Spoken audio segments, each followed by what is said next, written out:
Minute early because nothing is organized. I'm going to try and get a call going. And let's see if I can spare my ears by getting this volume down significantly. There we are. Of course, I'm half deaf, so and nevertheless, the ringtone is still so loud. Okay. Call.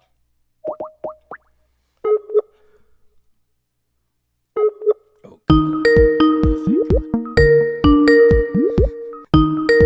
It is pathetic that I am that relieved that the phone simply rings. Skype simply rings.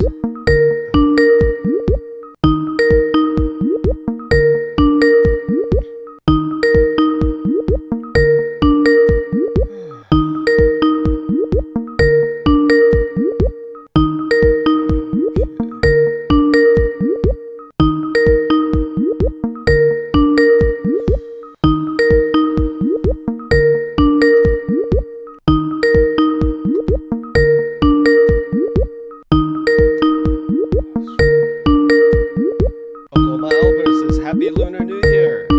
Gong Si Fa Cai! Yes, love you dearly, honey.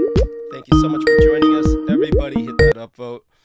And of course, Brooke is unavailable. What else would it be? Let's try anybody. Well, Brandon Young, since he says he is available, we will start with him. And, okay, where is Brando? Brando. Come on, Brando. You're in my favorites. Okay. Brandon Young. There we are. Okay. Entertainment Hub says, just almost finished watching your 428 2018 video. Wow, powerful. Thank you, sir. Deeply appreciate it. Hugs. And hugs to Brandon Young as well, who has joined us. He will be the anchor call for the opening hour.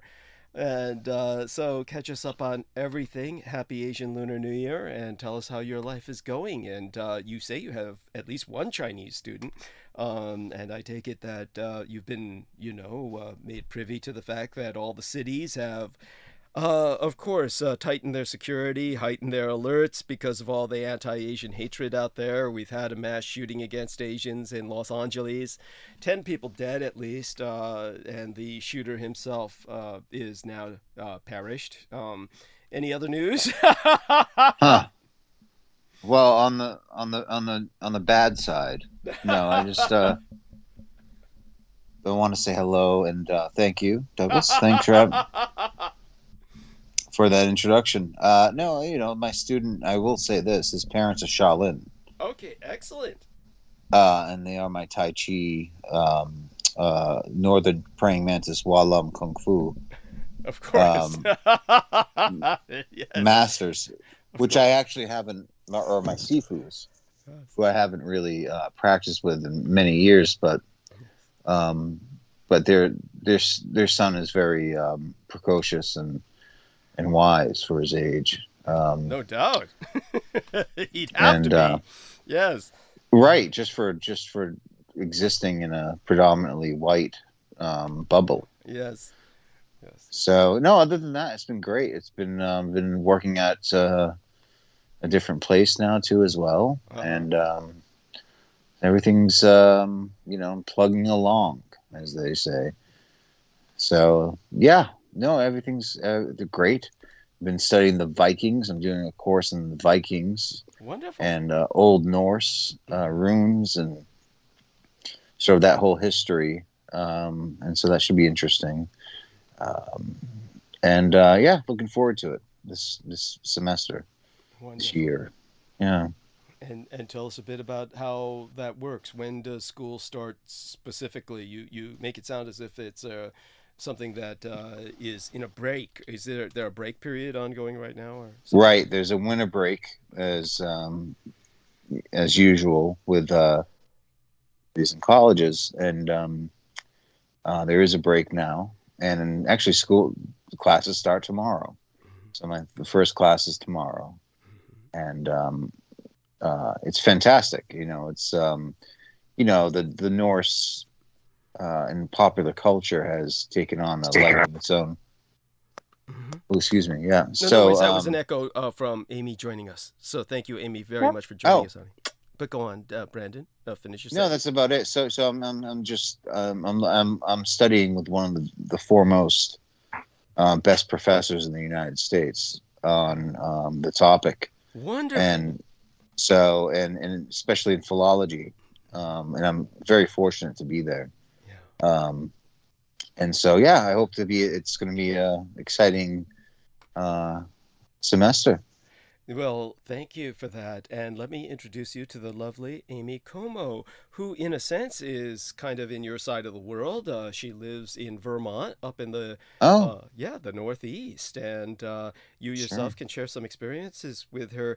And Amy Como, this is Brandon Young, a friend of mine for many years. Now, Amy Como has been a friend for a decade as well. She's been listening for at least 10 to 12 years. So both of you have equal listening time, but Brandon has a far longer experience with participation. So Amy, by all means, is out in the middle of fucking nowhere and with basically a feral cat. Well, that's unfair. A very refined pedigree of a cat that has never been spayed. I think that's the term they use for the females. Mm. And there's She's a reasons. rescue. Oh, Thank she is. you.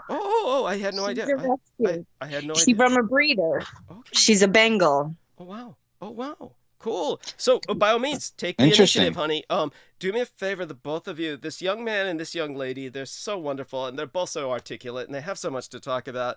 And I, as usual, am so far behind. I want to thank Amy Como for watching my latest interview. You don't need to lead with that at all, but when I come back, I can we can wait to speak about that till I rejoin you. I shouldn't take too long, but I'm going to finish my throne of pillows, establishing that. Kong Hei Fat Choi. Yes. Did I say it right? Yeah, yes. That's the Cantonese way of saying it, which is understandable. Most Westerners were familiar with the holiday through the Cantonese-speaking Chinese diaspora, so that would be something similar to Gong Hei Fa Choi, and it was easy to relate to the kids because white kids could say the words gong like the Chinese gong, hei like, the plant, and fat, and choi, so gong hei fat choi is how they would usually say that. In the national language, Putonghua, just for and there's no way Amy would have known this. Just for all of you to hear it, the way that both Chinas would say it on either side of the Black Strait would be, meaning in both island China and mainland China, it would be gong xi fa zai. But that's yeah. That's so different than the way it was drilled into me relentlessly by my Australian friend. Oh my God! Say it again. Say it again.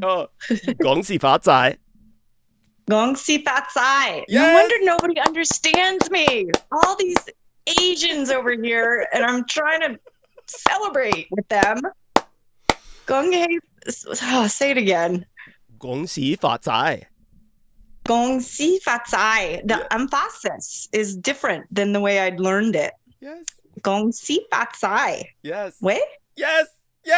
Okay. Very good. Very good. How. That means good. That means good. It's so, thank you, honey. And Brandon will now join you in the Year of the Rabbit. And for those of you who don't know, in Vietnam, it's the Year of the Cat. This is the only difference in animals in the entire zodiac between the two Sinitic cultures of Vietnam and China. So with the Chinese, it's the Year of the Rabbit. With the Vietnamese, it's the Year of the Cat. So it's the Year of Cat and Rabbit. And it's a wonderful year. It's the water element. The Dietrich Artelect was born in the year of the Flamma Lepus, the fire rabbit. This is the year of the water rabbit. The Dietrich Artelect is 36 years old. So I just weep thinking about that. Oh my fucking God. So with that, I will leave you two to speak. I'm going to go mute. And by all means, hold the opening hour. But before I go, just in all fairness, I'll take a look at the chat room. And of course, I will take a look at, and I will make certain that everyone is given a fair share of attention. Vicky Johnson, love you dearly, honey. Videosphere says, good evening. Thank you so much for watching my interview, Videosphere, and thank you so much for entering that comment. It was wonderful. And David Fitzsimon says, hey, Doug. So hugs to David Fitzsimon's wonderful human being. I'll answer your question about Sean Bond later. And Douglas Mark says, hey, everyone on Team Dietrich. Hello to you as well. Hugs. And Vicky Johnson provides me many money envelopes. And so everyone, do understand this. I'm still a bachelor. So that means technically in Chinese culture, I'm still a child until I get married. That means I still get money envelopes, and I do need your money. So all your contributions will be accepted gratefully, red envelopes or not. And that being said, don't forget to hit the upvotes, because the enemy hits us with downvotes to prevent us from appearing on any searches ever. And the only way that we can appear on searches is with your help. So with that, is there anything that either one of you would like to share with me before I leave you both alone for about 15-20 minutes? You're good. We're good. All right. Wonderful. All good. Wonderful. Thank you. And David Fitzsimon says, I'm staying up all night. Bless you, David Fitzsimons. You're the best. Bless you all. And again, upvotes from every IP address you've got. And with that, we're going to leave these two wonderful people to inform and entertain you. Brandon was talking about the Nordic itinerary he has for his students, and you can perhaps help him along with that and other ideas, dear Amy. And for now, hugs, kisses, and I'm going mute. Okay, be back. Okay. Amy, nice to meet you. Yeah, it's good to have a chance to talk to you also. Yeah, I love that we're so close up here in the corner. Right, and I used to live in Vermont. Oh, right. So I used to live in southern Vermont, which is kind of close to western Massachusetts on I-91. Right. So I used to take that up to Brattleboro. Oh, my goodness. So that's it's kind of like Vermont. It's not Vermont. Well, you're like you're so close to Massachusetts there. It's true. Just it's an hour in though. It's still an hour in. So it's accessible. It's the accessible Vermont. But I love Vermont, and I love Burlington. I love Stowe. I used to go. Go to Stowe. Everybody. Yeah, but not too many people have. Go to Stowe. Yeah, but I mean, I used to go in the summertime, and that's when it was the off season, because a lot of people go skiing there. And my whole state is a tourist trap. That's all it is. Well, that's all it is. I mean, for you all who live in Massachusetts, it's so trendy to just take a weekend in Vermont. I never thought of it as trendy. They wrote that song about it. Moonlight in Vermont. I don't know. Yeah. But I have grown up here. I've lived in lots of places, but I wonder how much of that is being indoctrinated in the Northeast, that you have to get out and see the world. Right. I don't know. I think that's an American thing too, as well. I think, or sort of a Western industrialized society's way of thinking about things is, they watch movies and they see these people, traveling all over the world, and they learn have all these experiences and yada, yada, yada. And that gets in their head that they have to have these things, and that they can know the world without going outside of their window, So, I don't know. I think you're right. I think it might be a localized thing, Well, because when I've lived in other places, for instance, I was in Spokane, Washington. Yep, way out there. And there was one night where I was with my friend, and he was a chef, and his whole crew, everybody in the kitchen, were musicians. Right. Except him. He was the only one who was actually a chef. So we went out to listen to the crew at their little music get together at a bar. It was right next to where we lived. It would have been really rude for us not to show up there. Yeah, right. Because it was there was no reason why we shouldn't go over there and listen to his friends play. Right. So I went, and it was ridiculous how it was a really small crowd. It was maybe 30 people. And there were 3 women named Amy who were transplants from the Northeast. Interesting. Wow. Yeah. And that really made me think, first of all, my name is really common, but then also how just iconic is it for Americans in my generation to think that you have to go west, the manifest destiny never died. It was just given to you like a little pill and you just made it you. Well, it's permutated through popular culture, through songs. The West is the best. Yeah. And and West Coast and this sort of romanticism with the West. It's very interesting. And I've been out. I mean, I lived in California for quite a while, Santa Barbara, San Diego. I could never do that. I'm not that gangster. I cannot live in California. I am, as Douglas would attest, I am the most vicious gangster he's ever met. Yeah, no, yeah, I think Douglas is afraid of me. And he won't admit it. So maybe. But anyway, so I'm on the south. Now I'm back east. And but things going really well for you. Really well. I understand. You're really rock star over here. I mean, if you've been listening 10 or 12 years, we've been listening about the same time, I believe.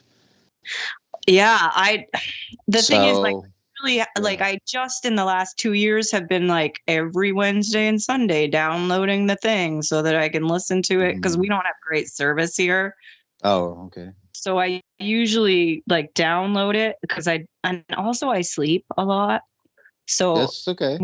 I can't be up all night for a live, but the last 2 years I've just realized I listen to this guy all the time, and it really it like Peter Moon said, it took him 5 years to get a hold of Douglas. Yeah, and I had been sending him my Skype ID, and I'm messaging him quite a bit before I actually got through.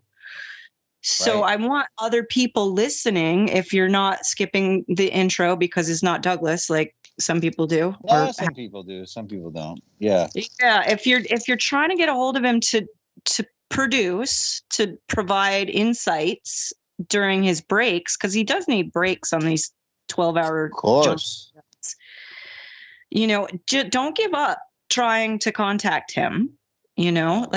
It's possible eventually you will get through. He'll pay some attention to you and teach you how to say Happy New Year in Chinese.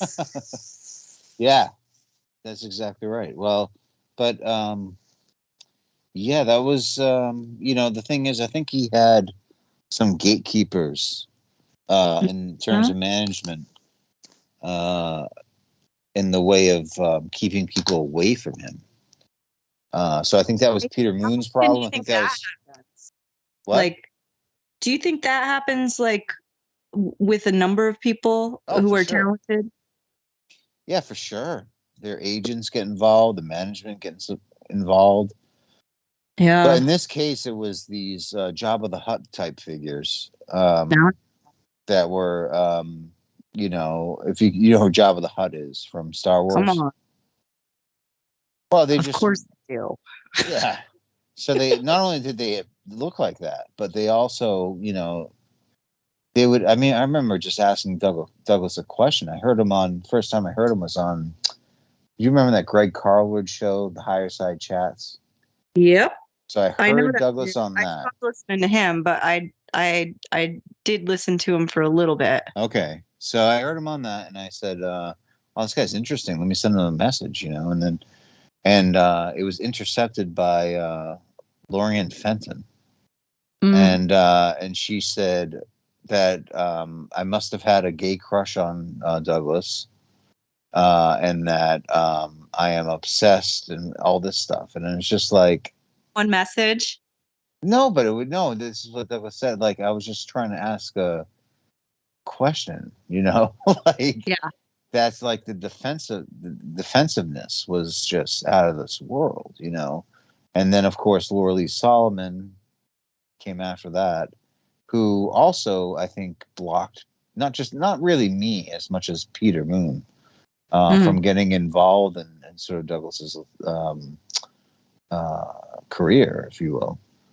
Yeah. And other people as well. Like she just wanted to manage it for herself. I didn't really have too many problems with Laura Lee, but I never got to see it from the inside as well, you know. So, but I know Douglas relied a lot upon her. So yeah, no, it's just been like an interesting road, and it's really great to see Douglas now kind of like blossoming into. Isn't it? Yeah, with the books and I mean, I have the book, The Rajwell Deception, right here. Not that I haven't gotten that one yet. It's good. The vampire book, and I'm anxiously awaiting for a sequel to that because it wasn't very big. It wasn't enough to keep me occupied for long enough. The interesting thing is I've been buying Sky books from, I think it was 1996. I got my first Sky book because I had heard about this thing. My parents used to listen to Coast FM. And at this time, I didn't like it. It was sort of like, I thought it was fake, and it mostly was, but they did have this thing on the Montauk Project. I forget who they interviewed. Maybe Peter Moon can come on and explain it. Someone who came on in Montauk. I got interested, and I bought from Skybooks USA the first Montauk Project book, the Montauk Book of the Living, the Montauk Book of the Dead, the White Bat, this and that, and it just went down sort of. So I got 5 of these books. This was like pre-Amazon. Yeah. So you had to go down to Barnes and Noble or your local bookstore and actually order these things in. You know, that was sort of. So that's when I really got those books and got kind of hip to it earlier than, you know, how popular it is now with Stranger Things and, you know, all the hoopla going around with Montauk and stuff. So it's just interesting that Peter Moon and Douglas can connect. And I always thought that the what would you say, the antithesis and thesis, the synthesis of both Douglas and Peter would be really an interesting, remarkable event in publishing and in the world. And sure enough, it is. You know, I think I've been right on that. I've been saying that for quite a while. Is that, you know, if Peter and Douglas could kind of just get together and put their ideas together, and that's what they've been doing for the past few years, you know, and putting this book out and the books to come, probably, you know. True. It's been remarkable, you know. It's been remarkable because no one really. I mean, someone like Douglas comes around and he's just, you know, stigmatized by the entire, as was Peter Moon, by the entire so-called UFO community, you know, or UFO Twitter or UFO this or that. Yeah. Because their perspective is much larger than just UFO.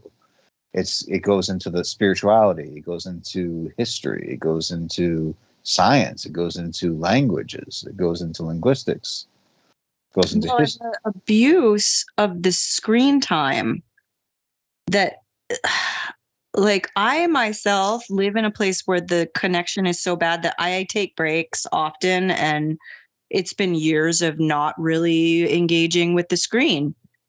And that's okay. And now that I'm like on again, like I've got access and I can get on, you know, the phone or get on the internet. Yeah. I'm having to like set boundaries for my screen time, like absolutely really at my screen diet, because I'm out there and there's so many quackeries just promoting nonsense. Right. And they're so popular. So it just, you know, like I just need to put it away and for a long time I was saying things like, just throw your phone in the lake. You know, when somebody's like, but this, and this, look at this. I mean, I don't know when it became a thing where like the person you're talking to whips out their phone and says, but what about this? Right? Like, when did that start? Like, from going to the Yeah. Barnes and Noble to look at a publisher that's not really, like, you can't get on the internet, so you have to find a reseller who will make a partnership to get this Mm-hmm. set of information, Mm-hmm. you know, to whereas everybody with a phone is now an expert on Yeah. a nonsense that needs to be like, you need to shut the phone off is what the problem is. Yeah. No, it's Right. nuts. No, it is a black mirror. It's sort of this. I think when I went to the San Diego Balboa Park Museum, there's the evolution of men. He's looking at, he's a short, stocky guy, and he's looking at his club, and it evolves. And I said, hey, wouldn't it be great if I just went into the back as modern man and was just like staring at my cell phone, confused. So,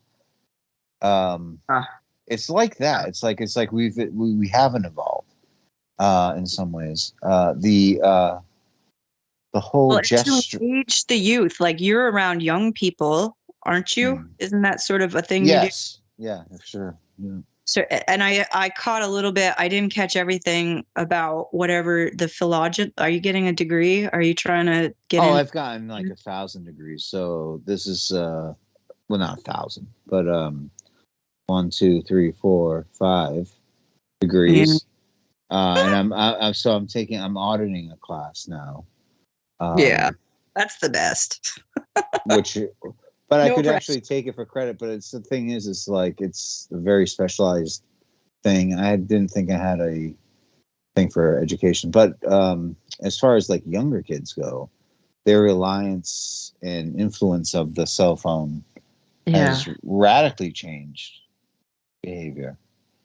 And it's made education increasingly difficult and accessible at the same time. But it's absolutely different.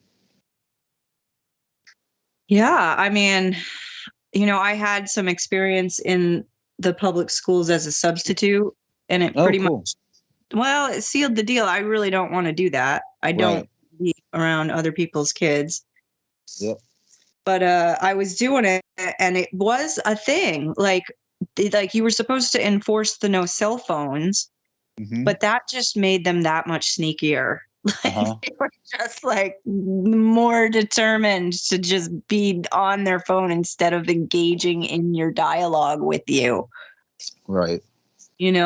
Like I really felt like this whole schooling agenda was really just manipulating these kids into things that don't exist. Like, I don't think that the things that we were taught even apply in any way to what children are needing to learn anymore.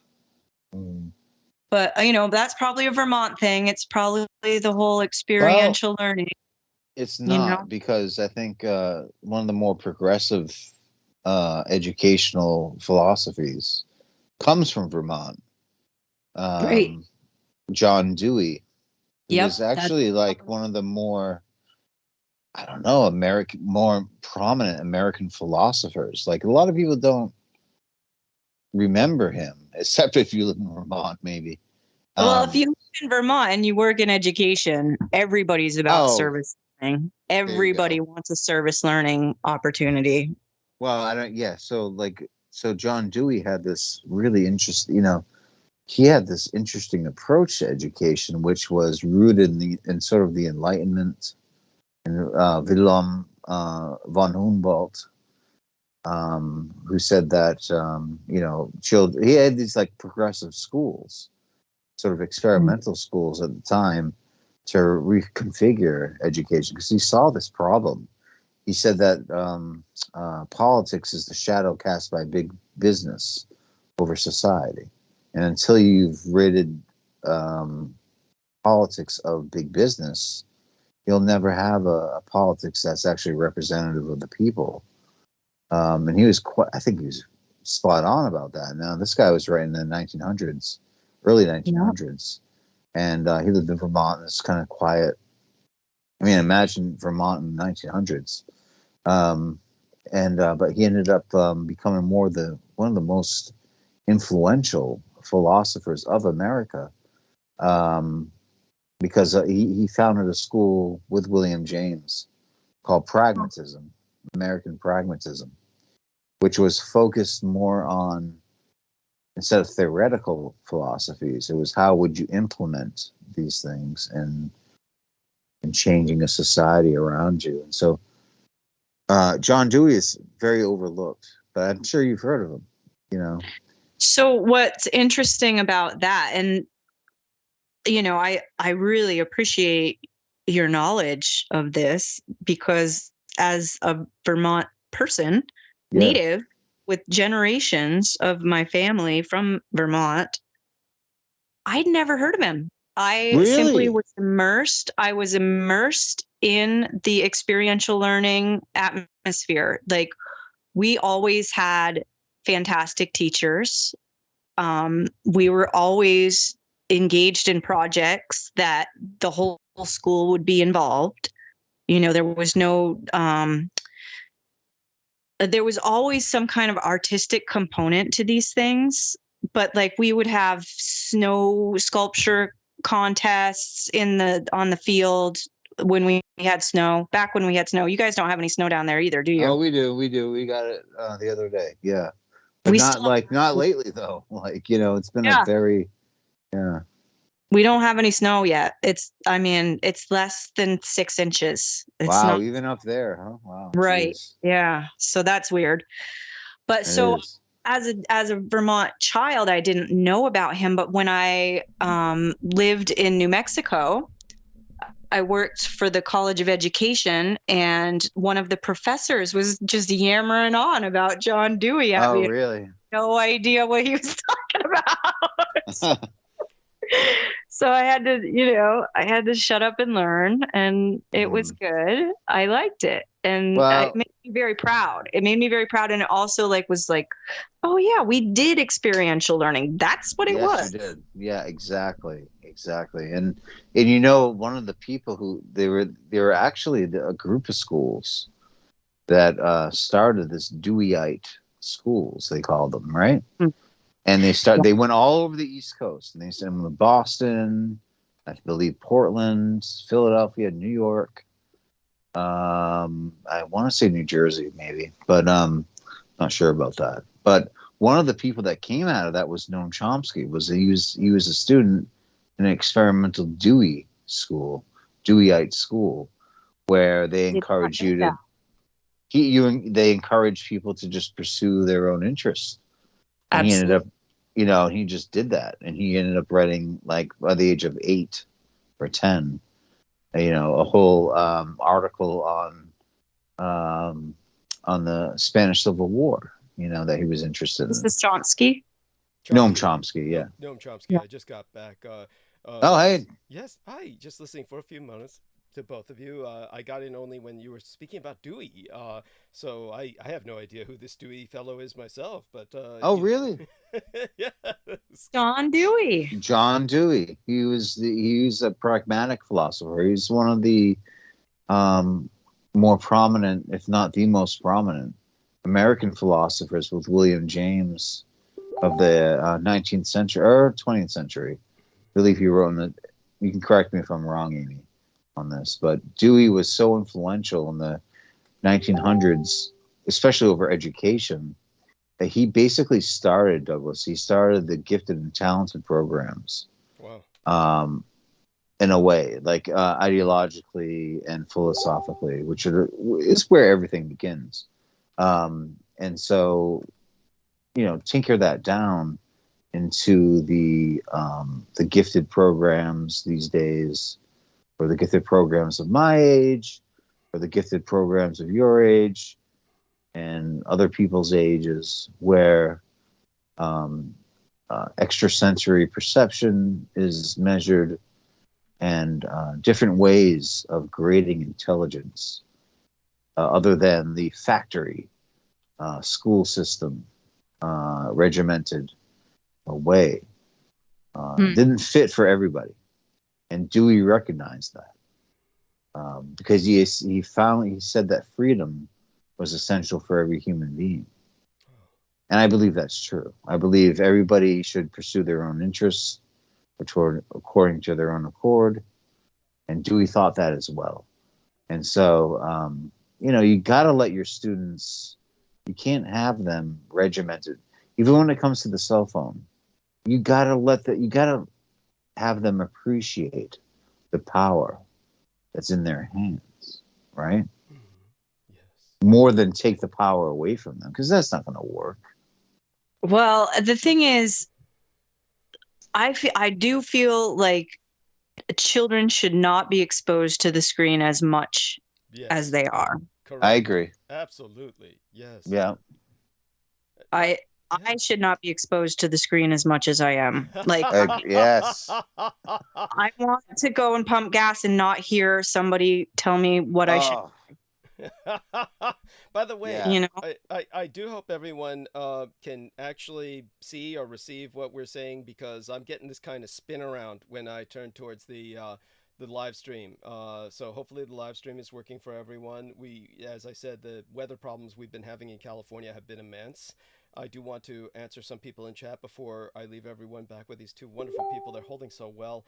Amor Fadi says, Happy Asian Lunar New Year Spring Festival. Thank you so much, Amor Fadi, and the same to you. Vicky Johnson says, hit the upvotes.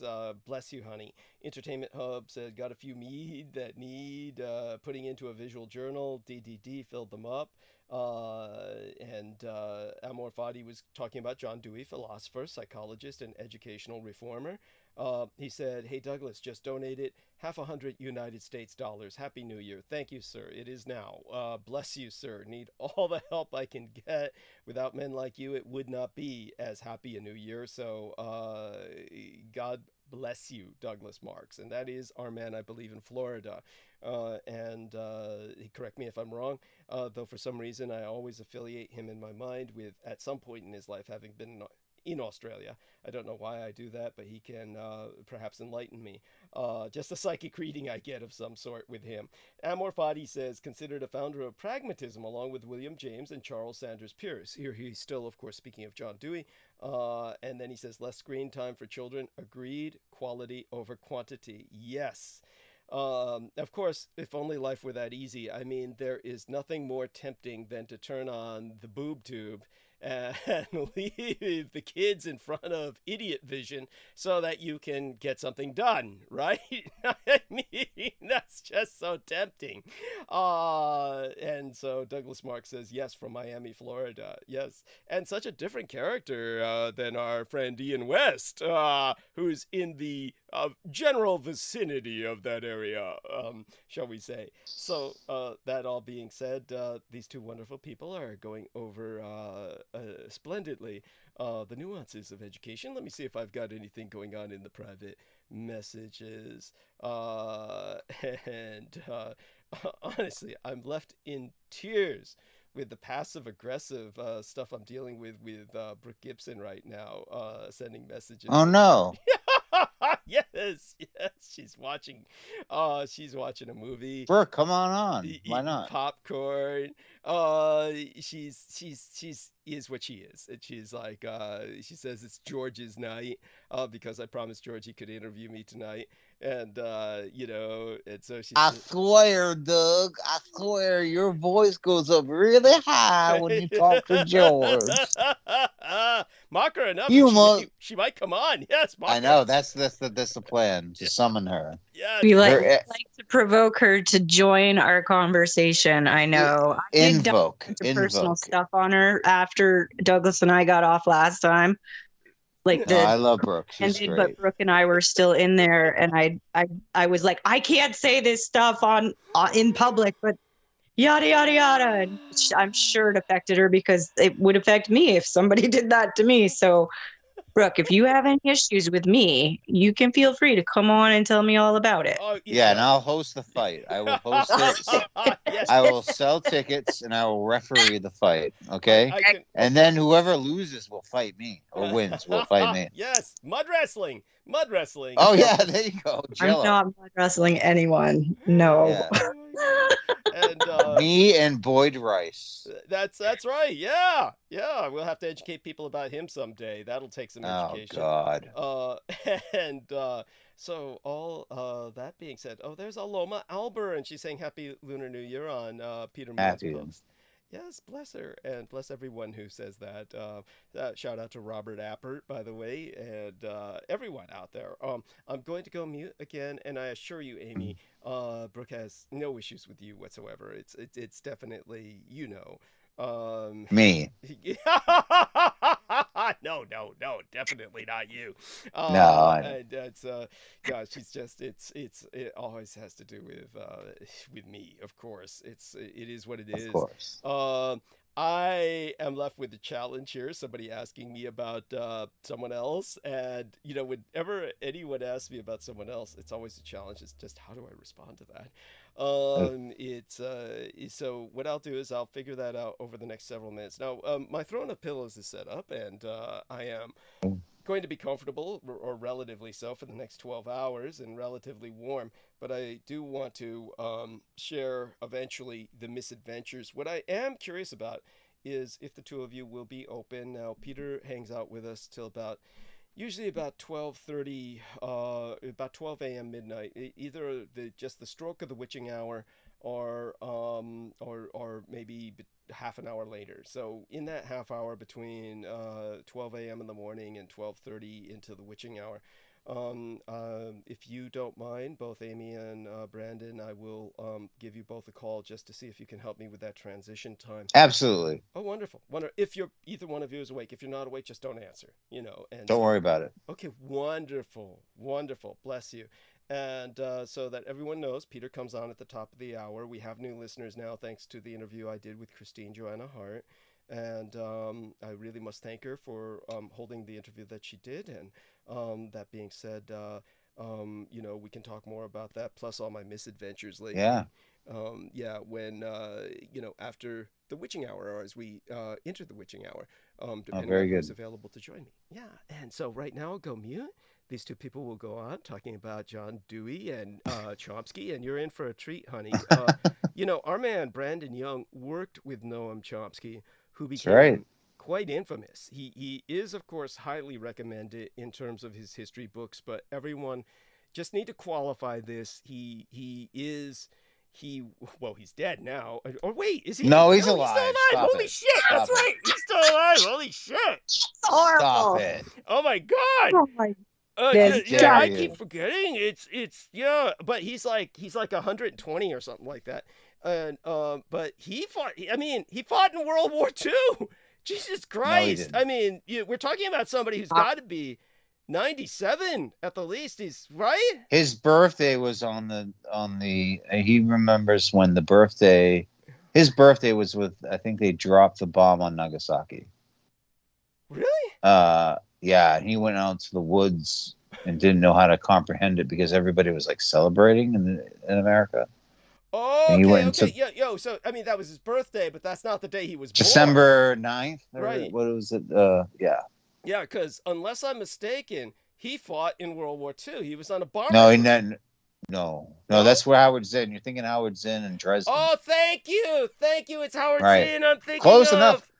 Okay. Hey, Howard Zinn is the one that and he was before Noam Chomsky was around. Yeah. Young Brandon of 19 years old knew Howard Zinn. That's right. And he would go. Yeah. He went and visited Howard Zinn in Harvard. Oh my God. And met him, and he still has his book. Me in the third person, has People's History of the United States and Declarations of Independence signed by Howard Zinn. And I became good friends with him. In fact, he ended up endorsing Jill Stein for governor, who was a Green Party candidate in Massachusetts. Ended up running against in the presidential Green Party Rainbow Coalition against presidential candidates. Of course, blown off because any third party candidate that doesn't have a load of money behind them Right. will lose in the Absolutely. media, right? So, Yeah. but she was a doctor. You would love this, Jill Stein. I mean, we could have her come on maybe. Wonderful. Yeah, absolutely. I But mean, this is she's so magical. I mean, Brandon Young has known so many of these people in the Northeast because Brandon himself, Amy, is of a very important family lineage. He's kind of like American nobility himself. And mm, I think that both of you have had some very traumatic experiences that, perhaps someday both of you can share privately. But mm, definitely one of the things I want to emphasize is that to show you how sensitive to nuance Brandon is, he knew I was speaking of Howard Zinn when I was conflating him with, our man Noam Noam Chomsky. Chomsky. Right, but they're both, just so everyone understands. Certainly, Howard Zinn definitely was an ideological communist. I mean, just forewarning there, so that if anyone reads his work, which deserves reading, just bear that in mind and filter through Yeah, that. right. You have to filter But that out. imagine if someone said they're an ideological capitalist, like with Milton Friedman or something like this. I would Why hold them does in just as much onus, I assure you. I would, you would, and I would. But excuse me, when did we think we would see the day where communist or you're a commie would come back around in a cyclic nature 30 years later, as if some sort of ad hominem? You're a commie. You're a commie. What does that mean? I don't know. It's what I don't like, you know? Which is really what it comes down to, and like, because communists essentially, like, I mean, Howard Zinn was more of an anarchist or a narco-syndicalist, I Okay. would say. Well, Okay? say you have to say that carefully when you say anarcho syndicalist. It Yes. sounds almost as if you're saying a narco, as in narcotics, like narco Yeah. terrorist, a narco syndicalist. Yeah. People are going to think that he That's was right. Chappie, No, El El Chapo. El Chapo and Chapo. shit. So, No. How Howard Zinn ended up getting El Chapo freed from that prison in Mexico. did he really? Oh my God. He visited him on the pretense of teaching him, and sat on a toilet and dug a hole. No, but he was more of an anarcho-syndicalist, whereas, which is quite right. And Dewey believed this as well, which was to let democracy or representative republic reign even in the workplace. Yes. But by the way, Because I'm yeah. sorry, go on. I just No, no, want you no. to continue while I just want to check the sound because some Entertainment Hub is saying not loud enough. How low can you go? So I know that Oh, the microphone works very differently for the people who are on the bandwidth with me. So if the rest of you cannot hear me, let me know. Just yeah. Be specific, this people, might be just please. specific to Entertainment Hub because sometimes people don't have their volume up or something's up with them. But in my case, let me know if you cannot hear me. I need to know the sound quality of sound, and by all means. So we've actually got a lot of people listening right now. So I do want you both to understand. Keep going and continue with your education and information about these wonderful people that you knew, and I'm sure Amy will surprise you about some of the people that she's known, or certainly just how convergent some of your experiences were in some ways. And as well, hopefully everybody notices. Douglas Mark says, yes, sometimes you're low, Doug. So I'm not quite sure what's going on with that. This is a brand new microphone, and I don't know how to work it. I will admit that. But maybe when I turn the volume down, it doesn't pick up my voice as much. Maybe it's the sponge that covers the mic makes it harder. So let's get rid of the sponge and tell me how that sounds. Well, and we'll see if that's better. And I'll leave the sponge off, and maybe that'll help. The sponge is like this weird oversized condom. It's like some guy had size issues and he bought a magnum size condom and it just keeps sliding off. So I'll just leave it off, and we'll do this bare, okay? And Vicky Johnson says Douglas sounds loud and clear. Doesn't sound low. Bless you, honey. Thank you. And so what I'll do is I'll we'll evolve. We'll evolve with this over time. We'll make this work. In the meantime, I'll be back in. So Shining Shadows says better without the sponge, and I believe that's our friend Chris. So dear Chris, hugs to you. Thank you. So the sponge is off now. we're doing this bear. Vicky Johnson, T Tank Berry says picked up more. Douglas Marks says better. Thank you. By the way, T Tank Berry sometimes drops by with money funds for me, and he does this by walking up to the door, and at times he has basically put it through the mail slot. And I heard that sound effect today just after I had gotten home, was putting up the promo banner, and it turned out to be someone putting a letter in the mail slot from Holly Caditis Kiefer. So she sends some funding. God bless her. So Holly Caditis Kiefer, I've got your envelope. Hadn't had a moment's time to open it, but I do know you're sending some funding that's much needed. For whatever reason, somebody delivered that as if they were delivering raw money through the door slot. So it's really weird. I know it wasn't the mailman because the way they delivered it was, so it's like that probably went to the wrong address, and somebody from a different address was conscientious enough to actually deliver it to my door personally. And so T-Tank is the best, as is everyone out there among you. You're wonderful. Shining Shadows, our dear friend Chris says, keep raw dogging it. Yes.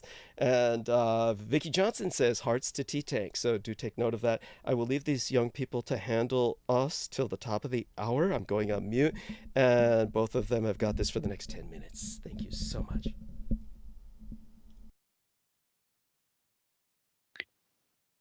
Brandon, are you there?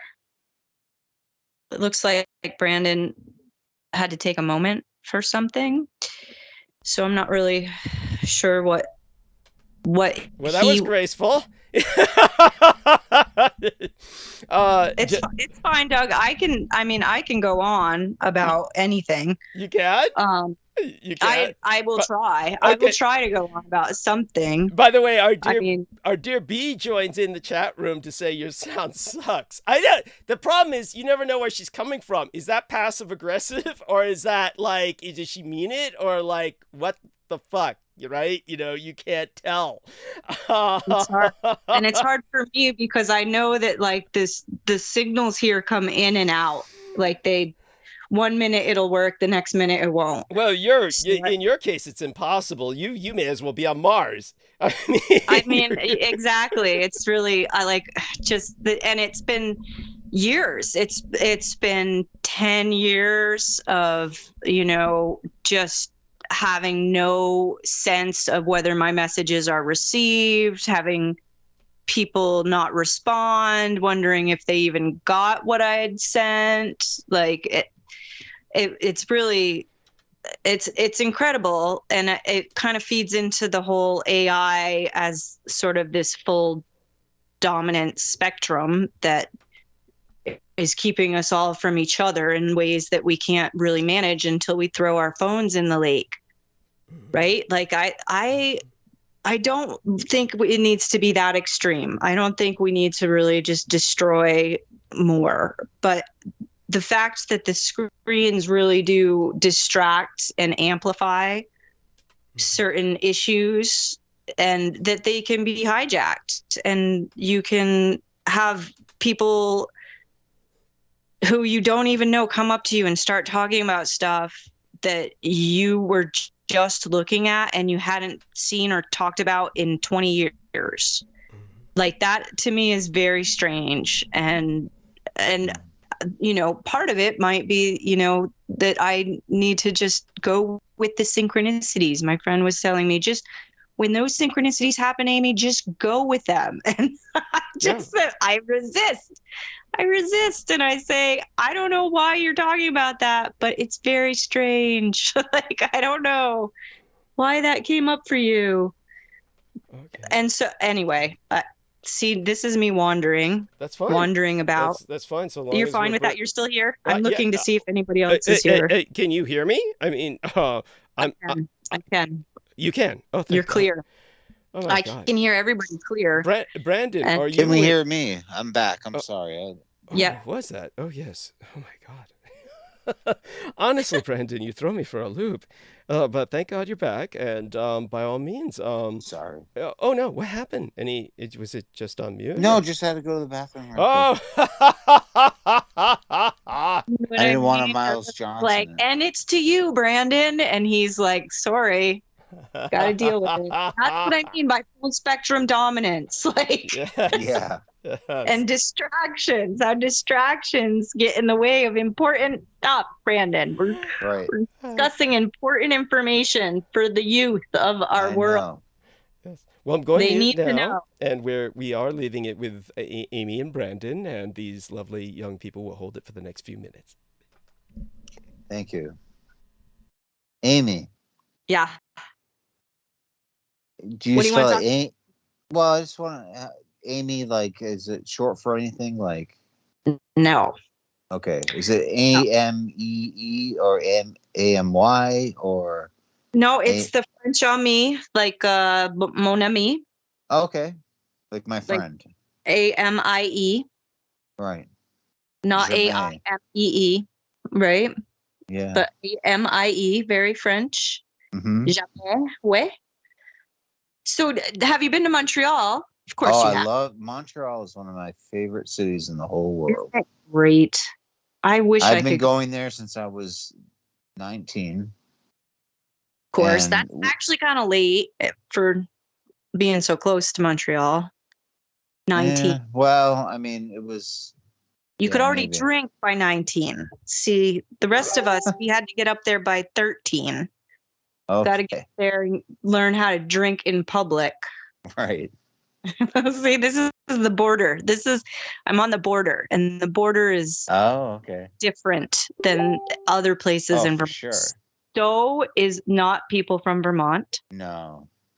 It's very, I've had a number of people try to get me to go to work in Stowe, and it's the most depressing, servile thing I've ever tried to do. Wow, really? I Wow. mean, yeah, I have to drive 40 minutes through the notch. You know what the notch is, yeah? Frank, yeah. The smuggler's notch. Smuggler's Notch. Yeah, that's right. It's closed during the winter, but Is it? yeah, it's all ice. You can't get through there in the winter, Oh, not wow. with a car anyway. But the notch is closed, and I'm having to drive an hour and a half if the notch is closed, and Yeah. they're paying me $11 an hour for 4 hours a day. Yeah, And no thanks. it's ridiculous. And I mean, how much education do I need to make $12 an hour? Right. That, the Stowe is not Vermont. No, it's not. I live on the border, like in our border lifestyle it's been crushed in the last 2 years. Like all of our border towns are really struggling economically. Everything is a tourist trap, and we have no Canadians to come down here and buy our stuff anymore. So yeah, I mean, it's just watching places close, open, close, open, close, open restaurants. I don't know why people think that open a restaurant all the time, but we have so many restaurants open, close, open, close. It's very disturbing to see. And I mean, being from here, just watching how people leave. Like I left, like they don't stay because there's no community. Like there's no unless you're senior and you religiously attend services. There's really not that much as far as a community. People love the schools in Vermont. It's true. They do love the public schools in Vermont because they have great teachers, because we're surrounded by learning institutions that have been here. They've been colonized forever. I mean, how many colleges are you near? Oh, a million, Exactly. Yeah. And we're like smack in the middle of all of that. I mean, McGill is like right there. I could just hop to McGill for some psychiatric training, learn how to MK Ultra everybody. Yeah. Right. That's right. They were carrying out the research there. But yeah, Montreal's it's a fairy town. It's It's a very magical place for me. It's almost an island if you think It about is it. an There's island right with a mountain on it, you know. with the Mount. Yes, Westmount. So and it's and then down from there, and you got McGill, and you got St. Stephen, and Peel Pub, and uh, F1 Racing. And you have Leonard Cohen, and Oh just the yeah. culture there, the jazz festivals, the blues festivals that they have up there. The culture in Montreal, it's as close to a French Super. colony as you can actually get in Canada.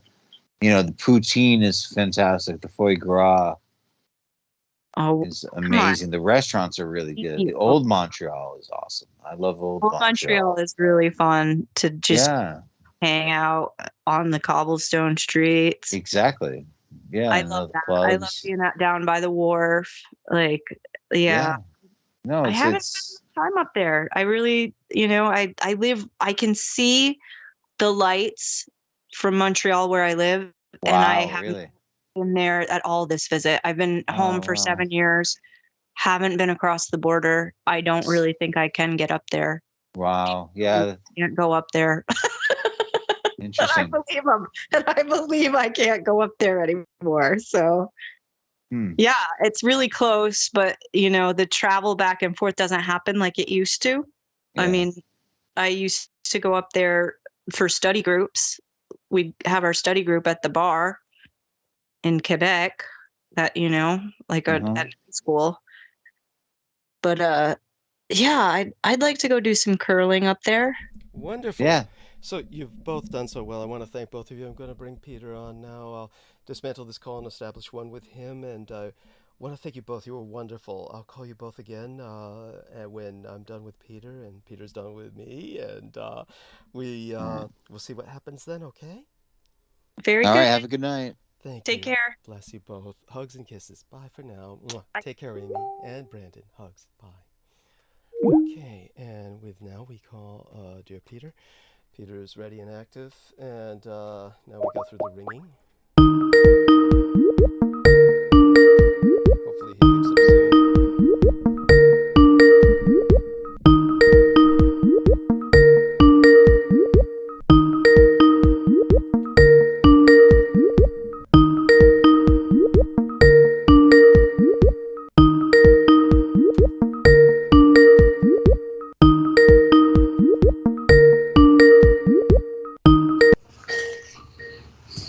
There we are, dear Peter. Hello, So, hello. how are we? I hope everything's going well with you this Asian Lunar New Year. Yes, the year of the water rabbit, and I was looking for something to read on the water rabbit, and I have to say, the internet should be very embarrassed. Thank you. I'm It not is surprised. it is horrible. Almost every references is CNN, MSNBC, New York Post, uh, the Sun. It's like, and then I look for astrology sites. There are so many. Good Chaldean astrology sites, what we know as Western astrology, Yes. but there's almost nothing on Chinese astrology. There's even Vedic sites for the Vedic astrology, but there's just virtually nothing on Chinese astrology that I could see. I'm not surprised, and this is the kind of cultural bias that we're experiencing. Some sad news to share is that because of the just tremendous atmosphere of anti-Asian hatred, that probably has a lot to do with it. The cities all over the United States have had to intensify their security. We had an anti-Asian mass shooting in Los Angeles, 10 people killed. Yes, So in Monterey Park, I heard about that. thank you. And the shooter has since perished, but that does nothing to bring the other people back. As well, of course, I do want to remind people of some other things going on. The Dietrich was born in the year of the Flamma Lepus, the fire rabbit. This is the year of the water rabbit. The Dietrich Artelect is 36 years old. So hard to believe that that's a lot of time for an intelligence that processes that fast to evolve for all intents and purposes, Xi's been alive for an eternity. So there we have that. And with that, we turn it over to Peter now. So in that sense, it's a bittersweet feeling as we enter this year when I think about it. So the Dietrich Artelect was born in 1987. Okay. Happy birthday to the Dietrich Artelect. Wow. Wow. That's was it? And do you know what? Does it have a particular day, a birthday? In terms of the birthday, well, we'd have to think about the exact day that it happened. And to me, that kind of blurs because remember, it was over a period of several days that I was unconscious.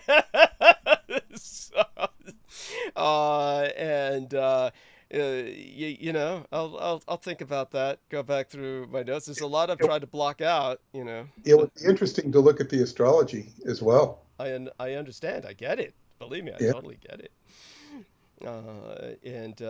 It wasn't too close to the Lunar New Year necessarily, but it wasn't too long thereafter. So it'd be coming up probably around the birthday of my sister, which would be around March, something like that. A lot happened in that month, of course. That's the month both my parents died, 5 years apart, but both at the age of 87. So there we go. Okay, all that being said, turn it over to Peter again and share with us some of the other things that have been going on in your neck of the woods, so to speak, over there on Long Island. Well, I've been very busy with various things, and they're mundane, you know, like my renovation project and also year-end taxes, administration, stuff like that. I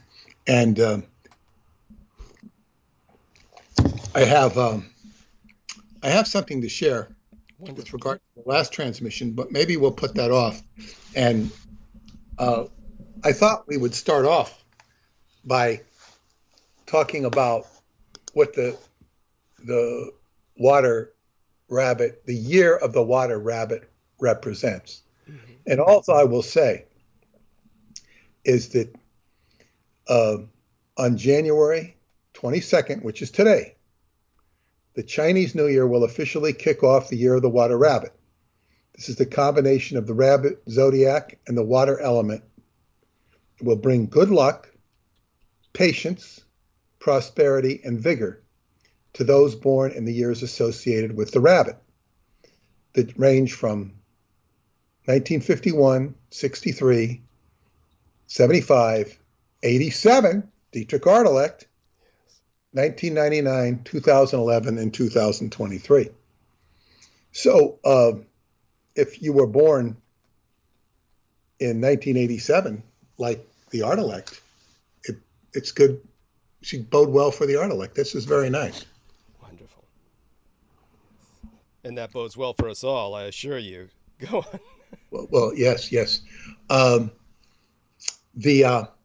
But I sent you an article. I don't know if you had time to look at it. Oh God, I've been so overwhelmed. Was this? It's okay. It's okay because it's very interesting, and it fits in with some of the things you were talking about with regards to Judaism. Mm-hmm. Yes. But there's an article here, July 9th, posted. It's by somebody named Josh, a Jewish name, on how Jews took over China and created Chinese communism. Ah, okay. I didn't see that at all. Yeah, I sent it to you by email. Okay. I think it was email. All right. It says here, now you have to filter this to a certain degree, less than I realized, by, people who just take an anti-Jewish perspective and then they just drill it. And and they start throwing everything into the kitchen soup, which is not really what we want to do. even when it seems warranted, because all it does is it makes you prejudice. It says the social experiment in China under Chairman Mao's leadership is one of the most important and successful in human history. And I'm going to tell the audience why I'm going down this rabbit hole, to use a pun, nuance on the year of the rabbit. Of course, Douglas was talking about pervasive influence in China with Judaism. He was talking about it in the last broadcast with that guy who wrote The Population, Paul Ehrlich. Yes. And you can look up Paul Ehrlich, one of the worst prognosticators in history. And no matter how wrong he is, they keep hailing him. It's like Nostradamus. Nothing's true. Thank you. But we keep selling the books. Thank you. Thank you. It's like in Gene Dixon, the same. Yeah. Sean David Morton, the same. All these false predictions. But people love to hear the predictions. I don't understand it. I never did. I do understand that people they're like flies to flypaper. Yeah. If you make it stick. Now, what caught my mind is it talked about Sun Yat-sen.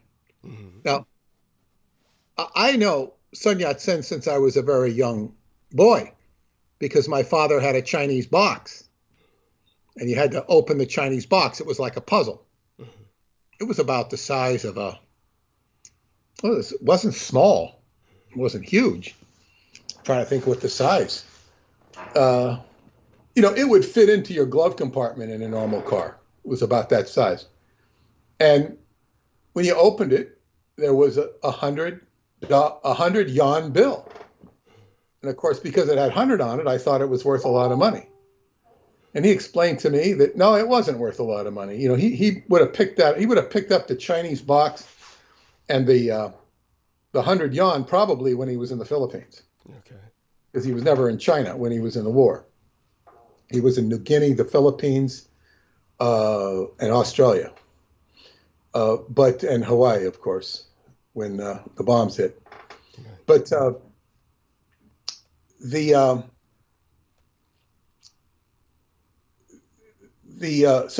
on the picture of it was Sun Yat-sen. Who the hell's this guy? Well, he's dead, I find out. But he doesn't really, other than being the most recognizable Chinese person that I'd ever heard of, other than Chiang Kai-shek. Mm-hmm. Those two stood out. Mao, of course, as well. We didn't have any prominent Chinese people until Chou En-lai came on the scene. Right. Replaced Mao.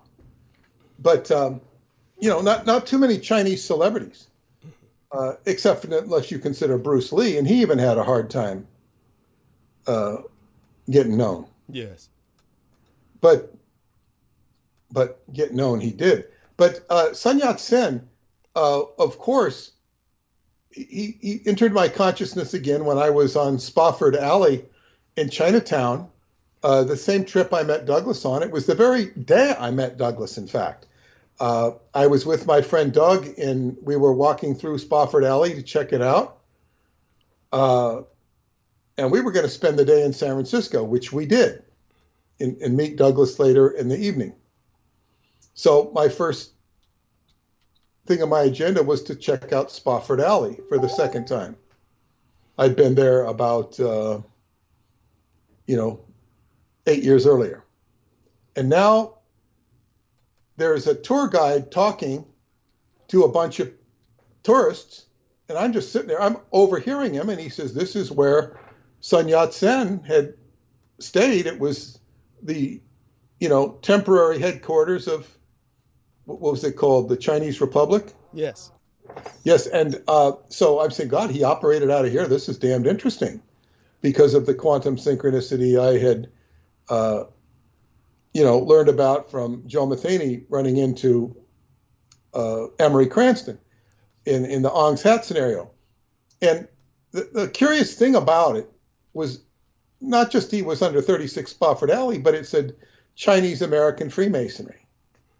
Now we think, what the hell is Chinese American Freemasonry? You know, that was off the wall to me. Well, that was interesting and curious. And of course, then when I got involved with Douglas, there was soon evolved a major arrest at that building when Shrimp Boy Chow was arrested, and he was the Taoist priest who occupied the Taoist temple that was in that building. I didn't know there was a Taoist temple in that building.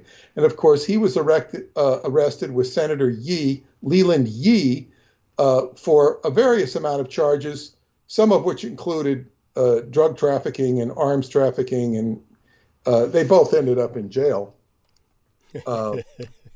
And then Shrimp Boy was defended by Tony Serra. Tony Serra is a famous, I think he's a professor of law, but he's a lawyer. He was an athletic standout, I think at Stanford University, but he was like in his 80s. If this guy's still kicking, I don't know. But he was, he just defends people for free. And he's very much a champion of human rights. And he was defending Shrimp Boy, but he later, I think, begged off the appeal. Something happened because apparently he must have been guilty. There was all sorts of stuff. But anyway, this building was a center of crime, or crime networked there. Yes. The Chinese people who came out of the building, I talked to them. They were very friendly. You know, I said, I'd like to get inside and see inside. And they say, you know, ask FBI. They have the key. Polite way of brushing you off. Yes, go on. They're probably telling the truth, though. To a degree, yeah. I mean, yeah. Yeah, they're probably telling the truth. And I'm sure they obviously didn't have the whole building under lock and key. But so, you know, this is not only a political hot area for crime and Chinese Tong, this Chinese Tong that Shrimp Boy was in charge of, but it was also a political hotspot going back 100 years earlier when Sun Yat-sen spent, you know, his time there. Now, Sun Yat-sen, in this article I'm going to share with people, was married to a Jewish person. This, you know, surprised me. Were you aware of that, Douglas? To a degree. I mean, in the sense that I never really knew the actual ethnic heritage, but I knew that the person had a different background than simply Chinese. I knew that much. But I never, it was never really publicized. Let's put it that way. It's something they never really bothered to emphasize. Do go on. It says here, Sun Yat-sen, the leader of the revolution, was also a Freemason. Well, of course, this should not be surprising because the building he was operating was Chinese Freemasons. Now it says here, and I'm going to start with this, and I'll go back up to the early part of the articles. Sun Yat-sen, he was a Freemason. His wife was a Jewess. And this is a quote from Istvan Bakany, Bakony. Quote, Jews have also used their women in China to ensnare great leaders. Following the rules fixed in the book of Esther, in the Bible already mentioned, which tells how the Jewish Esther, hiding her Israelite origin and religion, beguiled the Persian emperor into falling in love and marrying her, thus becoming Empress of Persia. From this position, now I will tell you that Jews in Persia are very esteemed characters. They're very respected, long tradition in Persia, according to a Persian Jew I met. I wouldn't have known that. that he was Jewish, but he told me. From this position, she engineered the appointment of her uncle as the prime minister. In China, the Song family of Kiao Jews obtained great success in this century by the same means. One of the Song sisters married Dr. Sun Yat-sen, the guy we're talking about, the man who ousted the ancient Chinese monarchy and founded the republic, becoming the first president. Another sister married Marshal Chiang Kai-shek, president of Nationalist China. Dr. Sun Yat-sen's widow became a member of the Maoist Popular China, where she presently lives and where, with the prestige of being the widow of the national hero, she can undoubtedly help the plans of international Judaism. Now that's the end of the quote. Mr. Bakani's comment about Sun's widow helping the plans of international Judaism makes perfect sense when we consider the following as well. And here it says, I don't know what publication it's from, but it says so this is from a publication. China's attempts to combat the Nazis are noteworthy. In June 1933, Madame Sun Yat-sen, Song Qingling, chairman of the China League for Civil Rights, led a delegation to the Shanghai German Council in protest against the reign of terror in Germany. The Jewish community's silent boycott of German goods was also supported by non-Jews. Given that Germany's loss of extraterritorial rights and its diplomatic and military assistance secured its friendship with China, the failure of Nazi propaganda to attract Chinese sympathy is significant. And then it says a note, it says, instead, the Jewish-controlled Chinese leaders fought for Jewry. Madame Sun Yat-sen, okay, that's the end of the whatever book this was quoted from. Madame Sun Yat-sen played a big role in assisting Chairman Mao Zedong. This I had never known or heard of. Were you familiar with that?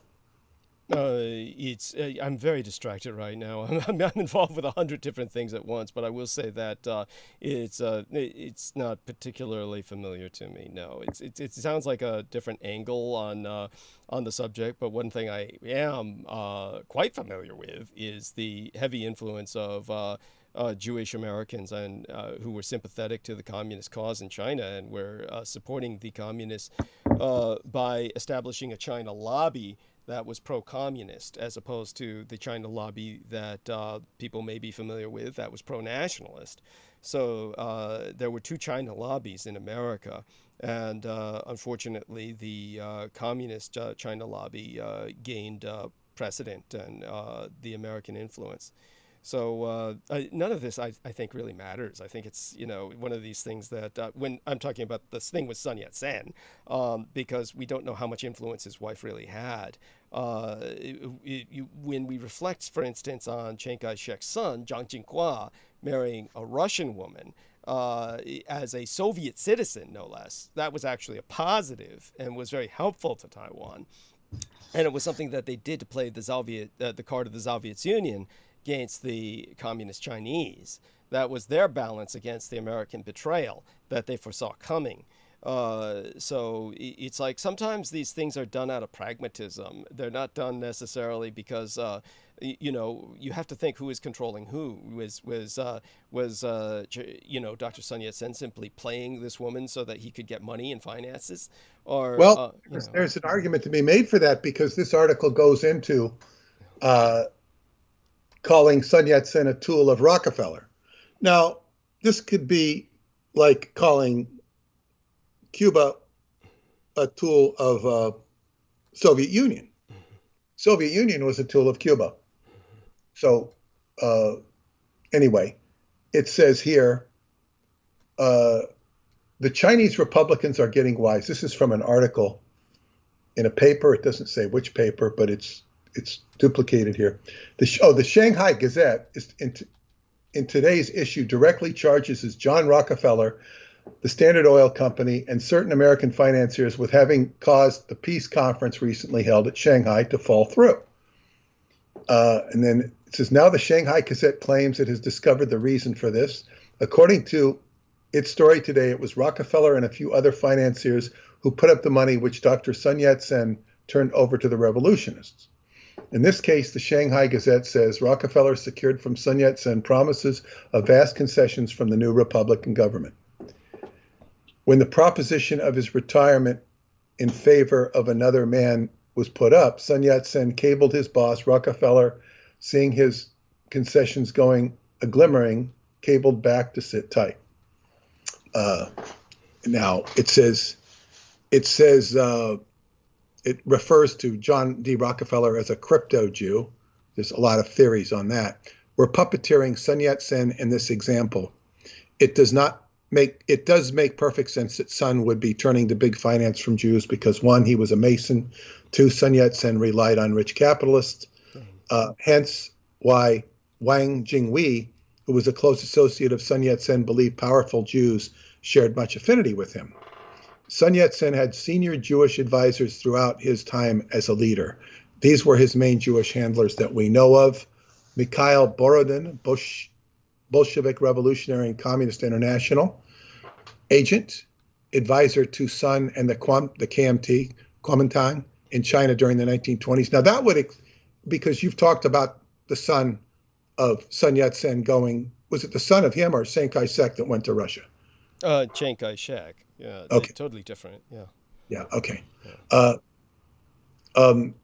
His most important mission was given to him in 1923, when he was sent by the Jewish Soviet government to China. This is Borodin, to serve as a chief political advisor to Sun Yat-sen. It goes on. And here it says eventually he was appointed. I don't know if it's the same person. Somebody's head of the Chinese Secret Service. Mm-hmm. Boy, it says Yiddish became one of the three languages of the Chinese Secret Service after Mandarin and English.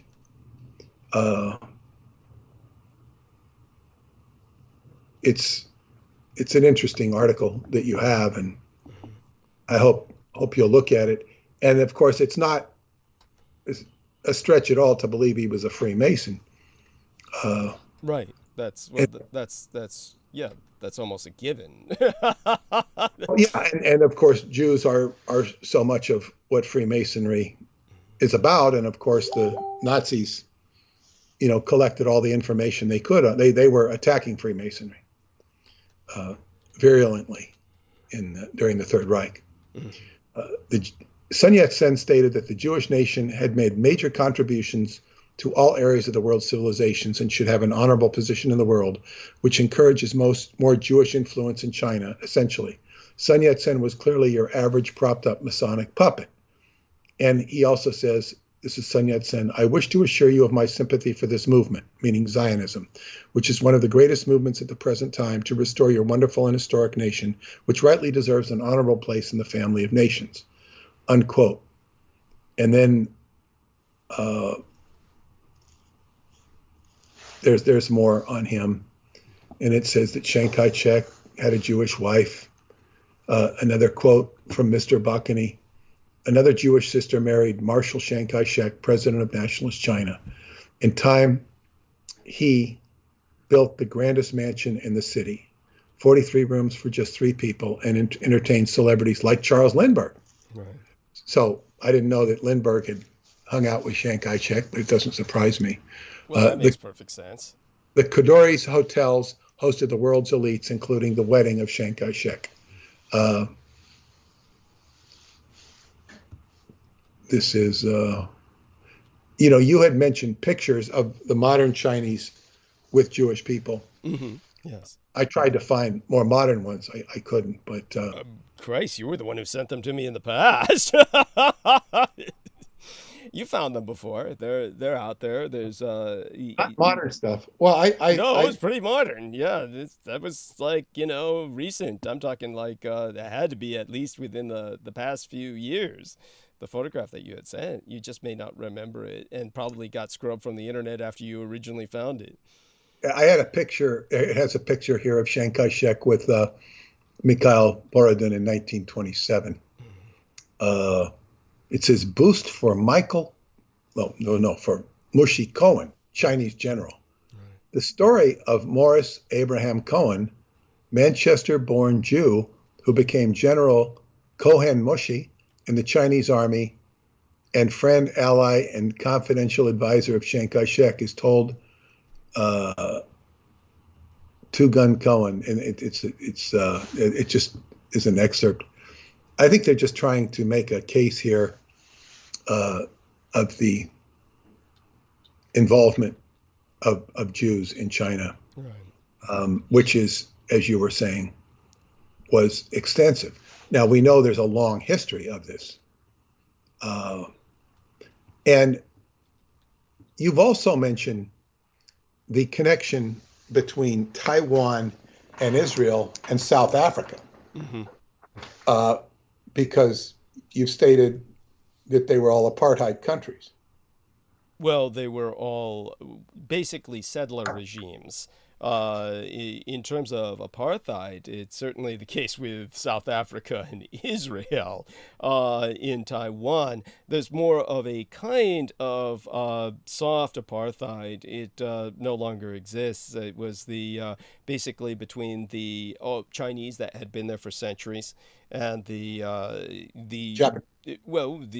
incoming Chinese, because the Japanese were essentially they were a colonial factor, but the Japanese had been so it's pretty incredible. It's hard to describe to outsiders, but basically the Japanese managed to Japanize Taiwan without quote unquote settling it. It's something that they did simply by bringing Taiwanese people to Japan to be educated. And so while there were Japanese who were stationed there during the war, most certainly. It just became acculturated with Japanese culture because of the pragmatism of it. Yes, it was that. And it was so it was a kind of acculturation without any ethnic displacement.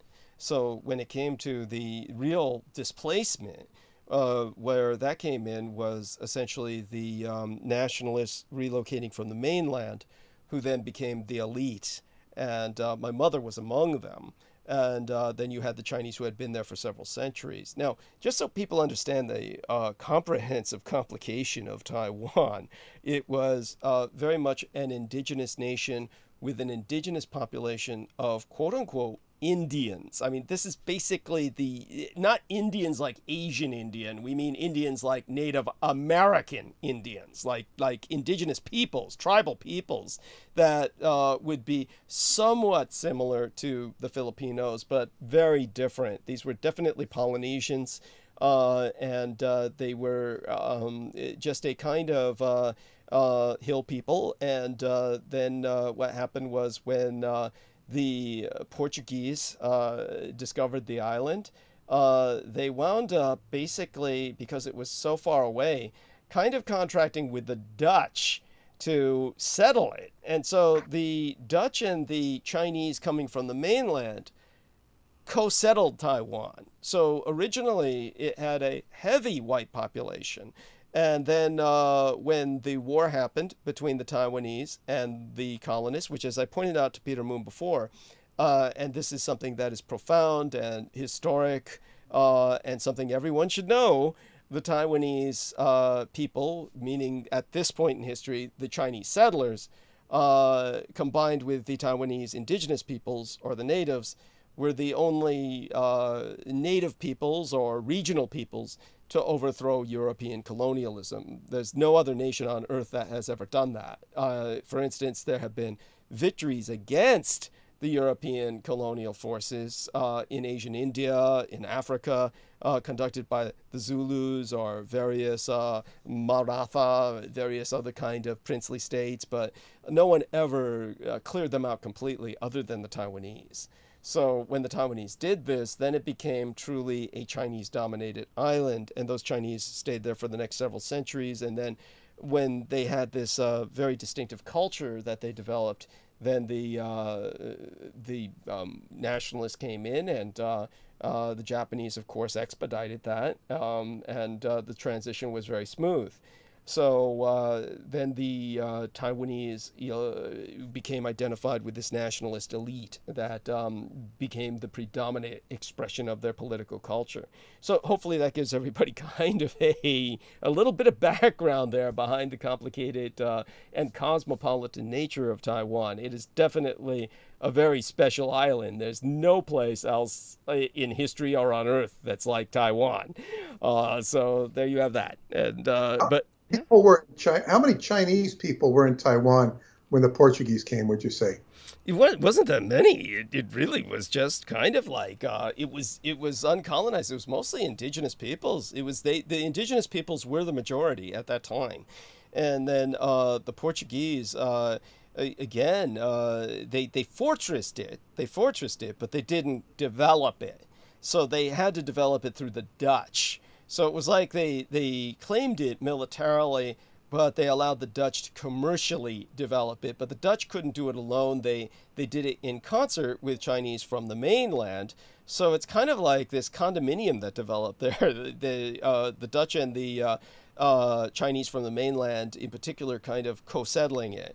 And then once that was done, like I said, it became essentially assimilated into Japan, very much acculturated by them bringing Chinese over to Japan to be educated. And then finally, when the Japanese left the island, they gave it as a gift to the nationalist Chinese. And by the way, the one thing that kind of really struck me as odd about that article, I would say that the reason I would dismiss everything in it is a single line. It said basically the failure of Nazi propaganda. Now this is preposterous because Chiang Kai-shek based his entire movement on European fascism. So maybe they're saying, oh, maybe Nazi propaganda, quote unquote, failed with what? Sun Yat-sen? That wouldn't even make any sense. The guy was dead by then. That was a quotation from an article. Okay. Yeah. And it wasn't from Sun Yat-sen. Yeah. This was somebody writing an article in a paper that was being quoted. Well, what that might be would be like a propaganda article trying to gain American sympathy for the Chinese. So they might say something like that. If so, of course, they're making it up completely. Just so people understand that situation. Understand that on mainland China, you're talking about the main battlefront of World War II. For all of you people out there who are Americans in particular, and you're educated, or rather miseducated, misguided, and misdirected by everything you've ever learned anyway. And I don't say that in any way, shape, or form to be offensive or insulting. It's just what is. The information that's pumped into you, whether it's from school or university education or the media, whatever you're going to find concerning World War II, is just going to be so much bullshit. Again, the only place to turn to get a general understanding and then start reassembling your understanding of basically the world, but certainly World War II, is from the Roswell Deception and the Demystification of World War II by Peter Moon and myself. Now, that will be the place to start, but that even doesn't go anywhere near far enough in terms of other than a good general introduction. But when it comes to China, this was the main battlefield of World War II. All of World War II was decided in China. Everybody was in China. The Japanese, the Germans, the Soviets, the communists, and the Americans, and the British. Everybody was in China in World War II. This is the only front where everybody was involved. There is no other front like it. So when it comes to the importance of the Chinese front, the Germans had something that no German even knows of. It was a secret unit, and nevertheless, it's not like anyone's really hiding it. I mean, well after the war, there's no point in hiding this unit. It's simply the Germans never speak of it. And it's because of whatever reason. Maybe it's like Peter says, they're essentially operated by a Zionist occupation government at this point. Or it could be just something so innocuous as they're just all fucking ignorant and, they've just moved on with the success of their lives and have no interest. But there was, what everyone knows, a DAK. Now, DAK was a German acronym for Deutsche Afrika Korps. Everybody knows that. Everybody remembers Ivan Rommel. Nobody knows of the DOK, which was the Deutsche Orient Corps. and the Deutsche Orient Corps was under a General von Falkenberg. And General von Falkenberg was just as important as Erwin Rommel. And von Falkenberg ran the Deutsche Orient Corps in China, where they armed and trained the Chinese military that was pro-Nazi. So you can look up pictures and you'll find Chinese soldiers wearing German Stahlhelm, the German helmets, which are quite distinctive and immediately recognizable, complete with Nazi uniforms. And of course, among them, you'll find relatives of Chiang Kai-shek wearing Nazi uniforms, etc. I mean, this is a completely Nazified army that you have in China.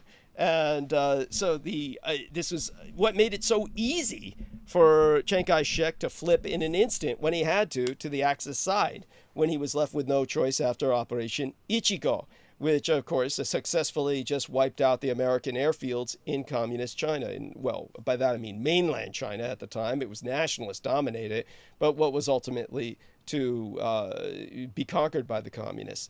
So the communist insurgency, of course, was supplied by the Americans, along with the Soviets. And so Chiang Kai-shek found himself betrayed and, of course, left with no choice other than to side with the Axis in the 11th hour. And that's what essentially won the war. Now, of course, the Allies will never speak of this, but it's the reason why they gave the security seat in the United Nations to the communist Chinese.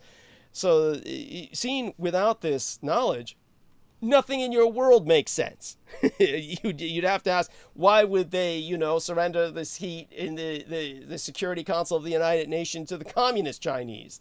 At that time that they did that, you're speaking of one of the most militant and violent insurrectionist movements on earth, people who were supplying terrorists throughout the world and the like. This is like, but basically they had to because they're still fighting World War II. That's the whole purpose of the United Nations, a united front against Hitlerism. And the last front of Hitlerism on the surface of the earth, by definition of the United Nations, is Taiwan. So, of course, that's how successful Nazi propaganda was in China. So when you speak of Taiwan, again, as I've emphasized before, we're not really even gotten to Taiwan in this narrative that I've been reading. We're not even. Oh, understood. But you get my point. I'm talking about mainland China when the person says, oh, Nazi propaganda really failed in China. And, and nationalist China ultimately became Taiwan. So you get my point with that. And of course, this is always like confusing to people when the subject is brought up because they have to assemble it in their mind, that nationalist China, even when I'm reframing the narrative in a manner that I can make it understandable in English. Even I will use terms like communist China because I'm so used to saying that, referring to the mainland, even when what I mean is at that time, the mainland was dominated by the nationalists in the core, and the communist activity, while active as an insurgency, similar to the Viet Cong, were throughout South Vietnam, its nation state, so to speak, was like North Vietnam in the northern region of China, the mountainous regions, the caves of Yan'an, and that's where they had the pro-Soviet foothold that was essentially an extension of the Soviet Union, via Mongolia. Which was occupied. This is why you had Henry Wallace visiting Mongolia, even though it was such a no man's land that it was technically allied with the Soviet Union and the Soviets couldn't spare any real troops to occupy it per se. It was definitely the route through which many of the supplies went to the communists. Okay, so I turn it back to Peter, of course, because I don't want to, drone on. The main narrative here was, in this article, was to show the extensive, which was backing up on what you had said in the previous transmission about the Jewish influence in China.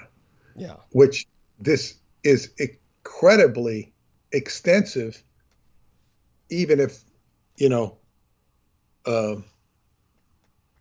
half of this article is wrong. Understood. No, definitely. Yeah. So I'll scan through it definitely and see what I can. The reason that I'm kind of, how would I say, leery on the face of it is because my understanding of the Jewish influence comes overwhelmingly through the communists.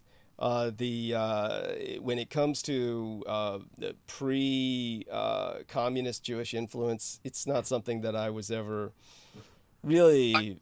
I think it's pretty extensive. I think the problem, though, is that what happened is, in other words, they've got their finger into everybody.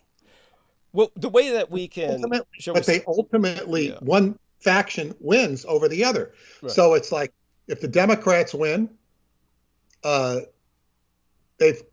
got the Democrats. If the Republicans win, they've got the Republicans, so to speak. I mean, your point's well taken. I mean, the way to qualify what I just said, the way to qualify it is that, let's just put it this way. It never consciously enters my mind because I never view it as a threat or quote unquote the enemy prior to the communist influence by this pseudo-intellectual Jewish elite that sourced out of mainly America. But when it comes to the pre-communist Jewish influence, you have an enormous influence in terms of Shanghai, obviously, which I've brought up in the past, and we have that in the book. Right. So right. People just need to look at the Roswell deception again to get the outline and articulation in that regard. So make no mistake about it, there was a Jewish diasporic settlement, particularly in Shanghai, where they ran the stock market that was essentially the connection to the outside world. This is why when Franklin Delano Roosevelt placed sanctions on Japan that were one of the factors that triggered World War II, one of the factors of aggression that made war, that essentially started the war. Then he also placed sanctions against China because he wanted to shut down any access the Japanese might have through the Chinese, through the Shanghai Stock Exchange and the Chinese market. So, and by that, he condemned millions of Chinese to starvation and deprivation. So this is, he made an enemy of the Chinese automatically, and that's why China declared war on the United States at the same time the Japanese did when the Japanese attacked Pearl Harbor. Again, a historic fact that Americans are completely denied and completely ignorant of, but which China, obviously not the communists, and obviously not the nationalists. This was the dynastic China of Yuan Shikai, who was the warlord, who was the first Han Chinese emperor within hundreds of years. And Yuan Shikai, of course, had coins struck in his image. And he's essentially scrubbed from history. But if you look him up as the Chinese warlord who declared himself emperor, you'll find out everything I say is true. He represented the core China, the new imperial China, the ethnically Chinese imperial China that sided with the Axis immediately from the very beginning of the war. So whenever you hear them talk about Chinese collaborators, which of course almost no one ever does, but whenever you hear them speak of Chinese collaborators with the Axis at all, this is where those collaborators source from, an entire core nation state on mainland China that had its own millions of people as a population base. And so there you go with that. And so the situation is obviously quite complicated, but that's why this was. But I'm also not finding anything. Yeah. I can't find one on a search that finds the word Nazi in this article at all. I might have read it but I've gone through all the articles. I don't remember reading Nazi propaganda. I'm trying to find it. Okay. Well, it's definitely on record that you read it, yeah. I know I said propaganda, but I can't find. It's certainly not a highlighted statement, but in any case, no,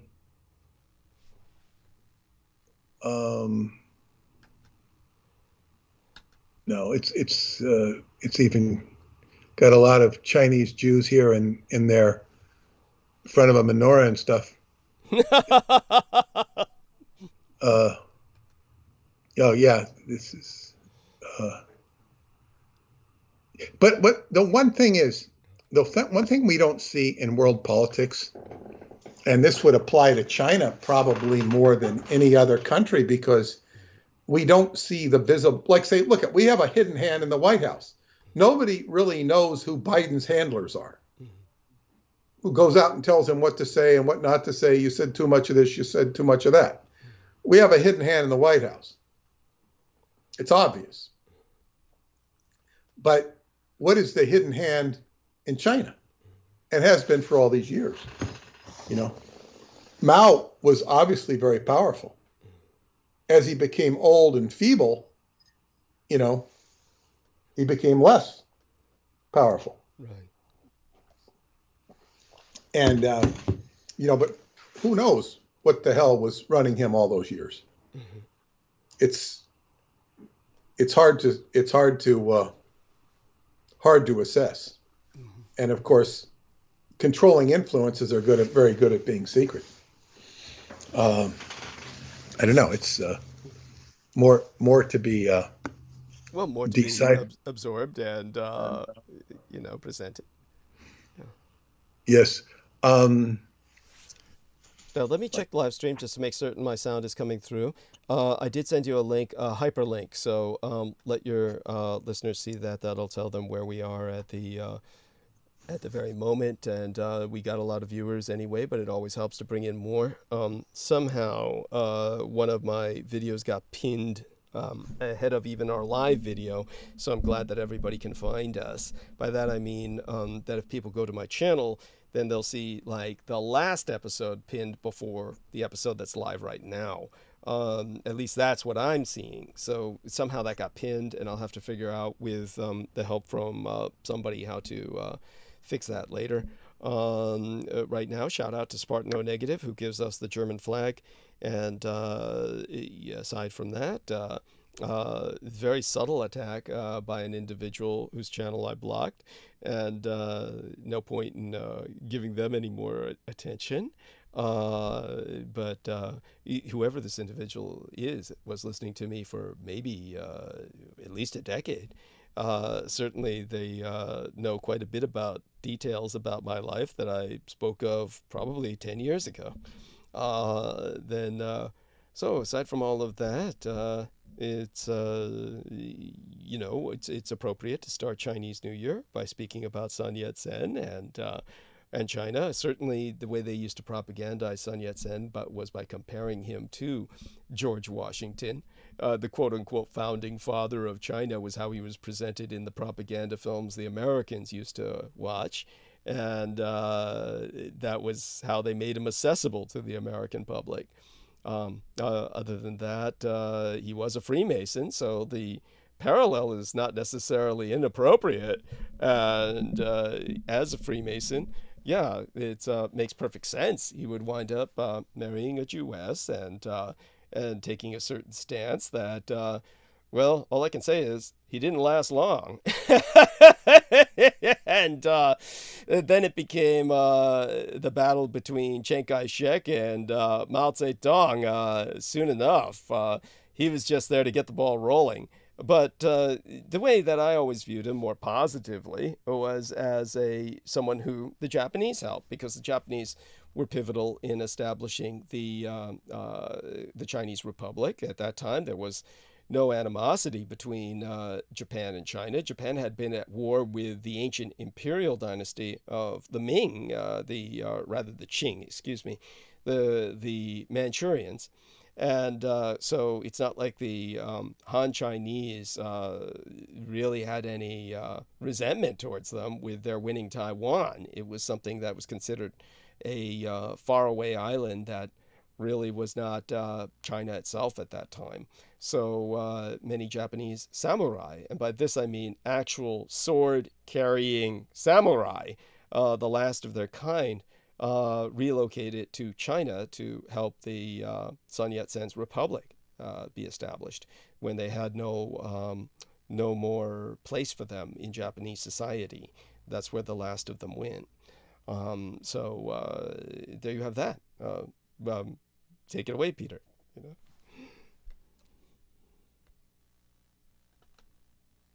If he's still with us, hopefully he is. And excuse me, I went on mute for a second there. Sure. Because I went on to tapped into the live stream. Oh, okay. So we have in the last transmission, you were talking about the heavy influence of Judaism on China, and particularly as it exists today under the communist realm. And certainly, I was tipped off to that long ago when I was doing my Black Sun book and talking about the communists,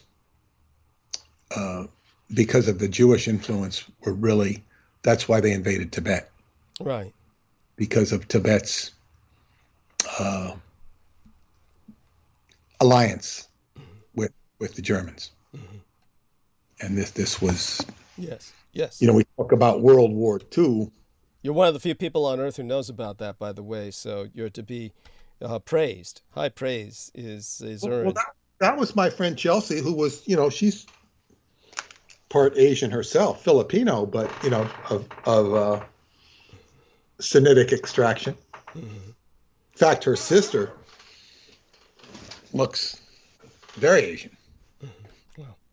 Wow. Whereas Chelsea could pass for a non-Asian, unless you maybe looked really closely. But her sister was, as Asian as could be. And then I guess Filipino, the brother. Well, then again, the mother was, I think, English. So you have a hybridization there. But anyway, yeah, she was very aware of that. She also thought Mao was connected to some off-world stuff that had to do with the western hills of China. Okay. There's a lot of mystery around the western hills of China. Something I know too little about. Okay. When the Naga, that wasn't in western China though, was it? The Naga trip with Henry Wallace? It was towards Inner Mongolia, the outer Mongolian regions as well. I mean, that chase covered a lot of territory, but certainly you could say northwest China, Xinjiang Wijirio region, but more into Pakistan. It ultimately was in Pakistan. The child who was murdered, of course. Well, that's west. Yeah. Go ahead. Yeah, the child. That was in outer Mongolia. That's to the north. Yeah, that was where Henry Western, Wallace. You said Pakistan.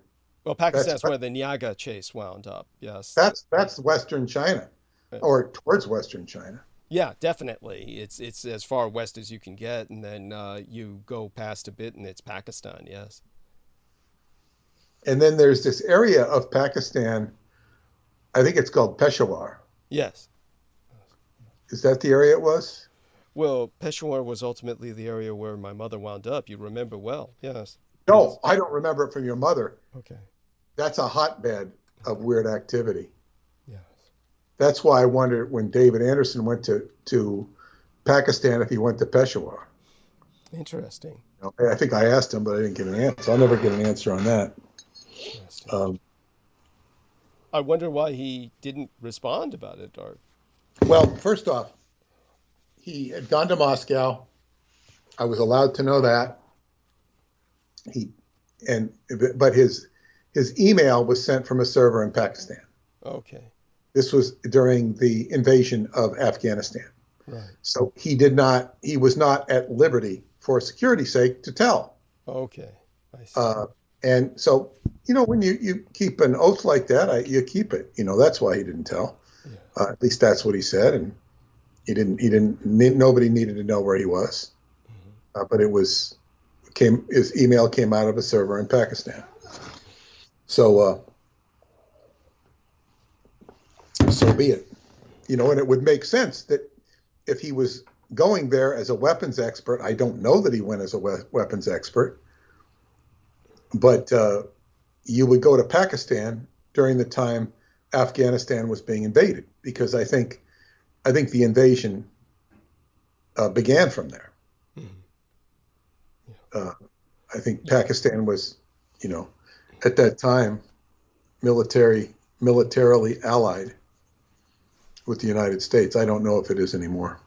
Right. Yeah, well, that's an excellent statement. That statement covers it all quite accurately. Yes.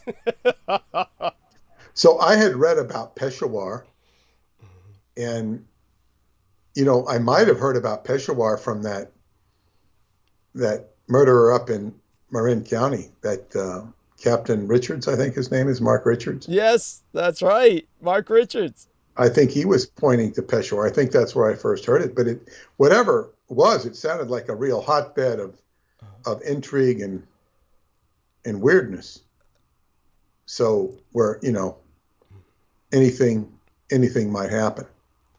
A very hot spot. When we think of all the hot spots in the world, somebody wanted you to talk about the politics of Mexico. Yes. And Tijuana. Well, there's a lot of hot spots in the world. Brazil is one. I can't say that all of Brazil is a hot spot because they've had a lot of political activism there, but Brazil's got huge territory with millions of people. So, how is the average citizen in Sao Paulo, for example, being affected? I don't know. We have as much chaos as we've had in America recently. Things are a lot calmer than a lot of other places in the world. So we're fortunate in that regards. As for business ventures in Tijuana, good luck.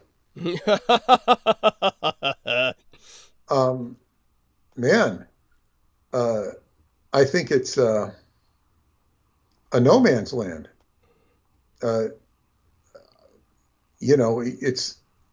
People go there, but you're advised not to.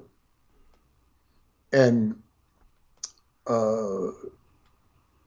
I like what my brother said the first time he came to Manhattan.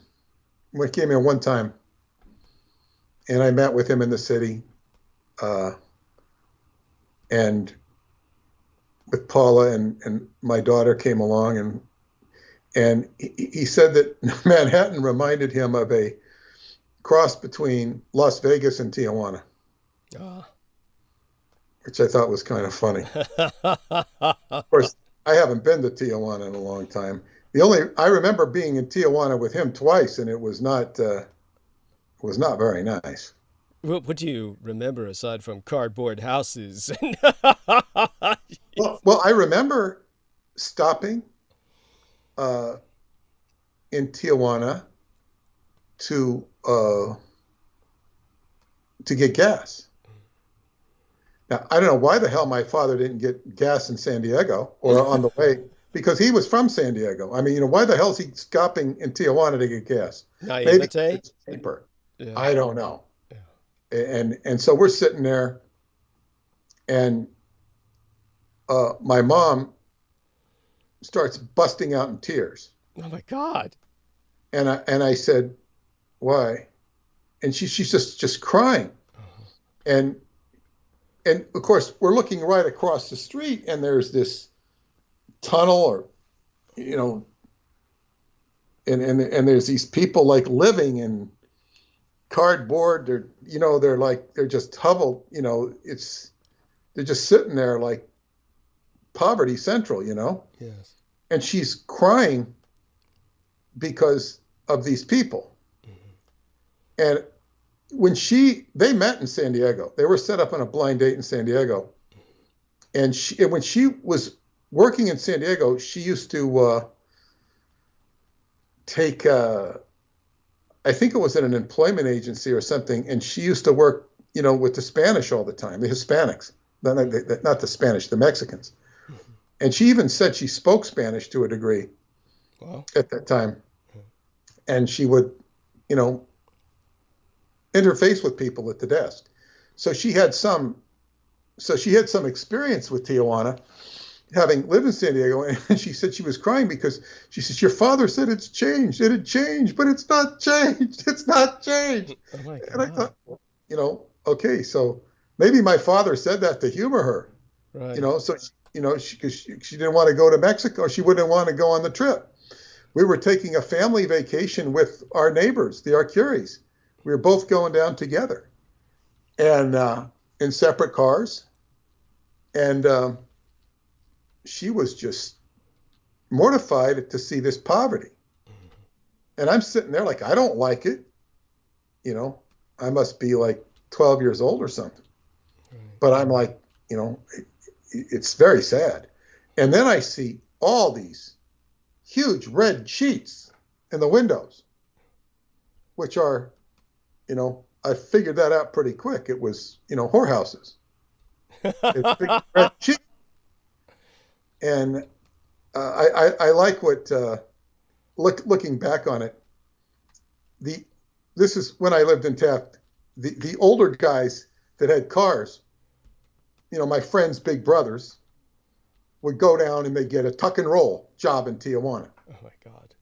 They get tuck and roll for their seats. You know, they'd have a 57 Chevy and they get a really nice, and they could get it cheap for like $100. Mm-hmm. And they'd say, they'd always tell me, they'd say, you have to watch them.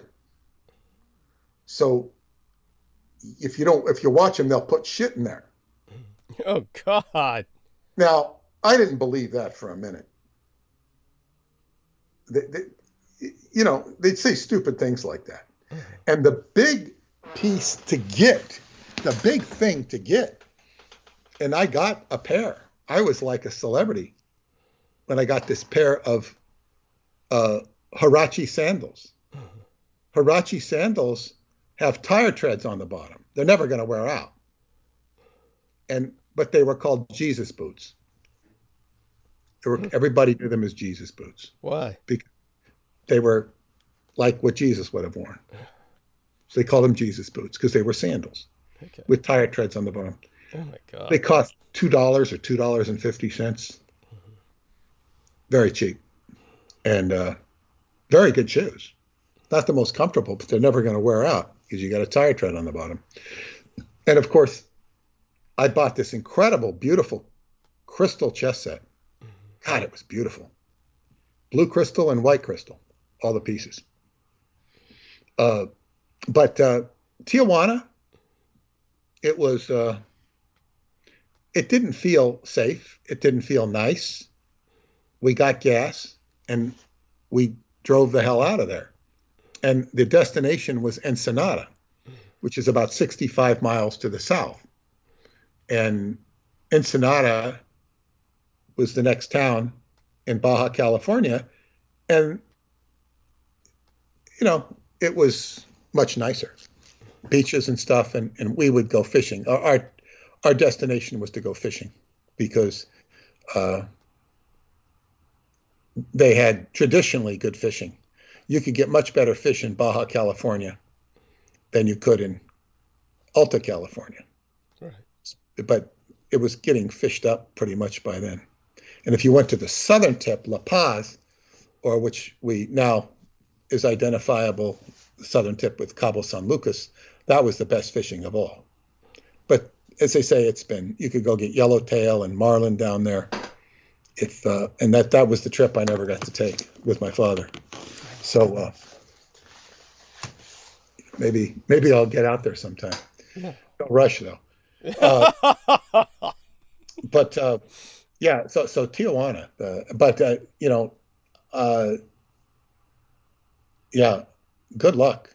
Even my Mexican friends they don't want to go back to Mexico. It's not that they don't want to go back, but it's not safe. Even their parents said, don't come back. Right. Don't come back. You know, I mean, the parents are relatively safe, relatively, but you might have a gang break out, you know, a fight between the cartels. Yeah.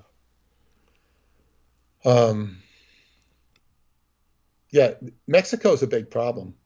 But what I would say, the real problem with Mexico is the drugs. If they would legalize drugs, it would really hurt the cartels economically. Yes, yes. And that alone would be a good enough reason to do it. We got enough problems with drugs. We got fentanyl. Who cares if you legalize heroin? Fentanyl's, you know, I mean, what does it matter, you know? It's madness. It is madness, and it's best to tune out of the madness. Yes. Very much. And I've had before we leave the Nazi theme, I wanted to comment. I felt like if you were accessible, I would have called you to. Did something happen? You just dropped. Okay, let's check on our man here. No, I accidentally hit the keyboard and it muted me. Okay. Yeah. No, I said I want to comment on Hunters. Okay. Hunters, I've seen a few more episodes of Hunters. Okay. And I would have called you to tell you what they'd done with Hitler. They actually caught Hitler. Okay. They caught him. And, well, first off, the conversation going on, he whacks Eva Braun a good one. He whacks her with a gun. Just slams the shit out of her. He would have been, arrested for domestic violence if they had the authorities to get him in this skit. Because, he said she failed, or she was mouthing off to him. She wanted to usurp his power. And he kind of hits her with the butt of a rifle. And then they're kind of making up, talking, and she still wants power. And the rapport between the two is completely disingenuous. The two never would have talked like that. Right. It is just ridiculous in terms of its historicity. Is completely ridiculous. If they want to make it really interesting, they bring in Unterland, but they don't talk about Unterland. Of course not.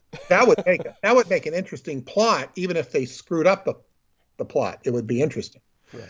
But it's all about hunting Hitler. And the comical Jewish bunch get to him. I like the way you describe it as comical.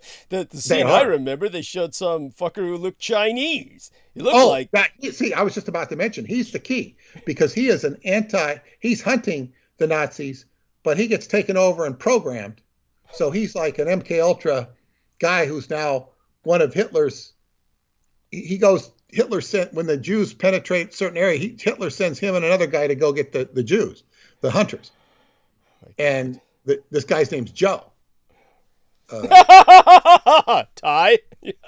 Yeah, like Joe Ty. He doesn't look like Joe Ty exactly, but I mean, he could be a cousin. And anyway, this Joe guy, he's sort of a cross between Joe Ty and Sulu. I get this Jackie Chan vibe from the guy, comedic, but go on. Yes. But this guy is not funny. And anyway, he's programmed to, kill the Jews, but then he flips. So he gets into Hitler, and then I guess the young, who must be the protagonist, I forget his name, Jonas, I think. Jonah, he captures Hitler privately. Mm-hmm. And they have a shootout in the Hitler home. And he's carrying him through an underground area. They're taking him somewhere. And when he's going through the underground area, this is the best. All of a sudden, all of these Jews, some of them in the striped suits from the concentration camps, are lining the walls. Now, these are not real Jews, they're ghosts. They're real actors, but they're supposed to be ghosts. And this guy's taking Hitler to, meet justice. And all of these people that were concentration camp or death camp victims are sitting there, and they're, sort of smiling at this guy that they're finally receiving. Hitler's walking to, the pillars of justice. And they have Hitler walking to the pillars of justice. And all these Jews are getting their justice, their revenge, their it's like all of these people that were killed or compromised are now, it's now, the scales are now balancing, and Hitler is going to have his day in court, so to speak. And I don't know what satisfaction a Jewish person would get out of watching this. Well, they must get something because they keep. I can't answer that. You know, not having. Yeah, I just don't know. It's like, oh, Hitler's finally getting his just desserts. Well, this is a fiction TV show. So I don't think it's, what does it make you feel good? It's obviously it does, or they wouldn't keep producing this drivel. But go on. It doesn't. They're not necessarily doing it to make people feel good. They're doing it because the writers are writing. I mean, sometimes they just write to write, and somebody has to okay the script, and they'll say, wow. Sometimes calculation goes into it, and sometimes it's just crap. And this has got a lot of crap in it. The story, it's like, I'm curious. As curious as I am, I haven't, watched it since because I've been busy. I'm curious to see how it ends or how it comes out. But so much of it is just, it's definitely, I guess, what you call continuing the drama, and it's stirring up old wounds. Well, that's the intent, is to never let it die. Yes. Well, yes, and this is a very important,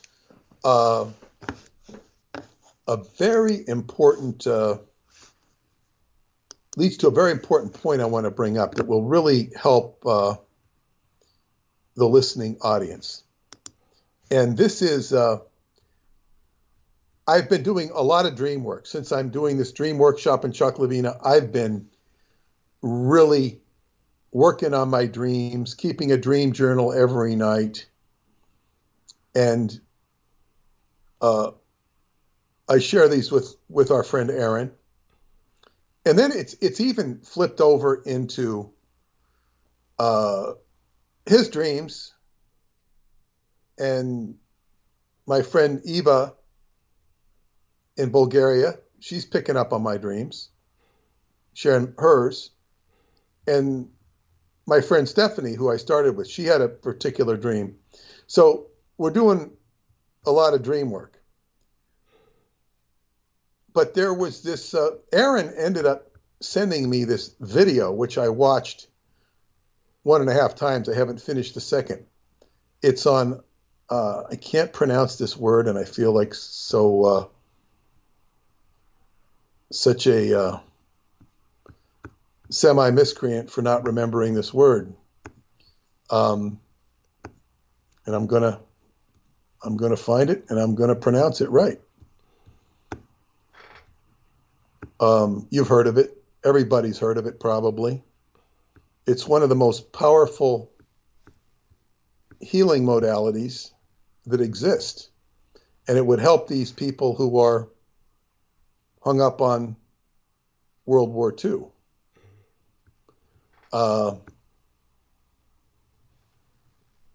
Why? I swear. Oh, no. Okay, I find it in another place. I swear it disappeared. Okay, here it is. The Hawaiian technique of Ho'oponopono. Ho'oponopono. Oh. You've heard of that? Yes, Judith Hager would pronounce it Ho'oponopono. Ho'oponopono, okay. Yeah. This is an incredible technique. And there's a video, Dr. Hugh Len, H-E-W space capital L-E-N. He is talking about using this as a healing modality. Now, it's very interesting. This is a guy who went into a sanitarium where they were having violent patients, people that were locked up in isolation.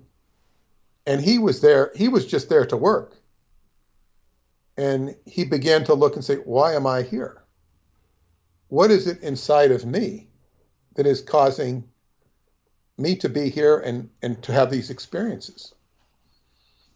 And he proceeded to look inside of himself from the perspective of all of these things were inside of himself, and what was causing the circumstances for him to see this poor person acting violent, being violently acted upon, or perhaps being locked up. And he took responsibility for his own agita. And then, lo and behold, all of these people over, I think it was a period of a year and a half, checked out of the asylum. They just closed it down. They healed. Because he looked inside of himself. He took full responsibility for why he was experiencing what he was experiencing. And basically, to put it into my own words, and he's very particular about his semantics, because people are questioning him, and they even wrote a book about him, but he's very particular about his semantics. So you can't put words in his mouth. But he's basically saying, when you experience something, it's like information. And that information is inside of your own head. And what is causing that information? And what precipitates that information? And you look at this information and you basically clean it. I think he says the word clear it one time, but then he says to clean it. You clean the information, and you want to set your information back to zero so that you're not having any prejudge or anything. You just set it back to zero. He'll quote Shakespeare. He'll quote the Bible. He'll talk about, Jesus says, the foundation stone is basically like setting your information back to zero. So this is like, you can have somebody appear before you and you can judge him to hell and back. You can judge them. But if you take all the judgment away, what's this person doing in your life? It heals the situation. Now keep in mind, it took him a period of, I believe, over a year before these people cleared out of the hospital. It didn't happen overnight. Right, of course. And this is something I've also noticed with spiritual work, even exorcism. It doesn't happen overnight. Sometimes it does. You get a reaction overnight. And as I talked earlier about going up to the angelic realm, the problem with the angelic realm is you kind of crash down. Now, I wouldn't say crash like a manic depressive, which they don't like to use anymore, that word. They hate to use that word. They say bipolar. What the hell's the difference? Manic depressive sounds like a crazy person because of stigma. A bipolar is a crazy person. It just doesn't sound so crazy. And when we say crazy, it basically means that their emotions are out of control, chaotic. They're not necessarily crazy. Doesn't mean they need to be locked up. Crazy's a harsh word, but craziness happens all the time. For example, that person who shot up the people in Monterey Park, California. Yes. Which is now a predominantly Asian community, which I didn't know. Wasn't when I was there. Oh. Last in 1960, whatever, 68. But anyway, so yeah, this whole idea of going in, and then when I listen to him, I can see him talking about techniques I know from Scientology, but he's wording it different and he's approaching it differently. The whole point of it is it's your internal work and going in and looking at yourself and addressing what's inside of you, your reactions to something, and then pacifying it. This becomes very important when you're dealing with somebody who's close to you in your life, whether it be a boss, a spouse, a child, a family member, it could be a brother, a sister. like, you could apply it to your own sister, Douglas. Mm.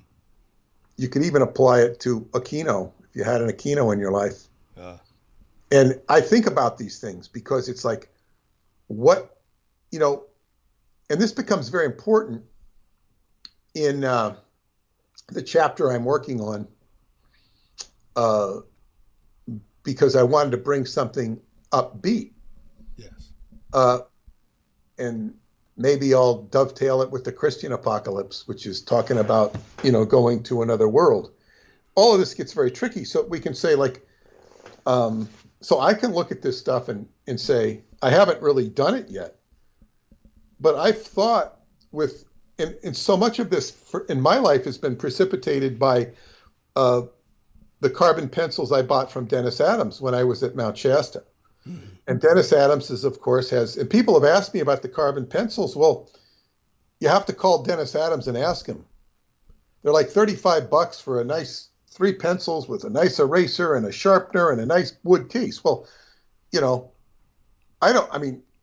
he makes $30 or $25 on these, it's not a big ticket item, Mm-hmm. So I don't know if people call him and say, can I get some pencils? I mean, he charges a lot of money for certain things. So I don't know how easy it is. If you want to get pencils, I assume he will have them at Mount Shasta and he will be there with me. So if you want to come to the event, Living Truth Summit number 2, I think it's the 25th to the 27th of March, if I'm correct, of this year, just a couple months away. And anyway, writing with these carbon pencils, and if you use other pencils, it's going to work too. Maybe the carbon pencils work a little bit better because that's the way God communicates to the human body is through the carbon in the body. That's the whole idea of why he makes these carbon pencils, which are chemically different than graphite pencils, which most pencils are. He had them made specially. Unless he's bullshitting us and I can't tell the difference, but no, I don't think he's doing that. It doesn't matter because it's the idea that works. So you're right. You're right to somebody. And it's much more effective to write to somebody without writing them a letter, if it's on a spiritual level. I mean, if you want them to pick you up at the airport, write them a real email. Don't write them a carbon letter. I mean, if it's really effective, they will pick you up at the airport without getting the email. They'll just know to do it. Why am I here? Oh, I'm here to pick you up. So anyway, you write to the person. You write the letter. You read it 3 times.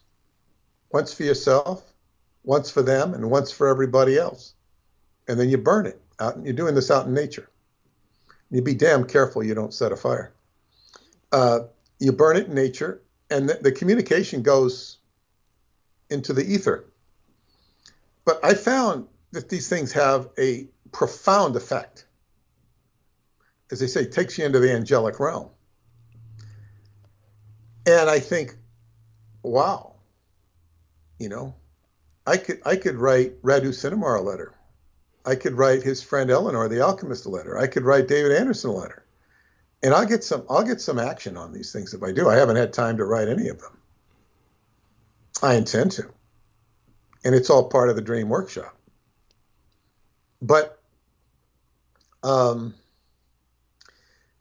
point I'm making is that this dream work coincides with these letters I've written, bringing you into the angelic realm. And then Aaron, who is working closely with me, sends me this video. And I sent it to one of our friends who listens to us in Hawaii. She had some issues. And she asked for me for some help. I spoke to her directly because there's a lot of, I guess what you'd say, she felt she had a curse on her. Right.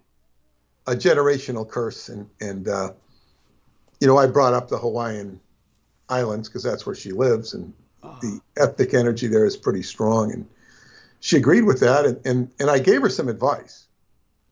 And then this came the next day. So I sent this to her as well. because, it takes the emphasis off of all the people doing things wrong in your world and puts them on you. But in a way that you can take responsibility. It's not to make you a victim or to make you introverted. That's one of the problems is when you try to get somebody to take responsibility for something, they become introverted and feel that they are being victimized, which is not the point. Their ego gets in the way, rather than, taking the correction and just doing it right.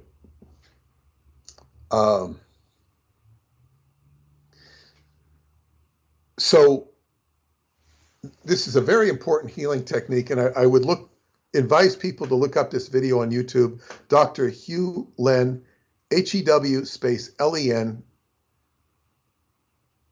Ho'oponopono, HO'Oponopono. And this man has a lot of important wisdom to share, which will help anybody listening to it.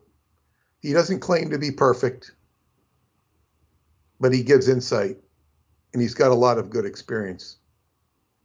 So this is a wonderful thing. I was mentioning this with regards to the, people stuck in the Holocaust. We can say the Holocaust is over.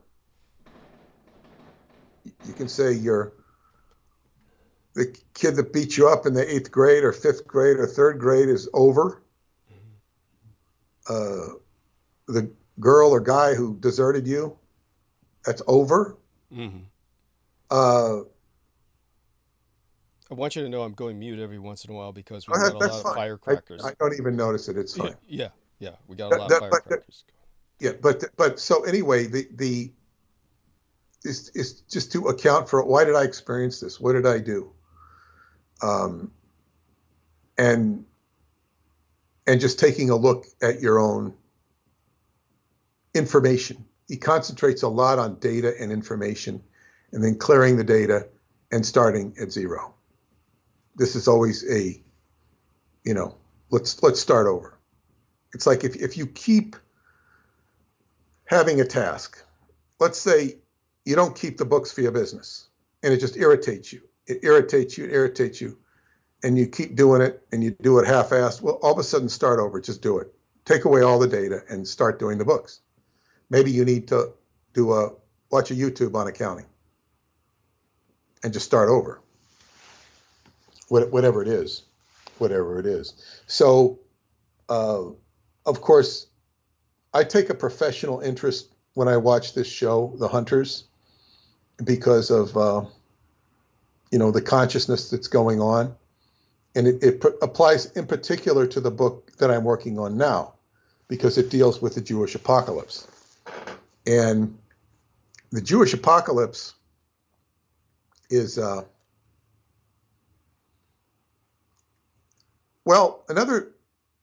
it's like what's that quote from the New Testament? Love thine enemy. Dr. Len uses that word, love thine enemy. You're going in and you're looking at, why am I feeling this way? Why do I hate this person? What is the information that's being generated? And you're going in and you're looking at it and tracing it back to source. In Scientology, this would be very akin to what is called admiration. If something persists too long, you admire it. Why is this thing in my life? Admire it. Hold it in esteem. Hold it close to you. And then pretty soon, when you've inspected it and looked at it, it dissipates. So when we're talking about the Jewish apocalypse, we're talking about the time of the Messiah. And the Messiah is the deliverer of truth, the reliever of suffering, and all this stuff. And if you can't accept a Messiah, it doesn't matter who the Messiah is. If you can't accept the messianic principle, you're going to be suffering. Varying degrees of gradation of suffering. So what is it doesn't matter what the religion is or what the game. The wheel of life is a wheel of suffering. That's how it's been portrayed and defined. And anybody who's escaped it is, we can argue, is in nirvana. Just per all of the information on it. And and then what the hell are you doing here? What are you here for? If not to suffer or to figure out the game. Depends how you look at it. You don't have to be in the mindset of suffering. I try not to be in that mindset at all. Not at all. But what's the word? The road to Shambhala is a place where there is harmony and balance. And this is what I was talking about in the last transmission. The Sephiroth of Teperet, or Teparet. And I saw something, I was trying to figure out what is the antithesis of Tefareth. And I found some very twisted logic. And I'm going to read it in a book by Kenneth Grant called Outside the Circles of Time. It says, owing to humanity's exclusive traffic with dayside phenomena and the use of the front of the tree of life by initiates of the eons of Isis and Osiris.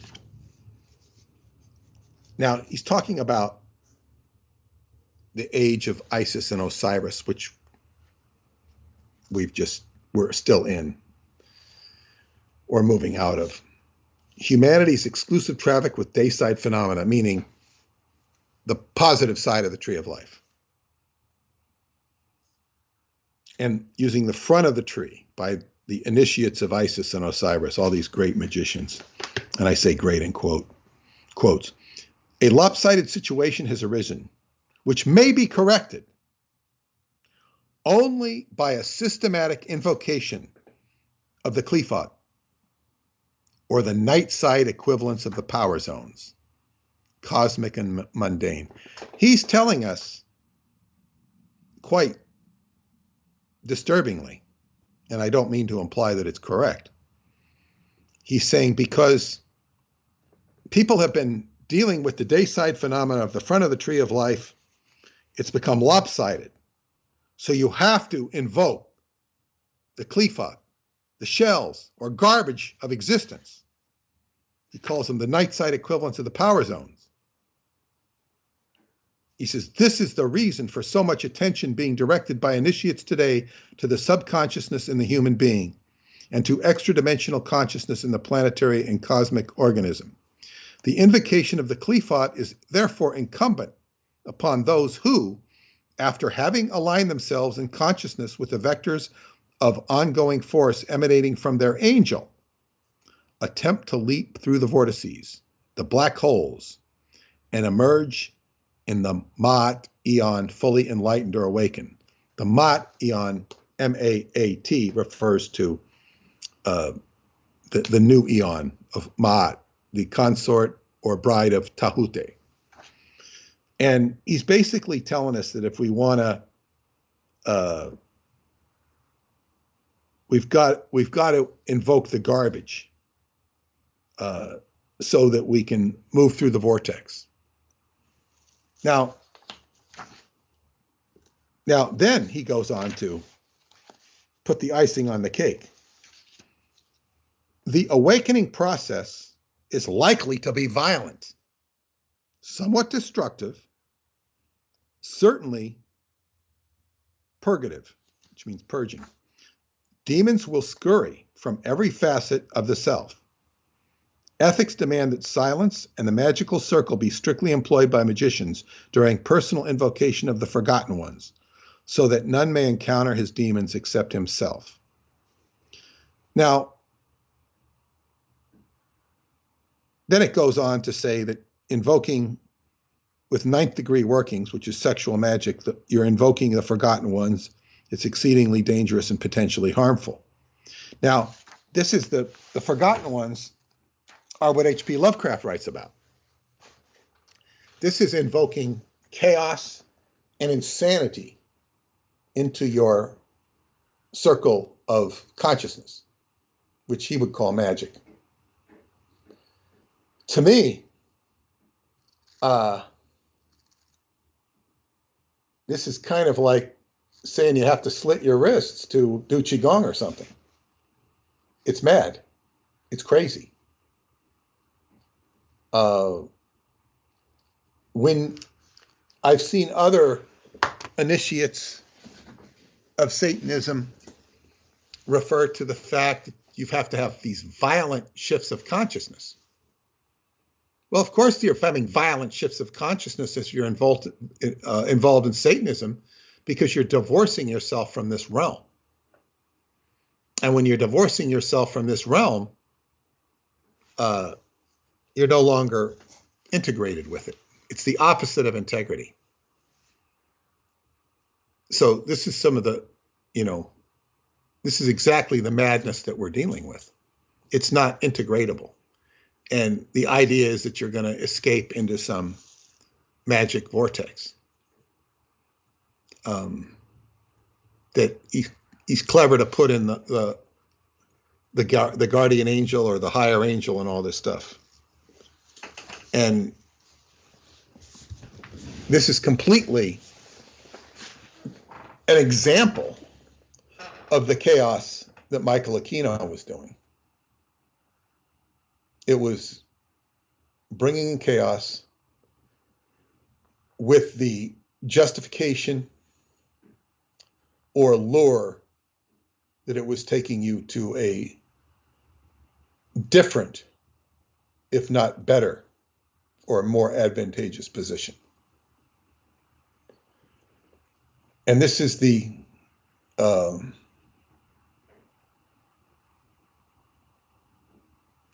I've just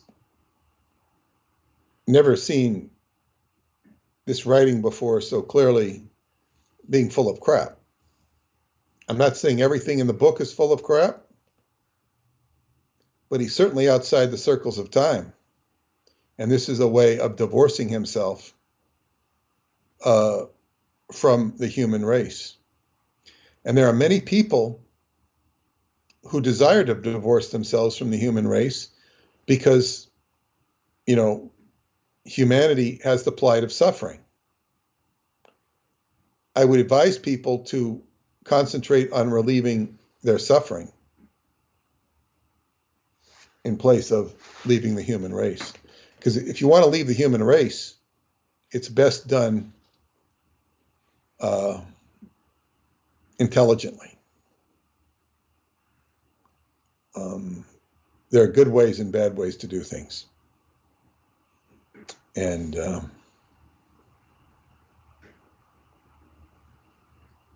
so this is basically what this book is about an awful lot of negative entropy, negative chaos being perpetrated on humanity that results in things like holocausts, mass sacrifice, like we had with the Aztec civilization, like we had in Russia during World War II, like we've had in so many places. A wholesale slaughter of individuals. And then when it comes down to our personal selves, it's about all most of us want to do is just survive with a reasonable amount of pleasantness in our lives, and also with our friends and family. We want this for them too. And it's that simple. That's the task at hand. And it's my hope that this book will help us all do that. When we get to the dreams, that becomes a whole nother exciting avenue of adventure. And we're just getting warmed up. Is the year of the water rabbit is supposed to be very, very positive. And the year astrologically has many positive aspects for it as well, particularly with regard to the time I will be in Choklavina. So I think Sunday, right now, Uranus has gone direct. So all the planets are going direct for about May. This is not typical for all the planets to be going direct at one time. It means none of them are in retrograde, major planets. So this is a time of, activity, and a lot of stuff will be happening. A lot of movement. A lot of things have been stuck. And I would advise people, again, to watch this video. It's very useful. It's very instructive. Dr. Hugh, Hewlen, 9-part video on Ho'oponopono. Douglas, are you there?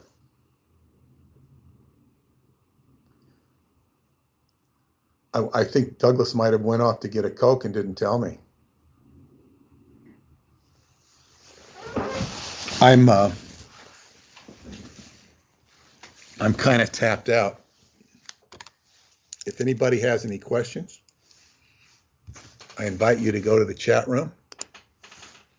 What about business ventures in San Diego? Well, why? What do you think of San Diego?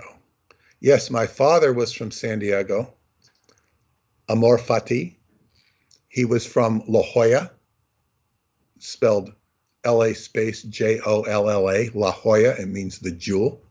It's a beautiful, there's the La Jolla Cove. I was taken there and I did my first skin diving, snorkeling. And it's beautiful. La Jolla Coves. And he spent all his summer days at the beach. But yeah, San Diego is a beautiful place. I love it. If you're in the Marines and you're stationed in San Diego, because San Diego is full of military, Navy, and Marines, they give you a housing allotment. So, you couldn't afford to live in a house in San Diego if you were a Marine or a Navy and you had a house. So they'll subsidize you, which is quite a substantial subsidize. Business ventures in San Diego.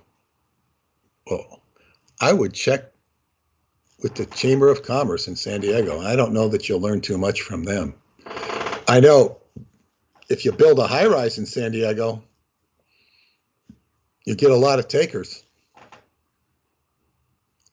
Please spell the last name. Okay, Hugh. I will spell the name. It's not Hugh like Hugh. It's Dr. Hugh, Hewlen. There you go.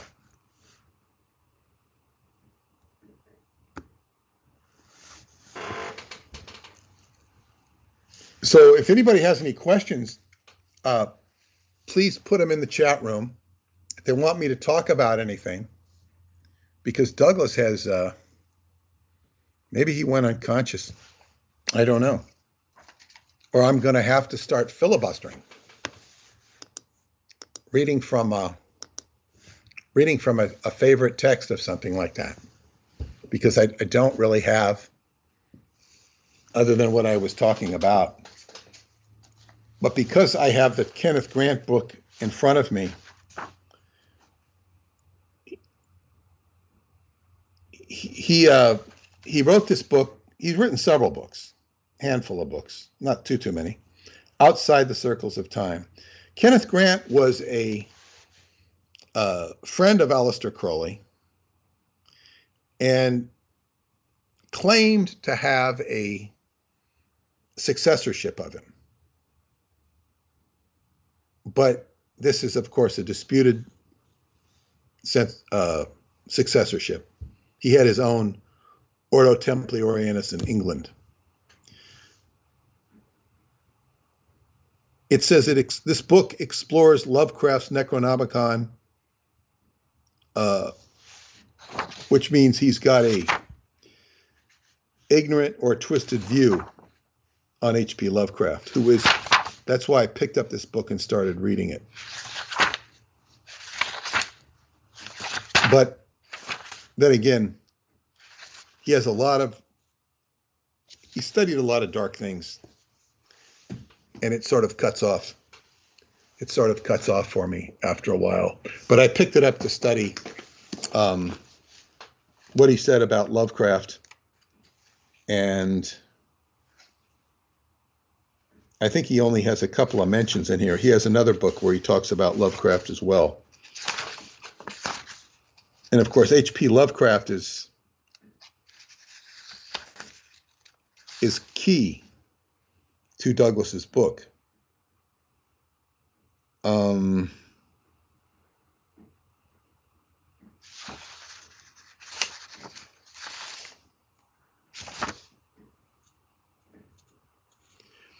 He also talks about Nicholas Roerich. Now, Nicholas Roerich was an occultist who was sent by Henry Wallace and FDR to go get the blood from this Mongolian messianic child and bring it back to FDR, who referred to his retreat. It's now known as Camp David. He called it Shangri-La. It says the Russian occultist Roerich, who traveled extensively in Asia during the first half of the present century, wrote the following passage, which in view of the secret door alluded to in publication AL 330, has about it a compelling suggestiveness.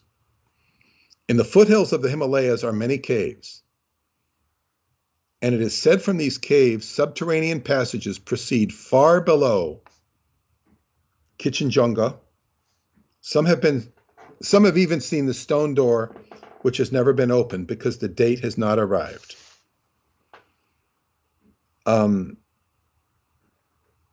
This is from the book Himalayas, Abode of Light. Note that Crowley's name is closely linked with that of the mountain Kinchenjunga. He spells it differently in his book, The Confessions.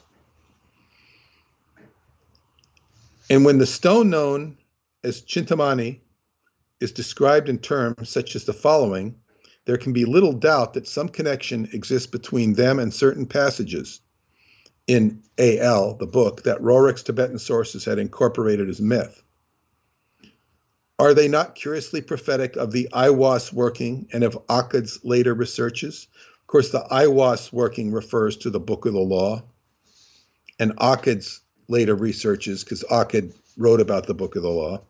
Roerich's son told Andrew Thomas that the stone Chintamani is alleged to have been brought to Earth by a space voyager. The mineral is from another world, from one of the solar systems in the constellation of Orion. One is minded of a cryptic passage in The Secret Doctrine by Madame Blavatsky, which hints at certain things in a casket that had fallen from heaven in the presence of Tibetan king Satori Nyang Tsam in AD 331.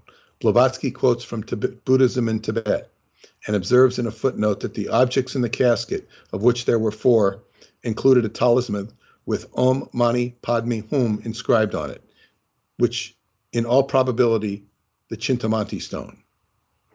According to legend, a splinter of this stone was given to an emperor of Atlantis named Taslavu.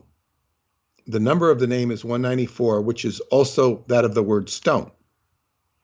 Akkad, referring to Father Akkad, Charles Stanfield Jones, claimed that the stone of precious water alluded to in AL 366 is identical with the silver star, which he used as symbolic of the secret eon, or ion. 66 is the number of Nu and You, and of the name Allah, according to Kircher, as well as being the mystic number of the Qliphoth and of the Great Work.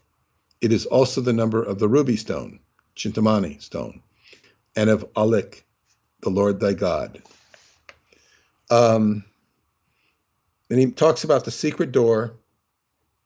In the book AL is written, the light is mine, its rays consume me.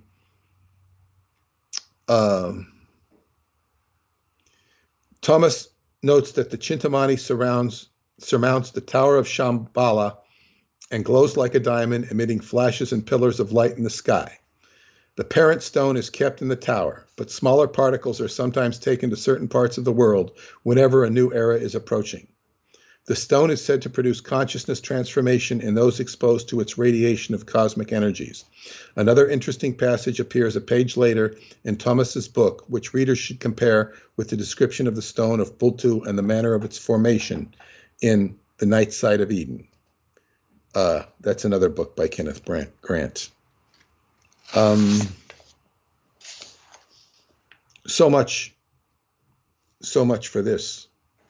He goes on with endless correspondences. So I'm really wondering what's going on with Douglas. And I'm even wondering if we're still transmitting, because I'm hearing nothing. If we're still transmitting, somebody say something and let me know that we're still on the air.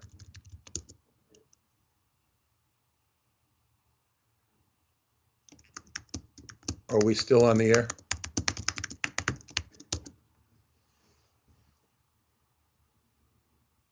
If I don't hear from anybody, I'll have to discontinue and just stop the transmission.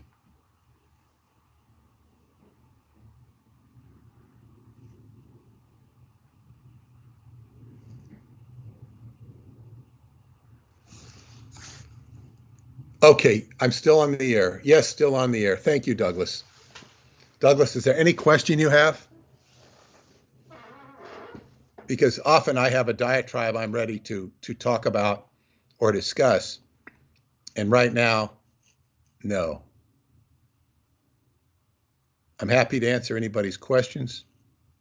Yeah, I know you can hear me. That's good. And well, okay, Vicki, ask me a question. Anything you want me to talk about? We're all here. That's good.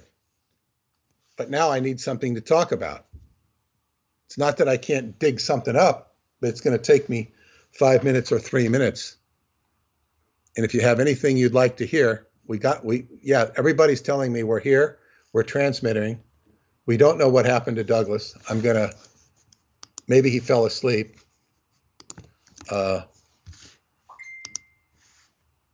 Yep. So now I need a question. Somebody, what do you want to hear about? We'll make this interactive. Because Douglas is checked out. Do you know Aleister Crowley books? Which one do you recommend? Well, thank you for that question. Yeah, everybody can hear me, but that's fine. Aleister Crowley books. I don't necessarily recommend any of them. But and the reason I don't is because I will first talk about why I got interested in Aleister Crowley. The only reason I got interested in Aleister Crowley is 4 years after having left Scientology. I left Scientology in 1983. I found a book called L. Ron Hubbard, Man, Banner, Messiah, which was a book attempting to discredit Hubbard. And in that book, it referred to his interest in Aleister Crowley, which I knew there was a association or connection.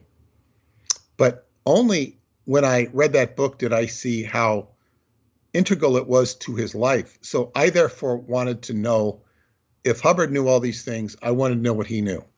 Based upon that, I picked up every Aleister Crowley book I could. And I was uniquely qualified to understand them and to read them by reason of what I'd experienced in Scientology. I think I started with theory, magic, and practice. Magic and theory and practice.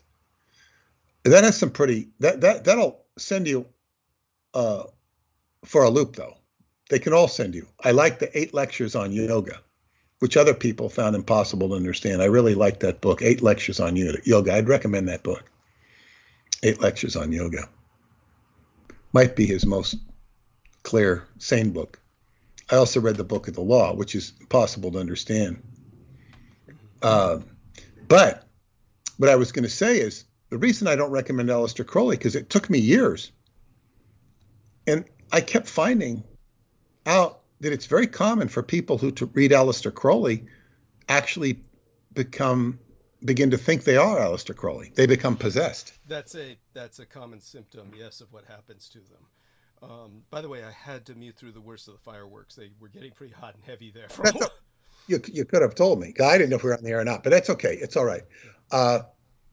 And yes, the Book of Thoth is a pretty good book. Yes, because this is a book that was done at the end of his life when he tried to put all of his knowledge into basically the Tree of Life and the Tarot.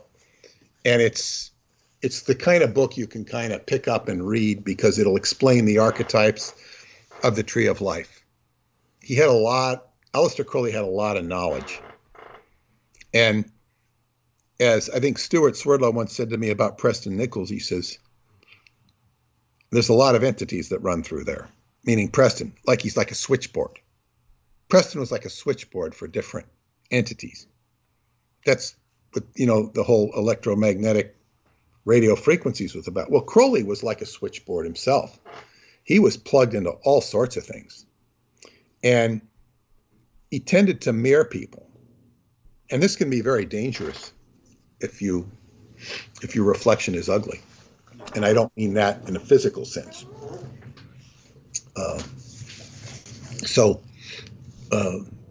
Crowley is a very barbed subject. Vicky, you didn't ask a question, but you said Rosicrucians. So obviously you want me to talk about Rosicrucians. I've written a little bit about Rosicrucians in my newsletters. In fact, I'll even dig this up. It's an interesting take on Rosicrucians you won't hear elsewhere. I will say this, though. I had a friend I met one time, and she was being heavily monitored by Rosicrucians. It was kind of creepy. But it was more of an etheric monitoring than it was a physical monitoring. They seemed to be much more potent than the Masons on the etheric. That's just the impression I got. I wrote about Rosicrucians because I had discovered, a long time ago, I had looked for the occult connection to the Philadelphia experiment. What's the occult connection to the Philadelphia experiment?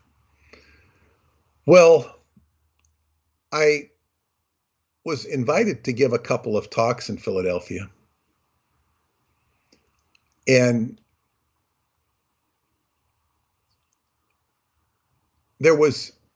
Wilson has been a hallmark of my research.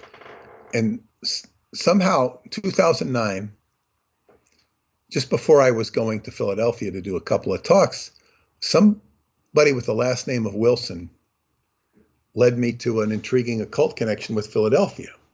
She said, in a valley that was sacred to the Lenni Lenape Indians, and the Montauk Indians descended from the Lenni Lenape Indians, some of them did, there is a cave which eventually became known as the Cave of Kelpius, named after Johannes Kelpius, a Christian mystic occultist who founded a community wrapped up in Rosicrucianism, herbalism, and a concept or sect known as the Woman of the Wilderness.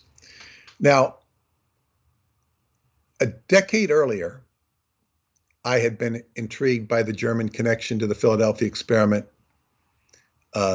because of the mutterings of Phil Schneider and Stuart Swerdlow. And then I found out that Johannes Kelpius, that this cave is named after, but it was actually Lenape Indians who had settled the valley, that he was tied to German extraction. But he grew up and was a native of Transylvania in a German settlement. I would later find out that this German settlement is Sibiu, a city I'm somewhat familiar with, my wife's favorite city. He was encouraged to come to Pennsylvania by William Penn. It's back in the 1600s. The Cave of Kelpius, you can go there to this day, is located in Fairmount Park in Philadelphia. It exists on maps. It can be a little challenging to find if you're not careful. I did find it with a couple of friends. It appears to be a little chamber dug out of a hill that is fortified by rocks. Later-day workers have secured the area with more modern masonry. But if you look a little more carefully, the modern-day masonry within the chamber appears to cover the actual cave itself, which extends into the rather extensive hillside and leads to a rather large old house that is ostensibly there for maintenance purposes of the general park area. We're in Fairmount Park. There's a monastery not too far away, and it's quite possible that the cave does, or at one time connected to the basement of the house. Where else the cave may go, who knows? There's a plaque outside the cave claiming it was a Rosicrucian settlement. The claim, however, is disputed. The Philadelphia experiment was based on key energy spots, which mystery schools monitor. So here we had a confluence of German energy from Johannes Kelpius with that of Transylvania and Rosicrucianism. I would also say that Hermann Oberth, the father of modern rocketry, who mentored Werner von Braun, was from this same area, Transylvania, and was a Rosicrucian himself. It therefore behooves me to review the history of Rosicrucianism. And of course, Benjamin Franklin and Saint Germain were both Rosicrucians. While Franklin is known as the pride and joy of Philadelphia, he was one of the investors in the Transylvania Company, which was to settle Kentucky, which was then known as Transylvania at one time.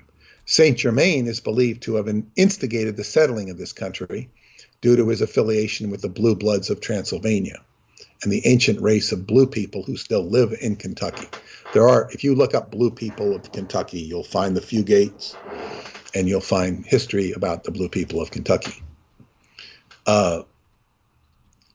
Although Rosicrucianism is well known as a secret society, it seldom gets the attention of Freemasons or Illuminati. It is, however, more mysterious and less detectable, and has evaded scrutiny in these times of conspiratorial revelation.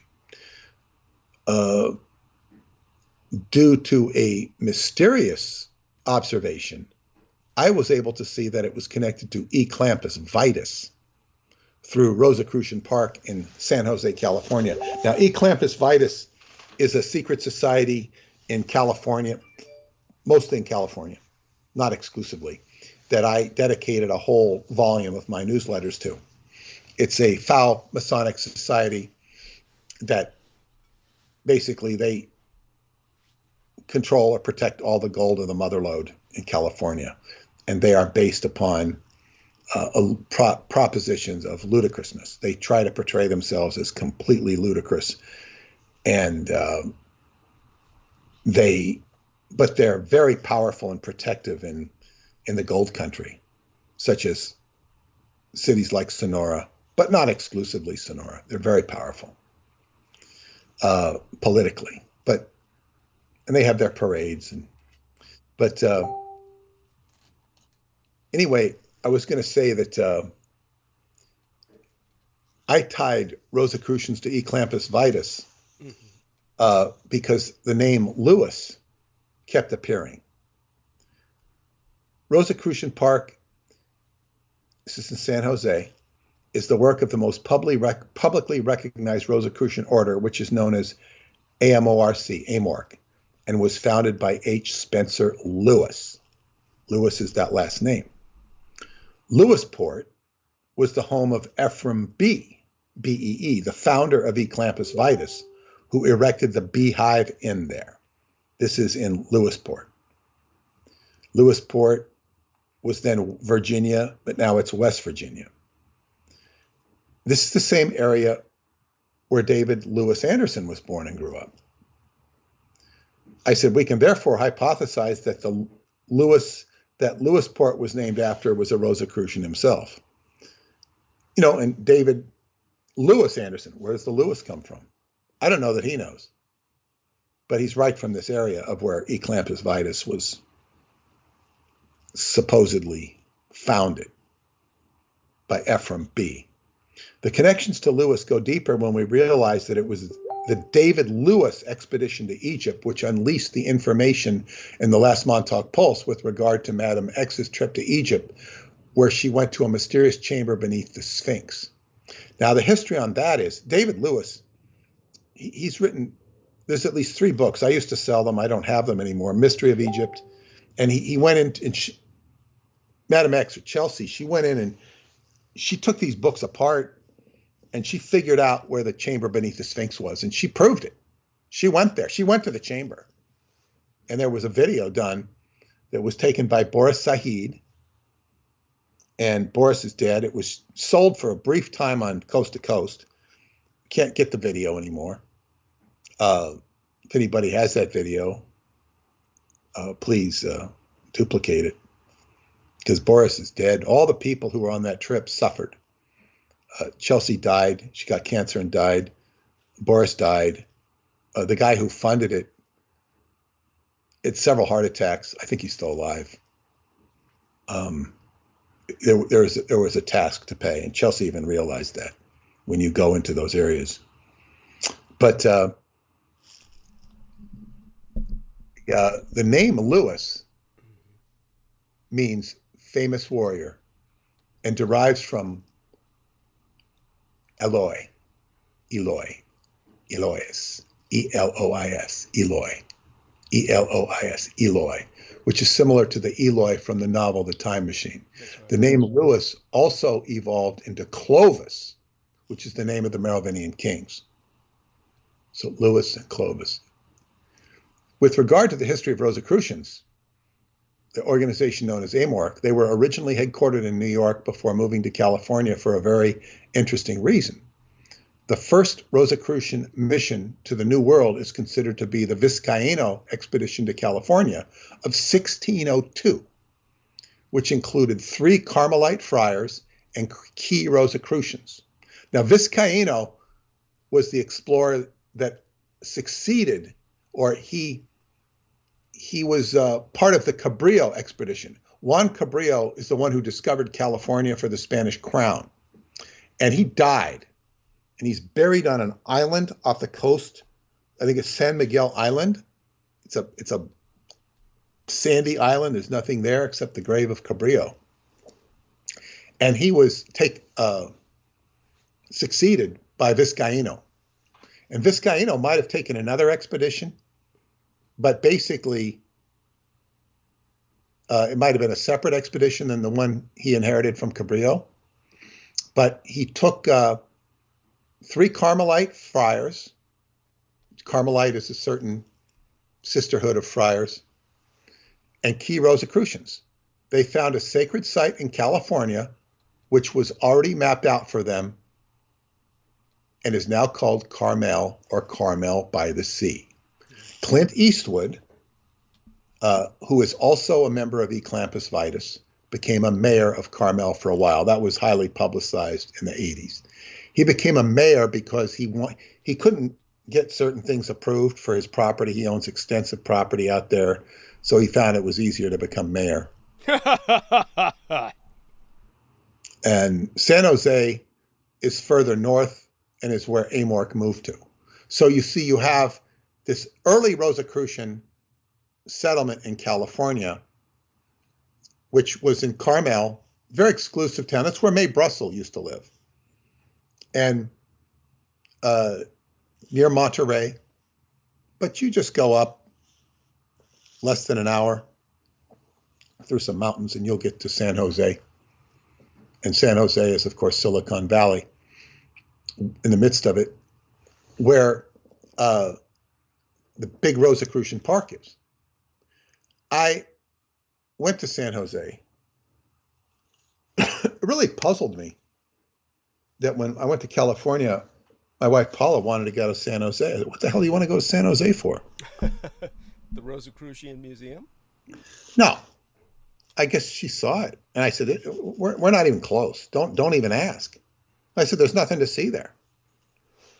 She also wanted to see Sacramento, which we did. And she was very disappointed with Sacramento. Brendan Zogic could have told her that. I was not, because they painted the bridge gold. Looks so much better. The bridge over the American River, which goes from Sacramento to West Sacramento, where I lived on the other side of that bridge for a month when I first moved up there.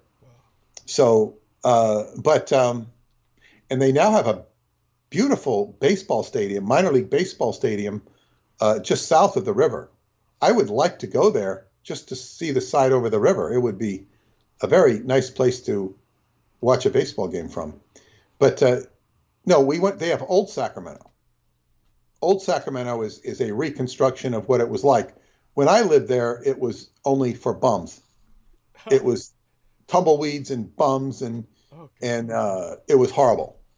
They had two very nice restaurants side by side, the Firehouse, and that was the most exclusive restaurant in Sacramento. You'd have limos pulling up, but 50 yards away would be deserted. It was like an old Western deserted town. But the owners of the restaurant said, we'll get some cheap property, fix it up nice, have the best restaurant in town, and that's where all your exclusive people in Sacramento would go to. Mm-hmm. And I was brought there on a field trip from high school, from 11 minutes away in Davis. We went out there in a bus, and they showed us, he was trying to show us some bums. He was trying to find a bum. Why? So that we would be disabused of our, white privilege. Yeah, okay. Because, we lived in a community that was very insulated, and very beautiful, very idyllic. Davis, California. What a nice place. And of course, I went into San Francisco. I saw plenty of poverty, and I had seen poverty in Tijuana. I didn't need to see bums in Sacramento, That, yes, I know. It's something that none of us really needs. Well, certainly not you and I need to see repeated again. I don't think any of the kids needed to see it either. But nevertheless, we couldn't find any bums. Finally, they took us to the homeless shelter, which was a very modern 2-story building. Guy showed us, well, here's where we take the homeless person, and we take his clothes, we give him a shower, we give him new clothes, and basically I think they told us they don't really like it. It's hard to get them to come to the homeless shelter, of course, because it's kind of in its own way dehumanizing. And so we couldn't find any bums. So then he took us to a park. It was night in downtown Sacramento. He said, "This is fairyland. This is fairyland," and he said, "This is basically showing us where homosexuals would come to pick each other up."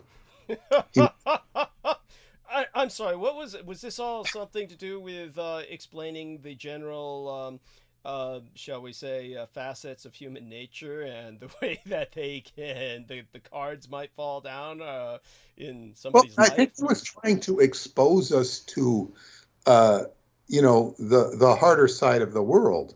And, it was he'd usually take the class to roller derby, but there were no roller derby games during that time. So, he couldn't do that. And he wanted us to see as how, what human beings were like. And, he was a psychology professor. And this is, he's trying to get us to see what people were really like. And I think I got more out of him explaining it than actually seeing it. And of course, I have, had occasion to see plenty of ne'er-do-wells during my life. So, and it, it takes a while to sink in. A ne'er-do-well is a ne'er-do-well is a ne'er-do-well. But, I don't know. I always thought his efforts were kind of amusing. I thought it was amusing as hell. But nevertheless, to get back, I was discussing, San Jose. I was in San Jose at least one time, and I took my first wife. We went to San Francisco so that we could, I could visit my friends, and she could visit. She went to school in San Mateo. Saddest day of her life was moving from San Mateo, just south of San Francisco, moving to Long Island. And we went back. She wanted to go back and see her friends, that she remembered from that party when she was 13. She was going back, 20 years into the past. And her grandmother lived in Salinas. So we were going to check into San Francisco, drive down to Salinas. But, we'd spend the night in San Jose just because it was there and convenient. So we had some time to kill. So we went to the Rosicrucian Park. And it's on a very, big piece of property. And you walk up, it doesn't say enter here. It's just got these huge, big brass doors. They're huge. And, you kind of have to be daring to open it. I opened it up. You go inside, and I guess there's a museum you can visit where they have a replication of the Rosetta Stone and many replications of things in Egypt, and they have their order. You do a little tour. And on the grounds, they have this yellow pyramid, which they say just holds buildings or just holds archives. I've talked to two people that had access to that. They say, yeah, they do rituals in there. Right. So Rosicrucians, there is a whole secret order of Rosicrucians that you're not, if you join the AMORC and the mailing list, that's, as one of my friends in the Rosicrucian order said, he says, there is nothing lower than a mail order Rosicrucianist. Now, he didn't say that judgmentally. He says that, if people that are really involved in the esoteric gyrations of Rosicrucianism or any secret society, somebody writing in and, signing up for mail order Rosicrucianism is considered an extreme lightweight. Yes, of course. I mean, that's his assessment. But nevertheless, the Rosicrucians are the ones who take out the ads in comic books. I mean, this is what they did forever. Well, that's where you build your base from. Yes. And then people who do the rigmarole can eventually find their way into, a more esoteric territory, but that can come with a lot of problems too. So I don't recommend any of these groups. Right. So anyway, I'm talking about San Jose. The biggest challenge in San Jose at that time was finding a gas station. And one of my friends from California says, "Oh yeah, forget it." There's like 2 gas stations. He told me where they were. It's pretty bad. I think they might have more now. I wouldn't bet on it though. I would hope so. But it was notorious for no gas stations. Oh my God. That was 1989.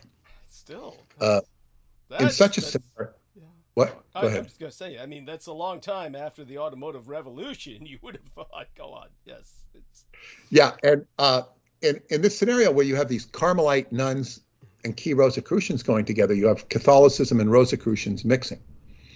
And I noticed this because long ago, my Moorish friend, Sid Catlett, Sid Catlett, the son of the famous drummer by the same name, this is Sid Catlett Jr., who was a famous basketball player, pointed out to me that these groups and others prominently used the initials RC or CR.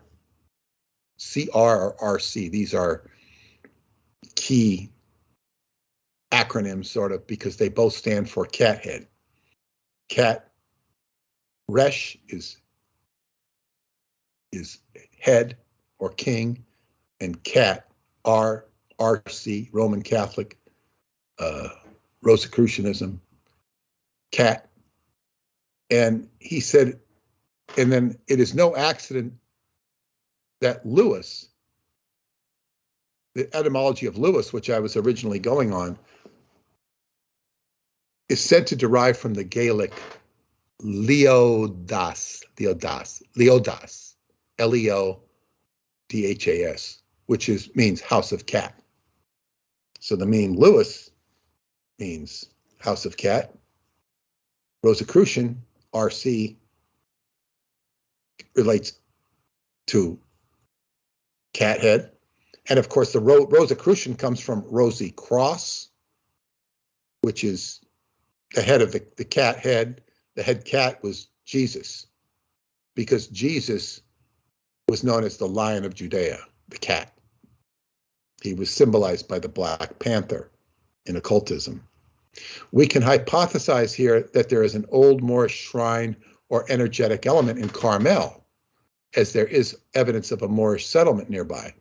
The word Carmel means vine of God in Hebrew, but phonetically translates as black goddess or heart of black. Carmel, where car is the heart, as in cardiac, or the goddess Car, and mel is black, as in melanin, the substance which makes your skin black. As this was the second Spanish expedition to California, a land which was already named after an Islamic-sounding black goddess named Calafia, it makes sense that their first colony would be named similarly. So Carmel, it's got the C and the R in it as well. And in Transylvania Moonrise, the alchemist LÖNAR mentions that his ancestor, who he learned from this tradition of alchemy, lived on the California coast in the 1600s and decided to have a family there. So he could be connected to that as well, because he had a Rosicrucian connection. I know he did.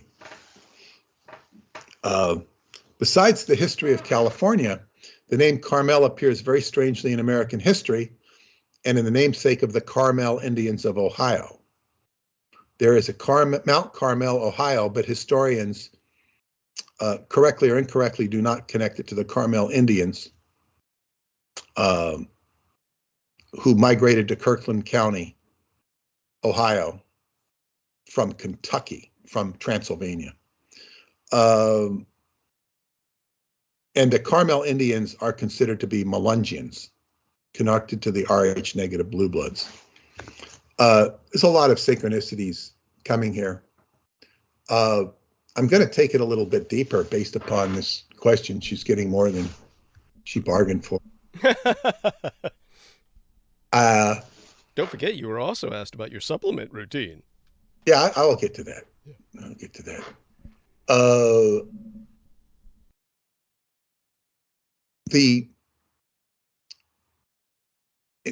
I have, in my book, Montauk Book of the Living, I go into the history of the Rosicrucians, going back to the historical founding of a mysterious order in 46 AD, when Ormus, O-R-M-U-S, a Seraphine priest of Egypt, was converted to Coptic Christianity by St. Mark, who founded the Coptic Church at Alexandria nearby the ancient library. Now, Seraphine priest means he's of Serapis. Serapis was a synthetic god created in Alexandria. Probably, I think it's ascribed to, it must be Ptolemy. Ptolemy was the ancestor of Cleopatra VII, the famous Cleopatra. But they needed to make a synthetic god, Serapis, to integrate all the different deities. And so here is a Seraphim priest of Egypt who was converted in 46 AD by Saint Mark, who founded the Coptic Church. According to tradition, all the disciples of Jesus went, and nobody really knows whether this is the same Saint Mark who wrote the gospel. But he could be, he could not be. This is what the Coptic Christians will tell you. But anyway, he was converted. This Seraphim priest was converted to Christianity. His conversion was really a reconciliation and transmutation of ancient mysteries, wherein the major mystery schools of the time all united their mysteries under one banner. The outward form for the multitudes was Coptic Christianity. The inner format of these initiates, in other words, so in Egypt you had your Coptic Christians, which was, you went to church and you did the rigmarole. The inner initiations was the secret society of Ormus, or the Rosicrucians. When one studies or penetrates secret societies, one is always dealing with an invisible thread. As was mentioned in the Montauk Book of the Living, the Society of Ormus used the symbol below, which is a play on the word Moors, but spelled M-O-R-U-S. There is a symbol in that book, which is the symbol of Virgo, which is like an M with a line coming down from the M and crossing over. It's similar to Scorpio, but it's different than Scorpio. It was a symbol for Virgo, and it has, within that M are O-U-R-S. Now this spells Ormus. Now Ormus is also a name for monoatomic white gold, Ormus. But it's an acronym, or not an acronym, but if you redo the letters, it spells M-O-U-R-S, Moors. And the M was for the Black Virgin, Maros.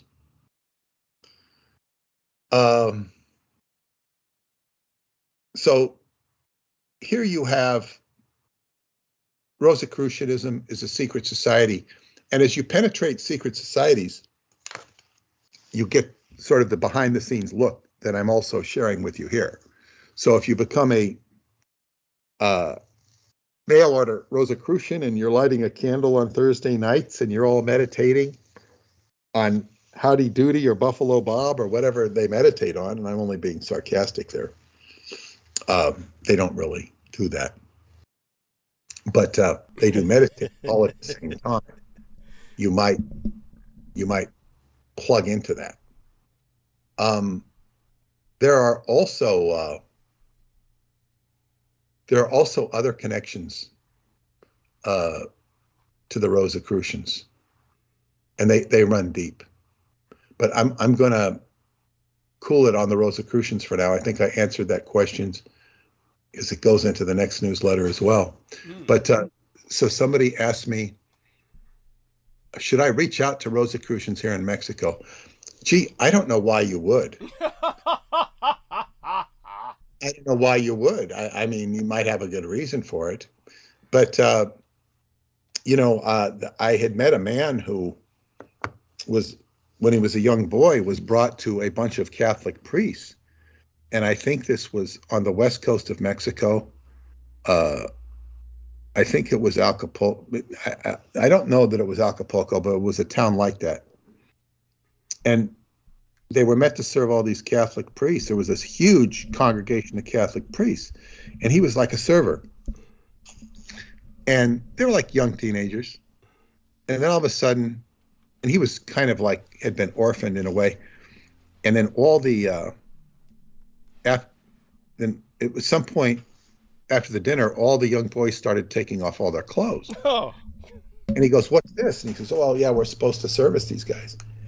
And he says, I can't do this. He says, no, don't worry. You just do it. You know, it's part of the thing. And the guy left. He had nothing to do. In other words, so look at, I can't say that the Rosicrucians are like that, but I wouldn't. I'd be very wary of reaching out to anybody. Yes. Find your own way. Yes. Daily supplement routine. Daily supplements. I took some supplements I mentioned in the Montauk Book of the Living. I don't take those anymore. It's not that they're not good supplements. One of them is no longer available, Stem Enhance. But I used to take this Ageless Extra, which is a good product. High concentration of berries. Right now I take Super Beets because it's more compatible with my Korean body type. Super Beets, and I take... You'll have to explain the Korean body type to people, of course. Korean body type, there are 4 Chinese body types, which the Chinese will analyze you with, testing you with acupuncture and whatnot. And then the Koreans developed it into 8 body types. And it basically has to do with where your genetics are. Like, for example, my daughter and my ex-wife have body types, I forget what they're called, but they're compatible with Mediterranean. So it's good for them to eat fish and greens. Mine is called Heptonian. I identify not with my Mediterranean ancestors. My body type is with my Celtic ancestors.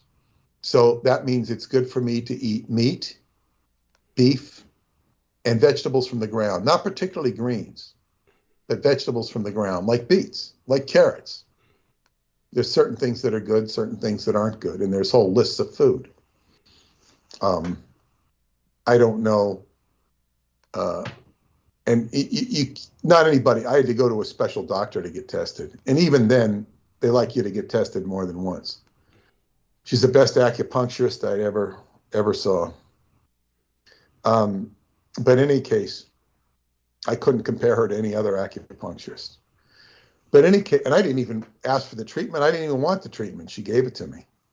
Next thing I knew, I was getting needles stuck in me.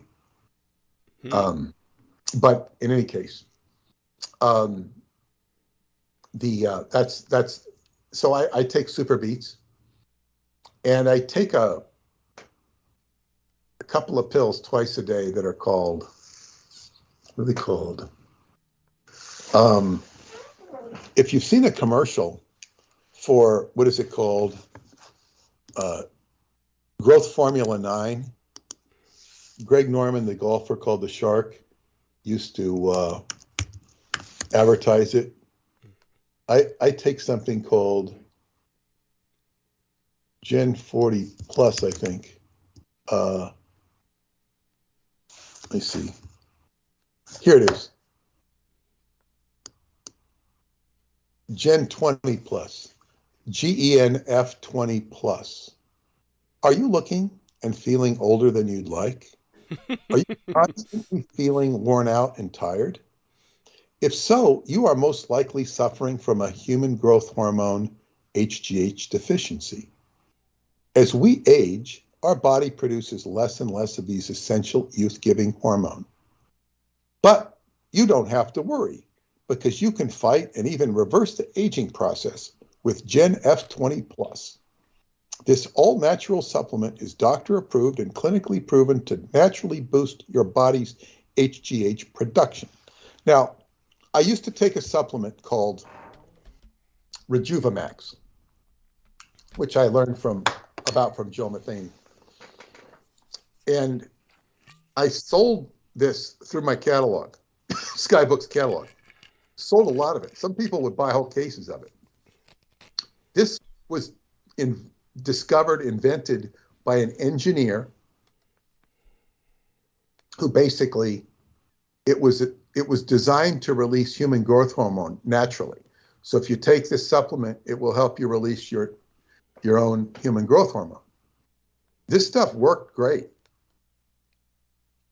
He put me on a different substance called Rejuvamin, which was for younger people, 35 to 55 or whatever. But he said I was so youthful that I should be taking the Rejuvamin, not the Rejuvamax.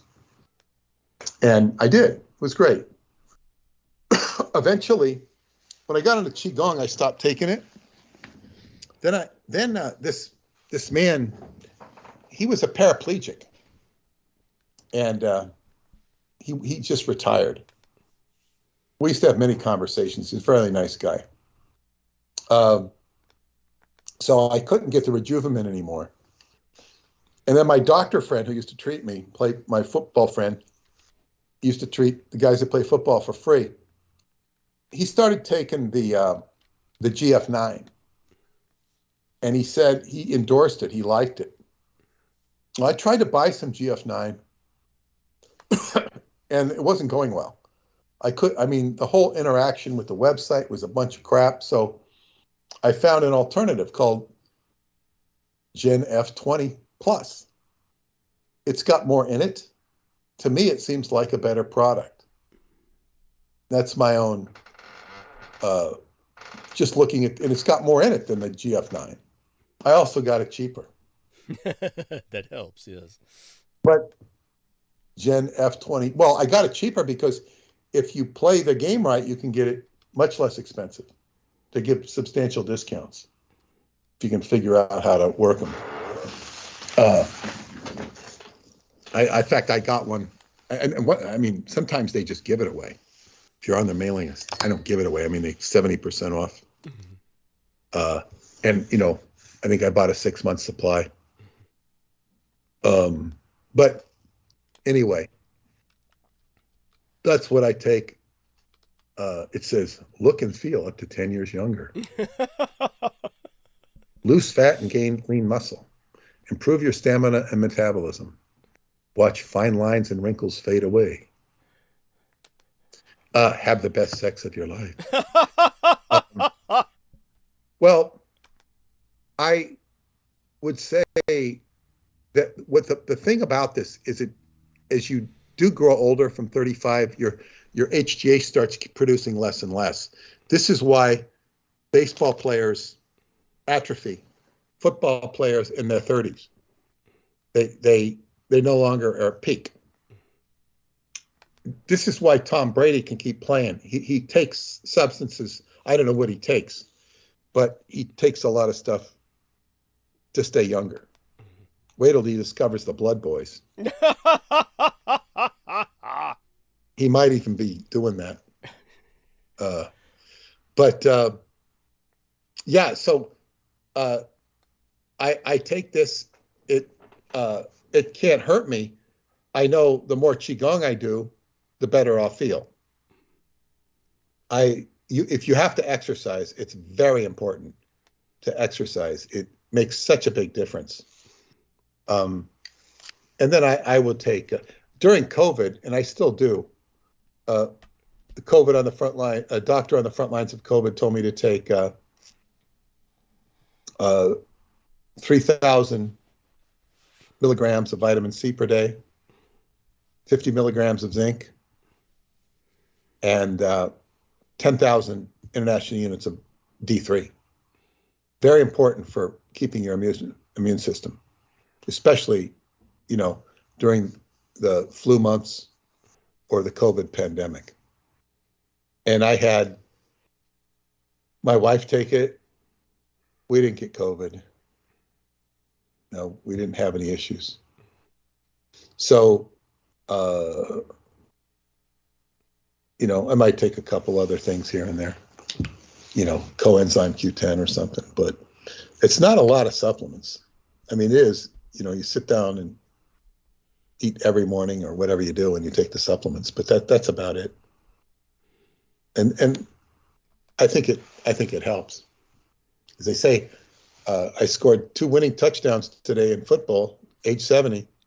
Congratulations. So, yeah, they weren't spectacular touchdowns. They were nevertheless were touchdowns and ended the game. So amazing. age 70, and well, that's you good. have every reason to be proud of yourself. Yeah, and I say, okay, the next level 75, and I'm going to really enjoy the next 3 years. Yes. 70, 71, 72, because when you're 60, 61, 62, you're 60. You're barely 60. Same with 50. When you start hitting 73, okay, 74, 75, fine. But then when you start approaching 80, pretty soon you go, hey, God, I'm 80. Yeah. It's like, enjoy it. Because I don't feel like I'm, people are supposed to feel like when they're 70. And I even remember seeing Jack Nicholson in his 70s, about 77. Mm-hmm. I think he was on TV at Dennis Hopper's. They were awarding Dennis Hopper a star, and he was out there. Jack Nicholson really looked good around 77, 78. Really looked good. And he strikes me as somebody who probably abused his body a lot. Right. Yeah. You don't see him anymore, so he's probably in his, There's a lot of rumor he's gone the way of Marlon Brando. Yes. Oh yeah, he's probably checked out. But I mean, nevertheless, he stayed that way into his 70s, and I say he didn't strike me as anybody who took good care of himself, particularly. Sometimes people change. Even Dennis Hopper, I think, lived into his 80s, or barely. He had a pretty active life in his 70s. And was it David Crosby just died in his 80s, and he was amazed at his own longevity, because he was such a drug abuser. So age is a funny thing. I've got a long lifeline on my hand, and I'm a Capricorn, which helps as well. Tend to live a long life. And wow, whoever thought, whoever knew? It's not something you really think about till you get there. Yeah. So anyway, I think that answers that question. Yes. I do recommend the Gen F20 Plus for me, and that's good. So, boy, I was now. What happened to you when you disappeared? Well, we had a combination of factors here. You seem to be holding quite well, so I figured. Well, I was losing it because I had nothing to talk about, so I started asking for help. What do you want me to talk about? And that I could go on a train because I could have picked up some letter here from somebody who wrote to me. I've got some lady who writes me letters that I can't read. Oh my God. If she typed them, it would be hard to read, but I mean, they're in this handwriting, and it's like, man, it's like, oh my God. She writes tomes, and I can't read them. I think I've told her that, but yes. Yeah. Well, what happened was that the dragon dance, a lion dance, one of the local ones, was going by the windows. And, down Russian Hill, and they were, a lot of fireworks were going with them. So it sounded like a war zone. There was no need for anybody to panic. So I actually did say, going mute, a lot of firecrackers. And you said, yeah, okay. I know you went mute, but I didn't know you were going to disengage. And then, it took a while for things to die down. During that time, I figured, well, he sounds like he's holding well because I could hear you in my earbuds. So I went and took my own supplements. I went and took a number of my own supplements. And then, I came back once and checked in. You seemed to be all right. And then I guess it was shortly after that you probably wondered whether you were still on air or something because you probably asked around and I wasn't there. But you did fine, and the audio numbers held wonderfully. I mean, you do well, of course, and everybody stayed to listen. We are having some problems with live stream in the sense that I'm not quite sure. Do let us know at all times how we're sounding, and do respond. Well, people were fine telling me that they could hear me. Yeah. I just needed something to talk about. But I have a question. Yeah.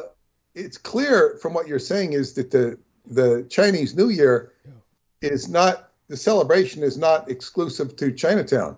No, It's no, no, no. There's some independent lion dances and stuff that go up and down the blocks, and these are in the neighborhoods where they might even be practicing for the main parade, is what's going on, because some of the people in my neighborhood are Chinese who participate in that. And so they're less and less these days, but because they're older and they have some of the equipment, then the younger people come here to pick the equipment up from them, and so they just started dancing and setting off firecrackers in the area. So it wasn't something that was totally unexpected, but once it got started, I do want people to know that I'm getting a message from YouTube that says we're not receiving enough video to maintain smooth streaming, and that as such viewers will experience buffering. So let us know if that's the case, or whether they're just kind of in terms of precaution giving us a kind of forewarning of that. But sometimes the reports come in and we don't notice anything discernibly different. Now, one of the things that I was trying to do was to just bring George Knight onto the call, so that he'd be here as a backup, because there's something he's been meaning to talk to you about personally for quite some time on air. I mean, person to person. And of course, it's never anything other than positive.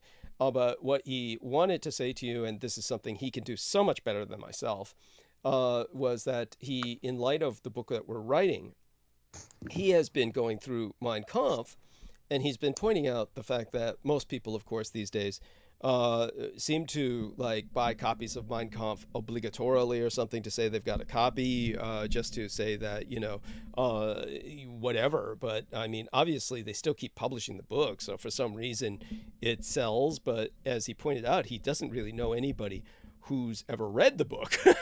And by the way, Shining Shadows, who's our dear friend Chris, says no buffering here. Thank you so much, dear Chris. Deeply appreciate that. But one of the things that George and I wanted to bring to your attention was he felt that you should read parts of Mein Kampf. Now, what I'd like him to do is come on and tell you which parts, because he feels that what Hitler has to say about specifically concerning quote unquote the Jewish question is he brings up aspects of Satanism. So he points out aspects of Satanism in the book that reflects what we are writing about concerning H.P. Lovecraft and the like. So that he felt was important to bring to your attention. And it's a good suggestion, yeah. And I'm trying to see if we can if I can find one. Oh, here, it's right online. Okay. I don't. Oh, it says here. It says withdrawn, no longer the property of the Boston Public Library. From the Boston Public Library, translated by Ralph Mannheim.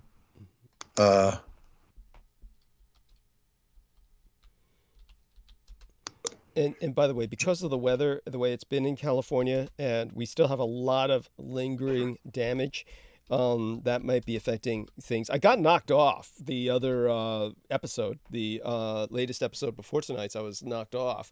So hopefully that doesn't happen tonight. But definitely, I wouldn't be surprised if there were some difficulties. By the way, so what I'll do now, with your permission, is I'll share a few of my misadventures over the past few days, because it's been rough. I mean, oh my God, you have no idea. Well, Peter Moon has some idea, because he helped bail me with about $50 United States dollars into my PayPal. I want to thank Holly Kaditis Kiefer, who sent some monetary support. I presume it's about 100 United States dollars, because that's usually the amount that she sends in a money order.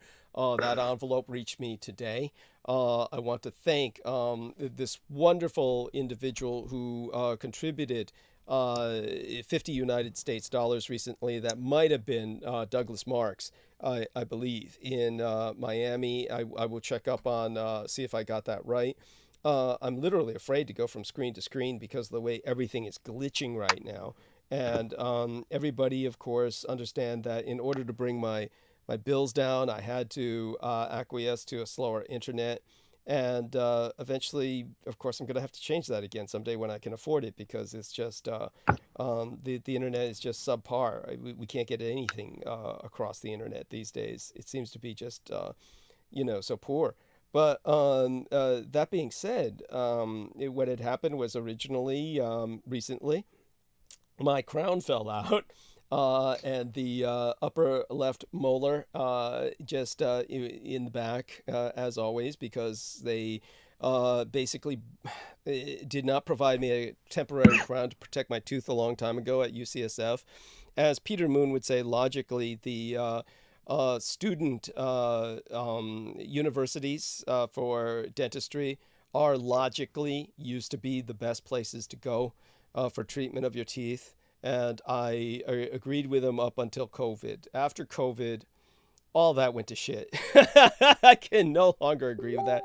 No matter what a good job they did recently with the tooth, that it's always going to be a problem because it's glued onto nothing. The stump that it's glued to is broken because of these bastards not providing a temp to protect it during COVID. So I will never forgive them. It's just going to be an ongoing problem the rest of my life, unless I get an implant to replace it, which would be about $6,000 or so. So it's just, basically, at this point in my life, I have to say, go to a private dentist. You get what you pay for.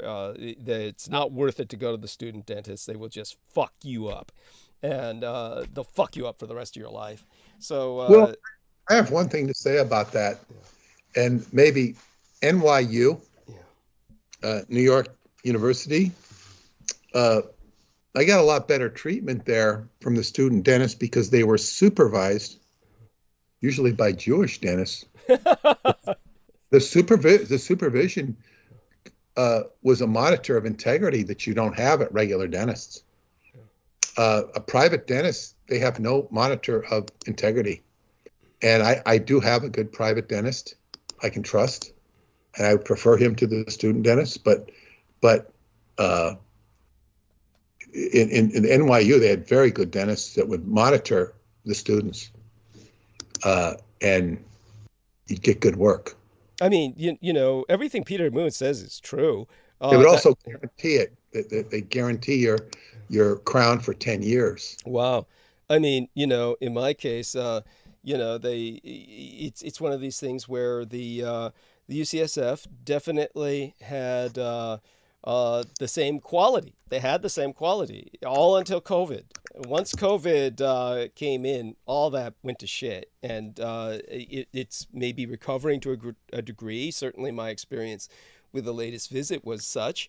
But, it doesn't make up for the damage done during COVID. That being said, Peter Moon is absolutely right.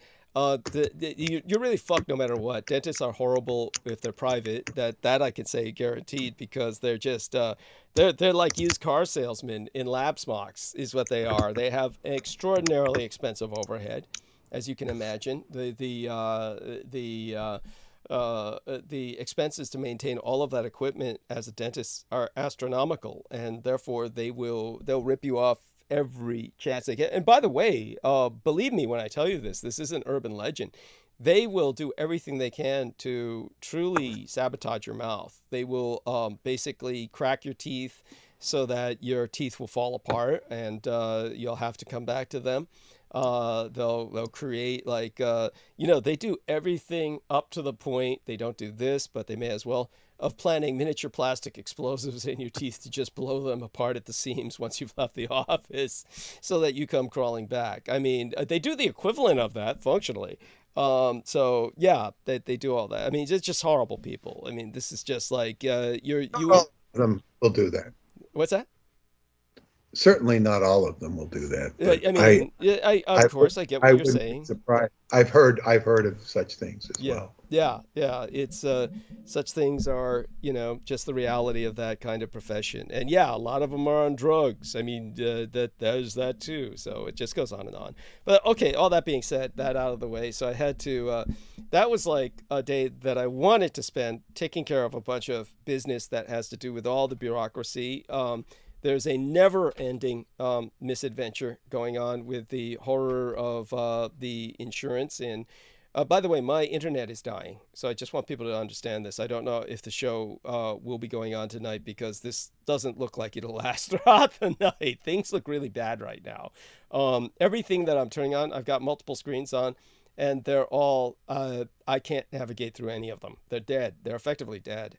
Might be my computer, but it keeps saying net. I think you need to reboot your computer, but that's not going to work in the Yeah, show. you can't do that in the middle of the show. That's the problem. The rebooting of the computer obviously would help, but the point is, I started the computer fairly late. Something like this is not supposed to happen until much later in the program. Usually, by the time I'm at transmission's end, by about 9 hours in, 10 hours in, something like this usually becomes the norm. But it's happening now, so that doesn't look good. The other thing that's going on was that my insurance, just so people know, when my mother died, I wound up on what was called basically I was just inches away from homelessness. I was right on the corner of the street curb, so to speak. And at that time, I had to get on the San Francisco health plan. And San Francisco is one of the few cities in the world, in fact, the only city in the world, that has health insurance for the homeless. And all that is like this stupid little card you get so you can go to San Francisco General Hospital. It's a way of monitoring the homeless. But you get some money for it by getting on the insurance program. And what they do is they evaluate you to see if you're physically fit. And then if you're physically fit, they'll put you on the streets picking up human shit. You go around with a giant bucket of just a big giant potty, and you pick human shit off the street and you put it in this potty to take back, where they supposedly use it for night soil or fertilizer in some kind of plant areas where people are not going to be harvesting any food. Just kind of like appearance plants that they put on the side of certain sidewalks or something. It's just a monstrous endeavor, which I, of course, when I went through the program, fortunately, the young Chinese girl or Asian American girl, could have been Vietnamese. Most of them are Vietnamese in the government programs, but whatever group she was, I didn't have the audacity to ask. She said I was too attractive to put through that, so she just put me as physically unfit to do that labor. And that was how I got onto the program, which enables you to go to clinics. It's basically clinics as well as the SF General. And there's some advantage to that, so the insurance is not worthless.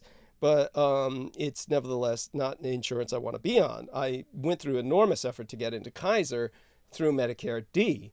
Now, something recently happened, which I think is a purge, and they're just purging people off of different programs or something. And they do this every once in a while with something like SSDI by getting people to lured into thinking that they can get extra money if they enter a kind of search for work program, at which point you sign yourself out of SSDI.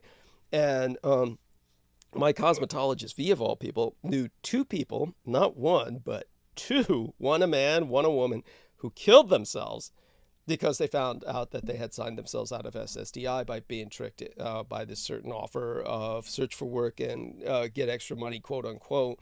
And then so I believe that this is something similar, but basically there's no choice in the matter. They basically they told me you have to call and go into the San Francisco health plan, because if you don't, they're going to knock you into it with no choice. And you have to tell them that you want to remain on Kaiser. And so when I told them I wanted to remain on Kaiser by calling them ahead of time, they haven't sent me anything that reassures me that I'm back on Kaiser. Now, every time I've called them, and then one time I called them, literally I wrote a 15-page essay that I sent to Peter Moon while waiting for them to answer the call, and they never answered the call. So then I got another number where they answered the call fairly quickly. So, I was trying to take care of stuff like that on the day that I had to go get the tooth fixed, which just basically killed the whole day. And but though I got a lot done, and again, credit to the people who did work with me that day, credit to the fact that they didn't charge me anything. Of course, I still need the money towards rent, of course, and but it is what it is. But that being said, then what had happened, oh God, the day after that, and it's just unending. That was on a Wednesday because I had to come home and do the transmission. And then the next day, I was busy with any number of things. One of them was catching up on sleep. And then Friday was a day that basically I had to see V starting at 10 a.m. in the morning. Oh, and here's what happened on Thursday. There we are. Thursday was I woke up at about 5-ish. And I noticed I hadn't set the alarm, which I usually had to because I had a time limit on the electric blanket. And that time limit was for 8 hours, which is a royal pain in the ass. And then, I slept through that and I woke up refreshed and noticed that the electric blanket, the larger one, because I had to use two because they're both broken on one side, the larger one was broken. And this is what happens. They have a lifespan of months, and then the control mechanism basically breaks and it flashes a big error, and there's no hope after that. You're dead. So just so people understand, it's more than just this place getting cold at night. We're a home, a residence, like some others in this neighborhood that are literally on top of buried bodies. This is one of the most haunted places on earth. There's no doubt of that. This is like poltergeist zone. And it's leeches just your human essence from you. The back room, I'm not kidding anybody. There's no exaggeration here. Think of The Exorcist. Think of icicles from the ceiling. They used to make a joke for anybody who visited me back in the old days, back when that was accessible, when my parents were alive. They used to say that I could keep meat in there. Of course, when I did sleep in there, people argued that I did.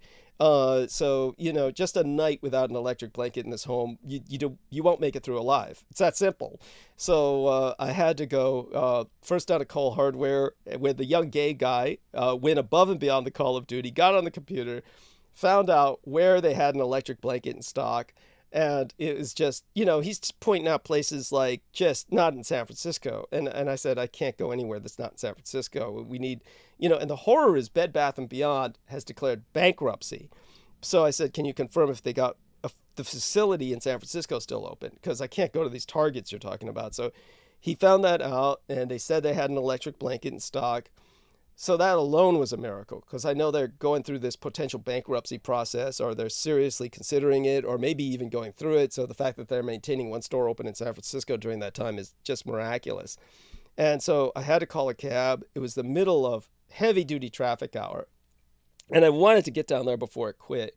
And it's just already turning dark, and you have no idea just how sad and somber this whole thing is. Just, we're going through the neighborhood I grew up in. And because it's Asian Lunar New Year, and this is the year of the cat in Vietnam, so it's the year of cat and rabbit, the Little Saigon, which was the Tenderloin I grew up in, they all have these red lanterns strung on the street lamps, strung across all the street lamps. They've got all these red lanterns to make it more of the holiday environment for all the kids growing up in Little Saigon, and any tourists that might go there and who will suddenly find themselves trapped in the Tenderloin will have this Asian ambiance. And just underneath all of these red lanterns are just zombie hordes of homeless people. There is no describing this. This is why I was laughing when Peter Moon had some guy trying to demonstrate the human condition by taking people to different sites where they could search for a bum. I mean, oh my God, if he were in San Francisco, he would have been mobbed. Well, if he could travel in time, he could go forward, Yeah. So, Oh my God. There was no describing this. They were like, they came up to the sides of the cab windows, pressed their faces and their palms, leaving palm prints. The cab driver's screaming, roll your windows up, lock your windows, roll your windows up, lock your windows. He's like, and I'm saying, yeah, I did that all instinctively anyway. But it's just pounding on the sides of the car. This isn't traffic. Because the traffic is stopped, they can do this. They're just going from car to car, pounding on windows. You hear some of the windows breaking. You hear screams. This is every day. I said, is it always like this? He said, every day. And they're just tent cities. I mean, I grew up and it was horrific. I cannot imagine what it's like for a child growing up in the Tenderloin these days. It must be worse. I can only draw that conclusion. And then one of them vomited on the side of the window, leaving this trail of puke. It was like, and the dumpster fires. This is like apocalyptic. This is like Chrome Lords and shit. It's just one of those old Italian movies that you would see in the Grindhouse with a post-apocalyptic theme everywhere. This is what we went through. And then I get down to Bed Bath & Beyond, and I had to pay the cab driver an extra $50, and I wasn't even sure if he wouldn't take off then. Now, I've done this in the past with cab drivers where I said, don't leave me here, because if you leave me here, I can't get a cab down here. And so, you know, I at one point, I remember when my parents were still alive and it was raining cats and dogs, one of those few times when we had a true just gale force thunderstorm going on before my mother died. And because that's what we had the day she died, was the most powerful storm in San Francisco history. And I'm sure it was just the rage of her soul ascending. But when it came to this one time before then, it was a close second, and I paid the cab driver $50, and they just took off, and they just left me in the rain. So you can't trust these cab drivers as far as you can kick a turd. So when I gave this guy $50, you know, he's this black African guy, but he stayed. He actually stayed. So it cost me like $50 for the electric blanket and $50 for the cab driver. So it was a bit over $100 when you count in some of the other factors to get down there and back to get the new electric blanket. But it's either that or not make it through the night. So I had to do that. And then, you know, the funny thing was that V had ordered an electric blanket for the salon. So, because that's what they're doing at the salon, they're ordering their own electric blankets just because their customers are so cold that the salon's like an icebox itself. Everywhere in San Francisco is like that. So when she ordered the electric blanket, you know, she was already considering giving it to me to take home. But, you know, it's not really a queen size. And beyond that, we did it anyway. When I saw her the next day, having lived through the night because I had a new electric blanket, then I, you know, took the new electric blanket home for her, and hers broke in a single night. It just broke because it was like, it's just, these things are so cheap. These things are just so worthless. They're manufactured by slaves in communist China who sabotaged them. That's the only form of protest that they have. So the electric blanket I bought is working. You know, the guy was said at Bed Bath & Beyond, it's got a 5-year warranty, you know, 5-year warranty. You know, that's a joke. It won't last 5 months. You're lucky if it lasts that long. But what I had to have was an electric blanket to keep me warm while I'm talking to Christine Joanna Hart on this interview that I had just recently published. So I had that burning. The electric blanket that V had just purchased, you know, and, you know, gave me the bag it was in and everything. And that just broke in one day. It's just awful. So, you know, but then again, a lot of this is occult assault, and occult assault can't harm me personally, but it does take out electricity around me. And just for those of you who don't understand the veracity of occult assault, aside from sharing whatever happened to other people affiliated with me, Brendan Zogit may come on and talk about what happened to him on Wednesday of next week. But basically what happened to him was he knows, of course, the efficacy of the Hakenkreuz, the hooked cross, the swastika. He has a ring with a swastika on it that he keeps on at all times, especially after what he's been through, which is just too much to describe right now. But he woke up the other morning and it was gone just a few days ago, off his finger. And he knew he didn't take it off. He ransacked the house for it, found it in his laundry bag. He knew he had never taken it off, but somehow it had wound up in his laundry bag. Now, since he woke up and found it in his laundry bag, there was a period of maybe a few hours, so he might have been sleeping without it for a few hours because he had just laid down to take a nap. So he might have had it off for about 4 hours. And that's when he walked out his door and saw that his car had been hit. And it was parked. So some gang stalker had smashed into his parked car, and that cost him well over $3,000 to fix that. It was covered by insurance, so he had to pay what they call the deductibles or some shit. So it's like $1,000, which is nothing compared to the over $3,000 that it's costing. But still, I mean, just to be ripped off of that because some gang stalker swiped his car while it was parked. Now, by the way, he's certain of this just based on the pattern of what's been happening lately, and he's been under heavy attack. It's just in terms of that, they're really targeting him. And so aside from all of that, there's other things that have been going on. But, by the time that I was finished with the interview, then went to celebrate with my gang brothers the Asian Lunar New Year. Will be picked up by my son tomorrow. Hopefully we'll have free time on Tuesday to go over a chapter with Peter Moon and take care of some business, that I couldn't take care of on Wednesday. But it's just nonstop, just a roller coaster ride lately. So there you go, entering the new year. You're the water rabbit. So back to Peter with that, and it's past midnight now. Take your time, Peter. Anything else that comes to your mind? I just want to touch on a couple things before I go, which will be shortly. First thing is, which will affect the latter, is the San Francisco 49ers won today over the Dallas Cowboys while we were on the air. Wonderful. So they will go to the what's called, I guess, the NFC Championship game against the Philadelphia Eagles, and the winner of that will go to the Super Bowl. So the 49ers have their work cut out for them, but they can go to the Super Bowl if they win next week. And I'm sure this game was being watched. I don't know whether it was in their San Francisco home or their D.C. home by Paul and Nancy Pelosi, your neighbors in San Francisco. By the way, just so people know, they're not my neighbors, but yes, go on. They're a mile away. Yeah.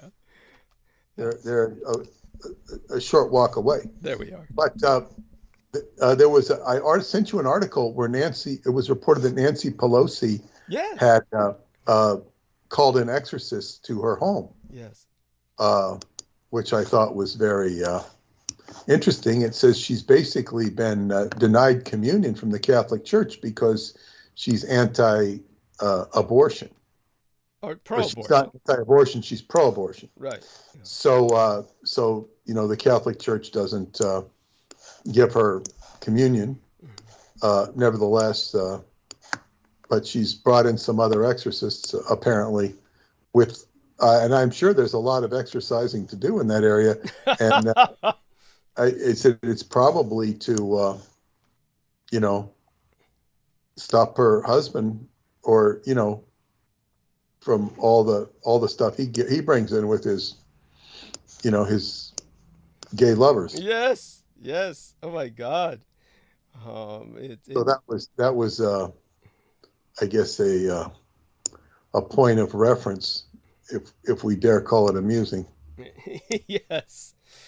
By the way, another amusing thing for you was that during the storm, as I told people, these storms are the perfect time to murder somebody because the police will just use the storm as an excuse to not investigate. One of the bodies they found in Golden Gate Park, there were 2 people that we know of that died during the weekend storm that was so heavy. And one of the bodies they found in Golden Gate Park with a branch over it was a 73-year-old woman. And they instantly said, and by the way, this is during a storm in which the wind is 88 miles per hour and tall trucks are being overturned on the Golden Gate Bridge. These trucks are being overturned. They clogged up the Golden Gate Bridge. Took hours to remove these trucks, backed up traffic forever in the pouring rain and sleet. And so what the police said was, this dear old lady died jogging. She decided to go jogging during the storm, and that's why she died, and the branch just fell on her. And, Ian West was on bandwidth with me at the time and said, San Francisco Police Department's going to get an award for that one. As well they should. It's, yeah. Storm is, when things are chaotic, that's a time to strike. Yes. Yeah. Definitely. It's a very good time to strike, but hopefully, hopefully the year of the water rabbit will bring us all many good things. Thank you. So with that, I will sign off, and hopefully I'll see you on Tuesday. Yes, I look forward to that, and blessed be. I'll certainly start contacting you as soon as I'm awake and available, and we'll make it work. And blessings for your patience with everything tonight. And hugs, all our love to both yourself and Paula. Okay, good night. Good night. Thank you for everything. Wonderful, man. That's Peter Moon, skybooksusa.com. Now let's see if we can bring some other people on, since I've spent some time bitching. It, of course, just makes myself feel just so much more energized, just such a recharge there. I'm being facetious. I do hope people understand.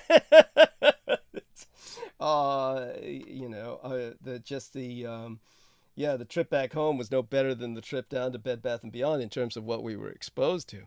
All right. Now, let's see what happens. See if Brooke Gibson can resist my charm.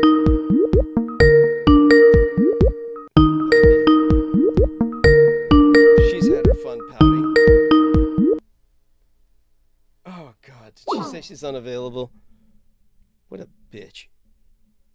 Anyhow, let's see if we can, I mean, she lists herself on the chat room as B, and honestly, I'm just so tempted to add on to that the ITCH whenever I see that.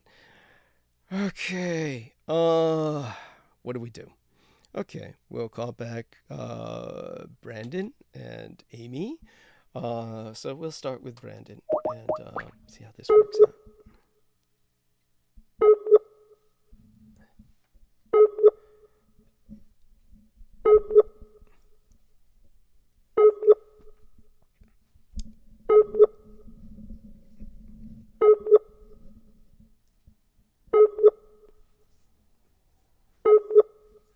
This is just a lot of bleeping like he's not online.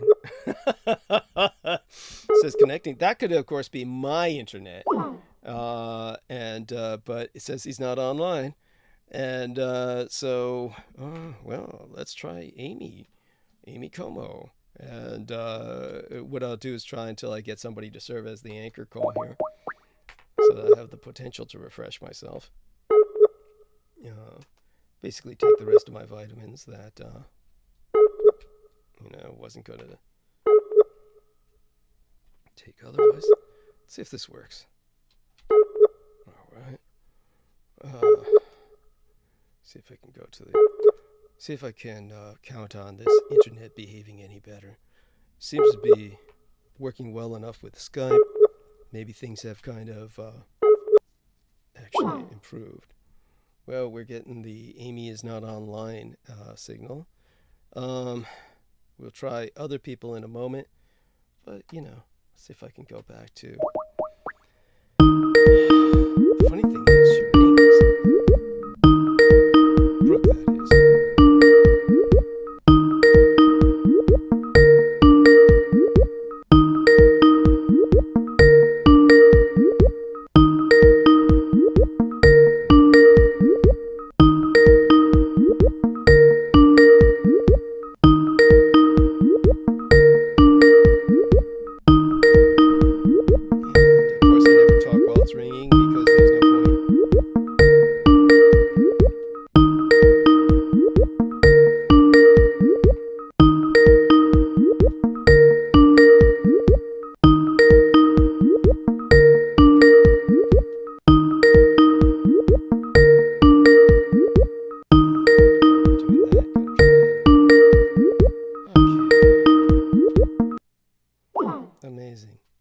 Abandoned by all.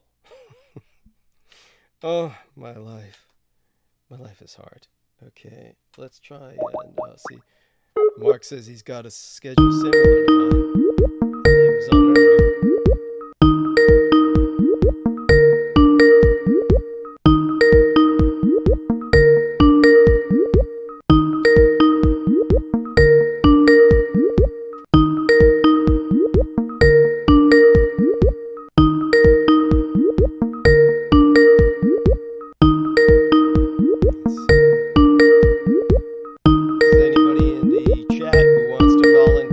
To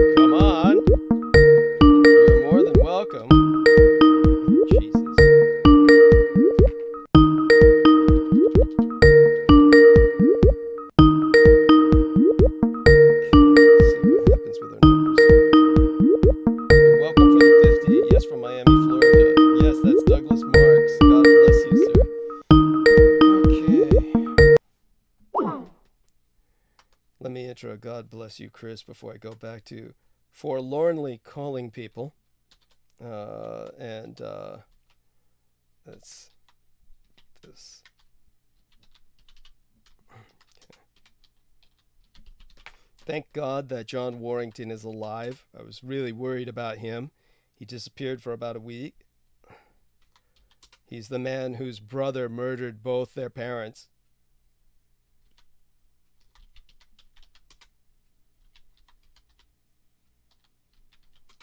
And multiple stabs in one, beheaded the other. That's pretty classic. I don't know which, but obviously one was the mother and one was the father. This was an old style couple, not like the kind you see in modern movies where everybody is an alternative couple. I noticed that while just, speeding through some films at the estates with the blood boys, so to speak. Okay, now, all right, what are we doing before I go into some kind of a monologue? Douglas Mark says, thank you for the shout out. God bless. And, aside from that, all the rest of you out there, gosh, whoever wants to come on, and then I can take a short break, then go back into action. Let's see now. Is there anyone else out here? The real Ian West, of course. Let's give him a try.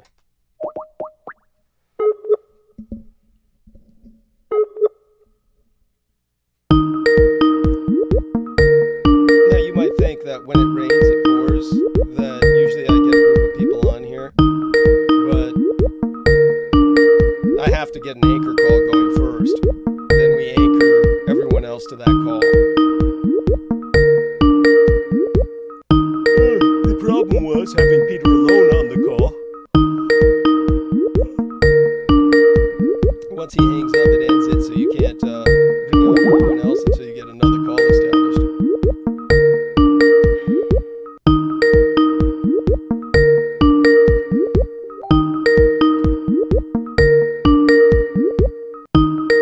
Now I'm getting some. Is there anyone out there sending me messages?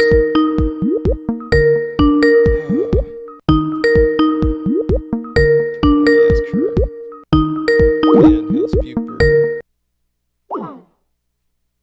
Okay, this is Joe Tai, Sammy Romero look active. Let's try them.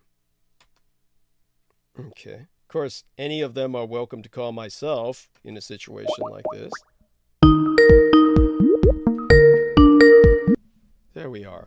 Thank you, good sir. Bless you. I thank you on bended knee. I am bowing down now, kowtowing repeatedly. Just at your feet, at the base of Sammy's feet. No Just need. thank No you. need.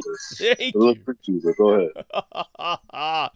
Now let's see if we can bring some other people onto the call. Are you at work, sir? No, I'm here making Scorpio baby some soup. Cool. Oh, wonderful. I can't even begin to imagine what a child eats for soup. Oh my God. It's one of those things that, yeah. How's my audio? Is it okay? Or... Of course it's horrible. What do you think? It sounds like there's screeching aluminum cans in the background, like somebody's recycling or something like that. I have no idea what that is. Probably your stirring. That's your stirring, no doubt, against the pot. Then you've got, but other than that, you're on your Bluetooth, I presume. So it's got that echoey effect. Yes. And, yes. Get off my ghetto Bluetooth. Yes. And which Our Lady Brooke Gibson just doesn't understand. She gets on her speakerphone and I can't stand it. And she somehow equates being with earbuds to your being on your Bluetooth when it's not the same thing at all and has exactly the opposite effect. It's not actually.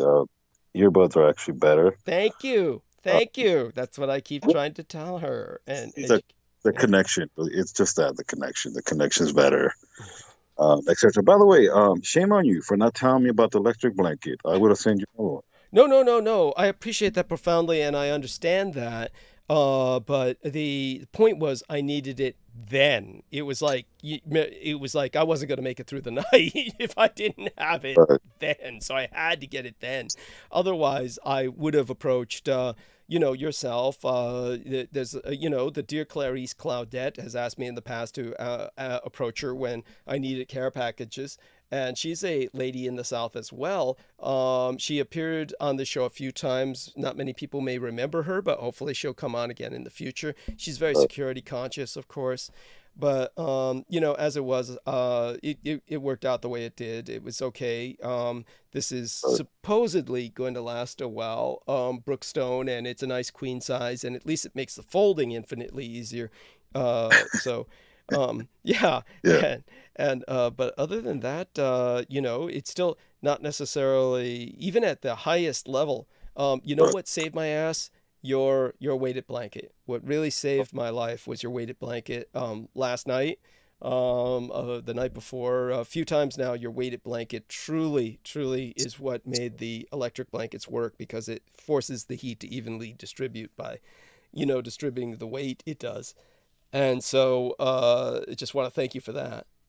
And well, no problem. Give me 1 second, Doug. Sure, take your time, and I'll talk while Sammy takes care of that. He's going on mute. Nobody else joined us, and but they can jump on the call anytime they wish. So George Knight again was saying that he wanted to speak to Peter Moon recently and wasn't able to make that happen. I presume, of course, that his schedule also has its ups and downs. Diane Hillis Buchberger, of course, has the ability to jump on Skype with me, and I might bring her on one of these days, but I'm not quite sure what the quality of her audio will be. Oh, forgive me for yawning. As people might imagine, with everything I've been through the past few days, pretty, shall we say, kind of wary. But nevertheless, gonna probably dive into monologues sooner than later tonight, because it doesn't look like George is showing up anytime soon. Maybe he was What was that, Sammy? Sorry, I didn't mean to interrupt you. Oh, no worries. I need all the interruption I can get. Believe me, it's kind of like, your latest interview with Christine Joanna Hart was excellent. Oh, bless you. She it's kind of sad that you had to stop right when you were getting in your mojo, Yes. Her son had to get her to drive her someplace. It was a lot like Brooke. Yes. I get it. It's just, it's great. I think, interesting enough, when you start in these topics, and you've discussed them before, but every time you discuss them, you refine them more and more, and they become more interesting. Thank you. Especially, the dynamic of history, period. It's one of those things where anybody who's interested in history that should be common but is not, it's just intriguing. It really does intrigue me, and I hope you can finish that interview sooner than later. Thank you. Yeah. And yes, I definitely hope so, and I appreciate that profoundly. She did very well by the way she did, and I think that she's to be commended for that. And it all together worked out well. I've gotten a lot of positive feedback on it, and I want to thank you for yours. Believe me, I'm glad you had time to review it with as busy as you are. So that being said, how's things going on your end? The fact that you're talking to us shows that you made it through the storm safely, and I'm presuming, of course, that Maria is safe, and I forget whether she even drives by herself at all, so whether she's exposed to that hazard. Yeah, like anybody, she is exposed. But see, the thing about the storm is as horrible as it was a blessing. But at the same time, what's going on right now? Last night, I'm sure you heard Monterey Park. Yes. There was a mass shooting. It was terrible. Yes. And I don't know. There's something tells me that it was not a coincidence. No. Especially with these pretty much this Asian propaganda the hate for Asian Americans.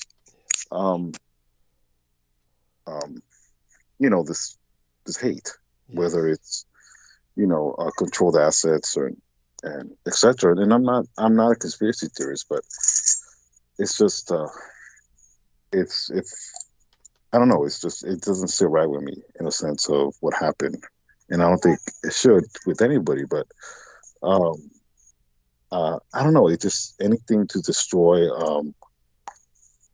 this festive time. As much as people are not noticing, the Asian culture is starting to be more prevalent now in the United States. It's not just designated to, the Chinatowns, because we deal with we deal with the Far East more than we know, and we're so dependent on them. We've had to conform to them. As much as we think we influence them, they really influence us.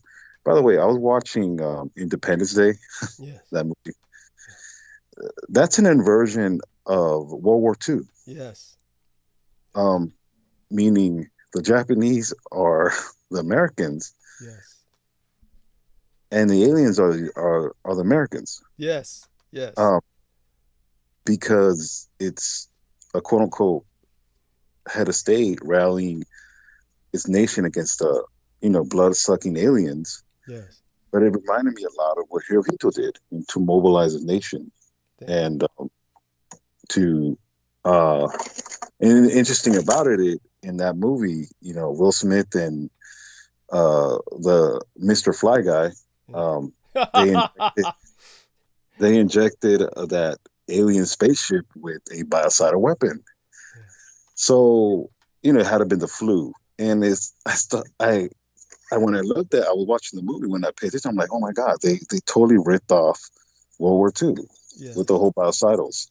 So that movie is really, it's a ripoff of what happened in World War II in a sense of, in a nutshell, except with the first hour. By the way, that's my machine. I'm sorry. Oh, no worries. We don't hear it. Okay. Except with the first hour of Independence Day it's a good first hour. After the first hour, though, that's when it goes left. Yes. Somebody was smoking some real good ganja, and the rest of the script of that movie is terrible stereotypes of every ethnicity. But the first part of that movie is probably one of the best as far as 90s movies. But it's definitely it's pretty much World War II in a nutshell, Independence Day, because that's what we did. And the thing about Bill Paxton, when I guess that alien takes a hold of Data, the guy that plays Data in Star Trek, which is obviously based off of you. Thank you. Yes. Okay, this is crazy because if any of the audience doesn't know Doug's background and his lectures and he was revealed, it doesn't make sense to you. But when Bill Paxton, or what that guy's name is, asked the alien who is the guy's in proxy of the alien, because I guess he has his stupid tentacle around him, which is hilarious. And Bill Paxton says, "What do you want from us?" And the alien says, "Die, die." I started laughing because I'm like, "Oh my God, that's just pretty much the Americans." Yes.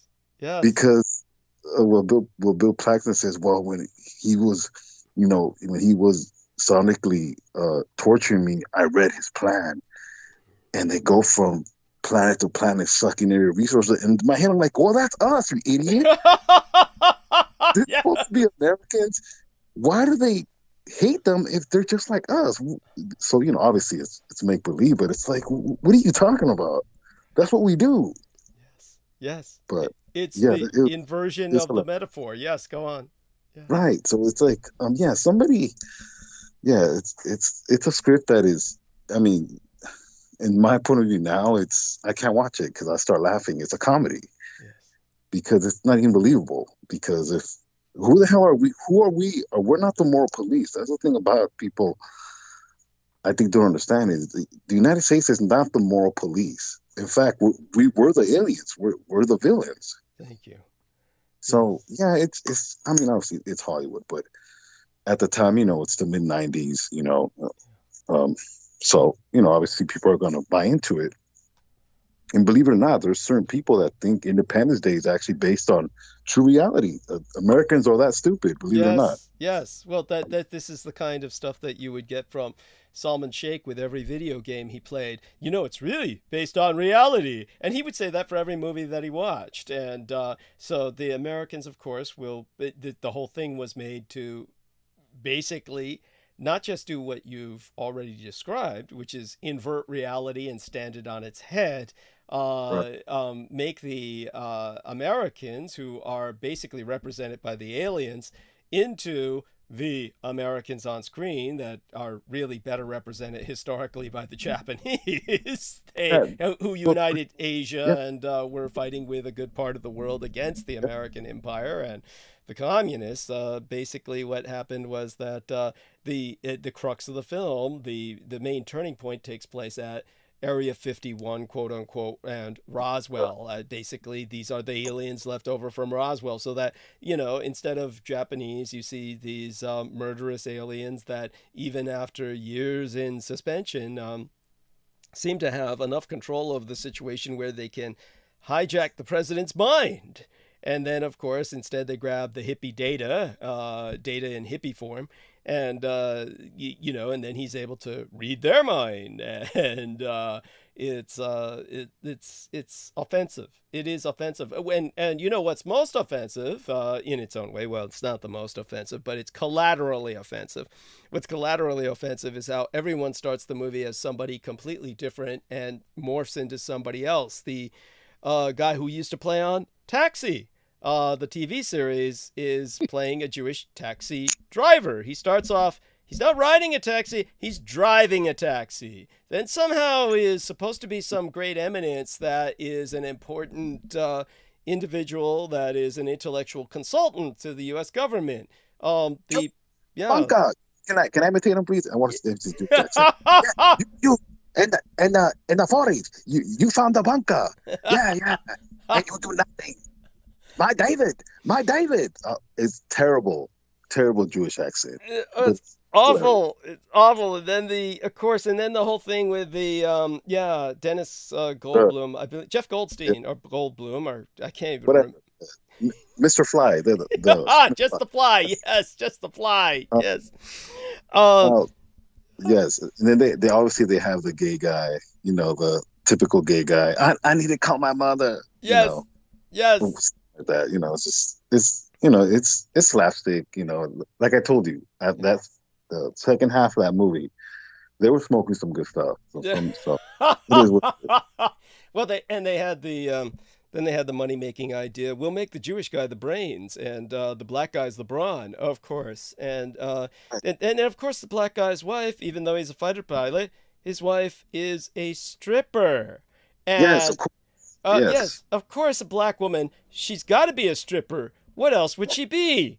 And then she meets the female president, and they shake hands like the female president was some lesbian who was naturally just always patronizing her strip joint all along because she knew her. And how did this happen? That's supposed to be Hillary Clinton. So yeah. There you go. That's the hint. They're giving you the lowdown. She's a carpet muncher. Yeah. Yes. Yes.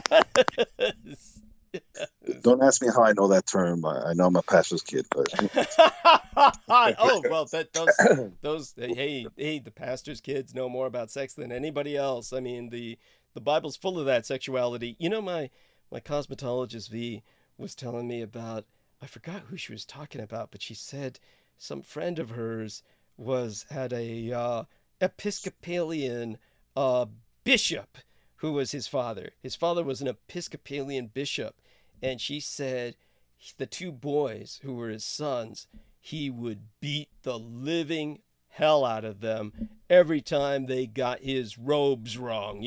Get me my robes right. And then when they got his robes wrong, like not ironed properly or stained or somehow not dust free, I mean, he would just beat them outside in the back of the church, just whip their ass. And it was like, you wonder why half these kids grow up to be criminals. That's it, Doug. That's pretty, Doug. I mean, that's pretty decent for yeah. for a bishop. I mean, give him credit. Come on. True enough. What am I thinking? Yeah, compared to what?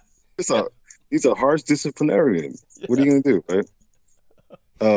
No, I get it. It's like I said. It's just when I was watching that movie, I was just laughing my ass off because I'm like, God damn, believe it or not, I wouldn't be surprised if Aquino was a consultant of that movie, because to have the Japanese or have the aliens in Area 51, yes, it's an inversion. I told you, just stick Japanese there.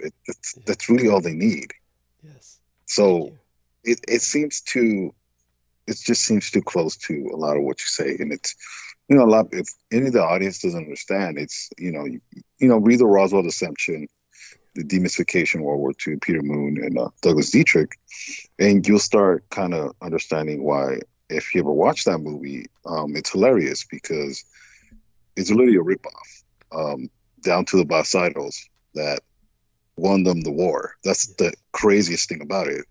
When they injected the aircraft with, a flu variant, might as well be yellow fever like Hirohito did. Yeah. It's just a ripoff, but some of the things that Doug brings into mind. I don't know if you noticed what I sent you about the Playboy match. And now, Thank you. I saw that, and oh my God, it's just so upsetting. Go on. Yes. You kept mentioning Howard Hughes, but you meant Hugh Hefner, correct? Oh, thank you. Thank you. I wouldn't be surprised that I said Howard Hughes. I meant Hugh Hefner. Yes. Okay. But I get so upset, and they're two wealthy white guys. You get it. I mean, come on. It's close enough. Two wealthy white playboys. Yes, that's right. One's an asshole and one's a creepier asshole. Yeah. Yes. Thank you. Thank you.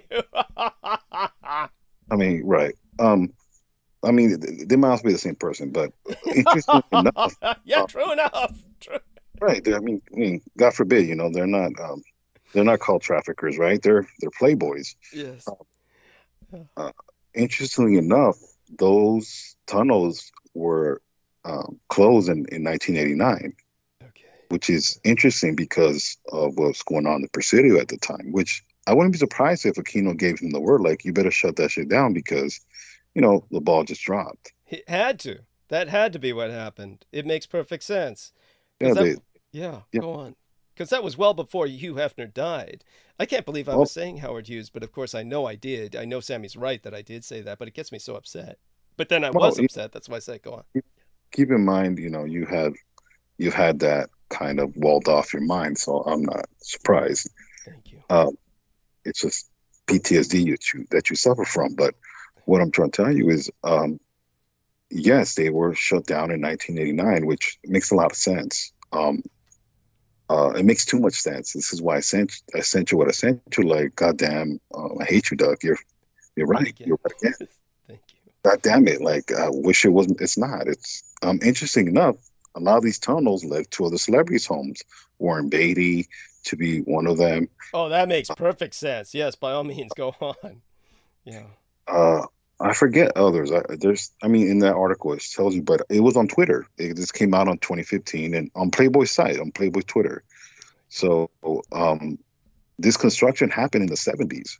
Okay, so this aligns right in that time with what happened in Operation Baby Lift. Thank you.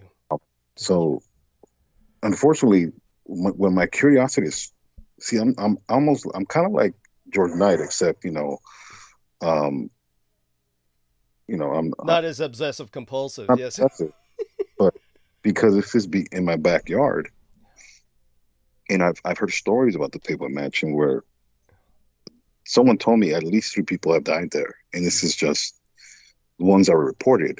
And then obviously, the LAPD being who they are, they don't. Yeah, it's like the SFPD with the old woman's body found in the Golden Gate Park. Oh, she died jogging, 73 years old. And if they're black, they probably sprinkle crack on them and say, "Oh, hey, just, you know, or if it's a Hispanic, they throw on a gardener outfit. Hey, the maid." Oh, they'd throw in a leaf blower. They'd say somebody killed him because he was making too much noise with the leaf blower. Yes. Right. So, no, like what I'm trying to tell you is, all this stuff aligns, and you don't want to believe it, but it also explains why the Playboy Mansions, it's haunted. Thank you. It's haunted till this day, but I would bet my next paycheck that those remains of those young ladies are still down there. Yes. They walled them off, just like Presidio. Yes. And they're probably preserved. Yes. And it's sad, but it's one of those things where it aligns a lot to what the Playboy Mansion was during the 80s. This was the center of debauchery, etc. And all the celebrities went, all the Lakers, all the football players, all the celebrities were there. Yes. So it makes a lot of sense why the best toys to play with are human toys. Even worse, these Amerasian little girls that don't speak no English. And what I'm trying to tell you is, it makes too much sense, and I can see why you go through therapy to wall that off your psyche, because no human being should be able to. That knowledge haunts you, and the reason why it struck me, because I'm a father, and I have to look at my child, and it hurts my heart, but it makes me realize how sick people are, and how humanity can be so sick. We really are the worst.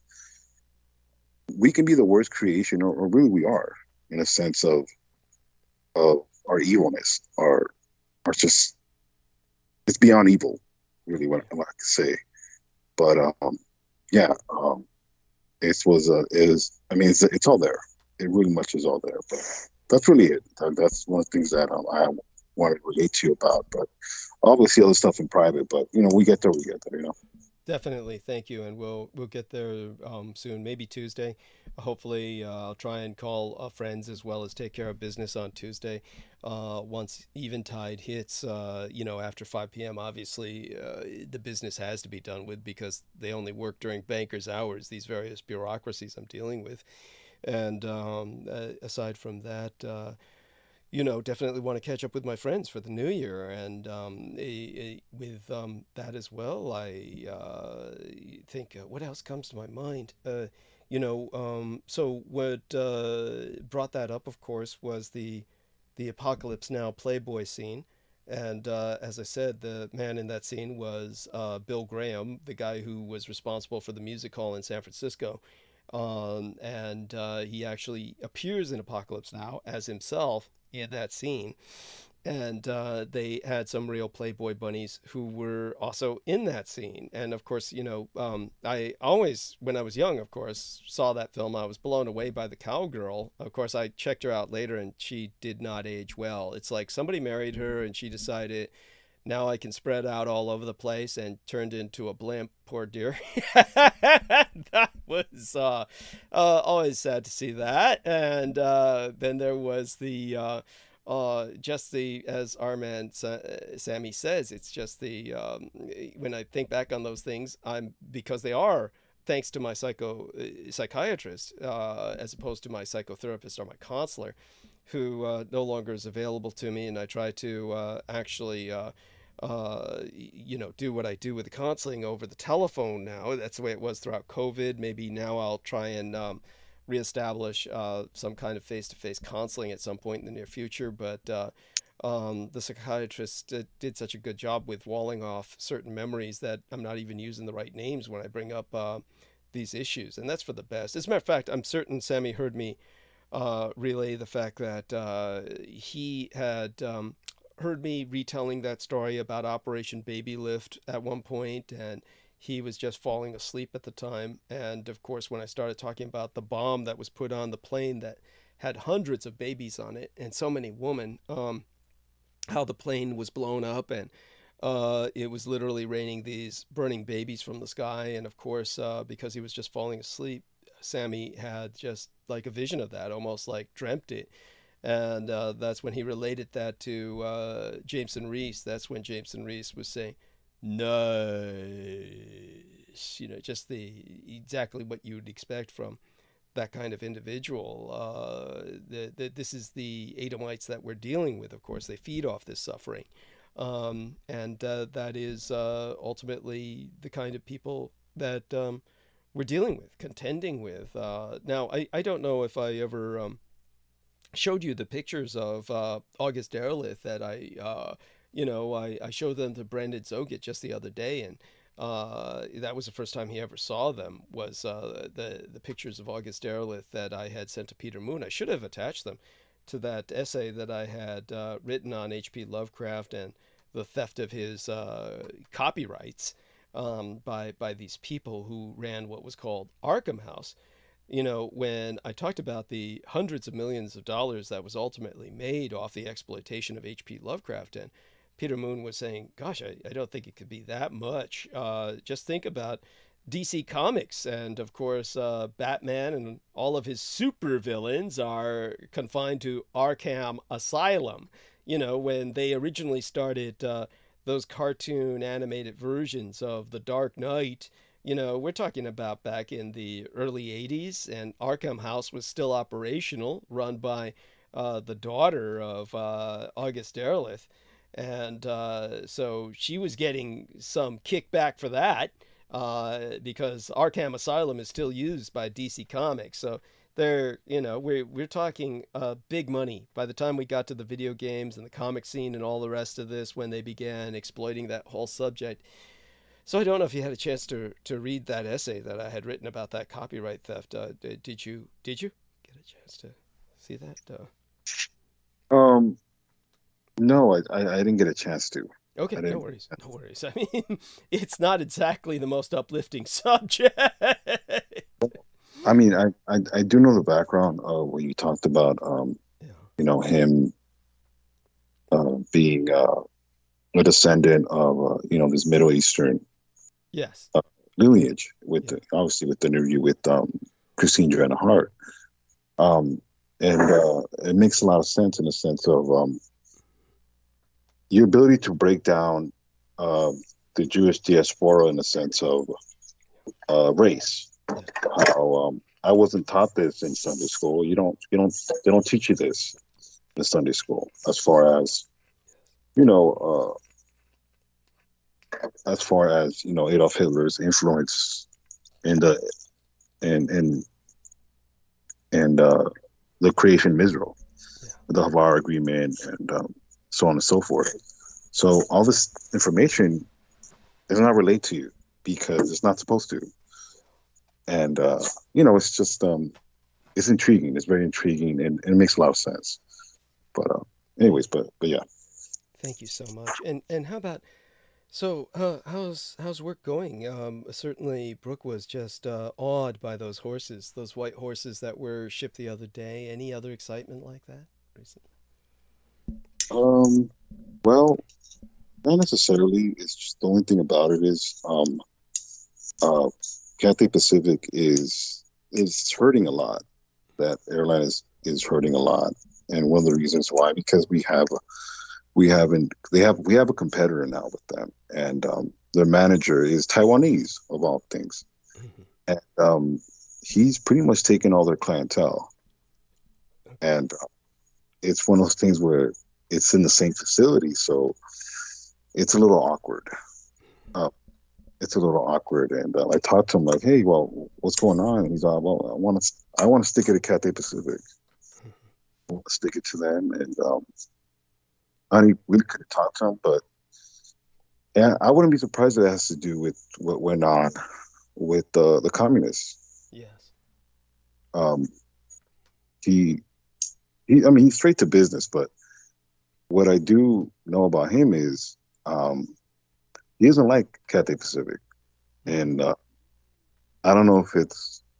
I mean, well, it sounds like it's personal, but he's pretty much taken all their business. So they're not doing so good, but it's just very interesting because most of the personnel is all Filipinos too. So yeah, it's a little awkward because I have to mediate between both airlines in a sense of what they want me to do, and it can get a little awkward, but it's mostly the fact that all the customer base used to be Cathay's. So it's it's a little interesting because you get introduced to a little bit of the Asian politics in a sense of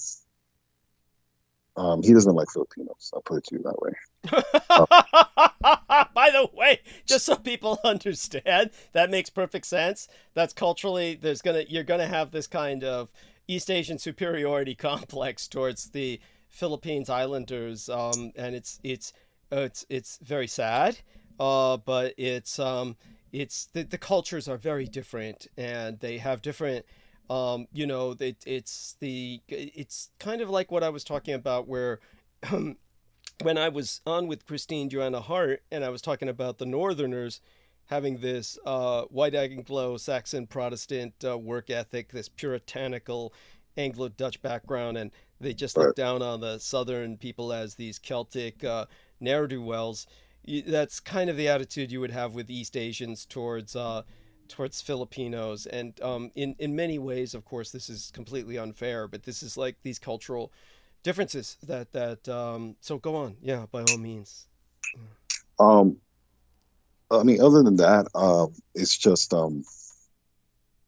it's been you can tell though it's just there's a lot of uncertainty, and then with this Chinese New Year coming up,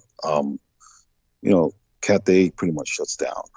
They shut down, and it's just it's pretty chill. But back to what happened in Monterey Park. Yes, thank you. That's important. Tell us what you know about the because we know that what we know, but I want to hear what you know, and then I'll go over what was told to me and what sense we can make of it. Well, Monterey Park, to tell you the truth, I went to school there. I went to East Los Angeles College. Wow. Which is very Chicano based, but the neighborhood surrounding it there's a lot of Asians. Yeah. But I mean, you're bordering, East LA, which is, might as well be Wakanda for Mexicans, That's a perfect description. Perfect. Go on. Yes. So there's a lot of Chicano and a lot of Asian influences, and they mix. And it's very much diverse in the sense of those two cultures. They just meet. In other words, there's just a lot of fusion involved with both of those. I really do think it's mostly to just install fear in a sense of. I believe the sense in the unity of embracing the Asian culture, especially from China and really the whole Asian and in general. By the way, give me 1 second, please. Take your time. While our friend Sammy is dealing with that, I want everyone to know I'm still struggling with the internet. Seems to be working a little bit better than it was. Let's see if I can slap an emoji on a message to Brooke about how I'm just crying my eyes out over her abuse. Yes, let's see if we can do that. But now the emojis aren't coming up. So it's one of these things that it is what it is. And let's see now. Today was, of course, in 1879, the Zulu kingdom attacked in self-defense the expansionist British Empire at Isandlwana and Rorke's Drift. So that was, of course, a while back, and now, at least the Zulu people have survived. Their culture has survived. There are, the Zulu language is spoken, and news is relayed in that language on their own television channels, so to speak. They have their own community, their own, effectively their own nation statelet, and hopefully someday it just is completely independent. It's not that it's not independent right now; it's practically autonomous, but may as well gain full recognition as a nation state. Aside from that, let's see now if I've got any messages coming in. I do hope that that's the case. Hoping somebody will say, there we are. Our man Sam is back. There we are. Well, yeah. So back to the shooting. I just don't. I don't find. I find it very eerie that they're targeting the Lunar New Year, and just really, um, you know, from what I've seen, the gunman is Asian too. Yes.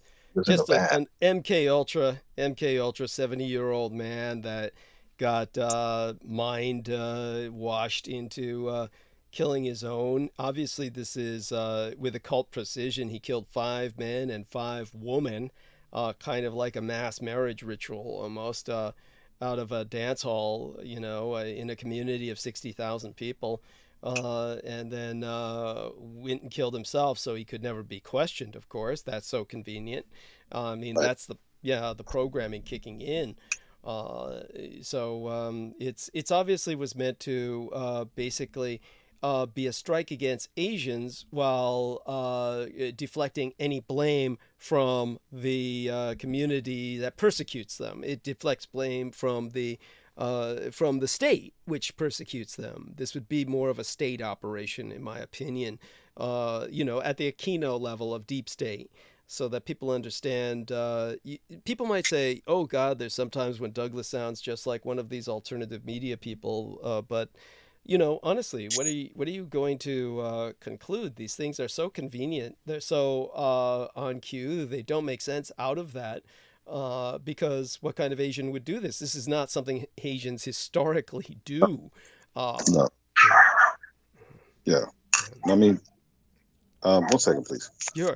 And just so people understand what I'm speaking about, the Asians are infamous for killing themselves. Most of the time when a Asian man is going through problems, sometimes there will be violence in the family, domestic violence, where the individual might harm his family.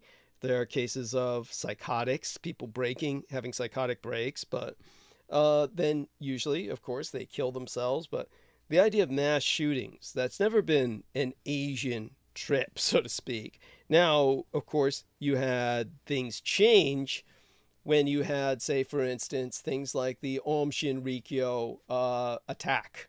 When the Aum Shinrikyo attack took place, then you had basically people who were impacted by the sarin nerve agent. Their minds began to be altered biochemically by the toxic effects of that over the years, and then there were a few cases of them going on mass shootings. So that's something that can happen in a situation like that. But those are like the firsts in Asia. Okay, now that's not to say assassinations don't take place. Japan had a history of that. That was what happened to Abe Shinzo. When it came to where we're at now, though, very different. It's something completely sinister, very different from average Asian behavior. And there was an attempt at mass shooting of a communist sympathizer who tried to take out a Taiwanese church. He was taken down by a martial arts master who was killed by him.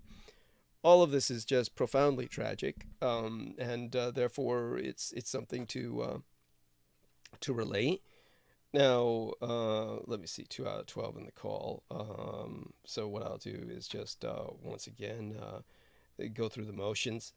For no good reason other than hoping that there's a response, so that maybe I can take a break before launching into the monologue. But maybe I'll just go into monologue and just be forced to do that. And you shouldn't use that term, forced, but it's something that you want to have a refreshment break before you do, but hey, we can't have everything, can we? And tonight will be one of those nights I'll just wing it. And like I said, it's been a pretty exhausting period of time. Nights like this, I would need a break more than other nights, but fuck it. Sometimes we just have So, to. so Yeah, go on. Yes. if you want to go refresh yourself and then, come Can back. can you hold it? You got this? Well, yes. Well, what, 10 minutes, 5 minutes? How long? About 10 minutes, 10ish. Go, Okay. go. Okay. So I'll be back. I'm gonna go mute. I'll push the add button just once again, see if anybody responds to that. So This, that'll process this, while I'm gone. Go on. I did see George Knight come in. So just in the future wise, if he sees someone coming in, Yeah. just take off and then I can bounce off them. But anyways, go ahead. Okay, cool. And so I'll go mute now. I'll be back in about 10ish minutes. Okay. Okay. Thanks. No problem. Bye-bye. Yeah. Hello. So, yes. So any of the audience out there that is wondering, how we're taking this mass shooting in Los Angeles, is in shock, really, because of an Asian mass shooter. But what really, what I feel like is very alarming is the fact that as much as a shock as it is, we're still numb to, these mass shootings, and it's just they haven't stopped, and they'll continue, unfortunately, because violence, really the only way to get the American public to be numb to the violence is to repeat the cycle. And if it's not 10 people, it's 25. And really, the larger the number, 10 people really doesn't sound as bad, quote unquote, but it really is. It's any death really is terrible. But the one thing I can say is that the shooter did his job, and unfortunately, he also killed himself because the accountability was never going to be charged on his case. If I'm not making sense, I apologize, but in a lot of these cases, it's just what happens when mass shootings happen. When these mass shootings happen, and our prayers are with these victims, but for the most part, we need to keep in mind that we need to stay vigilant as a public, as far as how we gather in large areas. And I don't discourage not gathering in large areas, but being aware of our surroundings, where we are. I'm going to look in the chat room and see if there's a response to what I'm saying.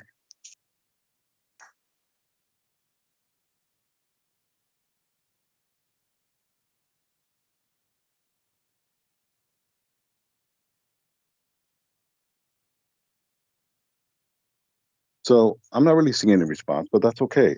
But to kind of segue from what I've been talking about with the Monterey mass shooting, congratulations to the San Francisco 49ers. They moved on to the NFC Championship game.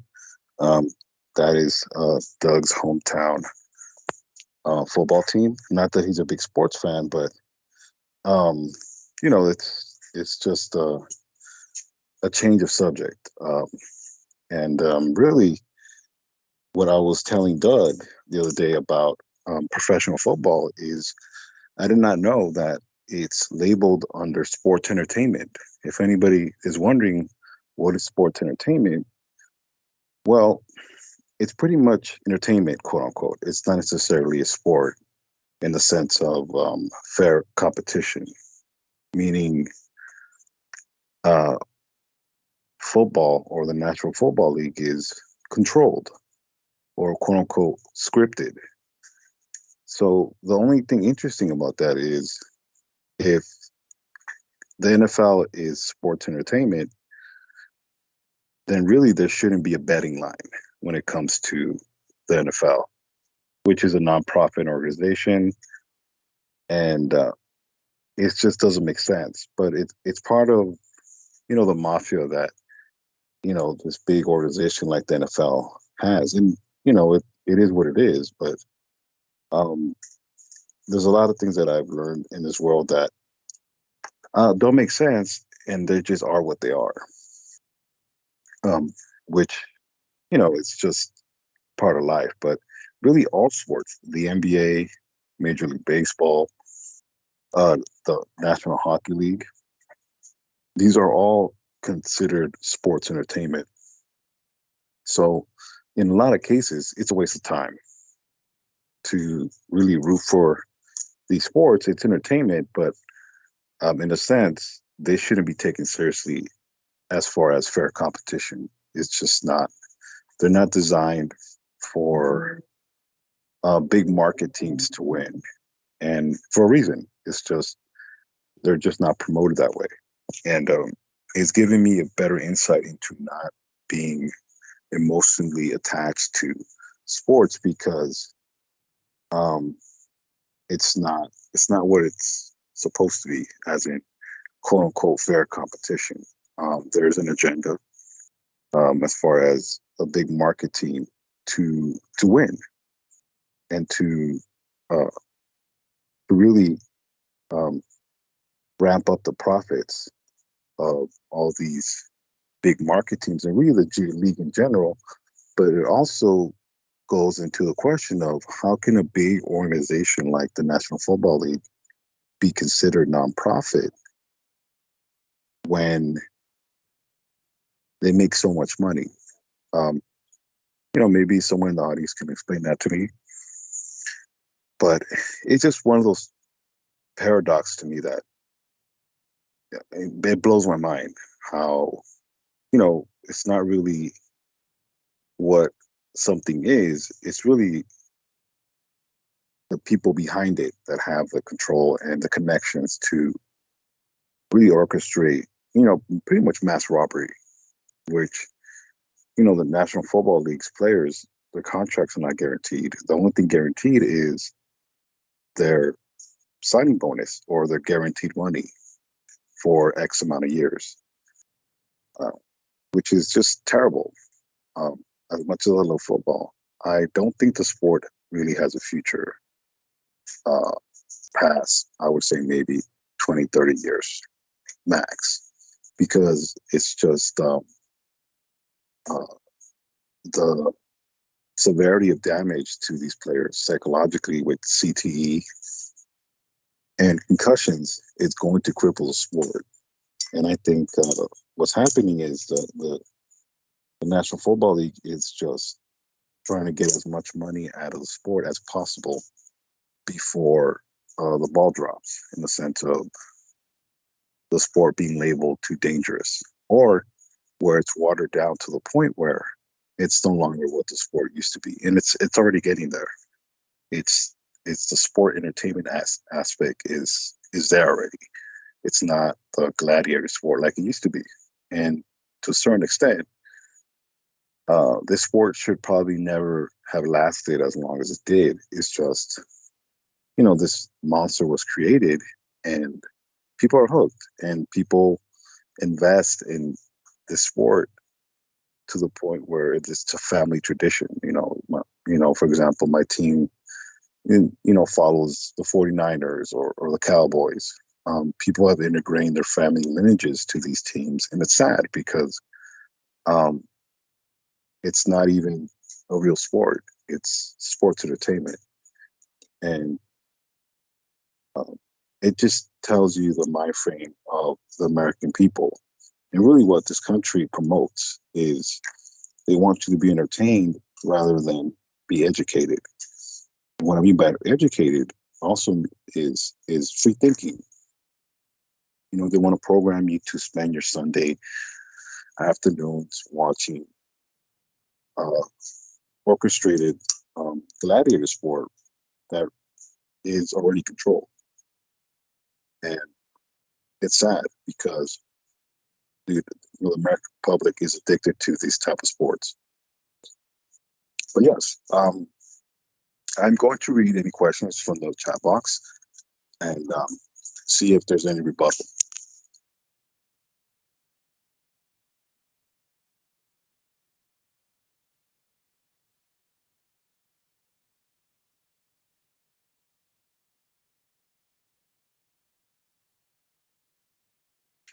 So I don't see no questions, so I will move on. And and pardon me if you did leave a question or a comment, but I didn't see it. But back to what I was saying about the sport that is football.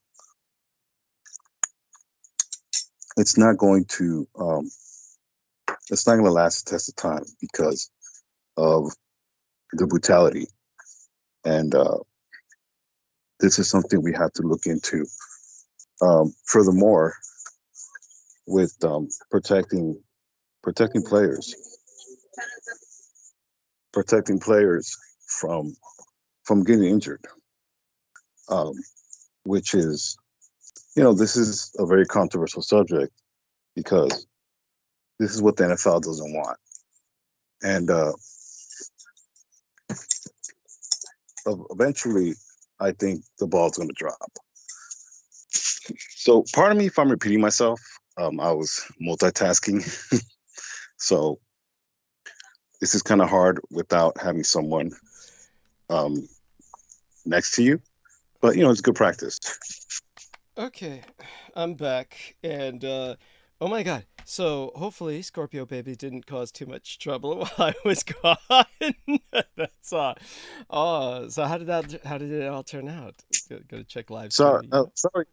sorry, Doug. That was brutal. I know. I apologize to the audience. I was in the mix of feeding my baby and fixing him soup and tending to my girl, and she was yelling at me, and I'm trying to keep composure. So. Oh my God! It's all God. the things you do for a friend, so it's okay. No, it's wonderful. I mean, it's wonderful that you could do it at all, considering the multiple challenges that I know you must face. Oh my God. Well, I hope otherwise Maria's in a good mood. No, she's in a good mood. It's just, I saw you struggling, and the least I can do is, help you out.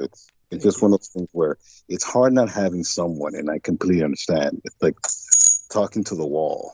Mm-hmm. Yes. It's what I was pretty much referring to is football. Your San Francisco 49ers are going to that championship game. Mm-hmm. Yes, that's right. Unfortunately, that league is sports entertainment, yes. And it's going to get walked down more because of all the head injuries. Yes, that players get, and they become crazy. A lot of them commit suicide. They have erratic behavior, and it's not going to. The football in general has a very bleak future in a sense because no one's going to want to play it. At least no one that is sane. Well, that's still fortunately. Fortunately, we got so many crazy people. But do go on. Oh yes, I'm contradicting myself while I'm trying to. Yes. What I'm trying to say is my kid's not playing football. Hell no. Good man. I play Pop Warner, but it's just there's a lot of things you can do and make a good living and make a decent living without banging your head against the wall. Thank you. But it's just, I don't know. It's just the culture of this country that is effed up in a sense of. I think when I see this mass shooting in Monterey Park, mm-hmm. what I think the powers that be really hate about the Asian culture is a unity. Believe it or not, as much as segregated as it is, the one thing you can always say about the Asian culture, especially family, is what they do is they work together. And for the most part, what I've seen is either they open their own business, mm-hmm. they're dentists, they're accountants. Yes. They have firms of either law accounting again, and etc. Doctors and X, Y, and Z. But it also goes into what you talked about is the Chinese and the Japanese being, I would say, the Jewish or the whites of their communities. Yes. So just so I can put this into perspective for people, what Sammy is referring to is what I've said in the past. When you take a look at the old European colonial perspectives on Asia, what the European colonials would basically come up with whatever stereotypes that were historically most familiar to them. And what they would say generally about the Japanese was that they were the Caucasians of Asia. Now, there were many reasons that they said this, and one of the things that Chinese people would say, such as, for instance, when my mother was in the last months of her life, when I brought my mother into a care facility that just helped provide myself a break because I was near just the breaking point of caring for her, and I had to have times when I could sleep without responding to necessarily life support or some other kind of emergency response that would be needed. And so in the days when I was trying to also do my best to maintain a rehabilitation program to maintain her at a level of performance in terms of interaction with the world that was enough to make life worth living. She was in this one bed, and the one of the Chinese men I started talking to, whose mother was also in that facility, we got to talking about each other's backgrounds, and he said, "Your mother's Japanese, right?" And so when I said, "Oh, half Japanese, half Chinese," and he said, "Oh, I knew she had some Japanese blood in her because she's so white." And so you might notice that the Japanese portrayals of themselves in the ancient paintings of Japan, they'll show everybody looks white, like they're on a kabuki stage. And that is because they are, of course, interbred with the Caucasoid people that they conquered when they took over the islands. And the Caucasoids were driven north, and they're known, of course, by this horrible anthropological name, that is the hairy Ainu. The hairy Ainu of Hokkaido. Those are the Caucasoid remnants of the original population of the islands of Japan. Their version of Native Americans, their version of indigenous peoples. With the Chinese, of course, the way that the British people in particular understood them, and other colonials as well, was because of their diaspora spread throughout Asia, where they gradually dominated local businesses and professions and the educated class. Then the British would refer to them as the Jews of Asia. And then, of course, when it came to the Filipinos, generally you'd hear this horrible reference from the old colonials. It would, when they were talking about the Filipinos, they would say, "the niggers of the East." And this is, of course, because they're negrito. They are actually of a kind of Melanesian or a black background that does bleed into their culture spectrum, their ethnic, their genetic spectrum. Of course, Melanesia used to be all of Australia, and I pointed this out back in the days when we had the old producers with us who were all colored. And I was just trying to educate them a bit about the world that they knew nothing about. I would point out that in the old maps, you would see Melanesia, and that means, of course, dark-skinned. And that would cover the entire continent of Australia and New Zealand, or at least Australia and New Guinea.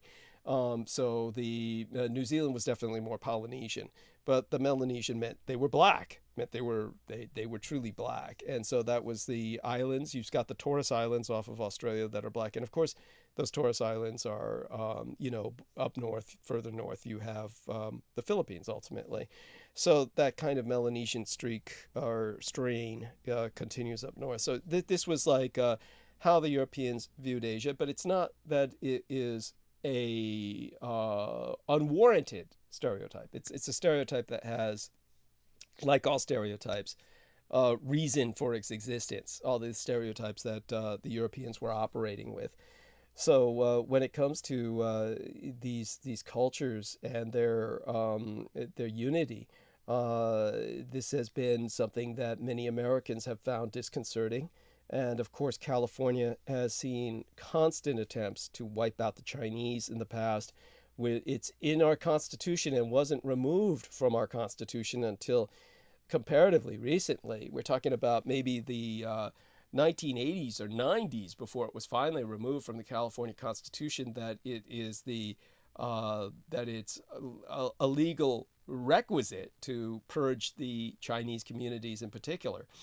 And so this kind of yellow peril idea is it's got to be still something of an undercurrent with the deep state.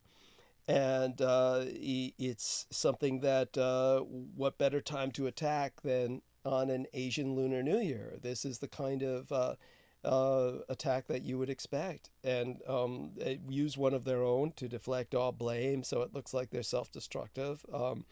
This is the kind of thing I would expect at this point in history, and it's part of the tragedy. Well, yes. Yeah, thank you. Take it from there. By the way, I want people to know they're going to hear me. They're going to hear me inhaling. This is my non-anabolic steroidal nasal spray, so everybody don't freak out. So go on, Sammy. Take it from here. Well, really, I think what boggles my mind is how people are numb to these mass shootings. As terrible as they are, what the deep state has done, or what really is the the military occult complex. What it is the more bodies that are dropped, 10 people dying, you become numb to it because of all the mass carnage that we've had these last 6 years, and I have to include really 10 years with Sandy Hook and etc. But these basically for all intents and purposes it goes back forever. But come on. Well, yes, I mean, granted, it started in terms of the postmodern sense. Our postmodern sense started with the Columbine. But go on. Yes, that's true. Columbine. I remember that because my sister graduated 8th grade in 1995. It just happened. And, supposedly, it was in Adolf Hitler's birthday. That's why he did it. And I remember that propaganda, which is hilarious now because, Adolf Hitler was a very strategic military savant in the sense of his ability to, how you alluded, and really confirmed his intuition. A lot of his military genius was sensing when to strike, when a lot of people would, say, don't do it. He did it, and Yes. It worked. Yes. Trying to find the word, but maybe what we can say is one of the terms that I used in the past was precognition, but that doesn't really, doesn't necessarily do it all justice. It was beyond that, of course. There was also a cognizant or conscious Yes. thought process as well that was going on with him. What I can promise people is that what I owe the world, owe both Sammy and George in particular, is a day where I'll try and go in depth into both the Battle of the Bulge and a lot of Adolf Hitler's build up to World War II, again, in which he was just able to second guess the Allies every step of the way.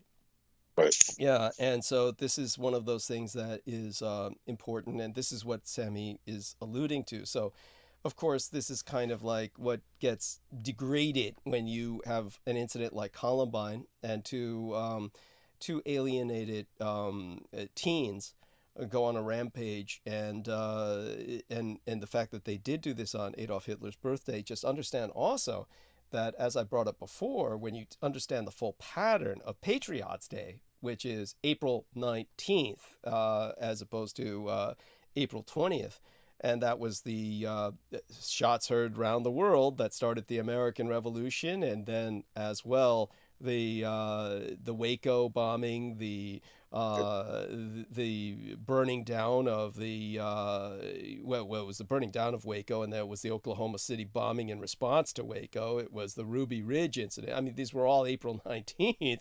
This was what was getting Brooke Gibson so upset, because of course this is around the time of her son's birthday. So April 19th, Patriots Day, and then the next day is Adolf Hitler's birthday. I mean, if you really want, it's basically Adolf Hitler's birthday Eve Day is what April 19th is, and that's Patriots Day in America. So Right. you wonder why they never celebrate Patriots Day except in a few states. I mean, it all comes together, and you see there's a wider pattern here. So go on, Sammy. Yes. Well, and it's insulting, really, when you really look at it, how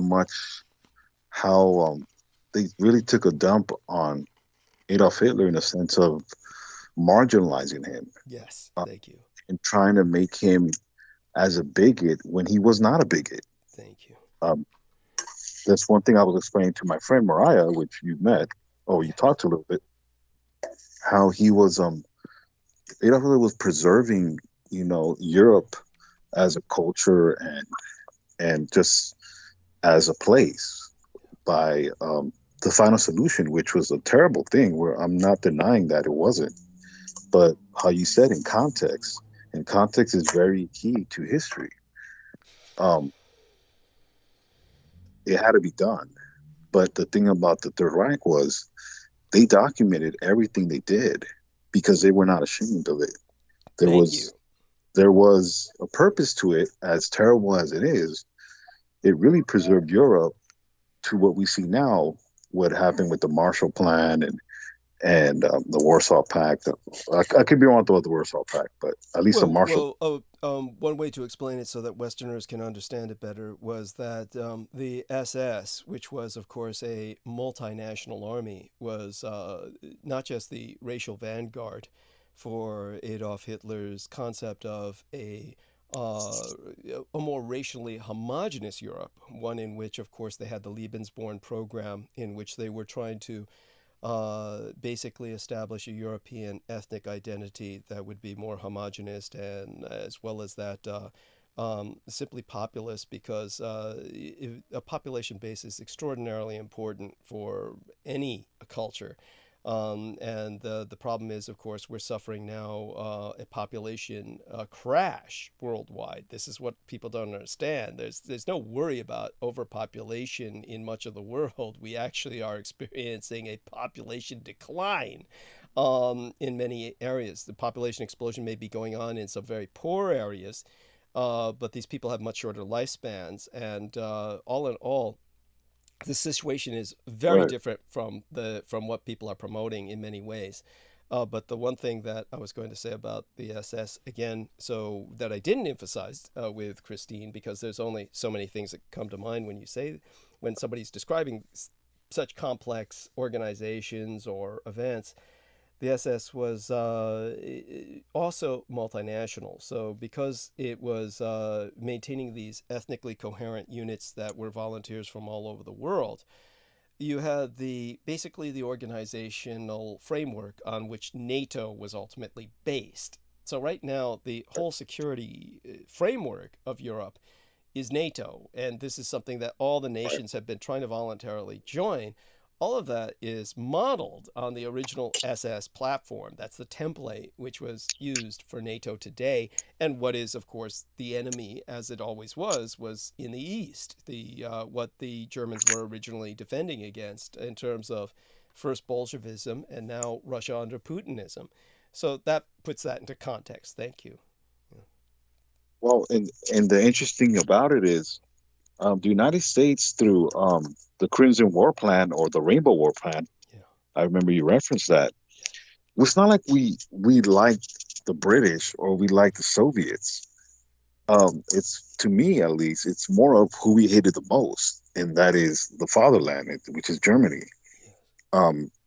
Because we can never be them, because if we're just not cultured like they are, in a sense of the world, as far as who they were.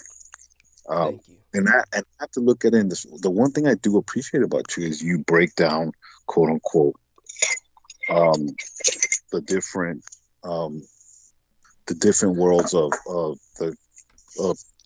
what you call or what I call, white, quote unquote, Yes. how they're not all the same.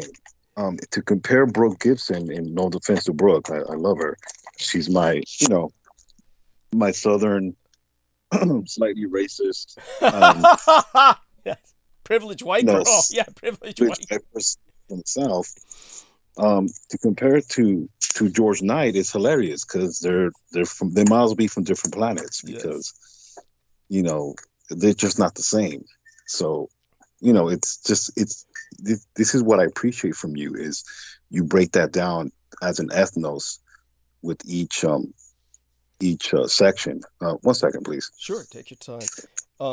Just so people understand, one of the reasons Brooke is pouting is that she informed me that the other day when I was on with George Knight, and she was telling us that what she didn't want was the cheerleader effect of George Knight saying, yeah, when I was pointing something out was, she said that she was crying. So yes, she felt she was driven to tears by everything that we're going through that night. And so, oh my God, I hadn't, that's awful, and certainly don't want her to suffer that. And but as it is, let me psych myself out here, take my nasal sprays, make certain my nose doesn't start running, and you'll sure. I'm sorry, Doug, and No worries. I hate to cut you off. This is a thing that I do always realize about the U.S. educational system. Yeah. Because the one thing and this is where critical race theory, they promote. Well, what the South, or not the South, but pretty much the Republicans. Yes. Which is not supposed to be the South. True enough. Yes. Point well taken. Go on. What really, to me, what they should break down is this: when you talk about where, people of Celtic descent or Irish, etc., and WASP, or what you're talking about with Christine Joanna Hart. This is very important for minorities to understand why. It demystifies them in a sense of they're not white, quote unquote. Thank you. In fact, the Irish are pretty much, the Mexicans of that whole area. Thank you, the Mexicans of Europe. Yes. Actually, do you know what the actual parallel geopolitically when I go into my geopolitics in depth is they're like the Filipinos of Europe. The Irish were the Filipinos who were like sent everywhere to do the scut labor, and so go on, take it from there, please. If anybody ever remembers Douglas, not Douglas, but it's the slave story. What's his face? Douglas. Frederick Douglass. Is when he met those Irish slaves and said, "Well, the difference between you and me is I can buy my way out of slavery. You're still a slave, regardless." They pretty much was making fun of him. Yeah. Something to that effect. Okay. Yes. I honestly don't quote me on it. I don't remember that story verbatim, but it's just very interesting that they even knew they weren't part of the white Protestant elite. Right.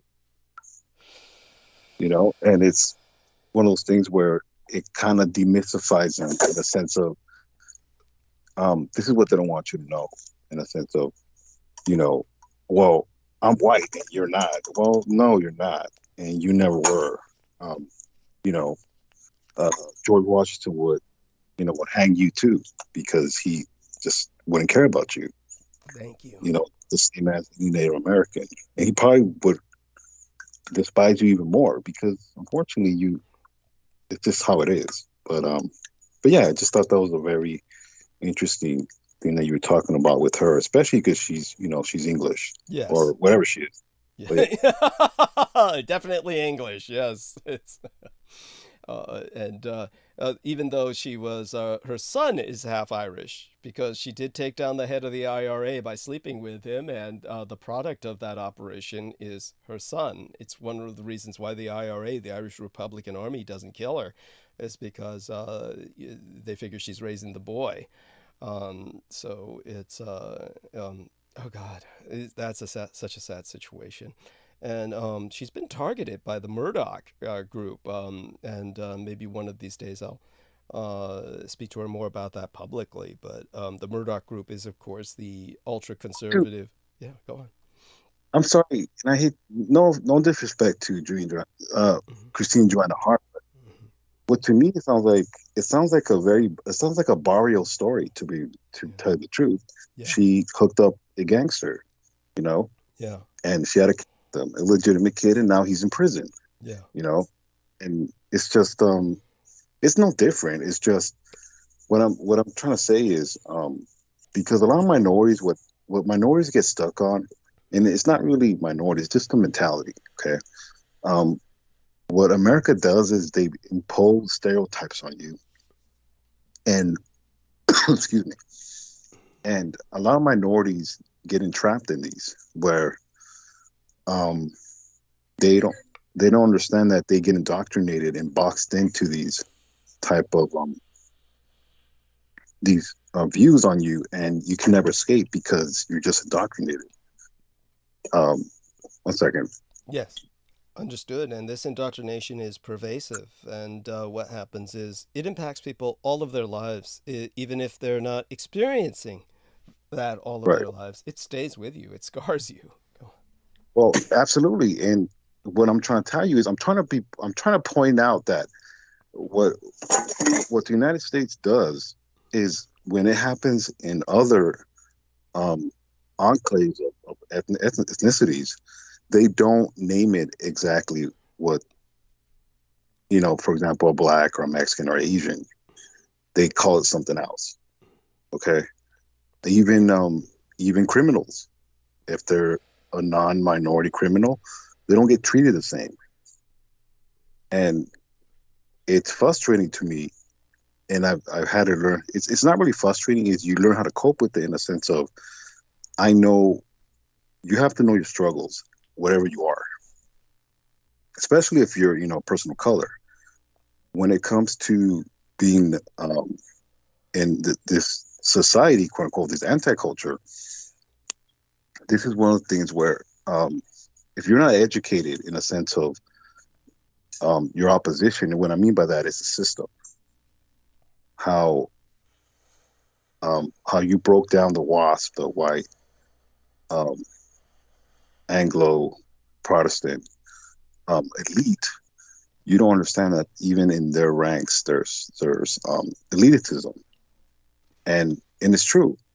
But at the same time, when you're not educating this, or they don't teach you this in school for a reason, um, then it stays with you, and it's almost like being in a prison, but like you call it, it's just an indoctrination. Um, It's a prison yes, of ignorance, is what it is. It's ignorance is its own prison. Go on. apologies. Sometimes it's hard to describe it Yeah. because it's one of those things where the people that I work with, Yeah. when I talk about this, it's very perplexing to them because they kind of look at me like, why are you so interested in this? And I tell them it's because I deal with people that so quote unquote are less melanated than me, and because they're less melanated than me, they think they have privilege when they really don't. It's just if you allow them, Mhm. if you allow Okay. them to. But Yes. Go on. And unless, of course, you're tending to something, I can take it from here. And so I definitely want to thank everyone who's in the chat room and everybody who's listening, everybody who's participating, and we're going over this. These are, of course, very sensitive topics, and they're topics that are ultimately complicated, they're complex. And the way that they're phrased, of course, there's no way you can phrase them the right way. There really is no right way to phrase any of this. You're going to trigger somebody, people are going to get upset. And the best thing that we can do is say that's essentially why you're here. You're here to be upset in a certain sense because it means that you're hearing something that has meaning, something that has depth, as opposed to something that is right, empty. we're not spewing pablum, so it's an upsetting topic. So go on, Sammy. Anything else that you want to bring up? By all means, please. Well, the reason why I bring this subject up, and my apologies, I'm trying to walk and chew gum too. And Understood. Don't worries. It's because when you were talking like this to Christine Joanna Hart, and I'm listening to her reaction, she has to stay quiet for a reason, because you're speaking the truth, and it's coming from a person of color. And it's very interesting to me because what people don't realize is, for example, law enforcement does racial profiling. Yes. Okay. And what they do is they study certain races, and it's not necessarily that they know the races, it's just stereotypes they impose on that demographic. And it's fair. Okay. Even if you're you're educated Latino or Asian or Black, it's still there. It's always going to be there. Even yourself, you talked about it where, certain stigmas still follow you, on top of who you were associated with, the people that are drawn to you, and when I think about this, and when you were describing, the WASP, to Christine Joanna Hart, it intrigues me because she has to shut up. Yes. And I'm not saying, she's going to interrupt you, but because you're reversing it, you're inverting what they do to you, to us as people of color, and what they've done throughout the ages, where you've broken down the British Empire, and why they are where they're at, because of the evil they've done. You talked about the Hellfire Club and etc. And their sins the debt has to be paid for what they've done. And I'm not trying to sound vengeful and bitter, but it's part of just it's really how I'm viewing it. When I listen to your interview, this is why I really do appreciate you, because as a person of color in America, what you always brought and interjected was culture, but really, the system as far as quote unquote Caucasian or WASP, or less melanated people than me. Okay. I'm not sure if I'm making sense, but I'm just trying to give you the idea of how I'm trying to express myself. You certainly make enough sense to me, and I'll try and put some things into context for our listeners, because they are asking some questions or making some statements. Douglas Marks was pointing out, by the way, Oceanus Procellarum or Procularum, and of course the Greek pronunciation of the name Okeanos would be more correct. I don't know if he pronounces it that way, but Okeanos Procularum would be more classical Hellenic. And he says, can you point to a lecture or episode you've done discussing USOs, meaning unidentified submersible objects? Have you an opinion on unidentified submerged objects? And you know what? I'll talk about that in the near future. Again, I never really went into it in depth, but I'll be happy to go a bit more deeply into it in the near future. Douglas Marks says ninja assassins come from China, and what he means is the tradition originates from China, just so people know. And I don't know if anybody made this connection, or I know I've never publicly said it, but just to make it clear to people, my Chinese surname from my mother is Lin, and people probably know that by now. And Lin means basically forest. Now, the Chinese name for ninja is Ling Gui, and Ling Gui means forest ghost, as in the forest demons. These are the clans in China that were the origins of the ninja tradition in Japan. So my very name comes from the ninja clans of China. Now, of course, everybody probably in their subconscious mind hears Lin Kuei and thinks Mortal Kombat. Well, that's where they got the name from. Mortal Kombat uses the very Chinese name for ninja, Lin Kuei, for the family of, I think, Scorpion or or some of the other characters. Yeah. Well, that's you, Doug, because of you, Yeah. you know, Japanese divested and you Yes. screwed us over. That's from right. Mortal Kombat. That's So, right. I hate you because we didn't get a good sequel. So whatever. Anyways, I'm playing. No, no, it's true enough. I mean, you know, I could be collaterally blamed for quite a bit. You screwed up the sequel, so you know it's okay though.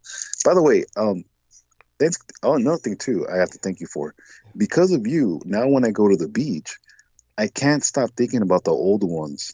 That transmission when you describe the old ones, and as far as you know, in the sea, as far as when you talk about that, because of you, and now I think about the old ones. Also, anytime I go to a park, whether it's in the mountains, I think about Wendigos now. So Yes, it's one of those yes. things where listening to Doug, it's just some things get stuck in your mind. But Yes, that's all.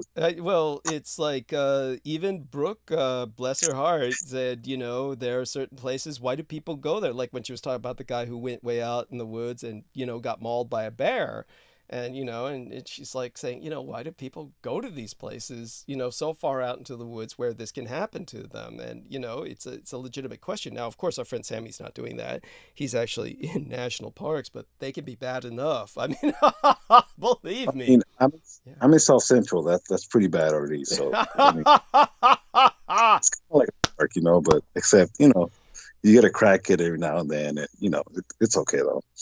Well, as you said before, I don't know if you're willing to share this, but I'll just share this generic aspect, was that our man Sammy's parents, in a sense, had a encounter with the Wendigo. Yes, that's interesting you said that, because they were walking, and they were surrounded. It's a road, it's like a 2-lane road, and they're surrounded by an orange grove and an olive groves. And there's pretty much it's in the foothills, and it's olive grove, and these orange groves go up into the foothills, and there's the county river. It's pretty much an aqueduct where they use to transfer water to the local ranchers. And my father and my mother used to take walks in the evening, and dusk in the evening, and talk, and just pretty much have a date, just walking. And my father was talking, and you feel an evil presence. You feel like something's watching you. This is what I remember him describing. And what happened was he felt a wind, like an animal. The energy, the animal energy. And in the pavement or in the asphalt of the street, it was almost like claws. It's like something with claws, stalking them, running up and down. And my father told my mom, get behind me, and my father started to pray. And one thing he told me was, when the enemy attacks you, it's just it's confirmation that you're valuable. It's confirmation that you're a threat. Yes, that's the one thing the enemy doesn't want you to know, is it's actually a compliment. It's a blessing, because the enemy does not go after people that are not a threat. So if you ever see people that that seem like they have it all together, or they don't believe in the paranormal, well, it's because you're not a threat. You're not you don't challenge the opposition. In fact, you're like a rock. You're just there. Yes, that's right. Actually, the term rock might be a compliment that they wouldn't even deserve. Well, it's true, because that was God to say, if you don't praise me, the rocks and the trees will. So that's actually, you're right. But it's almost like you're not living, you're just existing. So that's what he did. He prayed, and he did not show fear. Um, and finally, the Wendigo just went away. It just it wasn't. It didn't find my parents any interesting. Appetizing. Well, there's no fear Yeah. because that's the one thing too about my father is it's almost he had the mentality of even if something happens or where the Lord wants to take me, I win. So he never gave credit to death. It's almost like, well, I win. That's what I want, regardless. This material plane is it's just what it is. I want to be my maker. I want to be my Lord and Savior. So, you know what I mean? It's almost like a win-win. And I hate to put it that way, but at times when I was a kid, I'm like, well, Dad, I'm going to miss you. But the one thing that he told me is, you don't realize that. The older you get as an adult, you realize a lot of this is just not. It's not worth it in the sense of putting your faith in things that are out of your control. Is what I'm saying. He wasn't a nihilist, obviously, but Right. the superficiality. Quite the opposite Right. of a nihilist. But go on. Yes. It's the superficiality of this world where people want to attain everything until they die, and they don't realize, death is not a punishment. It's actually a reward in the sense of you made it, and whenever the Lord takes you or He wants you, you don't belong to the Lord. I mean, you don't belong to yourself. Your belong soul to the belongs. Lord. Yes. Exactly. So it's His. That life essence is His. Yes. And you're selfish for denying what is His. My father's mentality was like this, and it's one of those things where I did respect him a lot because that was his view when being attacked by the cult is it's a compliment. It's a reassurance to me that I'm a threat. Yes. And when happens with you with your electric blankets, I'm not surprised because anybody ever does a research on Doug, there was a certain platform he was on, feed to the sewer. Feet to the sewer. Yeah. Feet in the sewer, dangling in the sewer. Yes. James Arthur Yanchik. Yes. Right. Where he talked about Colonel Kino emailing him with, I believe, a cease and desist, and he talked about it where certain spells were done in the dark, where that famous that light pole that Tony Stark built in Douglas's street, where he showed it to me when I went there. Yes. Which it's rocket propelled because it might as well be. Yes. They actually break dances too. Might as well. Oh my God. Certain spells are done in the dark. I remember him mentioning that, and what I'm trying to say is, no, Doug is surrounded by. Well, he's been attacked. He gets attacked normally by these attacks. So I'm really surprised if his if the stuff I send him blows up. It's part of the nature of the beast. It's the nature of the beast. And just to clarify for everyone listening, what Sammy's referring to is there's actually two phenomena that he's talking about. One is the telephone pole that became known as the magic telephone pole, and it was the one that they were working on forever. It was just this constant renovation of the telephone pole to the point where when I showed it to Sammy, it's just not even wood anymore. It's just kind of like this very strange metal that it's all metal now that looks kind of wooden, but it's it definitely was worked on to the point where it's nowhere near what it once was. And it used to be wood. I mean, wood like you could staple flyers onto, and it's no longer the case. It is now like some weird kind of smooth metal. So, they've just been working on it over the years to now it's this hollow pole that's just full of sensors.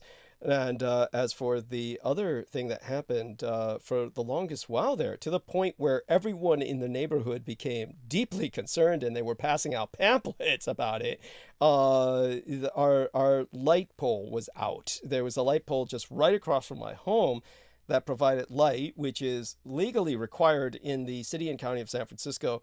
You need to legally have light in these certain street areas to provide a sense of security. And that light went out and was never repaired until basically we all signed a petition in the neighborhood to get it repaired. So something was going on there that didn't make any sense, other than, as Sammy is alluding to, Colonel Aquino explained that some spells cast work best in the dark. And so, by the way, Troy Bellamy, nary a care. Don't worry. I saw what you wrote, and I'll answer that to the best of my ability in a few moments. Douglas Marks says, I agree. The NFL will not be around 20 years from now. Now, by the way, this is both Douglas Marks and Sammy Romero are being very logical about this, and they and even my gang brother Beaver was saying that he felt that within a single generation, we can't have football around anymore. It's just too dangerous. No, Yeah. can't. It's just it's not. It's not. It's just not. There's going to be too many lawsuits. Yeah. It's too violent. Is what I'm saying. I love football, but a lot of these players, Doug, are going insane. They're literally going insane. The head trauma on these players is sad, because it's pretty much a slave sport. Okay, it's the gladiator sport. Yes. And what the problem is with what I told you about the lawsuit my friend wants to have is they're a nonprofit organization. Okay. Congress literally gave them the authority to be a nonprofit and have all these incentives. And, they built a stadium in San Francisco, or in Santa Clarita, the 49ers. But think about how stupid, in theory, all these massive stadiums are, how stupid it is to build them. And there's cities that are bankrupt because of this, or just their logic. For example, in Los Angeles, we have the SoFi Stadium. They could have built a better hospital there, or maybe a medical university, something to help the city. They'd rather stick entertainment stadium there, and for what? In fact, the whole 2020, when it was completed, it was empty. They lost so much money during COVID that it was literally just sitting there empty. Nothing was going on for a year. So they're trying to make their money, but what I'm trying to tell you is it's just this logic of entertainment that we kill for. It's going to kill us eventually, because we don't have resources as far as the average Joe or the average tax-paying electric. We don't have, our healthcare is in shambles. Just healthcare alone. It's sad because we rather prioritize entertainment. And the older I've gotten, the more I realize how backwards our society is. It's sad because we shouldn't have the stadiums. Really, it doesn't matter. It's pointless, because it's sports entertainment, so it's scripted. There shouldn't be a betting line. So it doesn't make sense. But anyways, yes. No, definitely. Everything you say is taken into consideration. And now this is going to come out as completely off the wall. Very strange sourcing from Douglas Dietrich, who everybody knows was born without the sports gene, which of course made me a incredible a disappointment in many ways to my late and sainted sire, the man who raised and guided me. My legal father, George Joseph Henry Dietrich, didn't have a friend to talk to in that sense. No, God knows he tried. He took me to baseball games in particular. He was much more into baseball than football. But all that being said, let's going back to history again, which is what I do as obviously a historian. And taking a look at the cycles of history. And this is the conundrum, the challenge that we're faced with. Now, taking into account everything that Sammy said as being absolutely right in the moral sense, when he's talking about, when he says, it shows our society is not adapting to our needs correctly, he's basically saying that our priorities are misguided. We have misguided priorities. So Exactly. yeah, so these misguided priorities, however, we do have to take into account a very compelling reality, and that is the reality that the masses need entertainment. Now, the unfortunate reality is that the masses need entertainment as much as they need food and bread and water and food and drink, or bread and water. So, as a matter of Do you fact, mind if I? oh, please. Here's the thing about this. Okay, Yeah. I'll get the one thing I don't understand is, yes, entertainment we need, right? Yeah. And let's keep it real: strip clubs, Yeah. brothels. Yeah. The one area of entertainment that should be legalized is prostitution. Thank you. Because Yeah. I hate. Look, let's keep it real. It's monopolized by the black market because,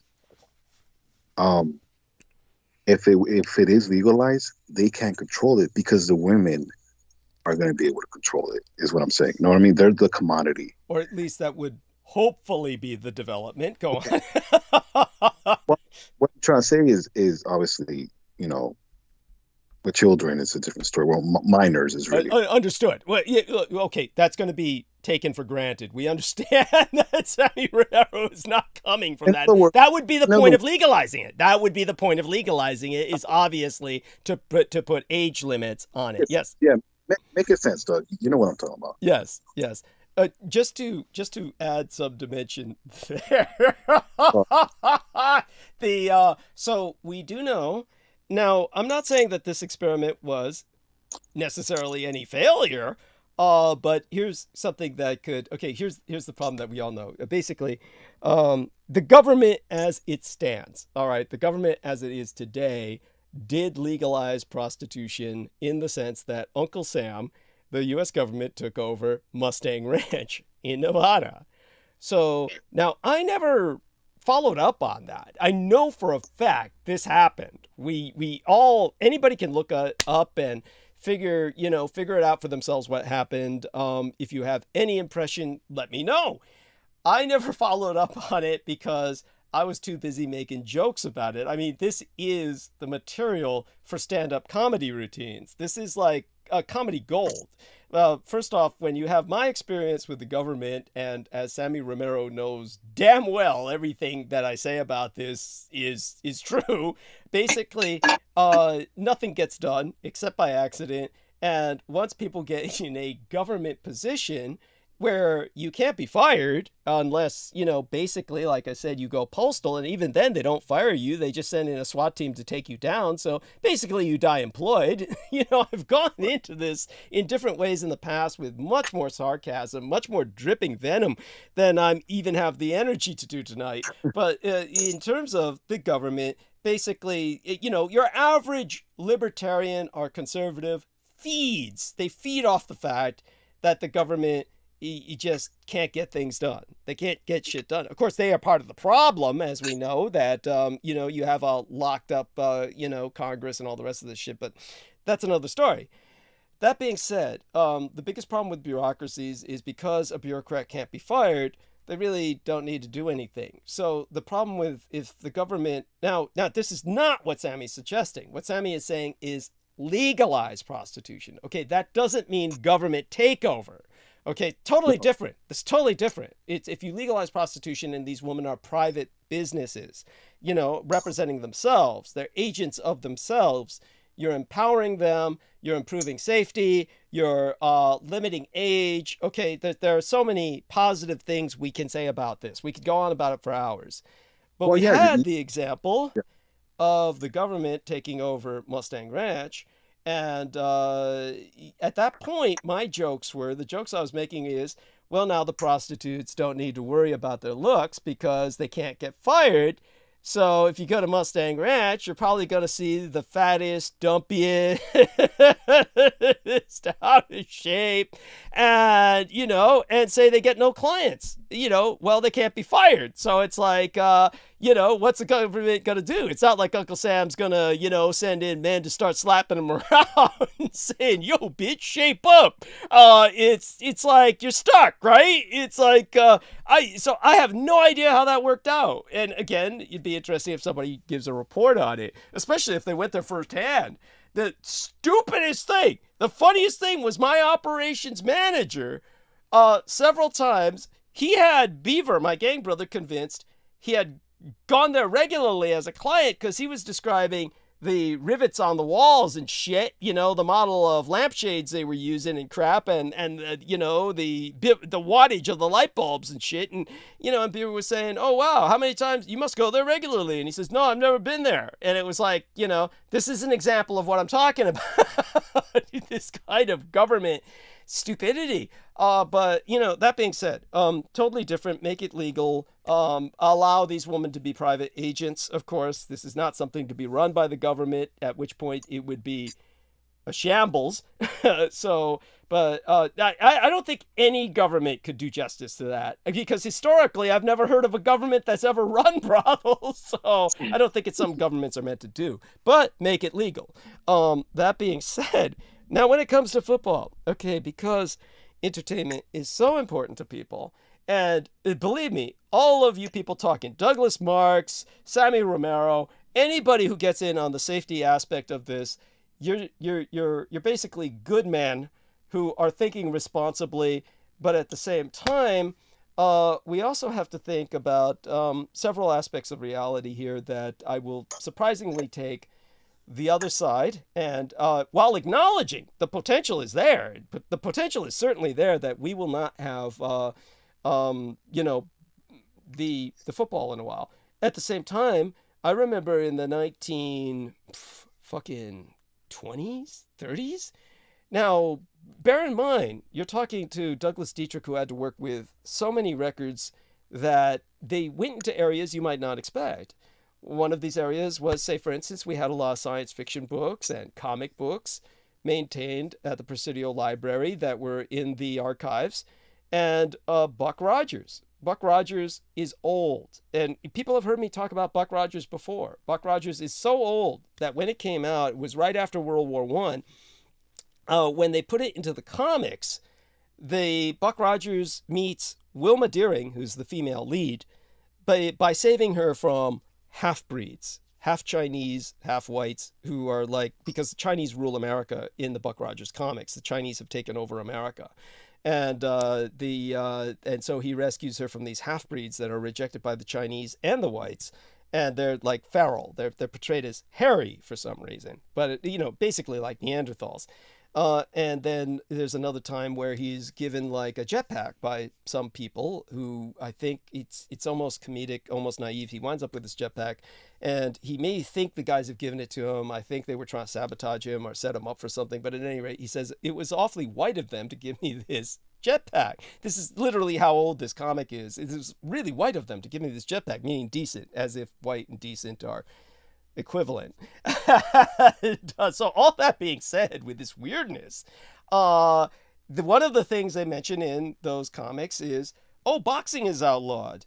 Boxing was outlawed because it's too dangerous and men are injuring themselves to the point of brain injury. So this was predicted, well later into the Buck Rogers comics, probably around after World War II. So shortly after World War II, the Buck Rogers comics predicted that boxing would be outlawed, in the future, because it was too dangerous and people are knocking each other's brains out. And so that being said, obviously that didn't come to pass. And we really don't hear complaints about boxing. Now we've got all this mixed martial arts, which is just horrible. Good example is that the woman named Esther Fishman, who, just so everybody knows, is half Jewish, who became my representative payee. And of course, there's many Jewesses in particular that I owe quite a bit to, and many Jews. But when it comes to Esther Fishman, she was the poor dear who wound up institutionalized halfway through the year while she was my representative payee, which disqualified her to be my representative payee when I needed her to receive my checks for a year. It was like they beamed her. And but we managed to get through that year, and then I took over my own destiny, as was my as the judge gave me the opportunity to do after a year, bless his heart, and when he awarded me SSDI.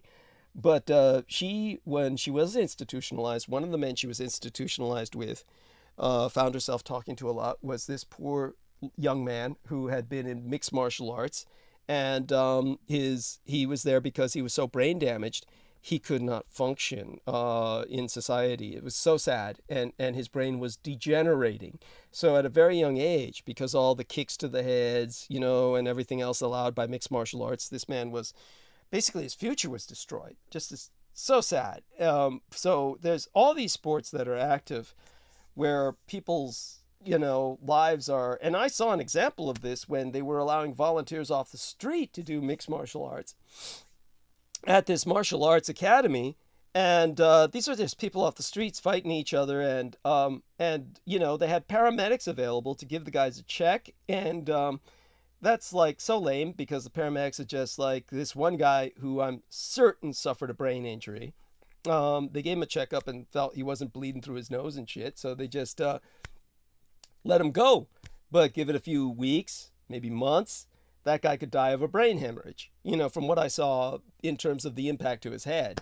And this was a guy off the street who obviously had no concept what he was getting into. When it comes to something like this contract level of entertainment with football, certainly what is said is appreciated. This is the difference between the real football connoisseurs who actually watch college football, and that's the truth, and then the ones who are out for entertainment who watch the major league, and then the betting goes down.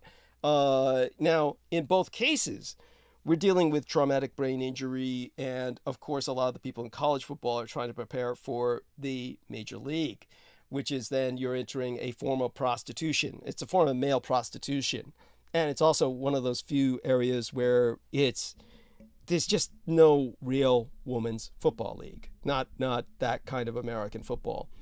Now, to balance it out a bit, you have soccer, and people who do heading, that means they hit the soccer ball with their head, they too get a lot of traumatic brain injury that ultimately culminates in affecting their cognitive processes and could eventually have effects similar to what happens in American football.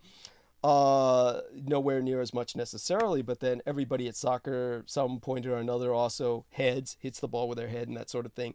No matter what you're going to do, there's going to be danger. And if people are, we have a trade-off here, and the trade-off is, first off, for lack of a better word, there is no other word for it, the public needs it. The public needs sports. They need this because it is like, if you think we got mass shootings now, imagine if we did away with this steam vent, this release that we get through sports. That you basically, in America in particular, you just have a bunch of men with guns who are going to go out and just start shooting. It's like, society will collapse. This isn't like, no exaggeration. They'll just they'll have nothing else to do. There's nothing else to occupy their lives. So the sports are just, so then compare it historically. Now, the mistake that people make is they'll often look at Rome and think of bread and circuses, and they'll think of the gladiatorial combat, and they'll say that, oh God, this is like the most degenerate aspect of Rome. This is Rome and its decay. This is Rome in its arc down. But the reality is that granted, the time that the gladiatorial combat was truly professional and men were facing men in a truly skilled combat match probably lasted for so short a period of time it doesn't even register. We're talking about a period of what must have been just a few golden years while you had that kind of professional appreciation for gladiatorial combat in the Roman Empire. And then it became more or less show, blood, circuses, as they said, circuses. I mean, that term says it all. Now, bread and circuses altogether, this is what kept the masses supporting the Roman Empire forever, effectively, for well nigh 1,000 years. is the fact that they got food and the fact that they got their circuses. So when it comes to what we have to come to terms with, is that I would deliver the prospectus. I would deliver the prospectus from dark 80s sci-fi dystopia that what we can consider is do the best we can to basically protect these heads with whatever improvements we can do through helmets, whatever changes we make to the rules in football, but maintain it. And at the same time, propose that you may as well go all the way and just say, look, sign the contract that you take the risk. And when you take the risk, this is going to likely destroy your life. But you sign on for this knowing that this is likely the case and that you will be provided with insurance, your family will be insured, whatever your loved ones are will be covered, and that as you disintegrate, your family will be taken care of. They won't be dependent on you, but on a football union and a league. What there needs to be is a support league for the football families. So by developing a support league for the football families, like nurses involved with the NFL that visit the families, and ultimately care providers that care for the football player as they degenerate, that we recognize this and accept it so that these people are gradually taken to rest homes or care facilities as they become more and more degenerate. And this relieves the families of the burden. Okay, this is something that needs to be incorporated into contract. So this needs to be incorporated into contract. And then the potential there for, if nothing can be done to prevent the injuries at some point, go all the way and basically have some variant of combat football that would not be entertainment. Say that this is just a bleed off, a steam vent for civil war. And just basically say that to prevent civil war from happening in the future, or, you could have people who are willing to do so participate in a kind of gladiatorial combat, a kind of stadium combat, even use the same stadiums off season that the football people use, and just have it a much more violent version of football. Now, the mistake they made with Jesse Ventura was Jesse Ventura got involved with the World Wrestling Federation, and they tried this alternative third league. I don't know if anybody of you out there remember that. Raise your hand. Certainly I'll ask Sammy Romero to talk if he at all remembers that fiasco where Jesse Ventura was involved with the World Wrestling Federation, and they were trying to set up this third league, and it was supposed to be like wrestling. It was supposed to be like football, but really entertainment, just bullshit. And that failed and flopped miserably. No, you'd have to have something that was where blood is drawn. In fact, where blood is expected to be drawn. And that would... Doug. Yeah, go on. Yeah. Well, I'm going to tell you one thing. I might know too much, but I'm going to torture you. Go on. Dick Ambersol was actually head of the XFL, which was connected to the NFL. I'm just going to break it down in a nutshell. When Michael Jordan was in his heyday, this is after Magic Johnson, Larry Bird, and Isaiah Thomas, the Pistons. After the 91 season, pretty much the NBA bought into the storyline of sports entertainment. All the way, apparently. Go on. All the way. Dick Ambersol was a producer. He was a writer, producer of shows. And what he pretty much orchestrated with the NBA being on NBC was the Chicago Bulls with Michael Jordan being the good guys, and everybody else are the bad guys. But what happened in between that decade, or a little bit over a decade, between 91 through, I believe, 2002, which was a contract for NBC to have the rights to the NBA. What happened is the storyline got interrupted when Michael Jordan retired for the first time. This was rumor has it because of gambling and his father being killed, etc. Oh, that's But right. Go on. what I'm trying to tell you is all this was a storyline. What Dick Ebersol was doing was creating a hero in Michael Jordan, and everybody else, in this case with Michael Jordan, his first adversary was Magic Johnson. And but really, the Bulls should have lost, but Magic Johnson had AIDS. This was prior to him coming out. And one of the biggest changes the NBA did was the flagrant foul.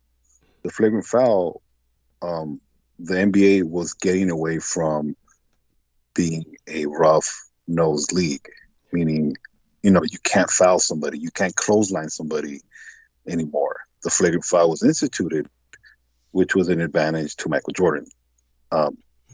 Was a huge advantage because now you have to change your playing style and how to guard Michael Jordan, so on and so forth.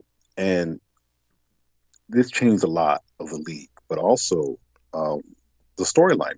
This was Michael Jordan was the main attraction now. He took the mantle from Magic Johnson, and now he's the main attraction now. And Magic got AIDS, and that was obviously different. But what I'm trying to tell you is this all was a storyline throughout the 90s.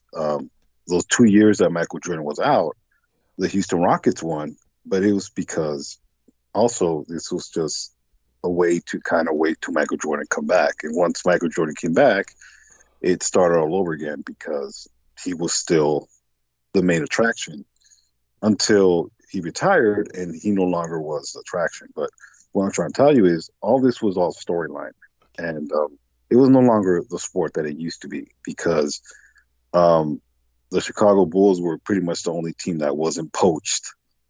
And what the league did was they expanded every 3 years Michael Jordan was there.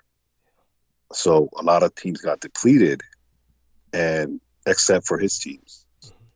And this is one of the reasons why anybody that's a purist in basketball would agree that the competition was not it was good, but it wasn't concentrated like the 80s was with Magic and Larry Bird and Isaiah Thomas. So it's just a little something that I can torture you with, but I don't know if the audience. I don't know how many sports fans you have in the audience. We can assume that everybody pretty much enjoys sports to a degree. I think that's a safe assumption. It's one of those things that, it would be almost impossible to grow up in America without, without being forced to like sports to a degree. I'm going to tell you one thing. With women, to be honest with you, they do have a football league, but it's the lingerie league. That's right. Well, of course. Yeah, the only league I would be fit for, yes. In basketball, there's strippers playing basketball. And, if black men and Hispanic men, they're a little bigger in the lower half. So yes, as they're running, their buttocks are bouncing up and down. And not that I know, I've heard of this. I've never seen it. Wink, wink. But unfortunately, women look. When it comes down to women, they're going to be. Their body is what sells. What I'm trying to say. Yes, they're going to be exploited. Yes, go on. So my thing is, why not let women have? Why not let them have it? Why? What I'm saying is they need to take the reins of their ability to profit off their bodies and not being exploited, not being pimped into doing it. And it's one of those things where, yes, Sammy, in a perfect world that is true, but it's not the reality. It's sad, but if you're talking about legalizing prostitution again, that is something that society could easily do. We could easily do that and accommodate that. Go on. Yes. And what I'm trying to tell you is, or what I'm trying to explain is, we do like entertainment. Strip clubs are very profitable for a reason. It sells. Yes. What I sometimes scratch my head is, how hypocritical we are as a nation in the sense of just making things practical, in a sense of giving women being their own boss, Yes. you know, having the ability to buy a home, Yes. and, you know, legalizing it, because that's, look, most women in college, when I'm going to school, when I was going to school, a lot of these girls that I know, they date. They dated, they gave the girlfriend experience to, you know, to men.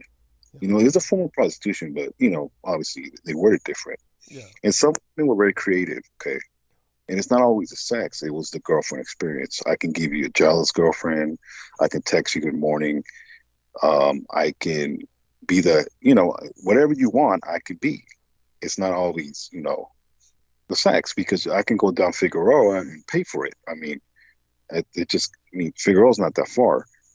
And it's just what it is. It's you know, believe it or not, yes, some men are barbarians in the sense of just, you know, open your legs, let me do what you do. And some men, you know, are they want that creativity. You know, I think to me, what makes a good stripper is charming, not just her body, but if she can make you feel like you matter, and she's a good actress, you know.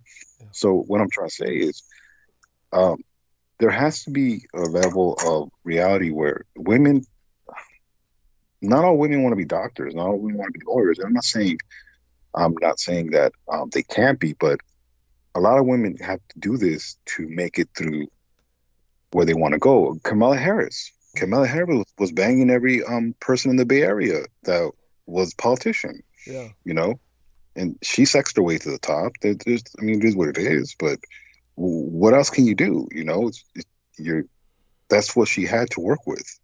You know, I don't think she's a great vice president. She's a terrible vice president. But then again, I mean, how can one be a good? What is a good vice president do? Touche. I mean, she can't be Dick Cheney. There can only be one Dick Cheney, right? That's right. Thank you. Right. Thank you. I mean, what, you know, it's just what it is. You know, Dick Cheney was a president for probably 2 terms. Who the hell knows?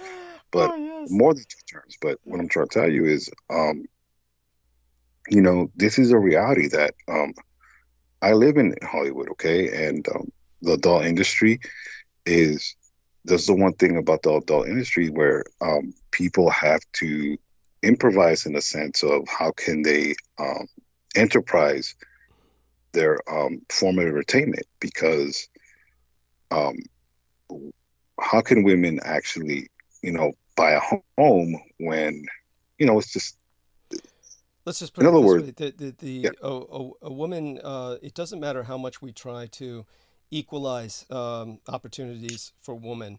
The fact remains that just as there are some men who have a certain kind of physical prerogative, meaning that some men are just very physical and they operate very physically, and they get into sports as a profession, or they go into some kind of physical profession, which would be like fireman or paramedical or military. It's just this is a certain option that certain men have simply because they're much more physical than they are in terms of other forms of processing. And with some women, it's the same way, in the sense that they are physical, and not necessarily in a sports sense. They are physical in some ways that they're sex positive. And so for sex positive women who are physical and have a need for sex, that this is a true professional option that needs to be allowed. It's because the fact remains that we're fucking society up in so many ways by denying this. It's true, because we're not a Christian nation. That's a bunch of horseshit. Well, if we were a truly Christian nation, Christ hung out with prostitutes, for God's sake. This is what Mary. Yes. What I'm trying to tell you though is, or what I'm trying to tell the audience, or my perspective is, women need outlets. Women need advantages in the sense of enterprising, making themselves a business. And I hate to say it, but it is what it is. It sells. Sex sells. And There's nothing wrong with it. It's just because you hear the horror stories. For God's sake, you tell me Aquino had sex bots, human sex bots in chains. Like, that's terrible. I mean, really, that's the only reason he probably can do that, because it's not legalized. Thank you. It's not regulated. Thank you. And we do it every day. This is just adults. And again, when I'm talking about adults and children, that's a totally different paradigm. What I'm trying to tell you is, it's sad, because it's really the one thing. Because look, beauty is in the eye of the beholder. Okay, there's different strokes for different folks as far as women and how they look. I'm talking about straight men. Okay, but what I'm trying to tell you is, I mean, believe me, when I cruise for porn, I can't believe some of the women. The advertisements constantly come up for cam woman, and I can't believe some of the women that I see. But go on, yes. What I'm trying to tell you is, what you feel like is, a heifer, another man feels like, she's the most beautiful woman in the world, and it's great. But what I'm trying to tell you is, the way things are going, in the sense of the backlash of, this male perspective of what I'm seeing nowadays, it's really because they are losing. They want to keep control. They want to keep control of a sector that they shouldn't have control, because it's not their bodies.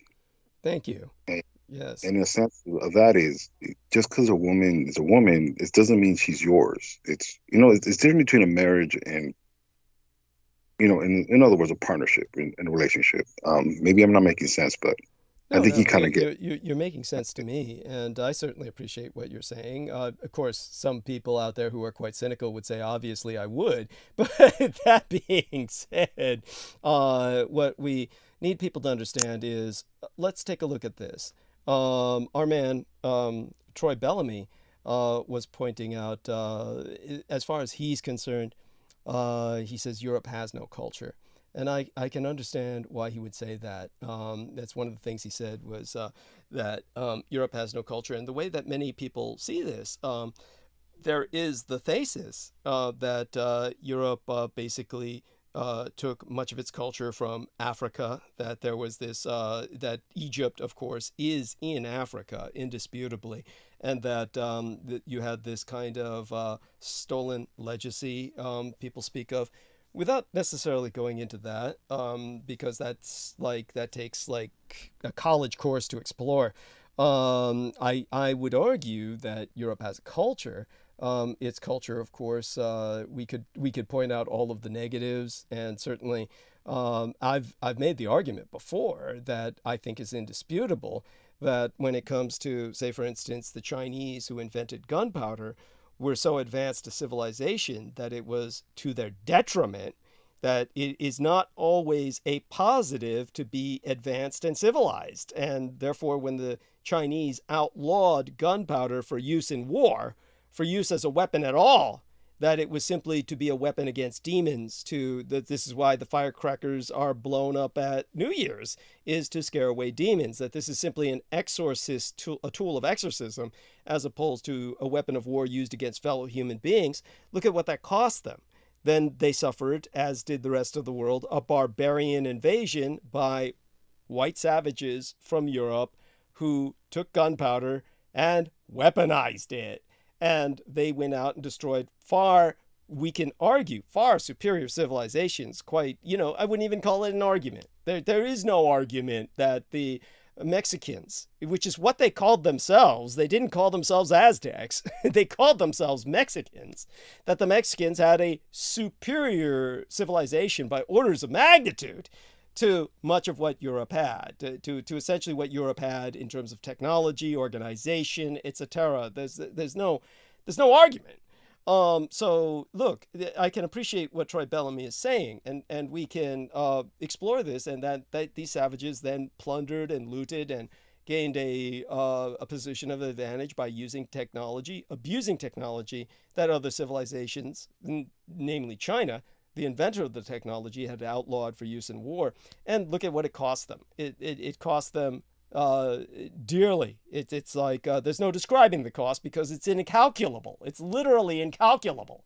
And for the Mexicans, the price they paid was essentially their civilization being wiped out to such a degree that we're left speechless. It's so we can go on with this, but the point is taken. With that point in hand, with that point being acknowledged, then when we're talking about the civilizations of Africa, some of which were astounding in their development, let's take a look at Africa when I was there, which is essentially, we may as well say today. I mean, I was over there in my 30s. We're talking about, obviously not that long ago. I mean, when I think about the Dietrich being 36 years old, born in the year of the fire rabbit, and now it's the year of the water rabbit, 36 years later. I mean, I'm brought to tears. And when it comes to Africa and my time there, oh so long ago, not too long after the birth of the Dietrich really. And what did I see? I saw a far more advanced society in the sense of their tolerance of prostitution. Now, like I said, the biggest example of this that was exemplary, it's just the epitome of this at its peak, was when during the administration of William Jefferson Clinton, an aircraft carrier, I used to remember the name, I don't anymore consciously, an aircraft carrier basically made port in Kenya, and you would have thought every prostitute in Africa traveled from out of the depths of the Congo and to show you how locked I am in the past, I actually told our friend Sammy the other day, which Congo? There's two Congos, the Congo and the Democratic Republic of Congo. And then I realized recently, oh yeah, it's not the Democratic Republic of Congo anymore, it's Zaire. So there's only one Congo now. So there was Congo and then there's Zaire after they finally overthrew the communist dictatorship. But anyhow, these prostitutes were not like Western prostitutes. Prostitutes in Africa are the most respectable women you can imagine. These are mothers who are earning money to put their kids through college. And so your average kid who's going through college in Africa, statistically, demographically, your average individual going through college will acknowledge, I'm going through college because my mother is prostituting herself. This is like literally how they earn the money to have their kids do that. So these are not drug addicts. These are like responsible women who are making money the most expeditious way possible, the fastest way possible. So the African perspective on this is the healthiest perspective. And of course, Japan. Think of Japan during its years of isolation when the Japanese referred to their civilization as the floating world. Prostitution was legal. Not only was prostitution legal, it was at the point where they had a third gender. The third gender that I brought up before of young male prostitutes who grew up in the business of prostitution. But these were not slaves. These were people who grew up like everyone else in Japan in a caste system. They were raised to do what they did, but they were among the most privileged of all the Japanese. They basically traveled more than any other Japanese and had access even to foreigners. These were people who were quite cosmopolitan and educated. It's not like they were deprived of the education to read and write. And so you're talking about these are civilizations that are advanced socially, orders of magnitude above the savagery we are left with because we inherited a puritanical legacy. And what did that puritanical legacy lead to? A bloody civil war.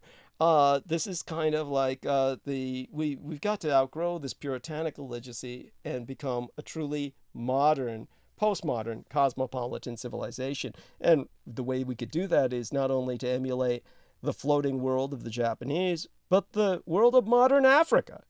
And so this is like, these are cultures we can learn from. That's truly civilized. That's truly cosmopolitan. So, I mean, any other thoughts on that before I go back to the sports subject, Sammy?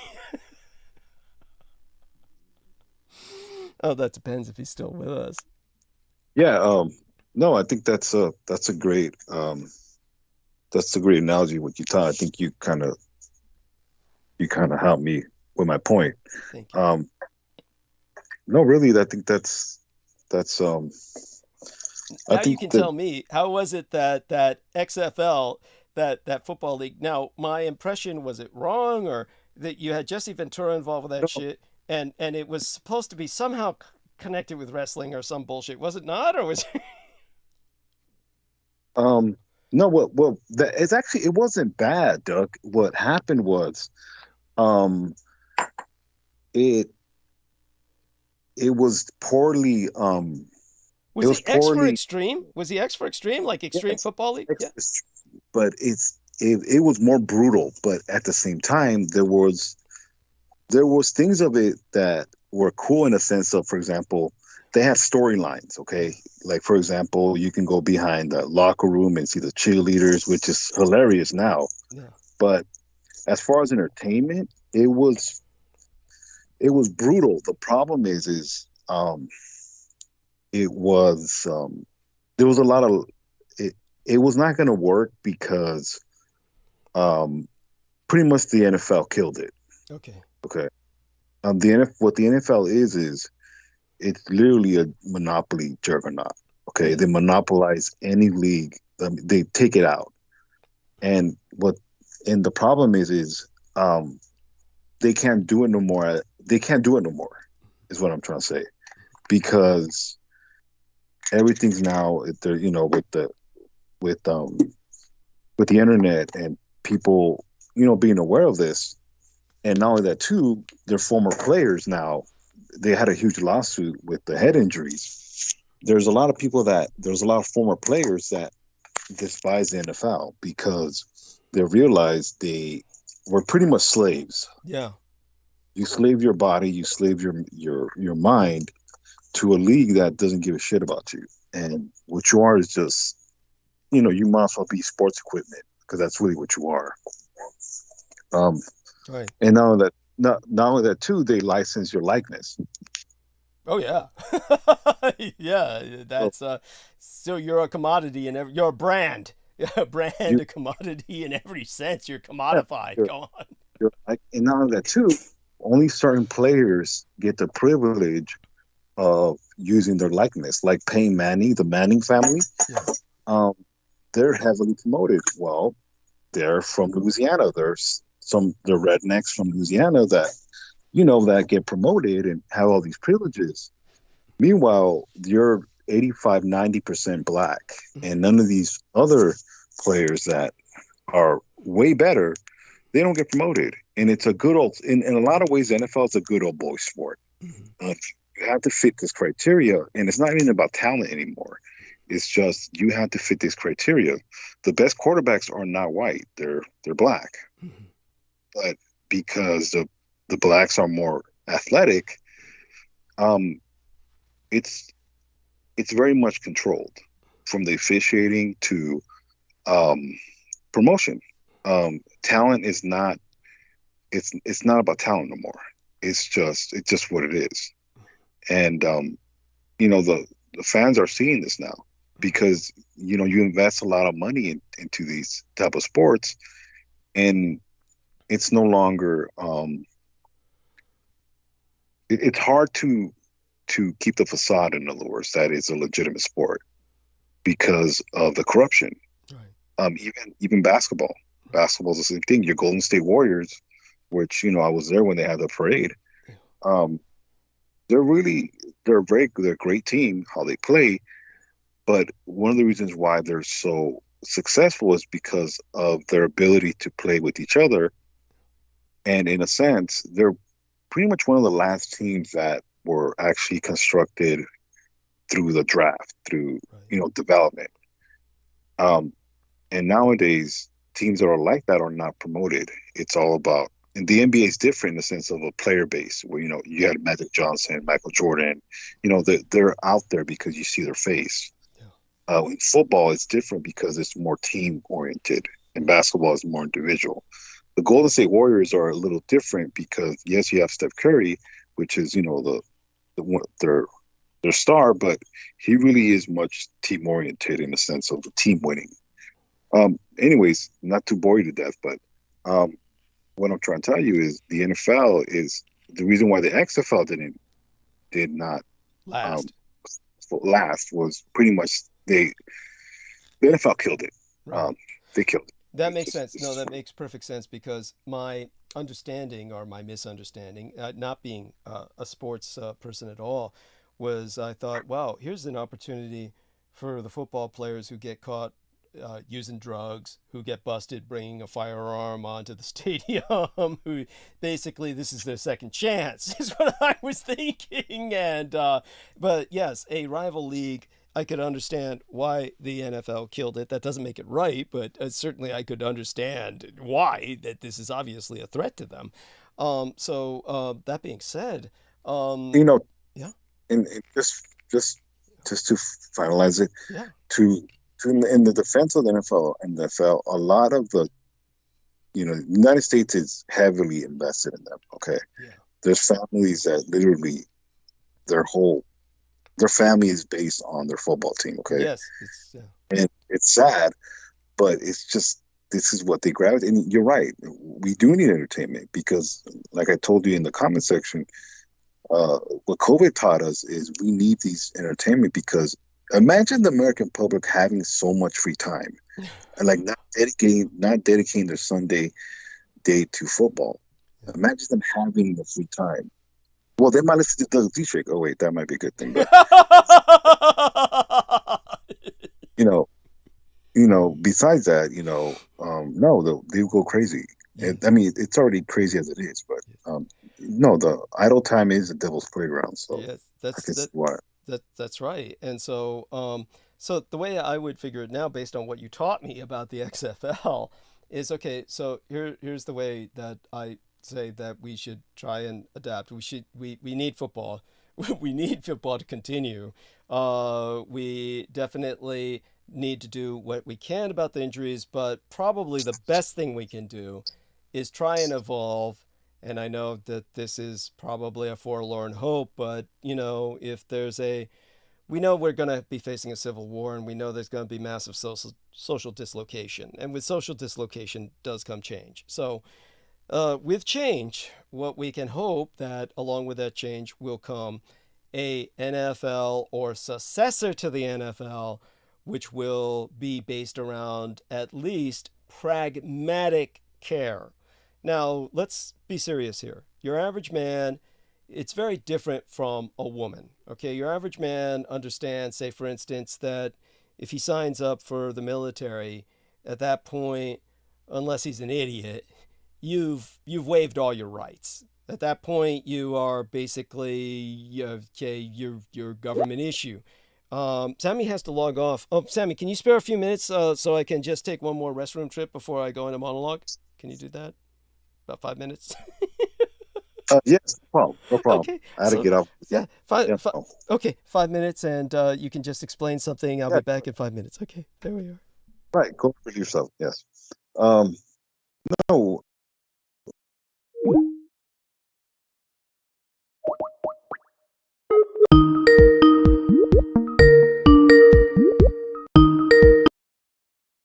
Yes.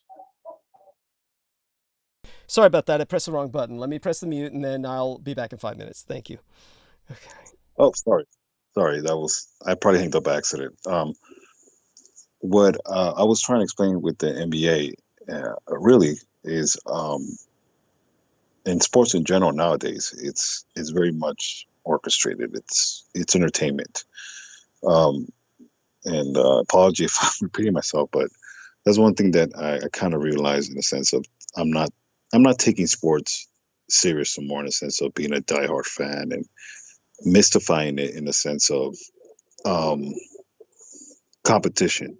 At least right now, no. Competition that I see in sports is very lopsided in a sense of markets and revenue. It's very revenue based. A team in Indiana compared to a team in New York um, is not is there's no comparison as far as market, and this is why big market teams get promoted because of viewership and so on and so forth. This is one of the reasons why, for example, the NBA is losing a lot of money because of um, the overappraisal of teams. Whenever you see teams that are selling, especially in lower markets, and they're selling for X amount of dollars, and it's really because there's no money involved, especially with these lower market teams. They're not being profitable, and because it's a league and there's profit sharing, it's becoming difficult to own a team because you are competing with teams that are part of the agenda, part of the markets that they want to promote, and until they actually make these sports competitive, especially the NBA, you're going to see the decline in viewership, and especially nowadays, um, true basketball fans are not watching the NBA; they're watching college basketball. They're watching the Final Four and the NCAA tournament because there's more fair competition. It's a purist in the same as far as a sport. It's the same as college football. One of the things that I appreciate about one of our executive producers, Brooke, is she's a very much a college football fan, and one of the reasons why because there's more parity. I'm not saying that bigger schools like Alabama and Georgia or any of the other big universities are not juggernauts, but there's still upsets and there's still a level of a game where a team can rally around each other and make an upset and win. Um, at least there's a little bit more element to that than you see in the professional field. It's just it's it's gone watered down, and this is the reason why I believe um, these leagues are not going to last because um, as far as the quality of the game, at least not in the near future, because it's changed. It's more entertainment based rather than a sport. Um, so if anybody disagrees, and I can respect that, and you know, it's just my point of view on just not investing myself in these sports. But that's There we go. that's just one observation I made. Thank you so much. Deeply appreciate it. And share our love with Maria. And of course, our always in our thoughts is all your family. Okay, have a blessed night. Do say good night to our listeners if you wish. Yes, That's good. Good night. Good night, and thank you for having me on. And it was an yeah, honor. Yeah, yeah, no thank problem. you. God bless. Bless Bye bye. you. Thank you so much for helping. Yes, that was wonderful. That was Sammy Romero. And of course, we're going to hang up on him now and then the call will end. And it's just me and the live stream. So let's make certain that the live stream is still on, which I know it is. And, the internet seems to be cooperating a bit. Maybe all the traffic died down. And we have the continuity of the point I was going to make. The point that I was making about sports is that we need to maintain NFL. What we need is to evolve a NFL that cares, or the successor organization to the NFL. One where college football, of course, takes place, and still the potential is there for recruits to be taken into the NFL. Men in general do not mind being commodified. We're not talking about chattel slavery here. We're speaking about contract slavery. Now, if a man signs in for a contract where he realizes his name may turn into a brand, his likeness might be used, he is exploited physically.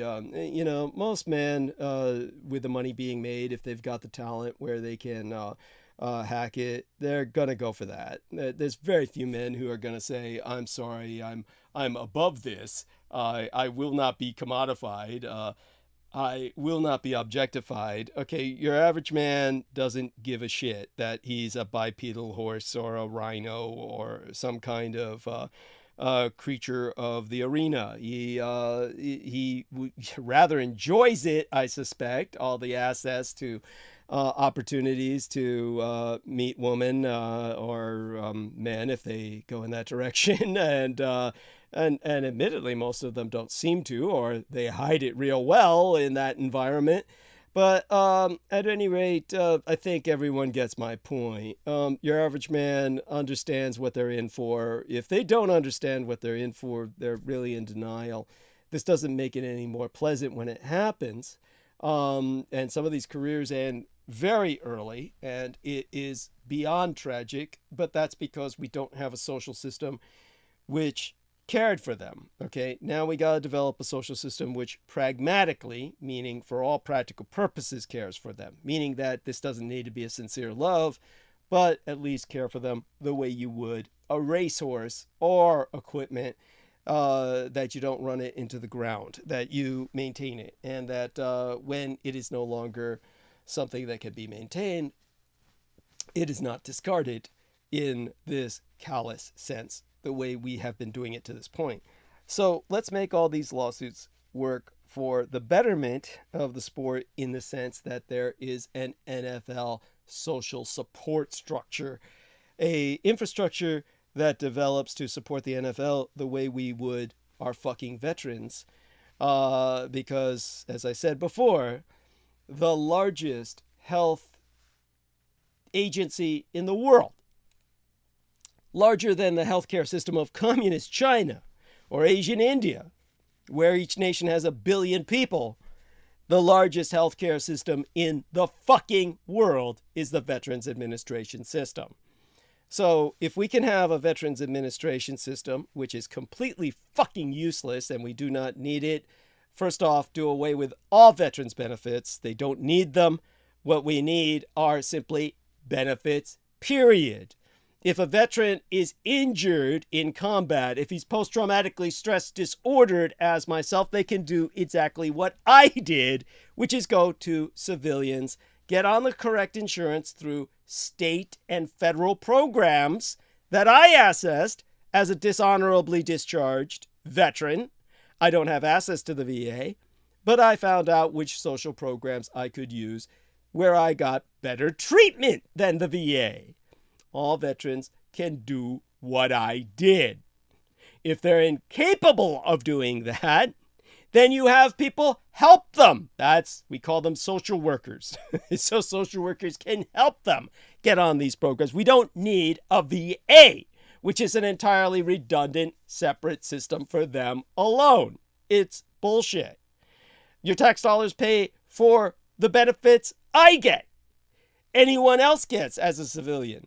So give them the same benefits that the civilians get. Once they are out of the military, they are civilians. And the term veteran should apply only to combat veterans. And or we disambiguate veteran from combat veteran. Either way, we've got to take away that mystique, which is meaningless anyway.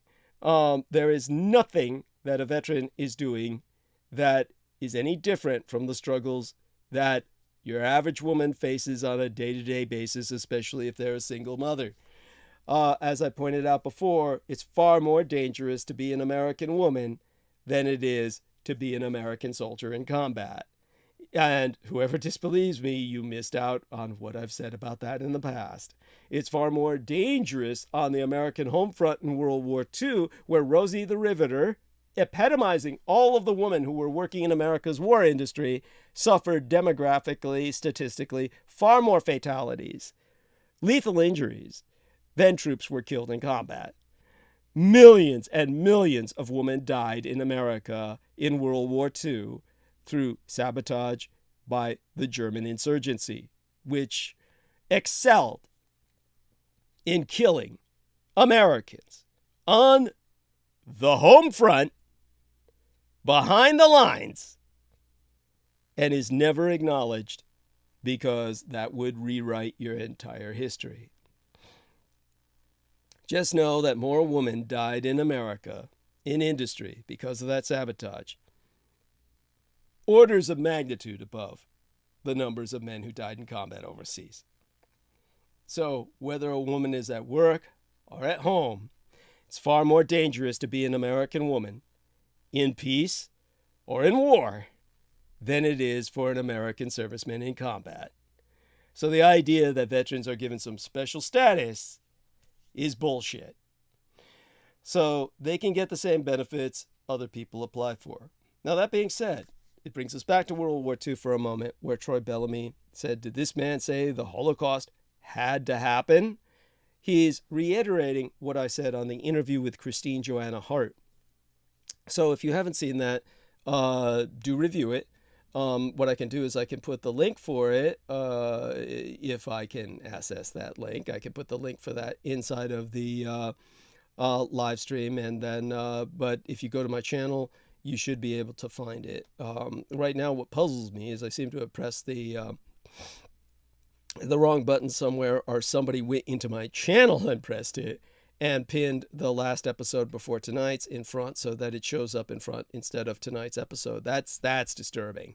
And by the way, saving football is a fascinating topic, and it's a topic that bears discussion in the future. And now, that being said as well, concerning the sports subject, now I can understand why the NFL basically destroyed the XFL because of a rival league, the potential for that taking business away from them.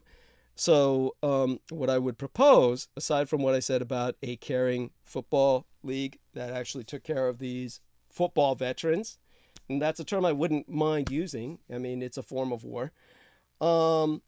Perhaps, this is simply a proposition. I'm not married to it. Perhaps there should be an extreme sports league for gladiatorial combat, bloodletting, lethal to the death. That would probably have a danger of rivaling football and ultimately, ruining football, so to speak, because maybe people would watch that more. It would be interesting to see if they did. Be a kind of football, and a football which would be much more violent, perhaps. A kind of combat football, perhaps. Okay, let's see if our George answers.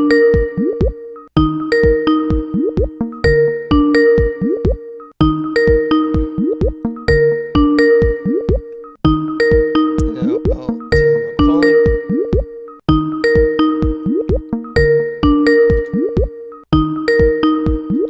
Maybe it's not registering. Hopefully that goes through.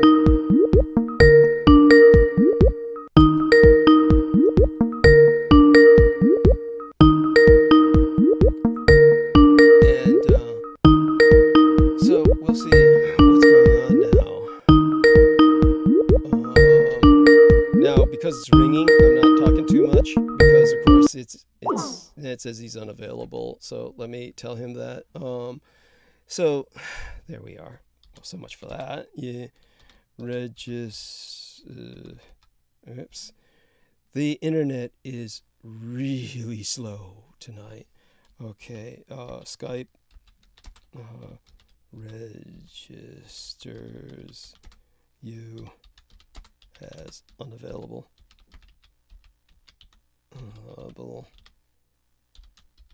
Okay. There we are. And let's see here, then enter this into his private messenger as well. Okay, and so then what I was going to say about the Holocaust is best answer I can provide, if I can access it, based on how, sent that to the wrong person, I think, or what. So, well, all I can say is the internet is not my friend tonight. This is... this is outrageous. This really fucking sucks. But other than that, okay, we'll wait to see if the Facebook Messenger catches up. If it does not, then okay, what do we do? Okay, here's one thing I can do. Push this up here, leave that sentence there, then go to YouTube, see if I can access my channel, and then provide the link to the latest video. Now you might hear a noise here, but you shouldn't. Okay, and I should have published this on my own timeline, but then again, we're lucky we got it up at all, considering. And okay, and let's press the share button. Share. Okay, and then press this. All right, and then press this close here. Now where am I? Live streaming. Here we go, and then press this button. Okay. Here we are. Now this hopefully enters, and press the enter button, and that is the link to the episode in which I discussed the Holocaust. So I will try to explain briefly what I explained more in depth in that video about why the Holocaust had to happen as a historical inevitability. So please try again, Douglas. Okay, good. So he saw that message at least. There's no... Okay, let's try again.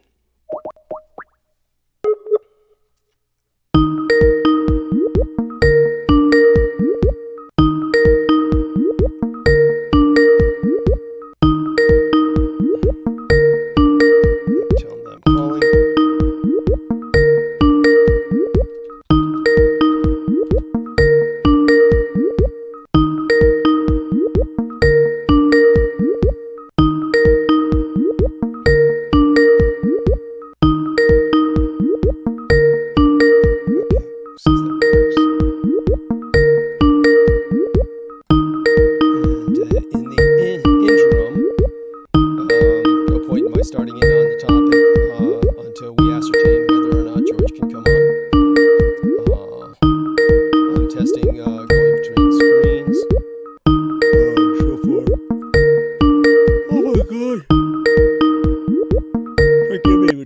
Partying and all the other emergencies I was contending with, been a nightmare.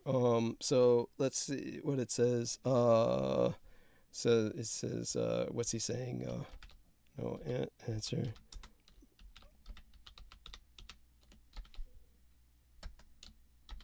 Okay. He's typing. He's catching us up. Let's see how things are going with him.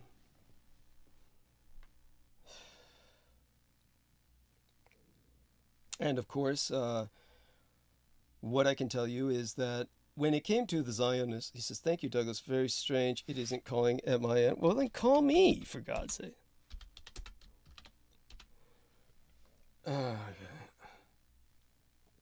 See if that works. By the way, the best performance of that song, "Call Me," was by In This Moment. Okay. There we are. Strange. It isn't calling at my end. Well, call me, for God's sake. Douglas. There we are. Okay. Here we are. So what Wonderful. What on earth happened? What on earth happened? This was to be your night where you were going to interview me. Are we going to start that now? I'm willing to do that. Yes, Douglas, I really don't mind. Yeah, all my duties have been accomplished, so I'm ready for the foreseeable. For the foreseeable time. Okay. So it's entirely up to you, Douglas, if you want to go ahead. There is another day where we can reschedule for if it works best for you.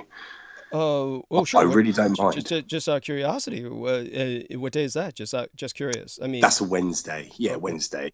This Wednesday? It's coming up in a few weeks' time. I believe it's like I can look at the actual date for you. Oh, sure. But if it's more convenient, yeah. It's for yourself. So it's not particularly inconvenient either way to me. I mean, I'm happy either way, but tonight might be a good night. I mean, I just had the interview with Christine Joanna Hart. Were you able to review that?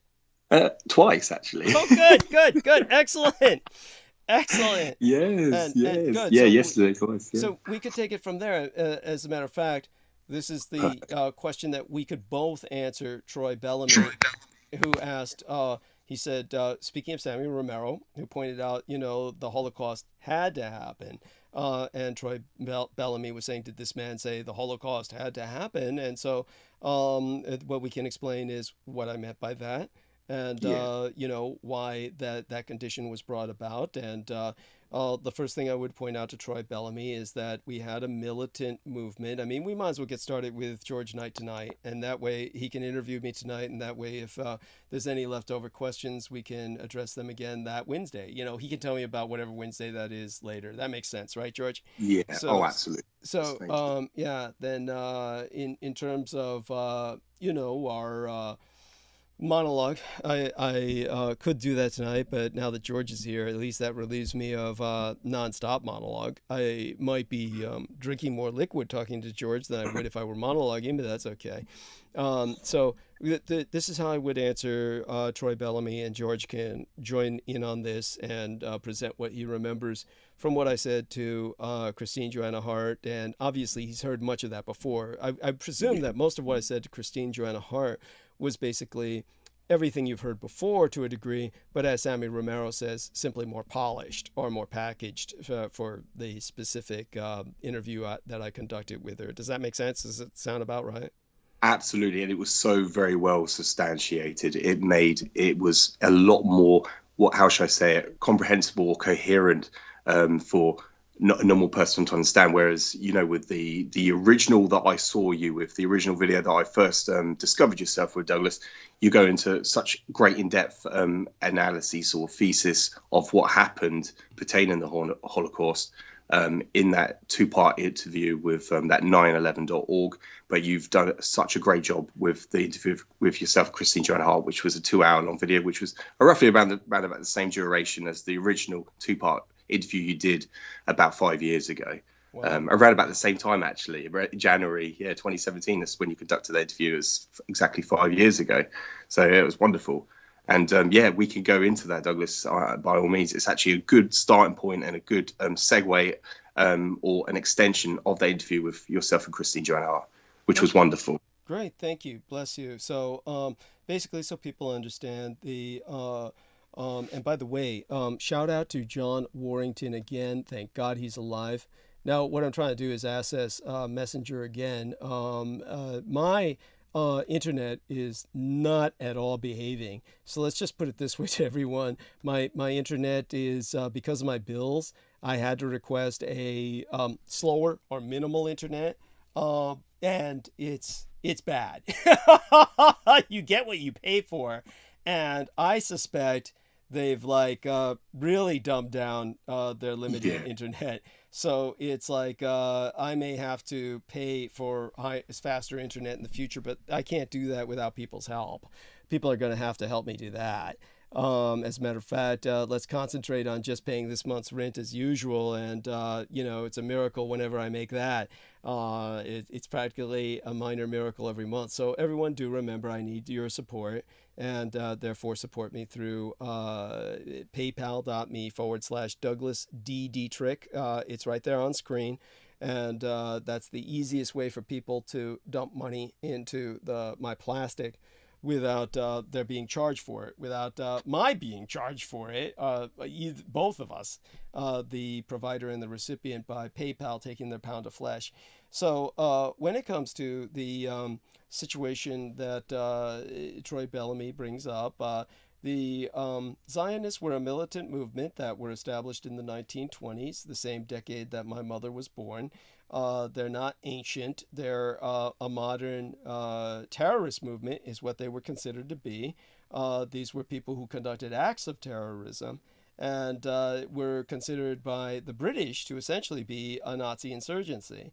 And they were very violent, of course, and behaved as terrorist networks do erratically. And what they were basically saying was that in order for their objective to be accomplished, which was to relocate the Jewish population primarily out of Europe, but from all over the world, if they could help it, into a homeland to be reconstituted in Palestine, they knew that they couldn't do this by any conventional means, that every normal Jewish person basically considered them to be crazy, maniacal terrorists they wanted no affiliation with. The biggest comparison I can make, two parallels, you take a look at people combating Islamophobia.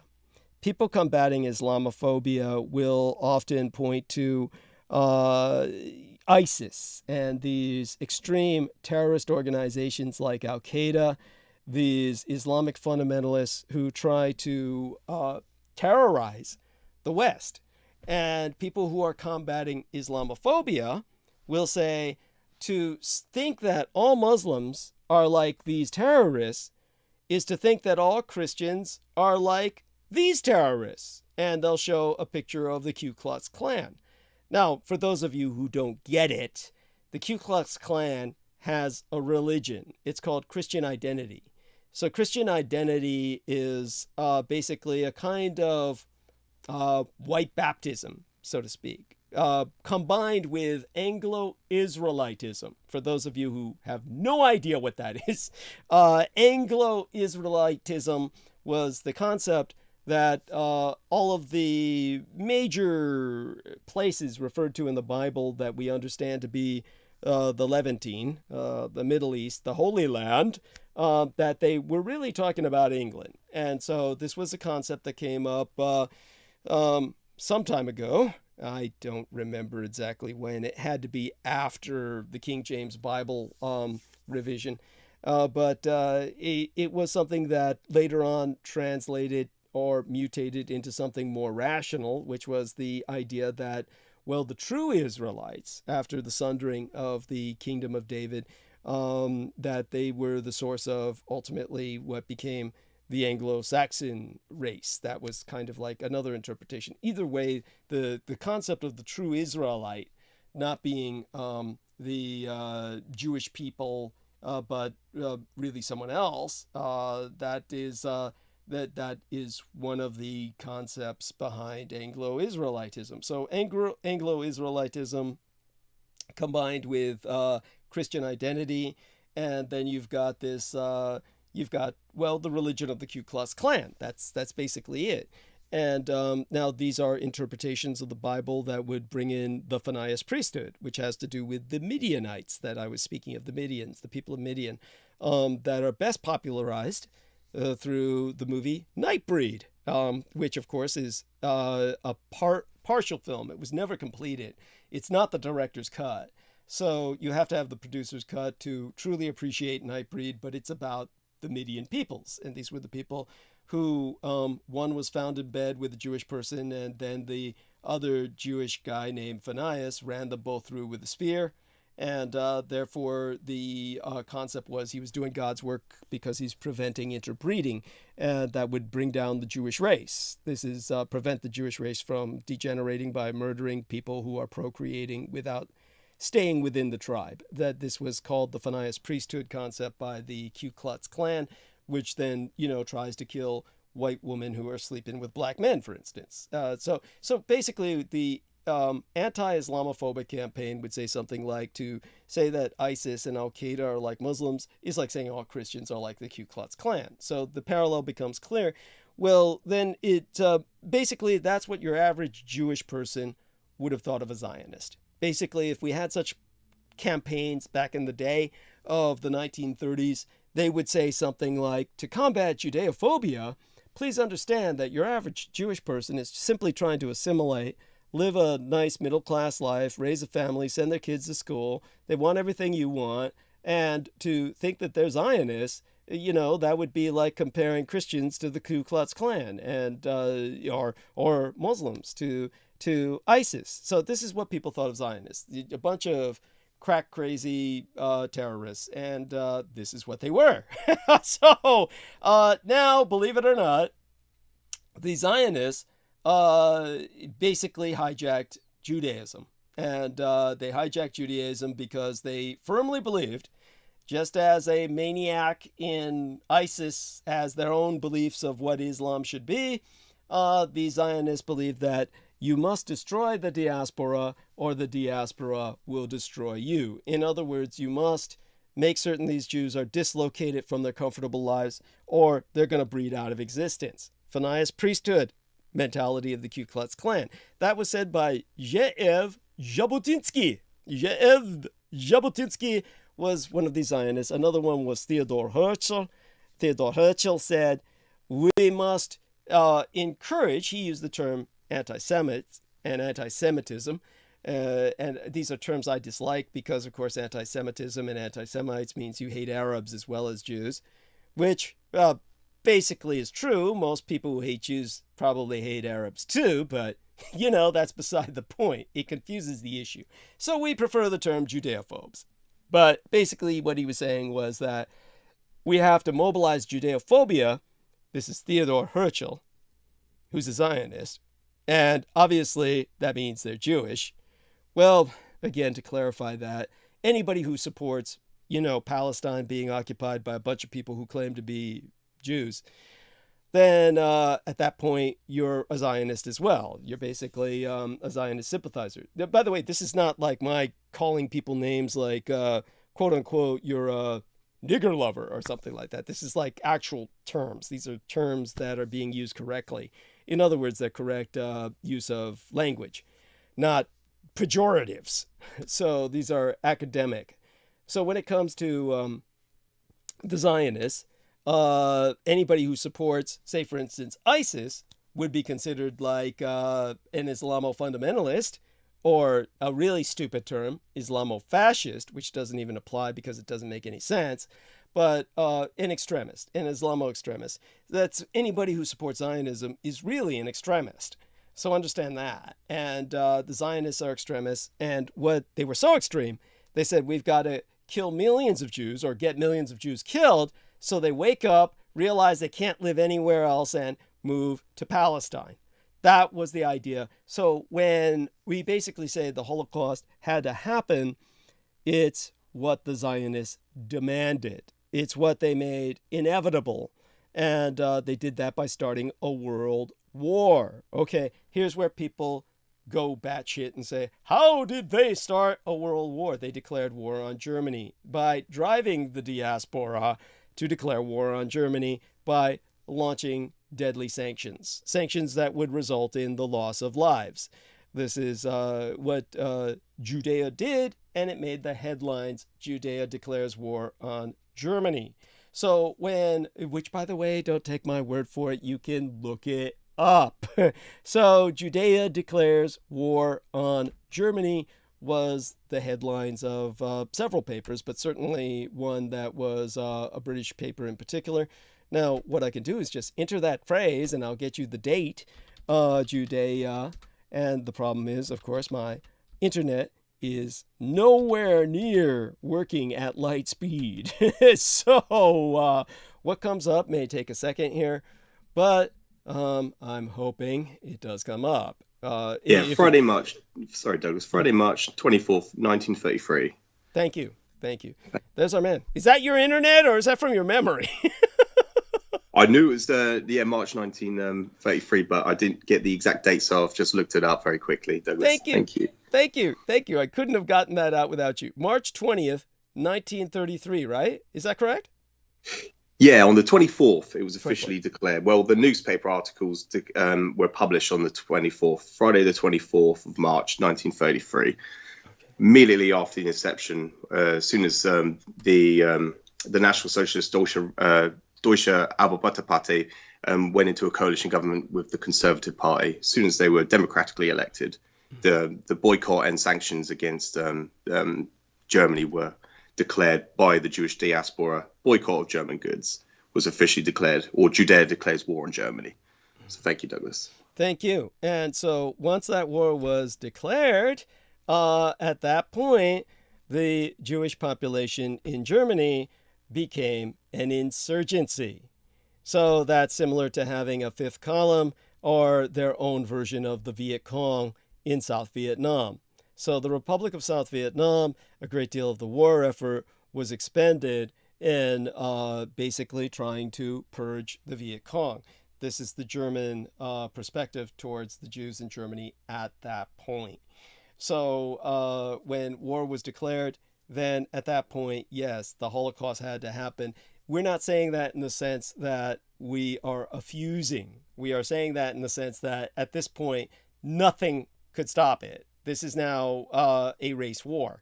So this is why in the interview with Christine Joanna Hart, I brought up the fact that the SS evolved out of the Bavarian Illuminati. In other words, the Bavarian Illuminati then fielded the SS to assist Adolf Hitler by providing a force that was capable of fighting a racial war. And then the Holocaust came to its ultimate conclusion. Now, another reason why it had to happen was because at that point, there's several factors brought into play that I wasn't able to bring up with Christine Joanna Hart. Forgive me if I'm slurring my words. Basically, when you get into talking about this kind of subject, it's these things where let's just say it's not the easiest thing in the world to talk about, and so you might hear me slurring a bit at times simply because my throat's getting dry, and it was a hell of a past few days, as I described when Peter Moon was still on with us. I don't know if our man George Knight heard any of that horror story, but trust me, it's been rough. That and the partying too, that's also rough and takes a toll. But basically, let's put it this way. When the Americans started, now the Germans had what were called Konzentrationslager. These were concentration camps.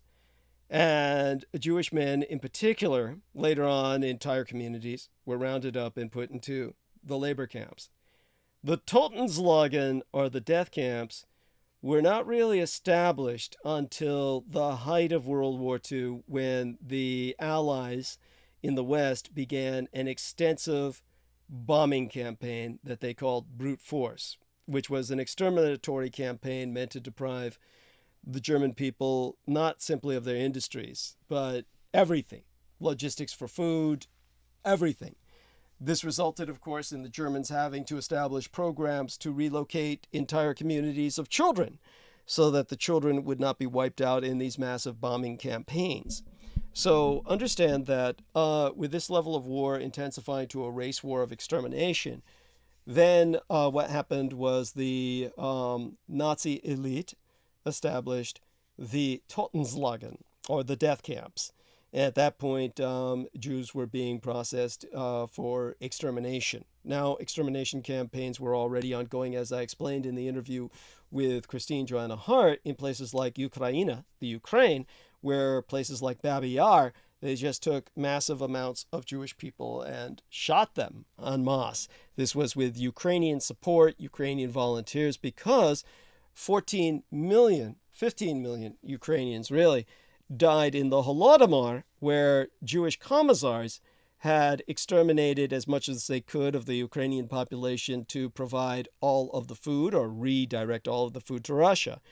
Now, for those of you who think that this is a racial stereotype, Jewish commissars, understand what I explained to Christina. The Jewish people in the Pale of Settlement, from the Baltic to the Black Sea, had a true empire. This was an empire of the middle class, educated elites, doctors, lawyers, accountants, or should we say barristers, physicians, and bookkeepers, as the terms they would have used in those days. And these people basically became the commissars when that area of Europe was Bolshevized, when the Russians took over and they needed people to be commissars. Who becomes a commissar? Someone who can read and write. So if somebody can read and write, which wasn't the peasant class, which would sign documents with a fucking X, then you had to have somebody who was basically Jewish. So when you say Jewish commissars, this isn't a racial projection. This is a fact. So the overwhelming majority of commissars were Jewish. Hence the term in Europe, Judeo-Bolshevik. So with these commissars killing so many Ukrainians, far more Ukrainians died in the Holodomor, Stalin's enforced famine, than Jews died in the Holocaust, then you can understand why the Ukrainians sided with the Third Reich. why they helped to kill so many Jews at Babi Yar. So this is a race war, and races are the populations, are the battlefield. So this is why it had to happen. If Jewish people are killing your people, then you kill the Jewish people. End of story. No ifs, no ands, no buts, no excuses. So the Germans were very proud of what they were doing, recording all of it because they felt they were doing humanity a favor. This is why. So this is a war which now has been totally inverted, turned on its head, and people look on the Jewish people as victims. Now, granted, the general population was caught in the middle, but it's the kind of warfare their terrorists started. So, let's say we were to look at this from a perspective that's more modern, so that people can maybe grasp it a bit better. They can relate to it by thinking on American terms. And as a matter of fact, there is a, oh God, it must be around here someplace. I can look for it and see if I can find it.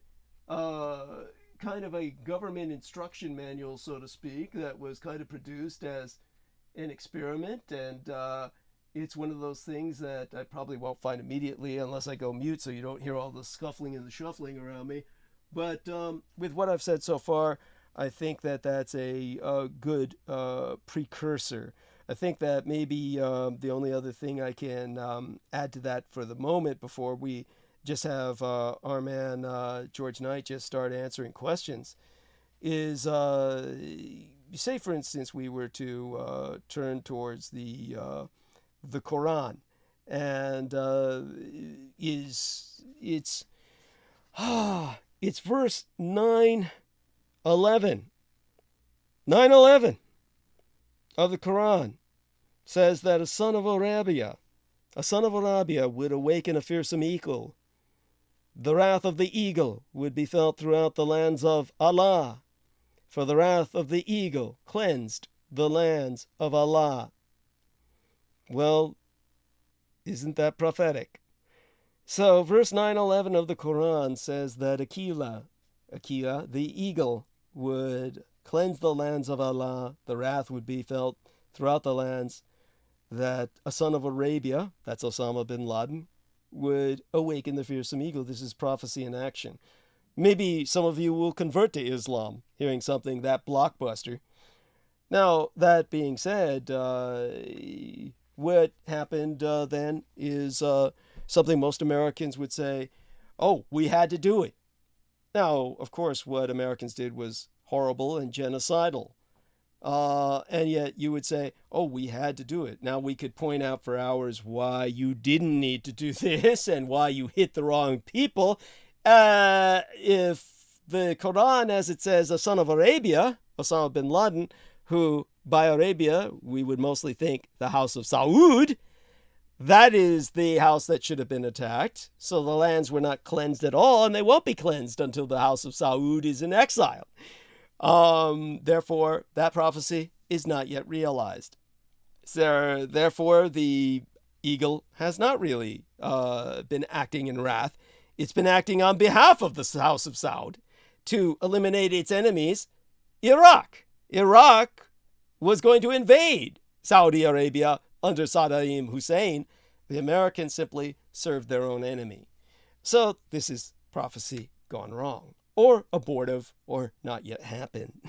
So that being said, however, if some Muslim terrorists, extremists, really took out with nukes several cities, then Americans, I think, well, one would imagine they would probably respond genocidally if they had any balls left. But then they didn't after 9/11, so historically Americans don't respond. They surrender to terrorism, as a matter of fact, and abide by the enemy's demands, which is what they did. Their enemy was the House of Saud, and they obeyed him. Their enemy essentially was Israel, and they fought on behalf of Israel.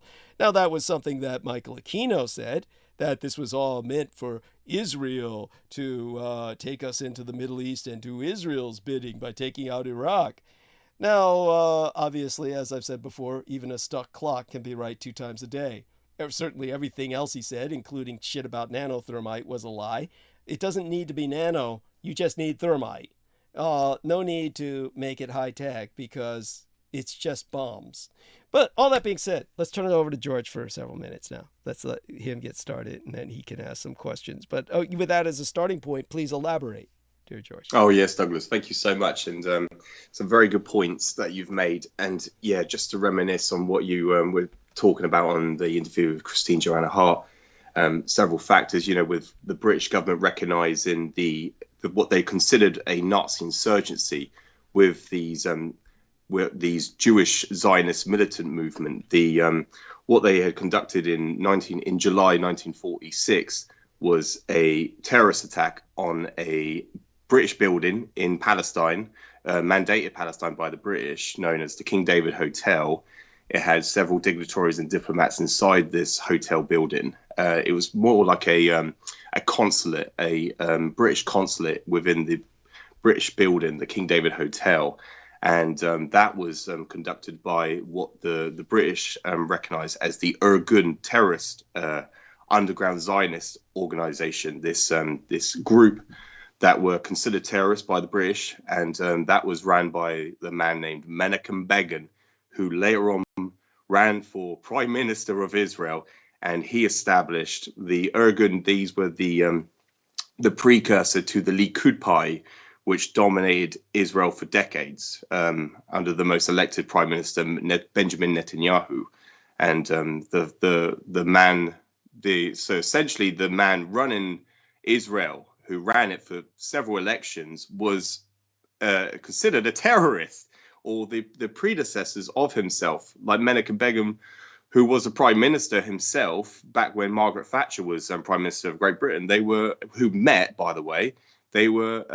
a terrorist network, a terrorist group. So they later on, these terrorist organizations later on became party leaders and party representatives of the state of Israel, which illegally occupies Palestine to this day. So this is just the maniacal situation of it. And that's just something I wanted to add, Douglas. Thank you. And believe me, that says it all. And just so people appreciate this and understand this would be like if ISIS won their war and established their own government, and nobody's really recognizing them or wants to recognize them.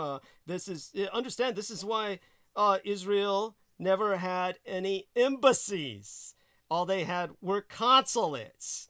Nobody truly recognizes Israel as a nation, which is why it is referred to as the state, as an occupying state of Palestine, but it's called the State of Israel.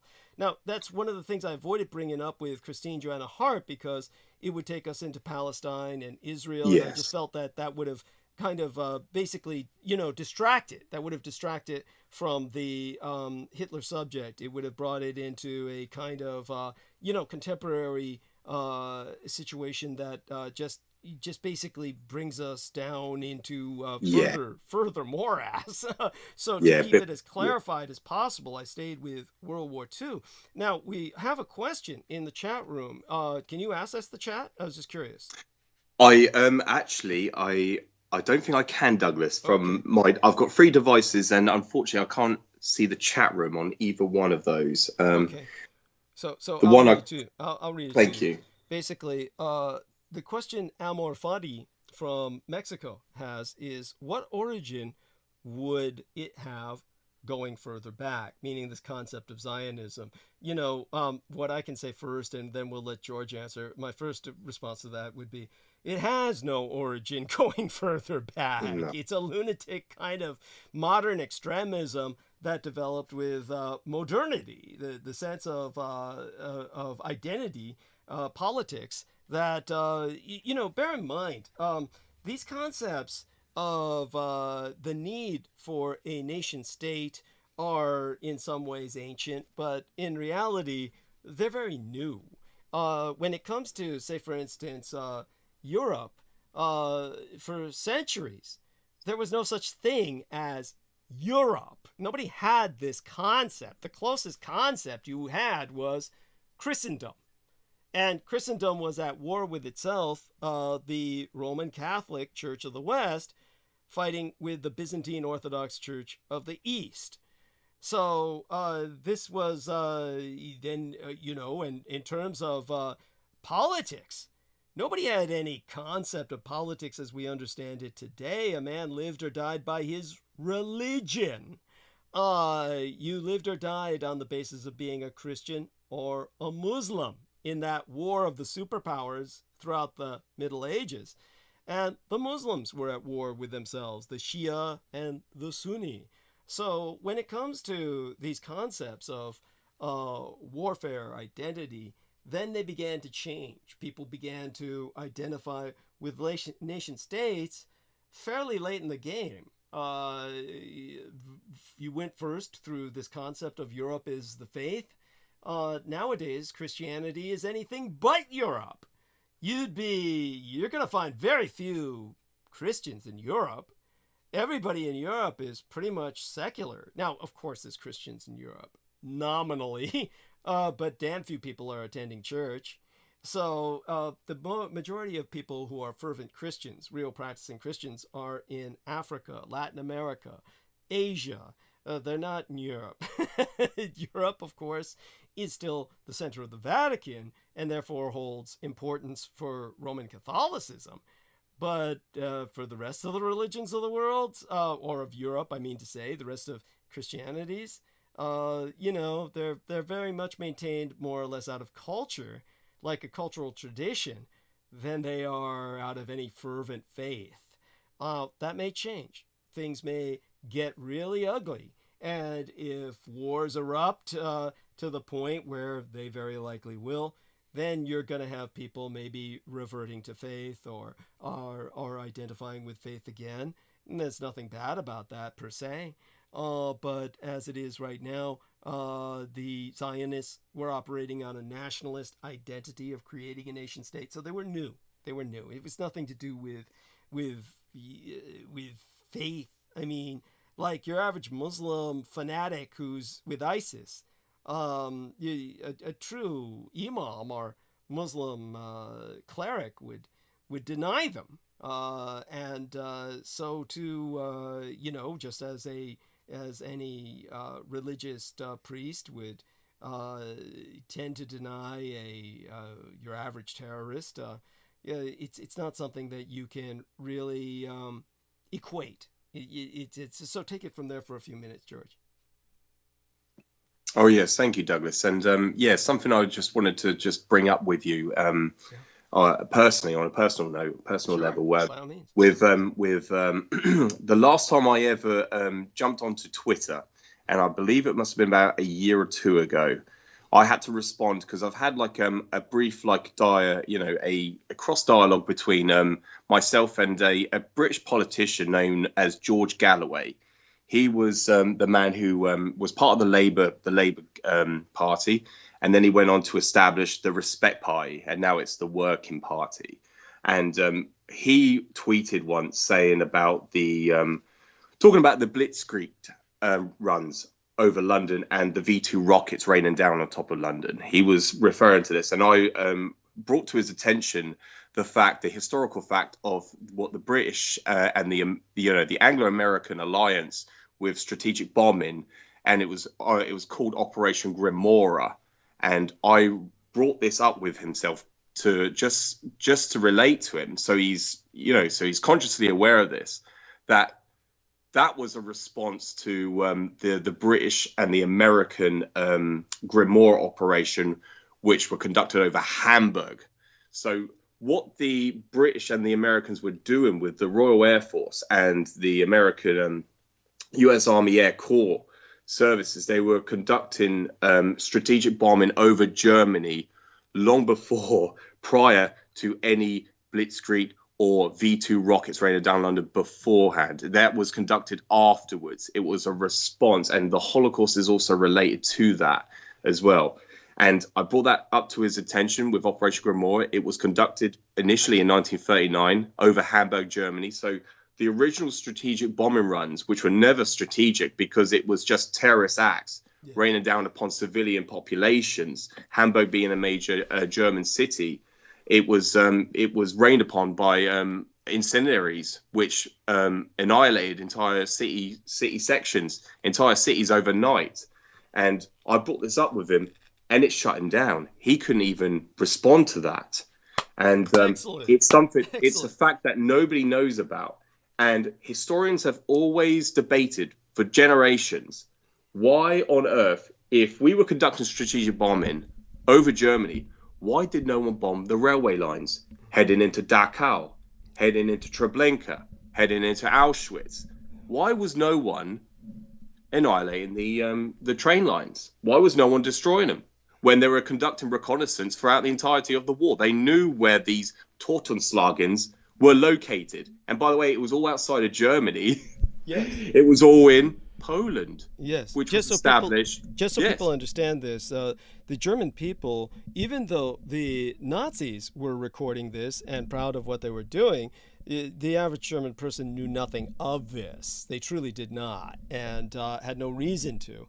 The people who truly were operating the camps in terms of making them possible at all, more than any other nationality, were the Polish people, who hated the Jewish people, wanted them annihilated, and basically made all of the logistics possible, as well as turning in all of the Jewish people that they could to the Nazis. And these days they established a law, a memory law, where it's illegal to voice that fact.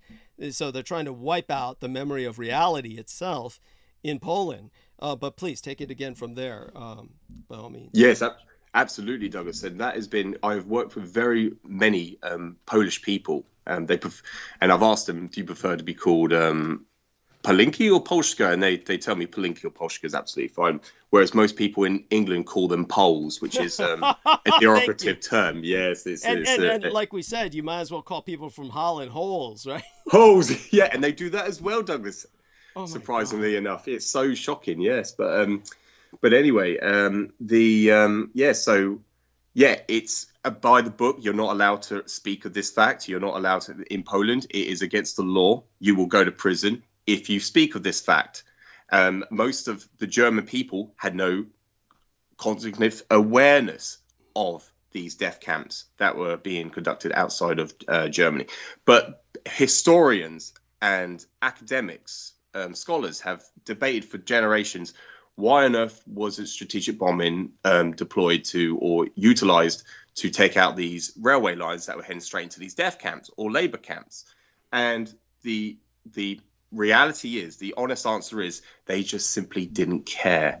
They were too concerned, and they were mobilizing and just focusing all their attention on strategic bombing conducted over city populations. Right. In other words, taking out the civilian population, mass extermination, carpet bomb runs. These were mass extermination runs. They were generating their own Holocaust.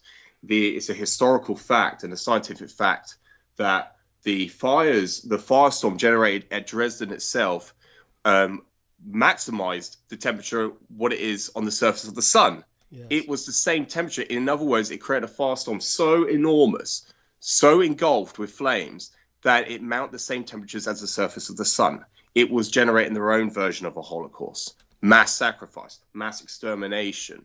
And do understand this. They were burning the German people alive, whereas the Germans had the decency, as dubious as you may find this, that every Jew that entered the oven was dead. Dead. Yes. Thank you. Yes. It's not like they were shoving any Jews into the ovens alive. They were killed first. Now, you may find that laughably absurd as a point, but understand the Americans were burning people alive in Asia as well as in Europe. And obviously, these are people of many nationalities. These nation states had many other people involved with their economies. Laborers who came from all over Eastern Europe to work in Germany were burned alive, as well as German people. And of course, the same was in Japan, where many people who died were Koreans or various other Asians working in Japan. So understand the Americans and the Allies who were with them, the British in particular, had no qualms about killing anybody. And this is truly exemplified at Dresden. Now, to try and prevent this Holocaust in Dresden, the Germans put many Allied prisoners of all nationalities into Dresden as human shields. And they made the Allies well aware of the fact that they had prisoners but numbering by the thousands, French, British, American, that included Polish, Russian, and these people were in Dresden. But the British and the Americans together bombed Dresden anyway and slaughtered them all, just like the atomic bomb killed thousands of Americans who were in Hiroshima. These were Japanese Americans, Japanese with U.S. citizenship. The Americans would claim, well, their citizenship was deprived and therefore they weren't Americans anymore. But then that shows to all of us that the very term is meaningless. There's no such thing as a United States citizen when they can revoke your citizenship at any moment. In other words, you're simply a citizen by caprice and whim. There's no guarantee of your citizenship whatsoever. Your entire life is an illusion. So just understand that. In other words, you live in a tyranny as facile as the Soviet Union. It's meaningless. At least in Germany and Japan, these so-called fascist nations that the Allies hate so much, there is a sense of racial identity in the sense that no one can deprive you of your ethnicity.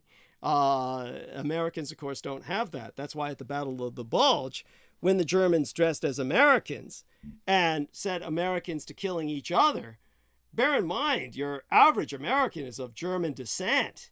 So the Americans had heard of the Bundes movement, Americans who had sided with Germany. They understood there were constant warnings about sabotage on the American home front.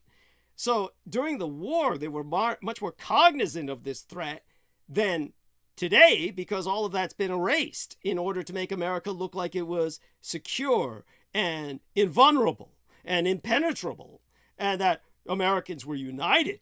But the reality was Americans started asking, oh, your last name is German. This is on the front lines during the Battle of the Bulge. Turning around, shooting each other. This is why Patton had to basically ask everyone to join in prayer. The situation was that desperate.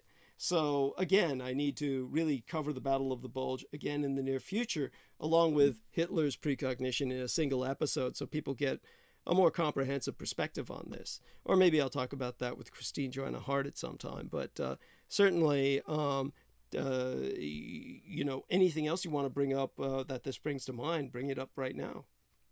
Oh, yeah, thank you, Douglas. And the man that ran the operation over conducting these strategic bombing runs was Bomber Harris, Sir Arthur Harris. For the British. For the British, yes. He was the man. He was nicknamed the Butcher. He was given the nickname Butcher because he was literally, and the Bomber Harris. That's if anyone wants to reference this, his name was Bomber Harris. They called him Bomber Harris, but he was also known basically as the Mad Bomber. But go on. Yes, absolutely, Douglas. And so all these, the whole idea of strategic bombing had nothing to do with strategic. Basically, it was nothing strategic about it, or it wasn't precision targets. It was just mass extermination of civilian populations. So women and children and seniors, just like what they were doing over Japan, over Tokyo. It's so sad. It brings tears to my eyes whenever I speak of it, Douglas. It truly is disheartening and heartbreaking. But it's so important to emphasize this and bring this up. This is what initiated ultimately the Tortenschlange. But why, like I've brought up, historians have argued why they have never targeted any of the railway lines. The sad reality is they didn't care They wanted them to be exterminated. They didn't care about what was going on outside of Germany. They were, and basically what the ultimatum that Adolf Hitler was facing, Adolphus Jacob Hitler, he was facing basically a starvation of his own country. So he had a choice. Also, it's important to note, because there are several factors that go into it. It needs to be contextualized, the Holocaust. It's not in black and white. There is so much to go over. But he had a choice of whether to feed his own people or to allow the Jews in these concentration camps and death camps to die slowly. And he chose to feed his own people. That's important to emphasize, because all the infrastructure around Germany was being destroyed. So all the death camps were outside of Germany. This is what people need to remember. All the strategic bombing was conducted over Germany. So the infrastructure over Germany was destroyed. So food supplies were being halted to a cease, to a standstill. Nothing was coming into Germany to feed the population. So under the Geneva Convention, you have to feed your prisoners, the POWs, a certain ration, a certain percentage that you feed your troops in the field. So you have to supply your prisoners with food rations. You have to feed them. And he had a choice whether to feed his own people or let them starve to death, or feed the prisoners. And of course, what would you do in your own hands? What would you do in that situation? If you're under secular power, what would you do? And so this is what he was faced with. This is another factor that goes in, what people don't seem to realize. And they could have, do you know what? They could have destroyed the railway tracks going into Treblinka or Auschwitz or Dachau or any of the other death camps. But they didn't do though. They didn't do so because they just simply didn't care. And thank you. Go on. I mean, please. Yeah, thank you, Douglas. Yes, and that is one of the most important things that people need to realize and understand. The choice that Hitler had between feeding his own people and or feeding the people in the camps. And obviously, he chose his own people over feeding the population in the camps, which were deemed hostile. And by the way, this is exactly what the Zionists wanted. This is what the Zionists demanded. And if Hitler hadn't done it, the Zionists, had they the capacity, would have done it themselves by their own quotes and verbiage, which are available for anyone to see. Theodor Herzl, Jabotinsky, Zev Jabotinsky, or any of them were saying that we need to make life unbearable to the point where millions of Jewish people die so that they'll be finally willing to relocate to Palestine. And so this is exactly what the Zionists demanded. Who were effectively on the side of Adolf Hitler.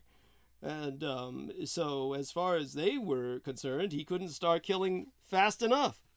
And it took American strategic bombing to drive Adolf Hitler to that point.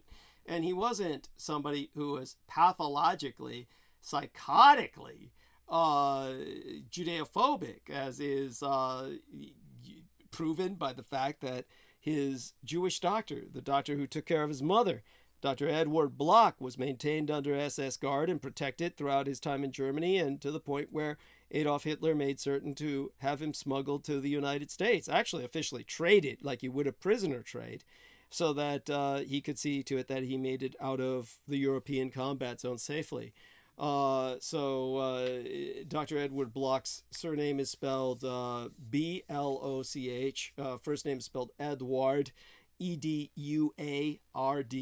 And Edward Bloch, obviously, this doesn't demonstrate that Hitler is a saint, but it certainly proves that he was not dedicated to this complete extermination of a race for irrational reasons. So this needs to be taken into balance. However forlorn some people might consider that as an example, it's an inescapable proof that has to be confronted. And it does render all of the myth basically moot. It obviates it. In other words, it disproves the mythification of Adolf Hitler as this pathological racist. He's dealing with extraordinary choices that no one should be forced to make, but what the Allies forced him into making. So the fact remains, of course, he's the most talked about man on earth because he made choices that no one else would dare to make. And other people would have broken, would have backed down, would have just collapsed. But he was above that and fit to the task. Now, here's an example from what I have here is this was created by a think tank. Now, again, as I've said before, what are created by American think tanks? The Americans are good capitalists, and they wind up selling these on basically, quote unquote, the gaming market. Many of these are like war games that I said, board war games in the old days, are immensely complex affairs. If you ever see these maps that comprise all these hexes that comprise the war games produced in the 1980s that actually went on market for anyone, mostly kids would buy them and try to war game with each other, but most of them would wind up basically finagling it or just trying to put together their own rules, house rules, so to speak, because these are extraordinarily difficult and really require a third party to act as the accountant for all the maneuvering and bookkeeping involved. These immensely complex games which simulate warfare are designed by think tanks for the Department of Defense. And then, like good capitalists, they take all of the basically whatever needs to be redacted out, anything that's considered not fit for public consumption, then they release them as quote unquote games. And then, kids are adult hobbyists mostly. These days, it's only adults would buy that as collector's items or sometimes actually try to game them.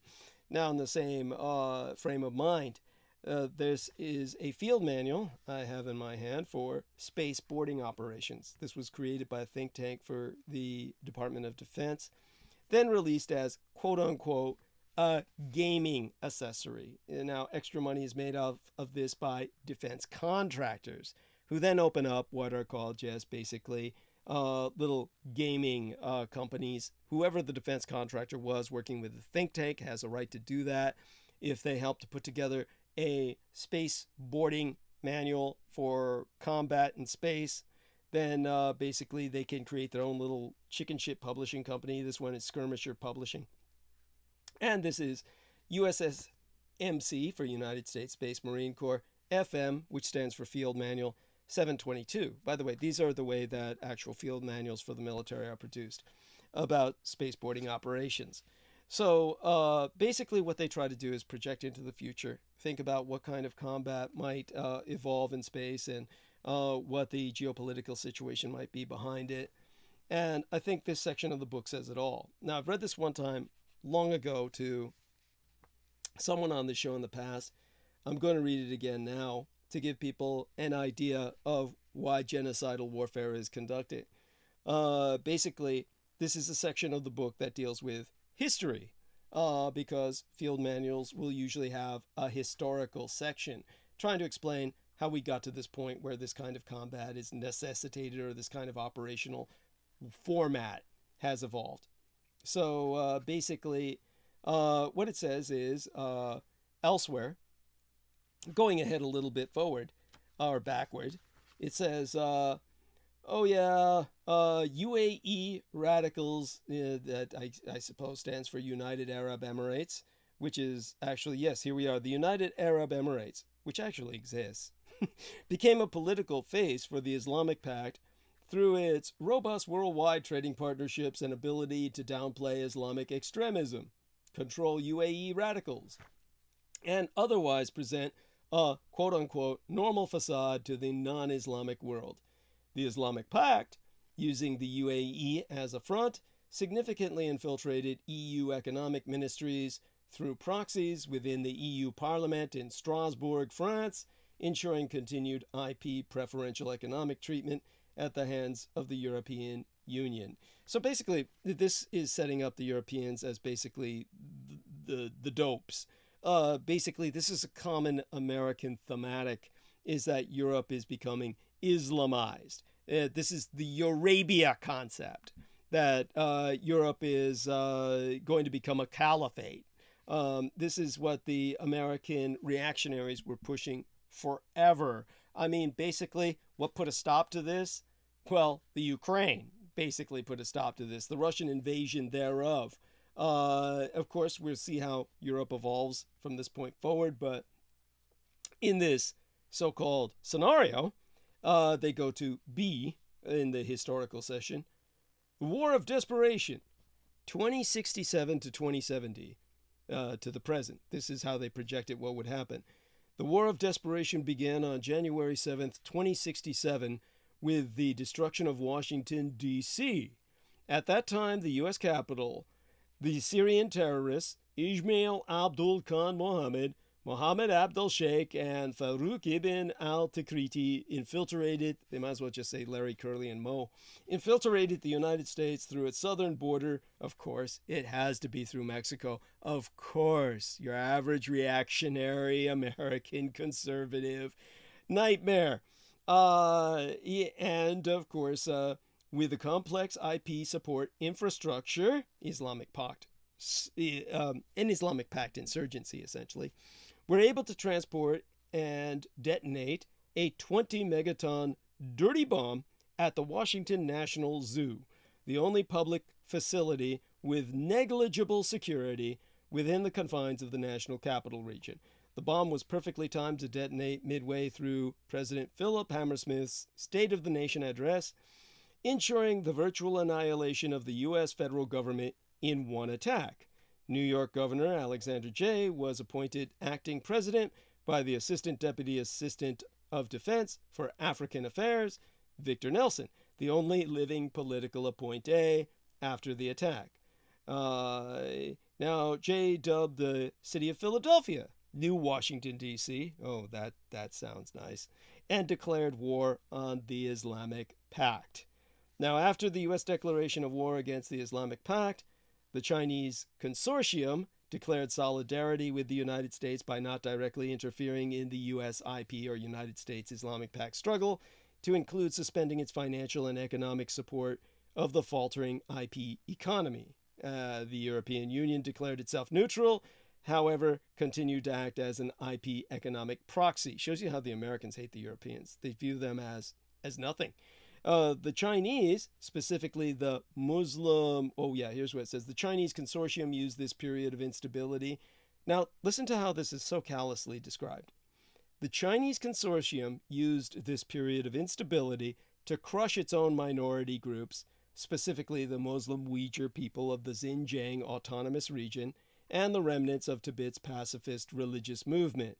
The Chinese campaign against its own population allowed the CC Politburo to consolidate its power to further ensure the regime's survival. Taiwan, now known as the Special Economic Zone of Formosa, was reintegrated into the Chinese consortium on January 1st, 2068, the result of a bloodless coup d'etat led by the pro-CC Integration Party. Anyhow, this is how much faith the Americans had in Taiwan's capability to defend itself. What you see here is an American concept of realpolitik. These are think tanks contracted to your U.S. Department of Defense. They describe other nations exterminating their own people, invading sovereign states, taking them in, just as Americans expected the Russians to take Ukraine. They didn't give a shit about that any more than they cared about Dachau and the concentration camps and bombing the railroads. The Americans wanted this to happen. They thought that it would create a balance in power that would help stabilize the world. This is American insanity. This is their Edomite cultism. And of course, the Americans, in reality, were shocked the Ukrainians fought back. And then at that point, they were stuck. They were obligated to help the Ukrainians. It's not because they originally wanted to. Had Trump been in power, the Americans would have surrendered this nation to the Russians. Forget Ukraine. Now, then it says here, Section 3, the Islamic Pact, taking a page out of Operation Iraqi Freedom from 2003 through 2009, fought the War of Desperation, WOD, through terrorist attacks within the United States and the Chinese consortium, resulting in mass civilian casualties. Chicago, Los Angeles, Seattle, New York City, the port of Baltimore, and Dallas were all victims of 20 to 30 megaton dirty bombs from 2067 through 2068. U.S. popular opinion quickly turned against Islam worldwide, with President Jay, a former Protestant minister, declaring an anti-Muslim holy war during this war of desperation. Jay asked for and received a formal declaration of war against all nations with a Muslim majority. The proverbial gloves had come off. In coordination with the Chinese consortium, the United States conducted quote-unquote surgical nuclear strikes against major Muslim population centers, Riyadh, Beirut, and every major population center in Iran and Syria were targeted by 500 megaton nuclear weapons. Before Jay shifted targets, Indonesia and Malaysia quickly surrendered to the United States and Communist Chinese Authority. The War of Desperation ended with 1.3 billion Muslim deaths and 1.2 million American deaths on the 1st of October 2070. Now, Jay, sensitive to charges of despotism and parallels to the German dictator and mass murderer Adolf Hitler, resulted in a Muslim reintegration into Christian society program. Jay ordered the halt to summary executions based solely on Muslim heritage, electing to reestablish a re-education refuge in the area formerly known as Yemen. The Yemen RR, our re-education refuge, was established in 2071 and continues its activities to this day. The CC Politburo, the Communist Chinese, not as sensitive as President Jay and the U.S. Congress, simply exterminated all Muslim minority residents living in Chinese consortium territories.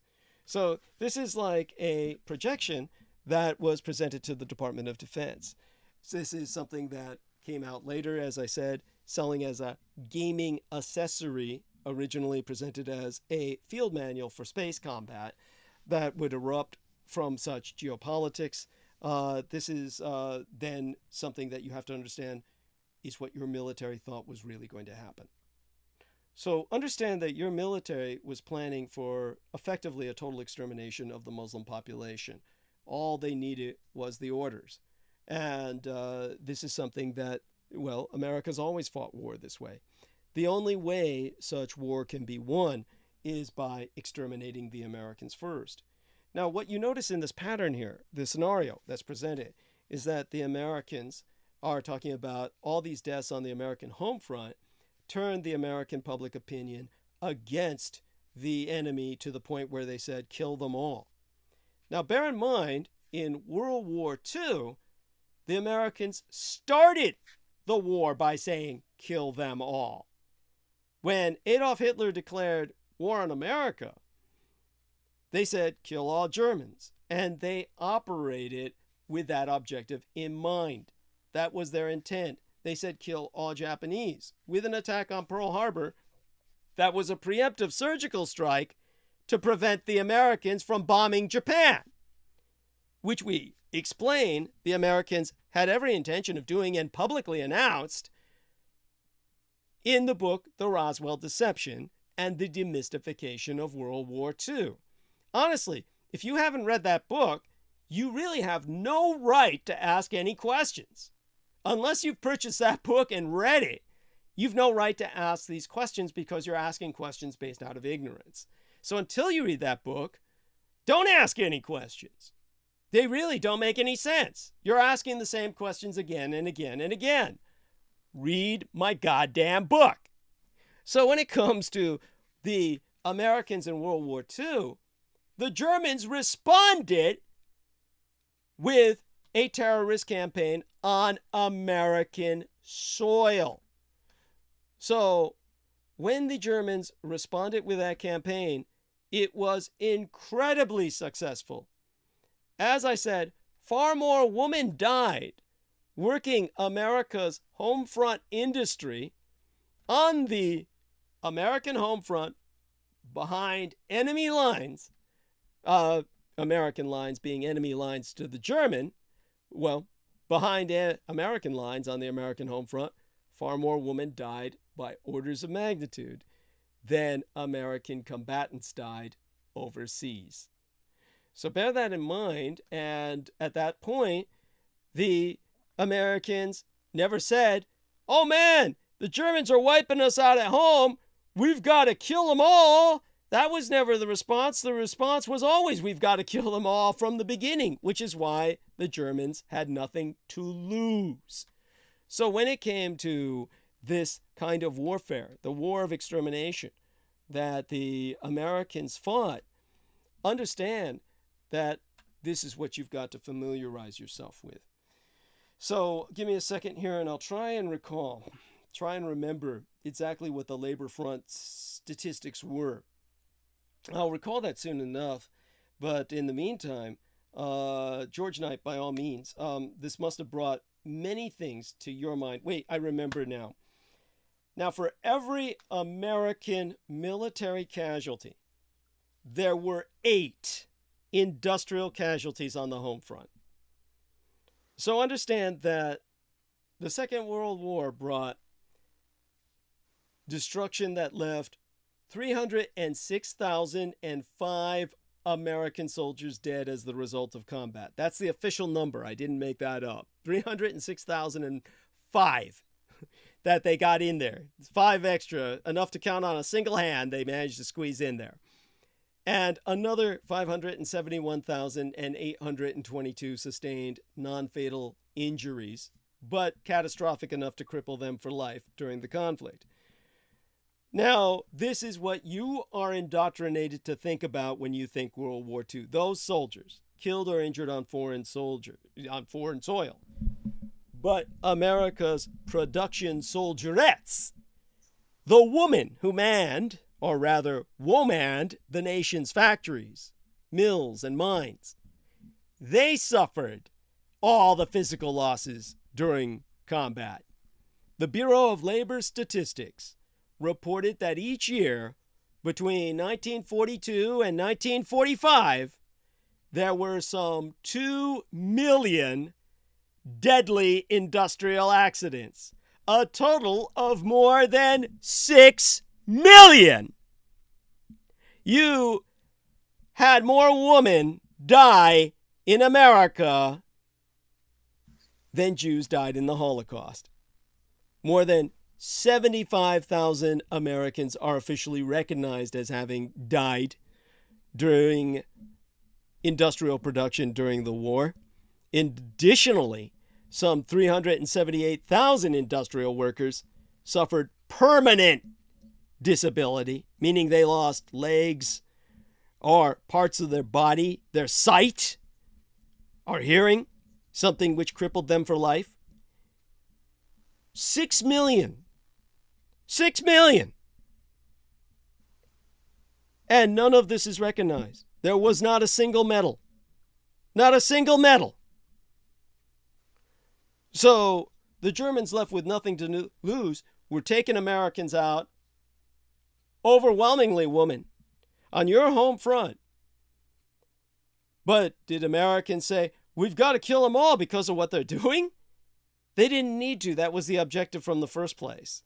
This was all collateral damage. The Americans didn't care. The women were expendable. They didn't care.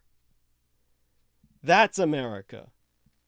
If you stand up for America, World War II America, you're a piece of shit. You're an idiot. This is what your men overseas were fighting for. This is what your men overseas were fighting for. If you think America was the good guys, you're an idiot. There is nothing good about the Americans. They are up there with the Soviets. All of the Allies were satanic. That brings us back to what Hitler was saying in Mein Kampf, which I tried to bring to the attention of Peter Moon. So I was trying to bring you on earlier, but then, like you said, I guess the Sundays aren't possible to do that. So, yeah, hopefully maybe Wednesday you can come on and tell Peter Moon about that part of Mein Kampf. you really want to bring to his attention, or several parts that you might mark out for him. What you could do is maybe if you can find a PDF or something and highlight different parts for him, that would help. Or George, turning it over to you now. Yes. Hello, Douglas. Yeah, thank you. And yeah, he's communicated with myself. I got a message on my private messages earlier on, which I responded to with a heart. He's got the PDF file. He's ascertained, and he's asked me just to give him some references to it, or pages to cite, to reference. And so, yeah, later on this afternoon, I'll make sure I send over some screenshots I've got saved in my archives. Yeah, for him to, so he can, look at that. And hopefully I could come on in the early hours of Wednesday evening to hopefully speak with Peter Moon directly. Yes, that'd be wonderful. Yes, Douglas. And just something to go on to what you were saying, Douglas. When Franklin Delano Roosevelt, Winston Churchill, and Joseph Stalin met at Casablanca, and when they declared unconditional surrender as terms of demand for surrendering to the Axis nations, no nation on earth would ever accept the terms of unconditional surrender because it equates to genocide. Yes. There is no conditions for surrender. It means you submit all submissive, you submerge yourself, you give your all, you give everything to the other belligerency, you give everything to them, you offer everything in surrender. That means there are no conditions for yourself. It equates to genocide. This is the policy that they demanded.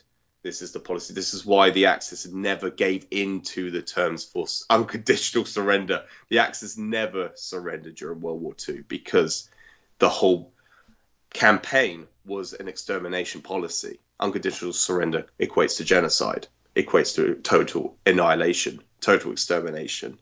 And so I just wanted to bring that to the viewers' attentions, Douglas. Yes, thank you. Of course. Well, it's a pivotal point. And one of the most important points to be made. So, obviously we've got a lot more listeners than usual at this hour. I'm happy for that. This is obviously, it helps that I had the interview with the Christine Joanna Hart, and hopefully that, continues into the near future. But definitely one of the things, and of course the other thing could happen. People could become intimidated or scared or upset about it. But I think that nothing but good can come of it, in the sense that at least we got this interview out there, and people begin to understand more what happened in history.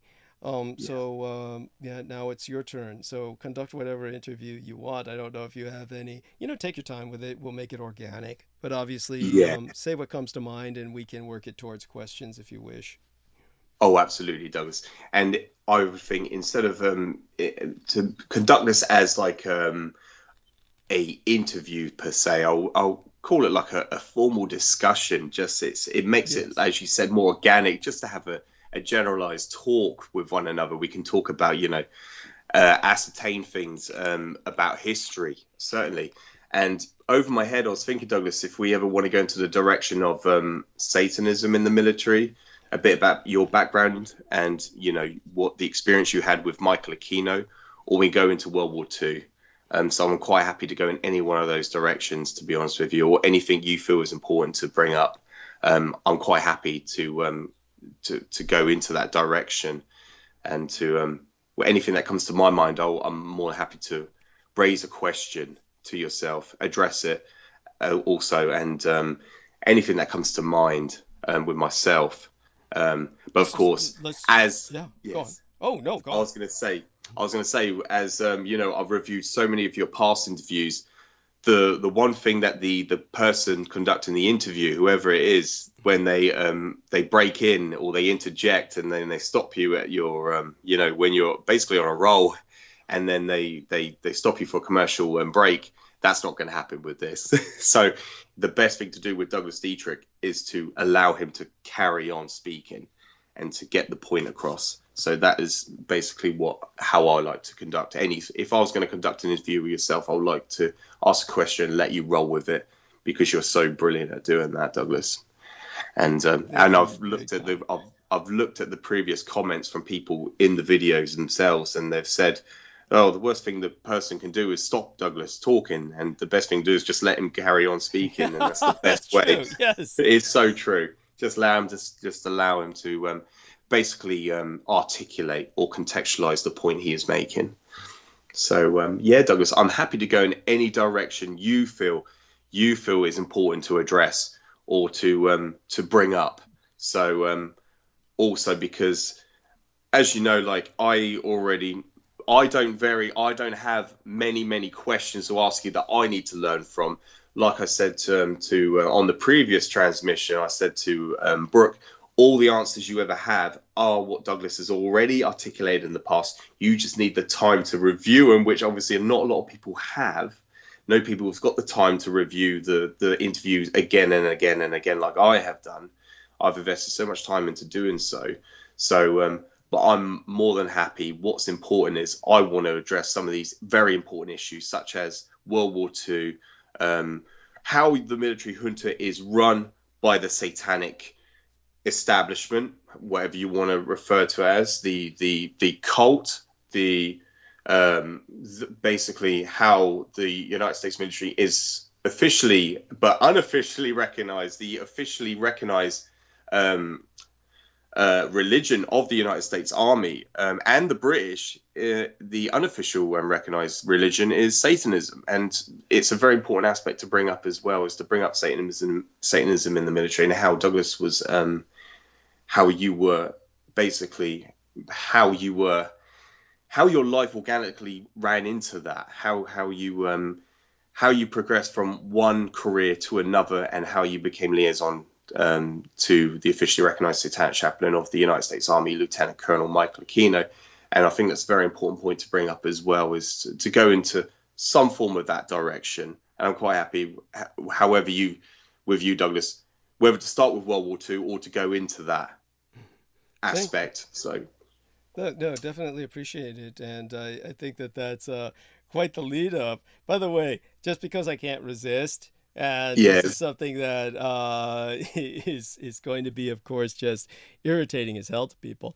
One of the things I can't resist, of course, because we did bring up the interview with Christine Joanna Hart, and we brought that up as well. Our man, Mr. George Knight, was talking about comments he's seen in many other videos that were published. Just going to go over here to the video of the interview with Christine Joanna Hart, which I neglected to publish on my timeline. I'll do that later, of course, not during my own show. But I've got to just take a quick look to see if any new comments were added. I do want people to know that the comments that have appeared so far have been wonderful. There's very supportive. I don't think there's anything new that's been added. One of them was added by B, who is Brooke, of course. And Brooke was making an attempt to act as complimentary as possible. And of course, it's just, oh my God. It's, oh, thank you, kind sir. Apologize for my geographical ignorance, because she asked what is Presidio. I would be ashamed to say where I am from, but regardless, you are a blessing of information and intelligence. Blessings, my decon, sir. Oh my God, this is just, she just has to be just, it's, it's just so sarcastic, so dripping with this just bitter syrup. It's, okay. So that being said, she did tell me privately, I spoke with her a bit, because I was trying to just see where she was coming from on certain things she had said in another private conversation with myself before I had the emergency where I had to run and buy an electric blanket as night fell in San Francisco. And that was a surrealistic run through my old neighborhood there and back, the Tenderloin, the dangerous area of San Francisco. But anyhow, she told me during the conversation I had with her, and I don't think that this is something that I need to hide. She thought it was vocal and that people could hear it. She apparently was crying when you and I were responding to her. But, we do want to put this in context, and that's the, Brooke asks a lot of questions. And the fact is that we are, let's just put it this way. Brooke asks a lot of questions and she doesn't really give people a chance to respond. So when people do respond, then she'll basically kind of render that response moot by I'm interfering a lot. So in a sense, and maybe that pattern will change as time goes on. But it's certainly something where, it's made it hard. And it kind of like, in a sense, this is why our man, George Knight, was saying that it serves the purpose of the gang stalkers in the sense that it presents questions and people don't get answers. And then they feel that that there is no answer or something like that. It doesn't really help people to understand any of the information that they've come here to access. So that being said, now that we have free hand to basically speak of this information, one of the things that Mr. Knight brought up was Satanism in the military and how this incredible diabolism came to overtake the American military. Now, when it comes to the horror of the establishment of the American empire, it's important to remember that from the very beginning, the founding fathers were not at all what people think of them to be. I brought up with Christine Joanna Hart the murderous nature of George Washington. The fact that he was known as the village burner in the Mohawk for all the people that he slaughtered, women and children of the tribes. People need to understand this in context of people like Thomas Jefferson, who by today's standards would be considered what's called a permanent revolutionary, which in essence makes him a Maoist. He's basically an ideological Maoist. And these are people who view an endless series of overturnings of the government. And this is something that needs to be taken into account, is that people think of this somehow as proletarian or pro-people. And but that's not the case at all. The founding fathers didn't trust the people any more than they, quote unquote, trusted the government. I mean, this is why they basically put so many checks and balances into the governmental system, where they created this kind of deadlock government that we have today, where the House and the Senate are constantly confronting each other. The Senate is completely unnecessary. It's a relic of the slave days, and it was meant to give the slave states, which were minority white and overwhelmingly slave populations, a balance against the rest of the Union. So it is truly anachronistic. And so all of this can be deemed satanic in itself, especially when you see the founding fathers were overwhelmingly deist. Benjamin Franklin was a psychotic who lived in a house where they found the butchered bodies of at least 15 people. Many of these were children. These were bodies that he sawed apart, stitched together, and tried to reanimate by electricity. And they were black. They can tell that by the DNA of the bones. This was his home in England. And they try to pass it off and cover it up by saying, oh, he lived with a medical student. Which, by the way, was a gay relationship. These guys were lovers. There's no way Benjamin Franklin could not know what was going on. So it could only go on, not with his approval, but his participation.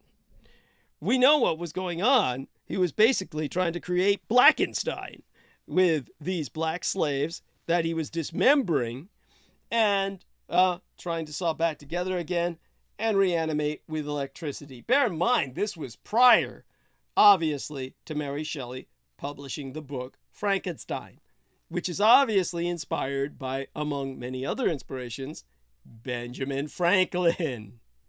So these are the kind of people who were founding fathers of America. genocidal maniacs, pathological psychotics that played with dead bodies, tried to reanimate them, basically necromancers. And, of course, as deists, they believed that God had left the picture, that man could ascend to godhood because God had left a clockwork universe running, a mechanistic universe, and then walked away. Therefore, man could ascend to take the throne therefrom. The throne was empty. So, with this kind of perspective that the Founding Fathers had, the idea that this is a Christian nation is preposterous. There were Christian pilgrims, but those pilgrims were not the founders of the Republic. More than anything, they later on became royal, loyalists to the crown. In effect, royalists. There was even the term, and you can look this up, Royal Americans. So this existed as a status quo for almost a couple hundred years. Think of the time between Plymouth Rock and the foundation of the Republic in 1776, and you've got well nigh a couple hundred years right there. And this was a time of identity with the crown and God. It was just God and kingdom that Americans felt any identity with. So go from that to these Republicans, the men who were traitors to the crown because they were a bunch of slaving landowners who decided they were going to go for it all and overthrow the royal proclamation so they could conquer all of North America for themselves and expand endlessly, as well as perpetrate genocide all the way from sea to shining sea, which was obviously part and parcel the objective of Manifest Destiny, rid the savages from the land and cleanse it for the white American, the successor race. This is what Teddy Roosevelt said was the natural order of things. This was the way of the jungle that he was advocating. This is the kind of American frontier perspective which is murderous by its very nature.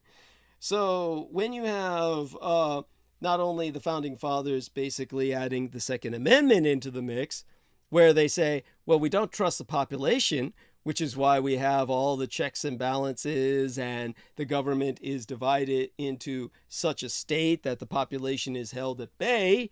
But we also don't trust the government, therefore give the population guns.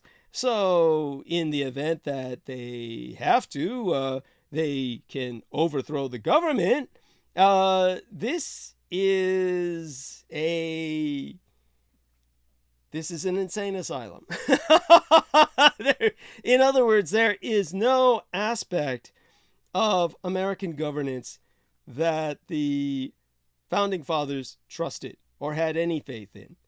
They were completely faithless. They had absolutely no faith in anything but themselves. And that brings us to the Declaration of Independence, which, as I've said before, there's no word in Chinese or Japanese for things like independence or privacy. These are loan words. They get loan words from the English because they have no natural words for such concepts. They're totally alien to the Asian mind. So the closest concept the Chinese have to quote-unquote independence, if they were to translate the Declaration of Independence into Chinese, the closest concept that they have is a character, an iconograph, which conveys the criminal mindset. And basically, it can be roughly translated as, fuck everybody, every man for himself. So when they translate the Declaration of Independence into Chinese, it literally looks like a contract between a bunch of criminals, which is exactly what it was, where they all agreed to say, fuck everybody, every man for themselves, which is effectively what the Declaration of Independence has brought about. So, understand, we live in a kind of criminal empire. We live in this kind of, we could say it's satanic from the start. But when it became a military junta operating under satanic premise, Well, that was right after the American Civil War between the states. So understand, the American Civil War between the states, amongst other things that I brought up with Christine Joanna Hart, emphasizing, as I did, of course, that it was a race war between very different white races and cultures. What you had was a fact where it was a railroad war. Every major battle took place within 10, at the most 20 miles away from a railroad track, because it was impossible to supply modern warfare otherwise. And so with that bearing in mind, the biggest profiteers, the war profiteers, were the railroad barons. And these railroad barons, at the aftermath of the American Civil War between the states, now imagine this, if you will.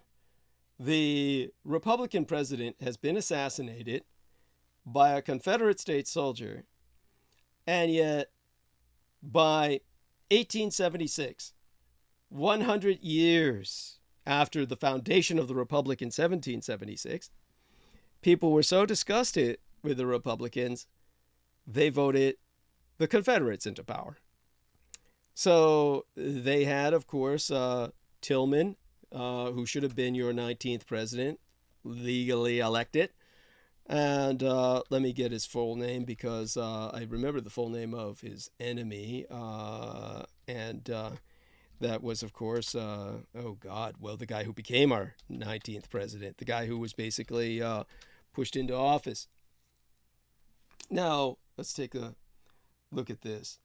It wasn't Benjamin Ryan Tillman. Let me see now. If I look up 19th president, who was that general who became our 19th president? Well, I just look up 19th president. Silly me. Now, if the internet gets any slower, Rutherford B. Hayes. And, let's see who he ran against. And that will give us the Southerner who ran against him, the Democrat. Now, understand, the Republicans were the party of the Union. They were the party of the United States. The Democrats were the party of the Confederates, the Ku Klux Klan. It tells you volumes. It speaks volumes. Bespeakest volumes that the Democrats won. So in 1876, not too long after the American Civil War between the states in 1865 ended, basically Samuel J. Tilden won the presidency of the United States. He was legally your 19th American president.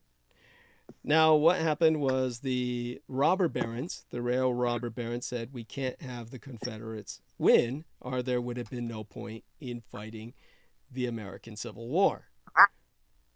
And so what they did was they brought their own candidate, Rutherford B. Hayes, a guerrilla in a suit, a former Union general who was as corrupt as any of them. And they said, we will make him president by stealing the election. And so they basically stole ballot boxes and basically stacked the votes. Oh, by the way, our man George provided the name, Samuel Tilden. Thank you. And when they did this, they created a second Confederate rebellion. So the Confederates were marching on Washington with their rifles, basically without uniforms, going to complete the job that should have been done in the Civil War. And that's when they were given a bargain. That's when the puppet president, the stooge, Rutherford B. Hayes, the gorilla in the suit, the former Union general, said, look, if I'm president, I end Reconstruction. I withdraw from the South, and you can rearrange things on your own. That we leave you autonomous, and basically the Klan's in charge. So the Confederates said, okay. Now, at that moment in history, in 1876, a pirate flag was run up over both the United and Confederal States of America. And at that time, the railroad robber barons began expanding west with a genocidal campaign that they hoped would reach the Pacific, hence the name Union Pacific.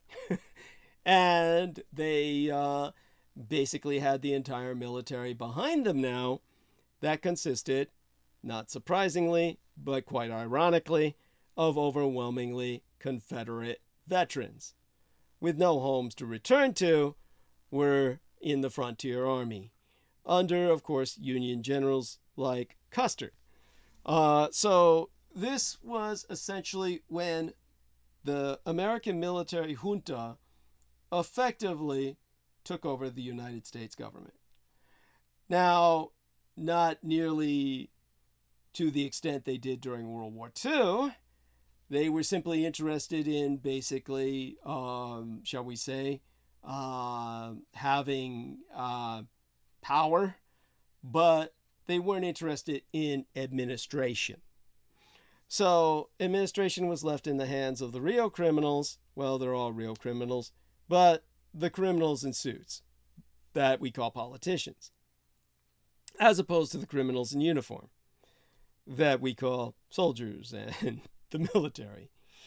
So with this combination of corruption, and for those of you who just don't get the corruption, you have no idea how bad it was back then. It was, the scandal was like, it made Watergate look like nothing. It made today's presidential scandals look tame. It was as I said, men were marching on Washington with guns. Okay, now you might say that happened with January 6th. Yes, but there's a difference. In 1876, the election truly had been stolen.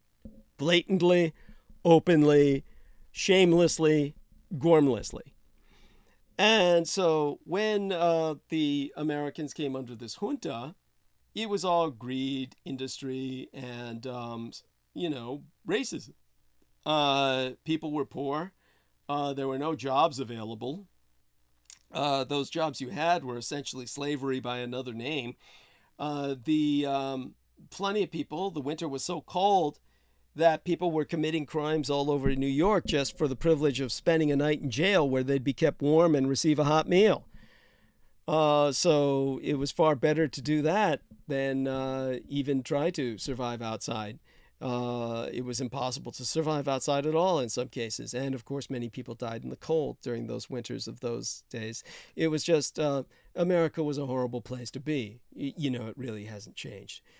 So all of that being said, the situation came to pass with this 1876 installation of a industrial puppet president, a military man as a front for the industry, hence the birth of the military-industrial complex. What you had at that point was a need to control the populations, the politicians, by the U.S. military. Then the U.S. military began to organize things like the Dozier School for Boys in Florida, and they were known as the White House Boys. And that was a reform school where young boys were beaten and whipped until they surrendered body and soul to child prostitution, and many of them were brought to the White House to serve the president, various other politicians. This is when the so-called super soldier program developed, because the best way to hold the politicians as pawns to the military, so it would always get its cut of the budget, and every year it gets over half your budget. This is what keeps you a military superpower, protecting a third world nation, effectively, as most Americans live in third world conditions, or all too many do. Certainly I saw that just the other night when I had to do a night run to buy my electric blanket, and I described it to you in the opening hour, or rather the closing hour of Peter Moon's part of the show. All of you really listen to that if you haven't heard it yet, and you'll get an idea of what America's come to, certainly San Francisco. This is a situation now where the super soldier program evolved around 1876 when they started putting money into this, and this was to get young boys like those from the Dozier School for Boys. And by the way, for those of you who don't know anything about it, you can look up the Dozier Dig Now, the Dozier dig is spelled Dozier, Dozier. And the Dozier dig is where they actually excavate the bodies of these young boys from that reformatory school. They were buried in shallow graves, and these were the ones that were raped to death, beaten to death, who wouldn't surrender to becoming child prostitutes. They were killed. And when you see the number of shallow graves side by side, 200 bodies, it's mind-blowing. This is a mass grave for young boys that were forced into serving American politicians. This is the birth of the super soldier program. These are really super victims. So what happened was they began training young boys to sleep with politicians and blackmail them. Now, boys are much more scandalous to be sleeping with than young girls. And but also boys have upper body strength, where a girl does not have the upper body strength to choke a man to death or to even really stab him to death. Now, obviously, a woman can stab a man to death, but half the time a man can block the blow or hold the woman off. If he wakes up in time, the chances of a woman being able to take down a man, especially a young girl, are extraordinarily slim. They're just not. A young boy, on the other hand, has an advantage over an older man.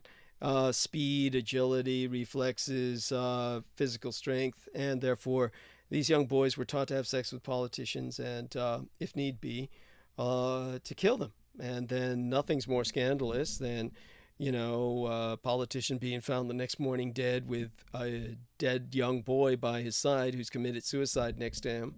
The boys were basically beaten and deprived of any sense of self-worth, so they were ordered to kill themselves after killing the politician. Oftentimes, they would do that because that would lead, they would lose any hope of any life after that. If once they killed the politician, they'd spend the rest of their life in jail. Actually, they'd be executed. So they may as well kill themselves. And in any situation where this happened, that destroyed the political dynasty. It wouldn't just destroy the politician, it would destroy his entire family's ability to run for office again. So these young so-called super soldiers, people like Max Spears and James Casbolt, were developed and exploited and used to hold the politicians in a thrall. Pair them up with young boys, have them scandalize, compromise them, and then, if necessary, have the boys do them away in such a way that compromises the entire family, ruins the family's reputation, etc. This is how the military began to run America. This was how the junta really established itself. This, of course, was purely satanic. And then beyond that, World War II happened. Now, by the time of World War II, America had basically a duopoly between the Army and the Navy. And you had General Marshall and Admiral King. And they were basically running America because you had FDR was just basically dying.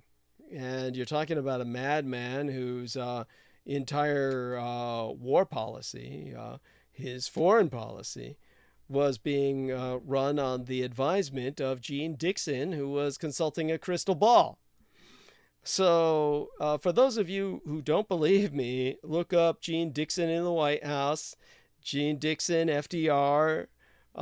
Gene Dixon would come in with a crystal ball and basically provide the advice to Franklin Delano Roosevelt, and this was how he ran World War II. How could you possibly win? This is just the madness of your situation. Again, don't take my word for it. You can look this up. This is what Harry Truman found out when he was made vice president. They were able to get rid of Henry Wallace, the communist vice president, because they realized if once Roosevelt died, that Henry Wallace, a ardent Stalinist, was going to collectivize America and take it down an even further spiral, a nightmare route from which America would never recover. So they made certain to force Harry Truman, who was a petty gangster, into the vice presidency, because that's the kind of criminal that that people could work with. And so when Harry Truman became president, it was only a few months before Roosevelt died. During that time, he never met with Roosevelt. He only appeared with him twice for photo ops. He was never told anything. He didn't find out about the atomic bombs or anything until the moment he became president. And at around that time, what he had to come to grips with as a military veteran himself was that he was in a war at home against the U.S. military, that the U.S. military was his biggest enemy. Now, ultimately, and you can read the details of this in the Roswell Deception and the Demystification of World War II, that military tried to kill Harry Truman. This was in the midst of the Korean War, and it was the Marine Corps in particular that sent a hit squad to his house where he was living. Only the military knew where he had relocated to while the White House was under reconstruction. And they machine gunned the place. A team of men, this is a military unit, machine gunned the place, killed one of the guards, injured a policeman. And of course, they blamed this on Puerto Rican nationalists. Puerto Rican nationalists. This is the insanity of the American position. The cover stories like that don't even make any sense. But the people who really had it out for Harry Truman were the U.S. Marine Corps, because he was threatening to dismantle them. Dismantle them because of several factors. One of which was their treason in the Korean War, one of which was their treason in World War II, where they had communists like Carlson of Carlson's Rangers, a U.S. Marine Corps general, who basically was a card-carrying member of the Communist Party. And when he died, the Soviets sent a band to play over his funeral while his coffin was laid into the ground, and his body bore Soviet medals on his Marine Corps uniform. You had a communized Marine Corps under leaders like this, and they killed American soldiers in the Korean War. During the retreat from the Chosin River and Reservoir, the Marines' planes strafed and bombed American soldiers of the U.S. Army, then claimed that they were cowards who were running away from the communists. It turns out that it was the Army that was doing all the fighting. The Marine Corps just took all the credit. All of this is fact. It's all historical fact. Again, we bring this up in the Roswell Deception and the Demystification of the World of World War II in greater detail. Buy the book, read it, understand why Truman was trying to dismantle the Marine Corps. And then they tried to kill him, their own commander-in-chief, as a result. So much for Semper Fidelis, or always faithful. Truly, it's just the opposite. Now, by the way, I'm just going through the studio and checking for everything, hoping everything is sitting well with everyone. Says we got an excellent connection, but everything keeps spinning on my end. Now, being knocked off air or off bandwidth as much as I've been with the past several episodes, I really have to talk to Comcast. This is something that is simply untenable. So I need everybody's response, letting me know if you can hear me. Peter Moon was on earlier. I did tell him I was going mute because of the fireworks, and he just didn't get it. I guess he didn't hear me or wasn't listening. He originally said, "Oh, I don't mind." Then, when I went mute, then he suddenly said, "Where's everybody? Can everybody hear me?" etc. And went into the chat room. I'm glad that people responded to him. But such things happening like that, it's something that we've all got to, I guess, contend with. Now, again, so people understand the context of the Satanism here, of the kind of situation that Harry Truman was confronted with. That is when he actually found out, or when it became apparent, certainly to him, that what you had was a duopoly between the Army and the Navy that was running off of America's wartime mobilization. And these people never wanted to get rid of that power. And this is one of the reasons why we entered Korea as a war and Vietnam as a war. Now, Korea, of course, was more immediate. It was a direct extension of World War II. Those two conflicts cannot be separated. Understand that it was simply the Northeast Asian theater of operations. And that battle took place between the communists and the Americans for Japan's nuclear facilities on the Korean Peninsula, and the hoped for domination of the uranium resources. Then, of course, the Americans and Soviets had imagined they would have been dividing Japan. They instead were forced to take the Korean Peninsula as sloppy seconds, and this helped to enrich the Japanese and reindustrialize them. Now, when it comes to this whole situation, of course, both Korea and Vietnam in rapid succession made certain that America stayed militarized. And this was a situation which the American military junta needed in order to basically maintain its power over the American population. All of that being said, it's a situation which resulted in the fall of an American president. Harry Truman, of course, had a miserable term. He was reelected and then did not run for the term that he was entitled to, a third term, because he was just, he could have legally run for it because he had entered the presidency by the death of Franklin Delano Roosevelt. So he had entered the presidency by secession. He could have run twice.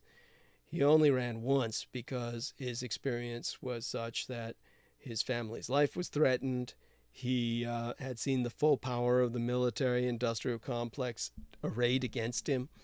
Many of his men who were serving with him in office went to jail. So this was a man whose administration was destroyed, rendered ineffective.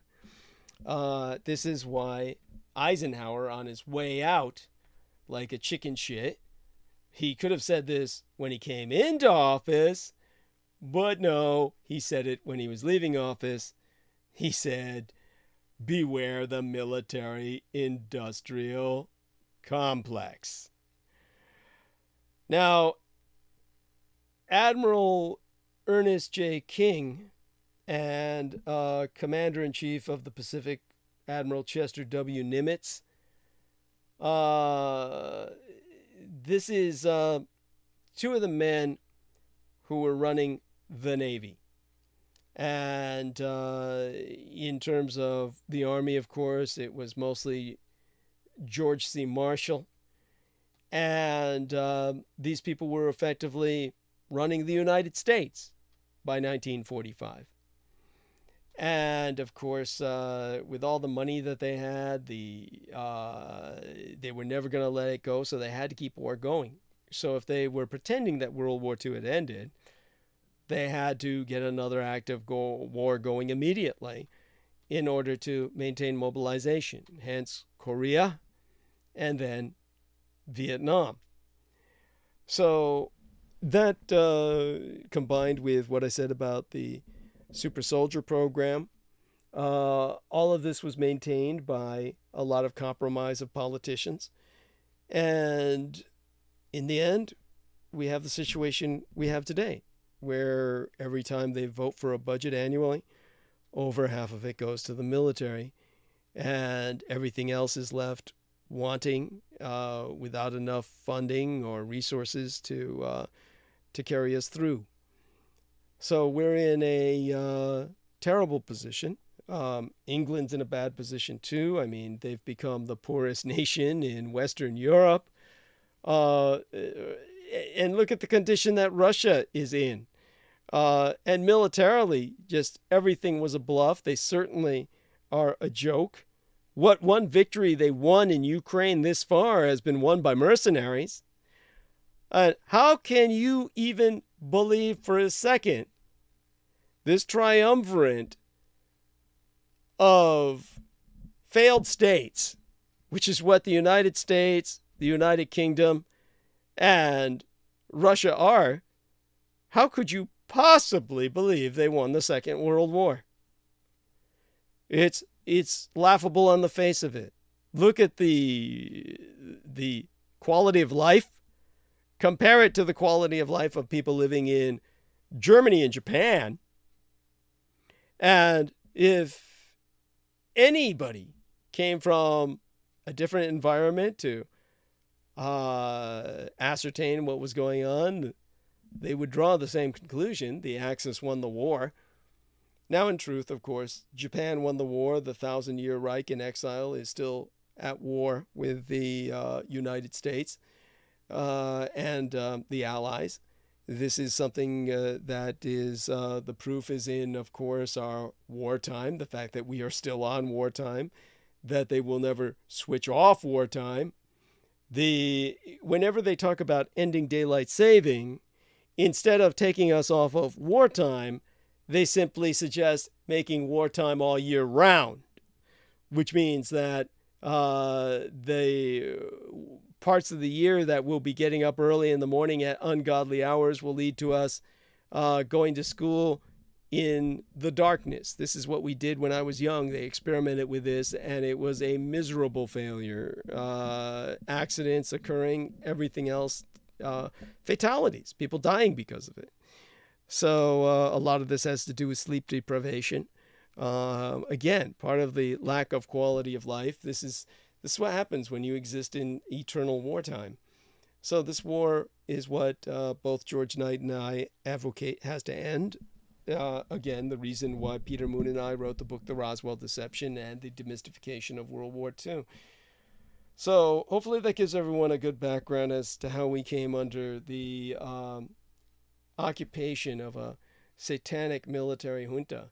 And with that, go back to George for a bit. And, oh, good. Drill 801 says, we can hear you. Thank you so much, Drill 801. Deeply appreciate it. Profoundly so. Always so good to hear that. Because, I'm getting signals that there's no internet connection. And the fact that this is still working is miraculous. Because certainly my internet's not. Okay, that being said, turning it back to George Knight for a bit. Give my voice a break and take over and bring forth the thoughts that occur to you about the Hellfire Club or any place else you want to go. You could take this to the direction of the Great Hedge of India and what the British did, to the Asian Indians during World War II, starving, so many of them to death to prevent them from joining the Japanese, etc. And, whatever you want to take it to. Yeah. Absolutely, Douglas. Thank you so much, and I really appreciate everything that you've expressed for us, the viewers. And I really appreciate everything that you've articulated. It's you can add further detail. Profoundly appreciated. Yeah, yes, absolutely. Doug. By pointing out, and then Aquino wrote the Chaplain's Handbook. There. Yes. There's so much I could add, Douglas. Thank you so much. I do appreciate you, sparing your time to do this. Allow me to give, allow me this opportunity to do this with yourself. Going to the Great Hedge of India, there is a book written. I don't know the name of the author, Douglas. Can you remember the name of the author of the book who wrote the basically what was it? It was a massive campaign of extermination conducted by the British under the rule of the British Raj in India, where they cut the four corners of India into four quarters, divided by hedgerows, this great hedge that that the British were able to conjure up in India, because they're able By the way, to. the author's name is Roy Moxham. Roy, as in like Rob Roy, and ROY, and then Moxham. The surname is spelled Moxham. Right, thank you, Doug. Thank you so much for that, Douglas. And so I do advise people to review this book, so you can so basically be acquainted with some of the realities of what happened during World War II, as opposed to the India being under the rule of the British Raj. The four corners were divided the nation up, and to this day, the majority of basically. In India itself, they have various dialects, and when they cannot understand each other, they revert automatically by default to English, so they can communicate to one another. But one interesting thing, actually, what happened, personal experience, Douglas, the last couple of days, is I went to conduct a provision task for my job, for my profession as a fiber provider, for the telecoms industry. Providing fiber to a premise where the name of the person was Dianja, bring a beer. And in India, any person that was British ethnicity or Anglo-Saxon, when they would speak to the servants in India, they would say, Dianja, bring me another beer. So what they do, they would name their children after how the British would speak to them. So they would name their children after the vocal cords or the phrases that the British would use So he actually, the person who I dealt with was named Dianja, bring a beer. It was his ancestors named him after how they were.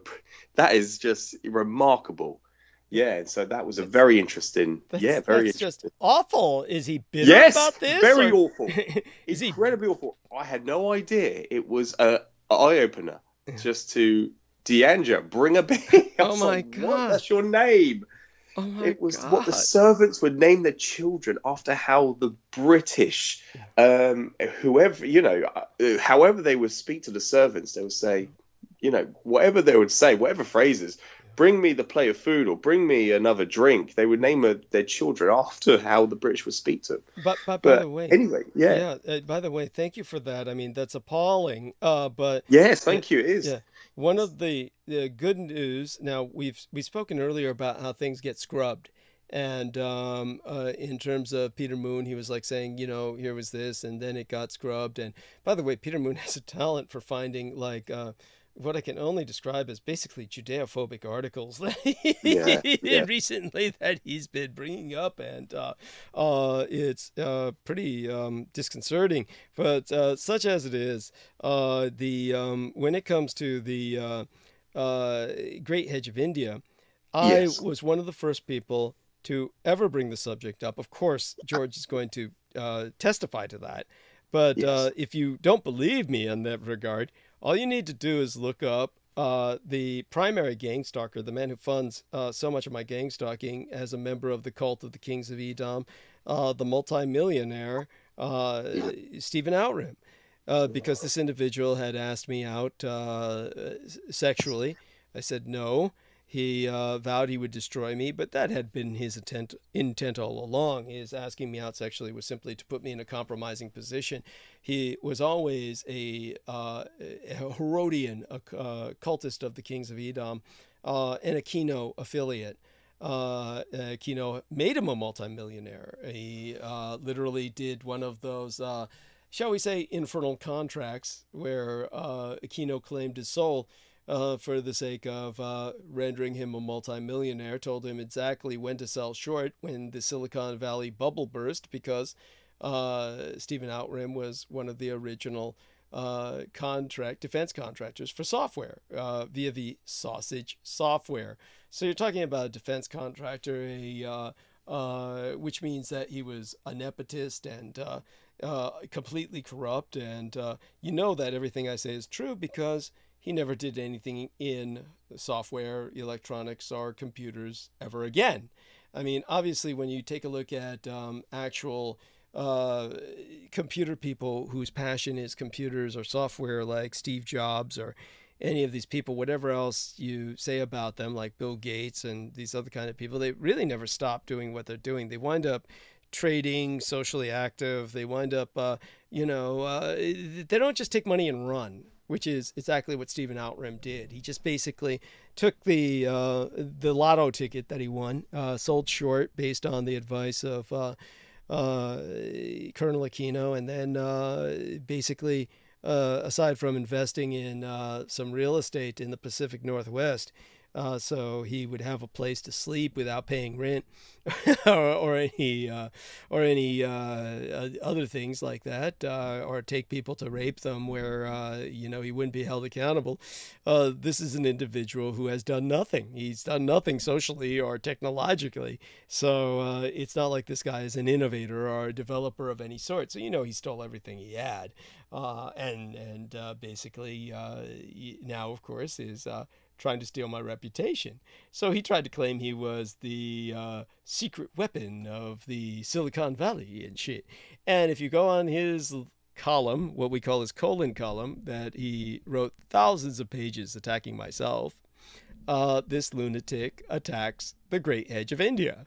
And he says, there is nothing about the Great Hedge of India. There's nothing except one book. He says, one book. Now, that book has become iconic because after I spoke of the subject, that was one of the few books that was ever put out about it. But now, when you look up the Great Hedge of India, it's all over the internet. So there are plenty of articles on the Great Hedge of India now.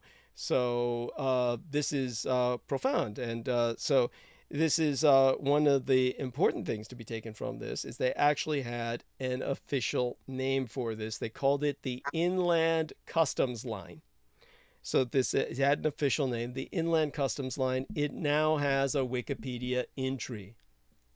So people understand this is no longer something that the cultists of the Hellfire Club, which is, of course, the British Edomites, this is nothing they can deny anymore. The word is out, and now people are basically covering this in articles you can access without even buying the book. So now there's articles all over, everywhere to hell and gone, about the mysterious disappearance of the world's longest shrubbery. The British once built a 1,100-mile hedge through the middle. It goes on. The odd tale of Britain's wall, a hedge, etc. But this was the Inland Customs Line, but it's also known as the Salt Line because apparently this all had to deal with salt tax in particular. And they describe what kind of plants are planted in some of these articles. Shrubs of babu, prickly pear, and coranda were planted to create a hedge 10 feet tall and several feet wide. In 1879, the salt tax was equalized across India, and the customs line abandoned in the sense of whatever was there originally. Now they have the reports describe the gradual consolidation of the hedge. So the Empire Salt Tax, Uncovering the Forgotten Hedge of India. This is in the Avery Review. The title is The Empire Salt Tax. The subtitle is Uncovering the Forgotten Hedge of India. So it says here, the Great Hedge of India, also known as the Indian Salt Hedge, was a particularly insidious project. It supported the Indian salt tax, perhaps the cruelest. Well, I mean, this is all, of course, incredibly cruel. 12 feet thick, 2,500 miles long. Now, the reason you get the divergent measurements is because, as I said, it was one north to south, one east to west. So one of these measurements, east to west, is the 1,100 miles long. The one north to south is 2,500 miles long. And these are 10 to 12 feet thick, depending on where they are. I mean, you have to admit, this is one of the wonders of the world. Of course, when the Asian Indians took over India for themselves, they uprooted as much of this as they could. So now you've got YouTube videos that there's one called Horrible Histories. Oh, yeah. Called Unbreaking Up India with a Massive Hedge. And I like how they refer to Queen Victoria. They call her Tricky Queen Vicky. Yes, Tricky Queen Vicky, and Horrible Histories talks about the Great Hedge. So Tracing the Great Salt Hedge by a woman, I believe, Eiling M. O'Carroll. This is another article. And so this is called a massive feat of colonial territorial division. I mean, so it's all out there now. You can't hide this. So I helped to make this possible, and I'm proud of it. But by God, so did people like George Knight. This couldn't be possible without him. And so by all means, George, take it from here. Yes, thank you, Douglas. And the whole purpose behind that, to divide each corner into quarters, was to be able to, what they would do and what they were conducting was basically cutting off all supply chains of resources and food, sustenance, refreshments into each quarter. And it was their version of being able to control. So like you said, Douglas, these were inland custom lines. So they were able to basically prevent 1/4 of getting any supply whatsoever. It was similar to what they did in what they refer to, excuse me, I'm trying to ascertain what it's referred to in not Burma and Maya, but excuse me, beg your pardon. I'm going to have to come back to that in a second once I remember. No yeah, worries. thank you. I mean, there's no way to maintain all of this in memory. No. But I like the way how they say this started small. A relatively small patch of thorny undergrowth is how it began, but it soon became, as they say, 10 feet high, 1,200 miles long from east to west, and basically north to south is over 2,400 miles long. I mean, this is just you could have seen this from space, I'm sure. This had to have been visible from space. And it's you're just left shaking your head. It's yes, absolutely.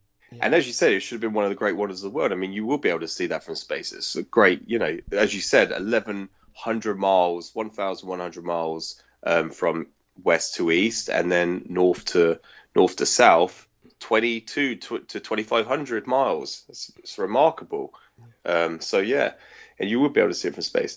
And what I was going to say was, this ultimately resulted in the death of 100 million. 100 million Asian Indians dying.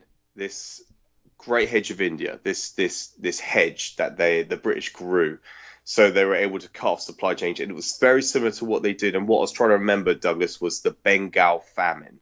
Yes. What people know today as Bangladesh. Yes. And if you look at the flag, the national flag of, you will see it is a green background, which represents the world, the realm of Allah, the realm of submission, the realm of Islam, and the red sun is the Japanese rising sun. Yes. The Japanese, and what's the correct term, Douglas, in the Japanese language? So people understand, the Japanese word for sun, as in the rising sun that appears on the flag, is Mon, M-O-N, M-O-n. Mon. Oh yeah, but by the way, right. So one article I'm looking at, it's titled the 2,500 miles wall made of plants to stop the salt trade. Now, I'm not just simply in awe of what I'm in awe of is that they're beginning to really calculate in many of these articles the width and the composition of species of plant. So when they say they said this was 12 feet high in most areas, 14 feet thick. So the more you read about this is not exaggeration. Obviously, in different parts of India, depending on the local temperature, climate, and rainfall, this would be thicker or shorter or taller. But it's averaging from between 10 to 12 feet high and about 12 to 14 feet thick. And they're saying the hedge was made primarily of Indian plums. And then I like the one sarcastic title here, a not so great hedge. But then they talk about the species in the news, Carissa carandas. Carissa caranthas, a multi-utility wild berry whose thorny plant the British had used to build a barrier through India in the 1870s. The Carissa caranthas was also among several thorny plants the British had grown 140 years ago. So this just goes on and on. What you can find out about this is like, this is the stuff of a doctoral thesis in history. They asked the question, New Indian Express. This is an Asian Indian newspaper is asking the question, have you heard of the salt hedge? And so understand this, most Asian Indians probably have grown up without knowing about this because, when they uprooted it all and, their own history was erased.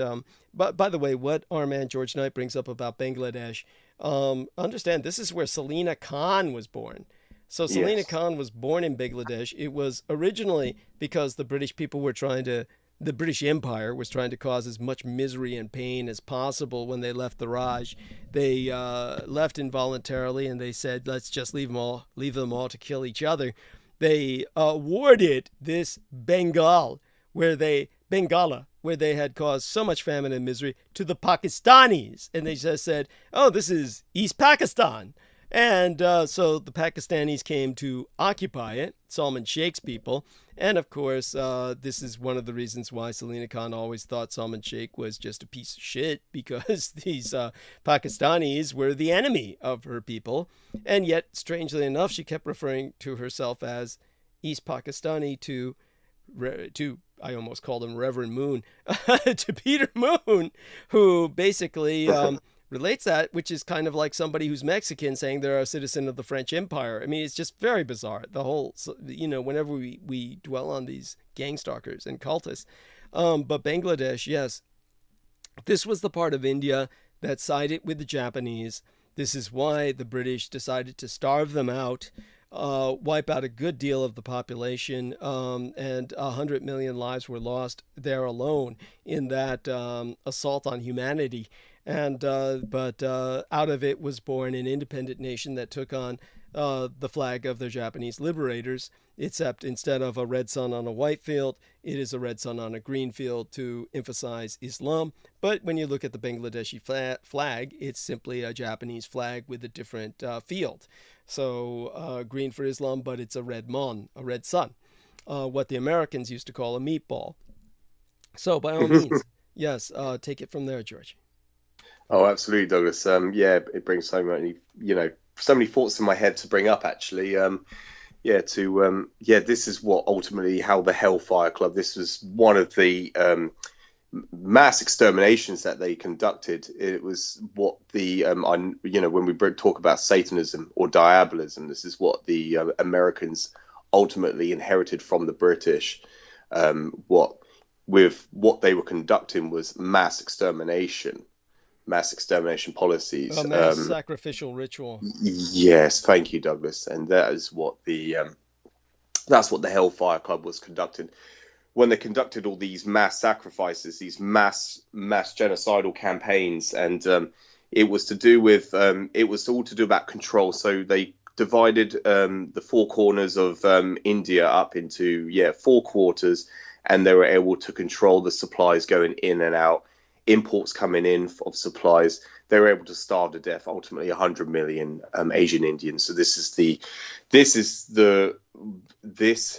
is what occurred, and this is the basically the ramifications that we're facing to this day of ultimately what the British had conducted in India. So just so people understand this, it's during the time of Queen Victoria, during this Victorian era, that the British ultimately killed 100 million over generations using this system of sustenance and logistics denial to put down the population whenever it rebelled.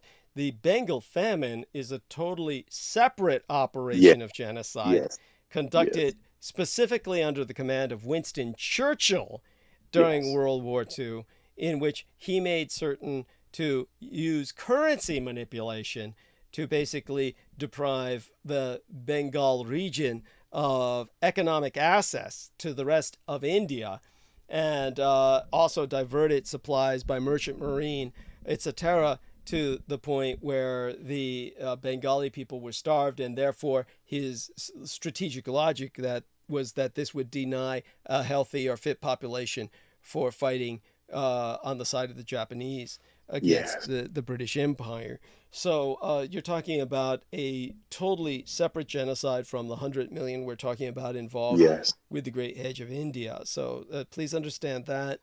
And out of this was born the independent nation of Bangladesh, which first fought on the side of the Japanese against the British and then against the Pakistanis.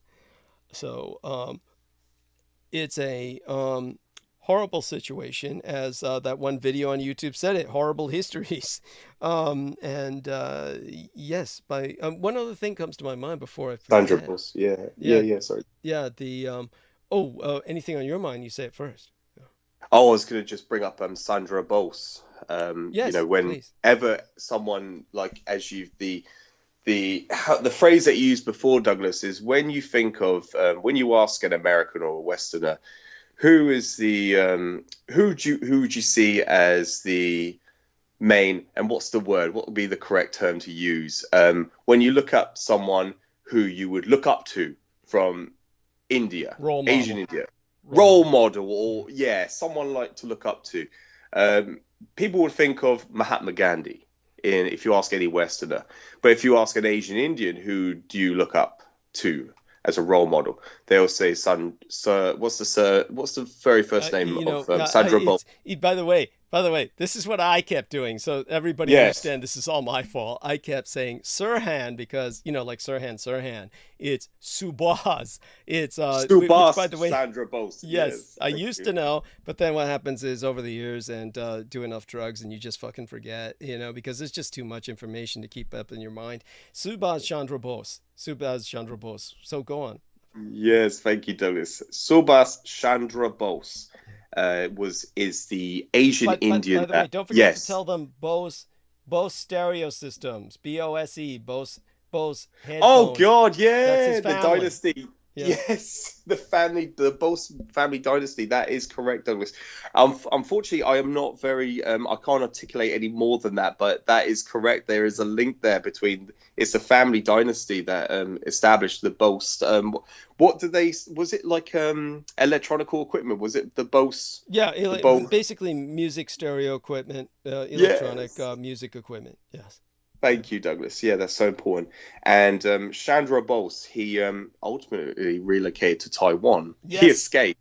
Yes, and he was he was fascist. He was on the side of the Axis, taking up arms against the Allies. And so, if you ask any Asian Indian who is your role model or a man to look up to, they will tell you Subhas Chandra Bose is their role model. Yeah, Chandra Bose. Yes. Chandra Bose. So, that's a very important point to make. Whereas with Mahatma Gandhi, he was able to protest in a peaceful manner. He would starve himself to death. But the reason why the Westerners will tell you that this man is the ultimate role model, because he didn't fight back. He was able to be kicked down and not stand back up. So this is why it was the same thing with the difference between Martin Luther King and Malcolm X. One would take up arms, fight back. The other one would be kicked down and not speak up or fight back. That was why the Martin Luther King is the only black man in history who was not a president who has a holiday dedicated after himself. Well, the only non-president, period, who has a holiday dedicated after himself, because he's the ultimate black man the Americans love. You beat him up and he doesn't fight back. Yes, they wish all blacks were like that. Yes. Exactly. So they're basically telling you, you're supposed to be kicked down and not fight back, and that's what they want you to believe. That's what they want you to do. So that's the reason why he was. That's why public holiday is dedicated after himself. That's why they gave him a public holiday for that reason. And Sandra Bose ultimately relocated to Taiwan. If you ever go online, they'll tell you that he died in a helicopter crash. The plane crash. They'll say the plane blew up. The plane crash. Beg your pardon, not a helicopter crash. Yeah, in a plane crash. but he ultimately relocated to Taiwan, which is been well established. It is a fact that he relocated and he lived on in Taiwan after 1945. Well, just to put this into further perspective for yes. people. So there's two factors that converge here. In terms of the British, of course, will speak of quote unquote Britain's Vietnam, because people will ask, why didn't Britain participate in Vietnam? And the British, of course, will explain that they were involved in the Malayan campaign. So again, this is all part of the continuity of the war. Again, don't take my word for it. Look it up. Understand that the Vietnam War, the Japanese trained the Vietnamese to fight the Americans.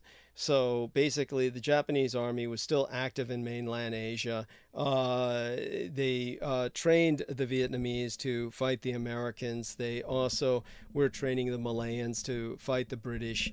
World War II was still on until the peace treaty went into effect in the Emperor's birthday, on his birthday Eve Day, in April of 1952. So until that point in time, the Japanese were militarily very active in Vietnam and Malaya in particular. And the Malayans, it was to the point where they were wearing Japanese uniforms and using Japanese weapons.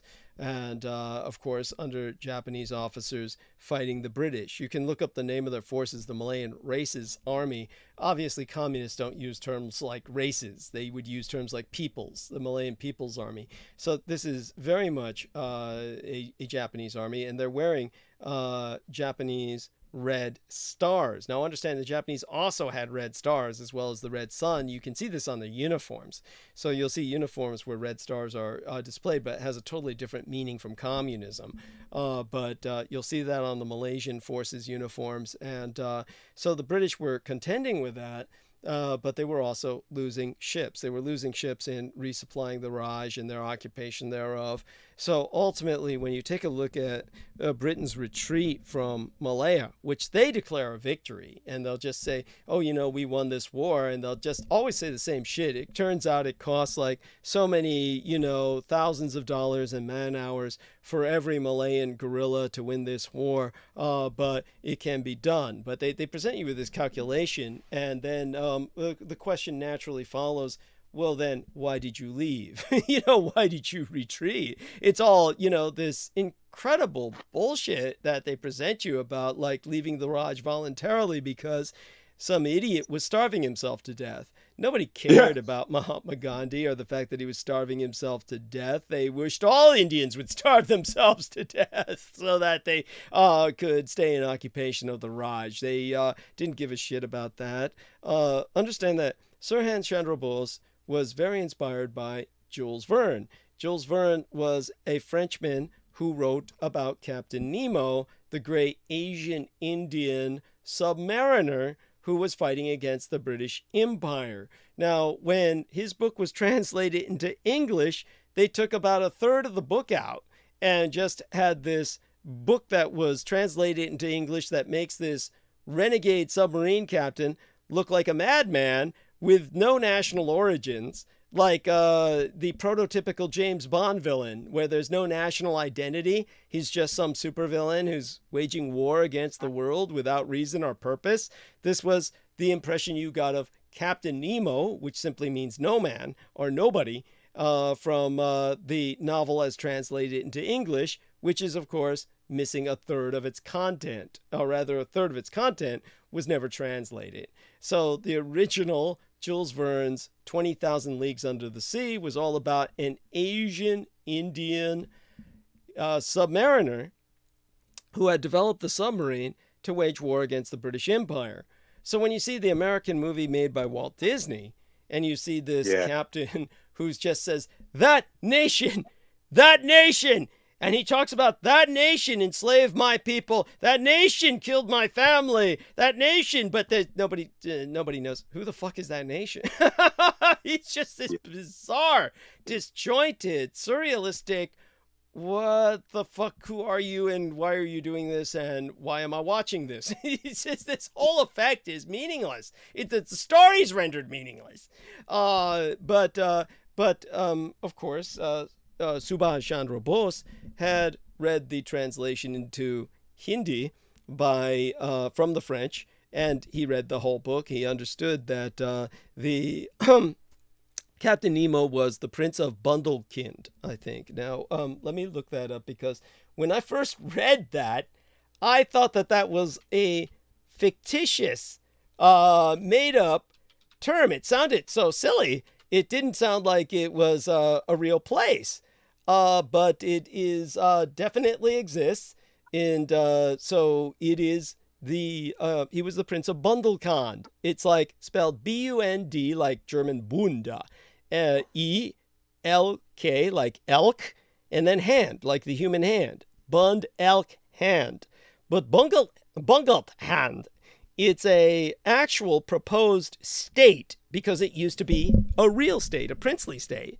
And right now it's simply a geographical region of India. But, you know, there was a bandle of Bundelkand, and so this is actually a real place. And so there was a Prince of Bundelkand. So this prince is a real historical figure. He was made into a resistance hero by Jules Verne, and this was the inspiration to Subhash Chandra Bose. So understand that aside from that, Subhash Chandra Bose spent a great deal of the war in both Asia and Europe. He visited Germany and was transported by submarine by the Germans, by U-boat, rode in Japanese I-boats, or their version of U-boats, their submarines, to parts of Asia. He was one of the most active leaders of the Axis powers, and definitely one of the most important bridges between the Third Reich and the Japanese Empire. So Subhash Chandra Bose loved submarines. And basically, this is where the story of the Surcouf comes in. You can look that up, Surcouf. And the Surcouf. This was a French-made submarine that was built with battleship cannon. This was a submersible battleship. One of the few that was built with that level of technology, where there were caps upon the cannon, so when they submerged, the cannon would not fill with water. So when they would emerge, then the caps would flip off of their battleship cannon and they would blow ships away at the waterline. Now, battleships already do enormous damage. You can imagine a battleship cannon at point blank range, where it's at sea level, meaning that it cannot miss the hull line of your ship. Your hull line of your ship is basically at water level, and so this would be firing on the waterline directly at your hull. It would obliterate ships out of the water. This was the power of the Surcouf. It was the largest submarine ever built until the Japanese built their I-400 class of submersible aircraft carriers. So the Surcouf was, again, before the Japanese built the I-400s, which were the largest submarines ever built in history before the advent of the nuclear submarine. The largest submarine in existence was the French Surcouf. And the French Surcouf is basically a contradictory mystery. No one knows, quote unquote, what happened to the Surcouf. And if you look it up, you will find a dozen different stories. They will say, well, British commandos captured it, and that somehow on the way back to England, it wound up crashing into a merchant marine ship, and they both sank, or something incredibly stupid like that.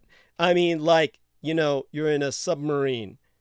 A submarine. You don't crash into ships by accident. The only way that would happen is if you're ramming the ship intentionally, which the British would not be doing to an allied merchant marine. Otherwise, if they were merged, where, you know, submarines to ram, just so you know, they have to emerge to ram. In other words, the submarine has to surface to ram. They've got to be at, you know, they can't ram by going under a ship. You've got to be able to collide with it, right? So you got to emerge. You got to surface. So if they were surfaced, the accident wouldn't have happened because they could see the ship, right? So that's not going to happen even at night. So this is like just obviously stupidity. It's just bullshit. then you'll hear other stories where it just disappeared. Somehow they always say something where basically in the end you realize they are not going to say what happened. What happened was that because it was an Axis submarine, in other words, a ship of the line of Vichy France, in order to keep it from falling into the hands of the Allies, it was given to the Japanese, who gave it to Subhas Chandra Bose. The reason he relocated to island China on Taiwan was so he could continue attacking the British from Taiwan. So what happened was Subhas Chandra Bose ran a campaign of submarine piracy out of Taiwan until the Japanese, supplying him, basically won their war, and he won his. He drove the British out of India. They ultimately withdrew from India due to their inability to supply the Malayan campaign because of the interdictions of the Surcouf blowing ships out of the water. This is the hidden story of Subhas Chandra Bose and the submarine, the Surcouf, and the British abandoning the Raj in haste, and then saying, oh, we left because this skinny dude was starving himself to death.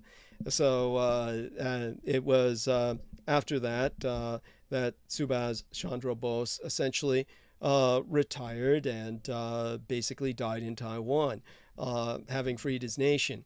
This is part of the story that not even Asian Indians know. They, most of them actually think that what the British said was the truth, that he had died in a plane that exploded. But if you ever take a look at the headlines, they're just laughable. They'll blow your mind because they'll say, oh, the Japanese told us Subhas Chandra Bose died in a plane that exploded. I mean, this is like right after World War II.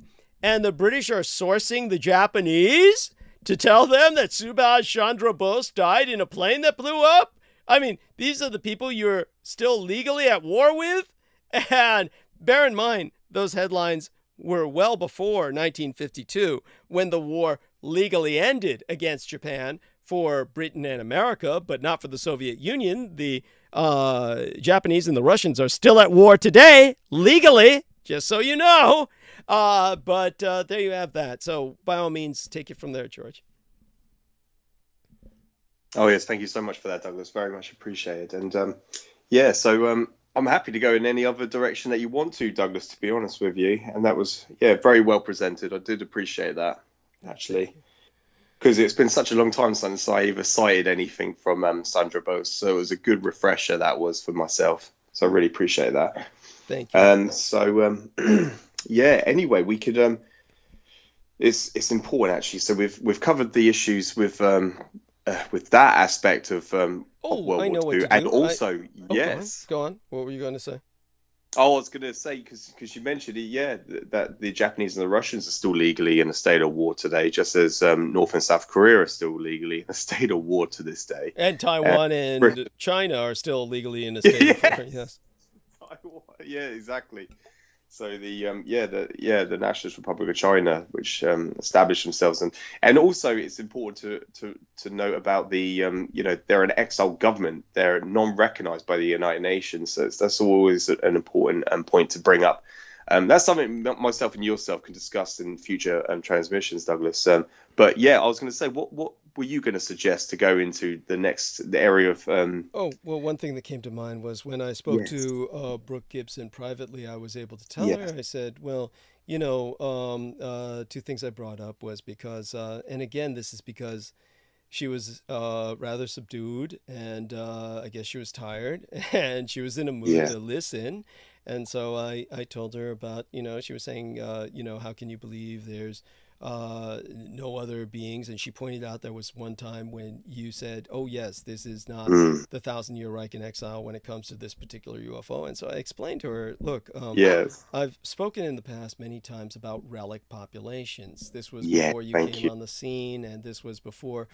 So you've never had a chance to hear me out on this at all. So understand that when it comes to the multiple mass extinctions that Earth has suffered, there are times when species that evolve to a level of sapience, intelligent self-awareness, that elements of their population survive these mass extinctions. And that brought up Ivan Sanderson, the great British cryptologist, and this is to disambiguate him from, say, a cryptographer, so people understand cryptographers work with code. So someone like, help me out here, Turing, Alan Turing would be a cryptographer. He worked with code, among so many other things.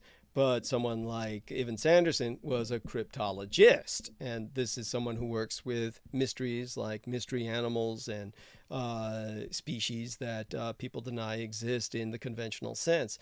And he wrote a book called Invisible Residents, in which he, as a secret agent, field agent, or an agent in command in charge of field agents stationed in Belize, for a good part of his career, or maybe one of the pivotal parts of his career, he certainly drew the conclusion that the Bermuda Triangle was constantly being raided by an intelligent species of sapients. NTIs are non-terrestrial intelligences, aquatic intelligences that lived in the sea. The sea, of course, is where life sources from, so that only makes sense. And therefore, this was a man who took that into account and felt that they were hostile to humanity, and that they were causing damage to ships that needed to be acknowledged. And so when he wrote this book, Invisible Residents, it was based upon his conclusions. And this is something that, understand, when he died, he was another example of somebody whose library was raided. Basically, when he died, officials came to his home and basically stole everything that wasn't nailed down. So you're talking about someone who then again basically is watched by the government because he knows too much, talked too much, and at least he managed to die a natural death. But when he did die, then they took everything away from public access. So that bespeaks volumes in and of itself. So just understand that whenever we deal with a subject, I brought up with her, I also brought up the fact that many of these relic populations, whatever they produced at the height of their civilizations, they had no capability of reproducing them again on an industrial scale. So they're often just, if they're flying these things, they're operating them based off of rote memory or some kind of understanding of how their ancestors operated it. But they are definitely... oftentimes they crash, and when they do, of course, what happens is some poor fool will run up and try to touch the bodies and get all radiated. So it's a situation where this is where these incredibly alien or extraterrestrial looking species, and by the way, we've got to stop using that term alien because it is so confusing. And xenox terrestrial or truly extraterrestrial. Well, these are not extraterrestrial. These are relic populations that evolved here on Earth or on Mars or Venus when either one of those planetary bodies was in the habitable green zone that Earth is in now. So there are sapients that evolved on these other terrestrial planets, some that probably evolved on what we consider the moons of the larger gas giants. So there are species that evolved in the solar system. So that's different. So when I explained that to her, that was, of course, then she finally understood where I'm coming from. Now, when it comes to those invisible residents, Evan Sanderson's main message was that we know life arose from the sea. So a species of sapience or self-aware intelligence had always been here and had at times communicated with mankind. And there have been numerous reports of USOs or unidentified submerged objects. So he was identifying their bases on the ocean floor as being off the coast of Bermuda and Japan in what's called the Dragon's Triangle. For those of you who don't know what I'm talking about, just look it up. Or Australia, where most of the sightings have occurred.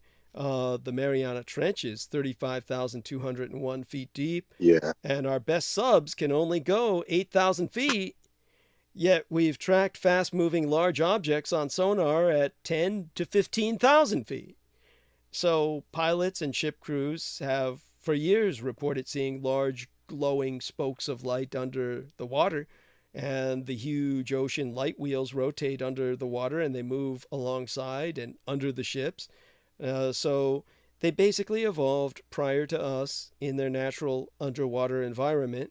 And of course, confrontations have taken place.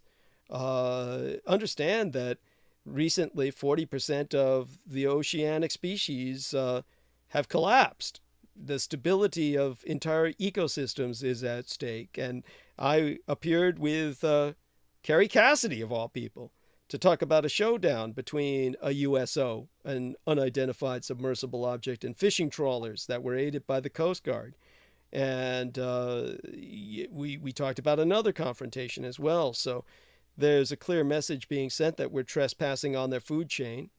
So there may yet be, with the catastrophe of global warming, global burning, really, the consequences of a full-scale contact, and even Sanderson, one of the things he brought up was that Xenox terrestrials, or true terrestrials from space, didn't make sense to him because the temperature in space is minus 434 degrees and is a buffet of radiation that can boil blood and dissolve DNA, deoxyribonucleic acid. So when you think of these things, and then I brought forth to her other question was, how did the 1,000-Year Reich in exile, why Germany only so far ahead of everyone else that no one else could have this science? So I brought up there were two factors. One was that, of course, Germany had always had an excellent educational system, and Hitler prevented a brain drain by declaring that any German who left Germany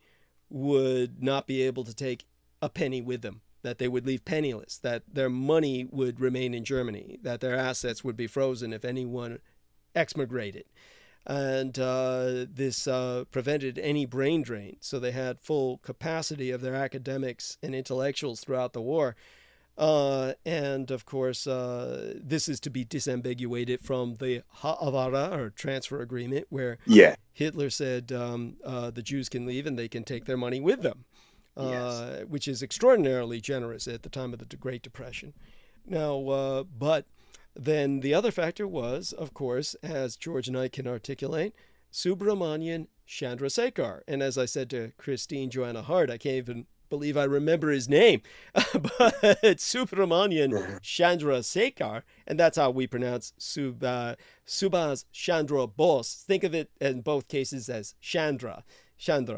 So, which, by the way, has a deep meaning in the Hindi, or the Vedic language. Chandra, I think it means the moon. It's what I think it means. But I can look that up. We can look that up later.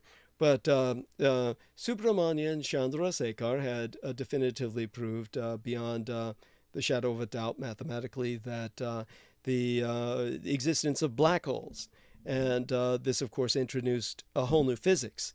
But, of course, the man who was basically the headmaster, if you will, of astrophysics in England at the time was Sir Arthur Eddington, who had something that was laughably referred to as his big toe, which is an acronym, TOE, for Theory of Everything. Yes, so Sir Arthur Eddington was married to sucking his big toe and didn't want anyone cutting his big toe off. So he basically said, Subramanian Chandrasekhar is a yellow nigger, and, we shouldn't be listening to his Vedic drivel. And so basically Subramanian Chandrasekhar, however, was considered Aryan by the Third Reich, an Asian Indian. And just as I explained to Brooke Gibson, these days, whenever you see that stupid term that they use endlessly about Indo-European, INDO dash, European, this hyphenated European, and you're wondering what the hell they're talking about, that's just the word for Indian hyphen Europoid, which they're using in place of the word Aryan. Whereas before they used the term Aryan because that was the warrior caste of India, and this was the caste that migrated ultimately towards Europe, hence leading to the term Aryan in the sense that it was meant to be used. This has been perceived as offensive, even though it's an accurate, historical, and legitimate scientific term. That basically they don't use that, so they use this stupid replacement term. Talk about politically correct and cancel culture. But because the Aryans had migrated into two places from north of India, one by maritime route to Japan and the other to Central Europe, this is why the Germans understood the Japanese as genetic relations. So they both had their relation through Aryan India, which of course was where Subhas Chandra Bose was considered their bridge politically. So in terms of the Aryans and their sciences, the German respect for the ancient Vedic sciences led them to taking Subramanian Chandrasekhar's work seriously, and this forced them to evaluate an entirely new physics by which they realized that supermassive black holes were the center of every galaxy, and indeed this is how galaxies are formed. Supermassive black holes in the center are what attract all of these stars that then fall towards the center of the supermassive black hole in this whirling pattern that creates the galaxies throughout the universe, and this is the Schwarzen Sohn, the Black Sun. And the Reich of the Black Sun, the Empire of the Black Sun, is all based on this hyperphysics, this superphysics, that put the Germans at least 500 years in front or in lead of everyone else on Earth. So that was what I explained to her, and then she got it. But you see, the issue is that when we have her on air, she doesn't seem receptive. She doesn't seem receptive to listening. It's unfortunate, and hopefully that changes with time. She certainly was, I would insist, passive aggressive about tonight and wouldn't come on bandwidth because she insisted this was George's night, and so she was going to take the night off. She's truly jealous about what she herself understands to be a platonic relationship, but this is like, what can you do? This is, what was it earlier? Oh, Brandon Young. You can review the opening hour where Brandon Young is interviewing her. So he's trying to do this southern voice, claiming how high my voice gets whenever you appear. Yes, that's what Brandon Young was trying to do. So aside from that, take it from there. My voice is dying anyway. Take over for a little bit and talk about the hyperphysics as well as the relic populations, and if I feel the need to interject, but take over for the next several minutes, please. Oh, absolutely, of course, absolutely. Thank you so much. And this is what I was relaying back to Brooke, was the fact that when you look at the testimony of William Lazar, or commonly known as Bob Lazar, people know him as the individual that was exploited by the military to reverse or back engineer crashed or retrieved exotic craft, predominantly sourcing from the ongoing perpetual continuous state of war with the 1,000-year Reich in exile, the true breakaway civilization. Even Bob Lazar's testimony, he elaborates how when he witnessed all 9 craft in the S4 hangar, which is situated just several miles, I believe it is south of the Homey Airfield Installation Facility, which is commonly known in the popular vernacular as Area 51. This installation facility that he was transferred to had a divided hangar with partitions that were comprising of 9 craft, and he testified and expressed that one of the craft itself had a projectile that was shot through it. he concluded, for what he was told, that this was just simply experimentation, and it obviously wasn't. This was a result of the state of war that was being conducted over the United States, predominantly during a period of time where it was incredibly hostile, period between the Third Reich in exile and the United States military over the United States. So one of these craft had a projectile shot from beneath it and passing right through, obviously killing the occupants of the craft. And so it was able to it was able to successfully shoot down one of these the Reich's craft that the Third Reich produced prior, during, and post proactive prosecution of hostilities of World War II. I was telling Brooke that one of the claims that one of the information that Bob was told by one of the basically the superintendents or the supervisors that were showing him around this hangar, this facility, was one of the craft was a result of an archaeological dig, an archaeological excavation, meaning it was ancient, meaning it could possibly be a craft that is not hundreds or thousands, but potentially millions of years old. And so that's what I was elaborating to, Brooke, because it's very important when people do generally ask me the question whether or not life, and as Douglas has established or very much emphasized, it is important to disambiguate between the terms alien and extraterrestrial. Alien is the legal term used for enemy alien, whereas extraterrestrial is a truly extra sentient or extra life or truly extra out of the terrestrial realm of our own planet, meaning it is beyond our own planet, our own home world, our terraform, our terra world, our terra Earth, meaning the Earth. So it's either pronounced xenox terrestrial or truly extraterrestrial. We had the word xenox because xeno is the Greek word for truly alien, and alien. This would mean a truly alien entity, sapient, self-aware, or even just a blob like an amoeba or a unicellular animal, a virus or plant that was from outside of the earth, just any kind of life form, or even an alien robot from outside of the earth. These are xenox terrestrial products or entities or phenomenon. It's important to say this because, eventually you're going to have human extraterrestrials. I mean, it will only be a few years before somebody's born on the International Space Station. And at that point, you've got your first extraterrestrial. This is a human being born off of Earth. So, but they're still obviously human. So, but yes, take it from there. Thank you.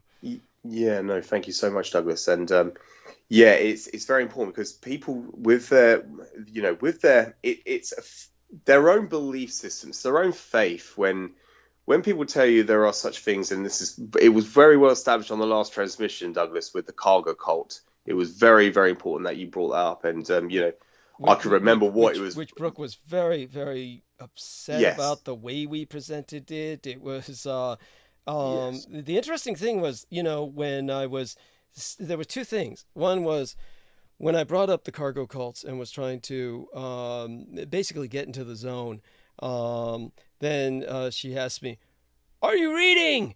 And it's like, no. Beyond that, it's like, what does that matter?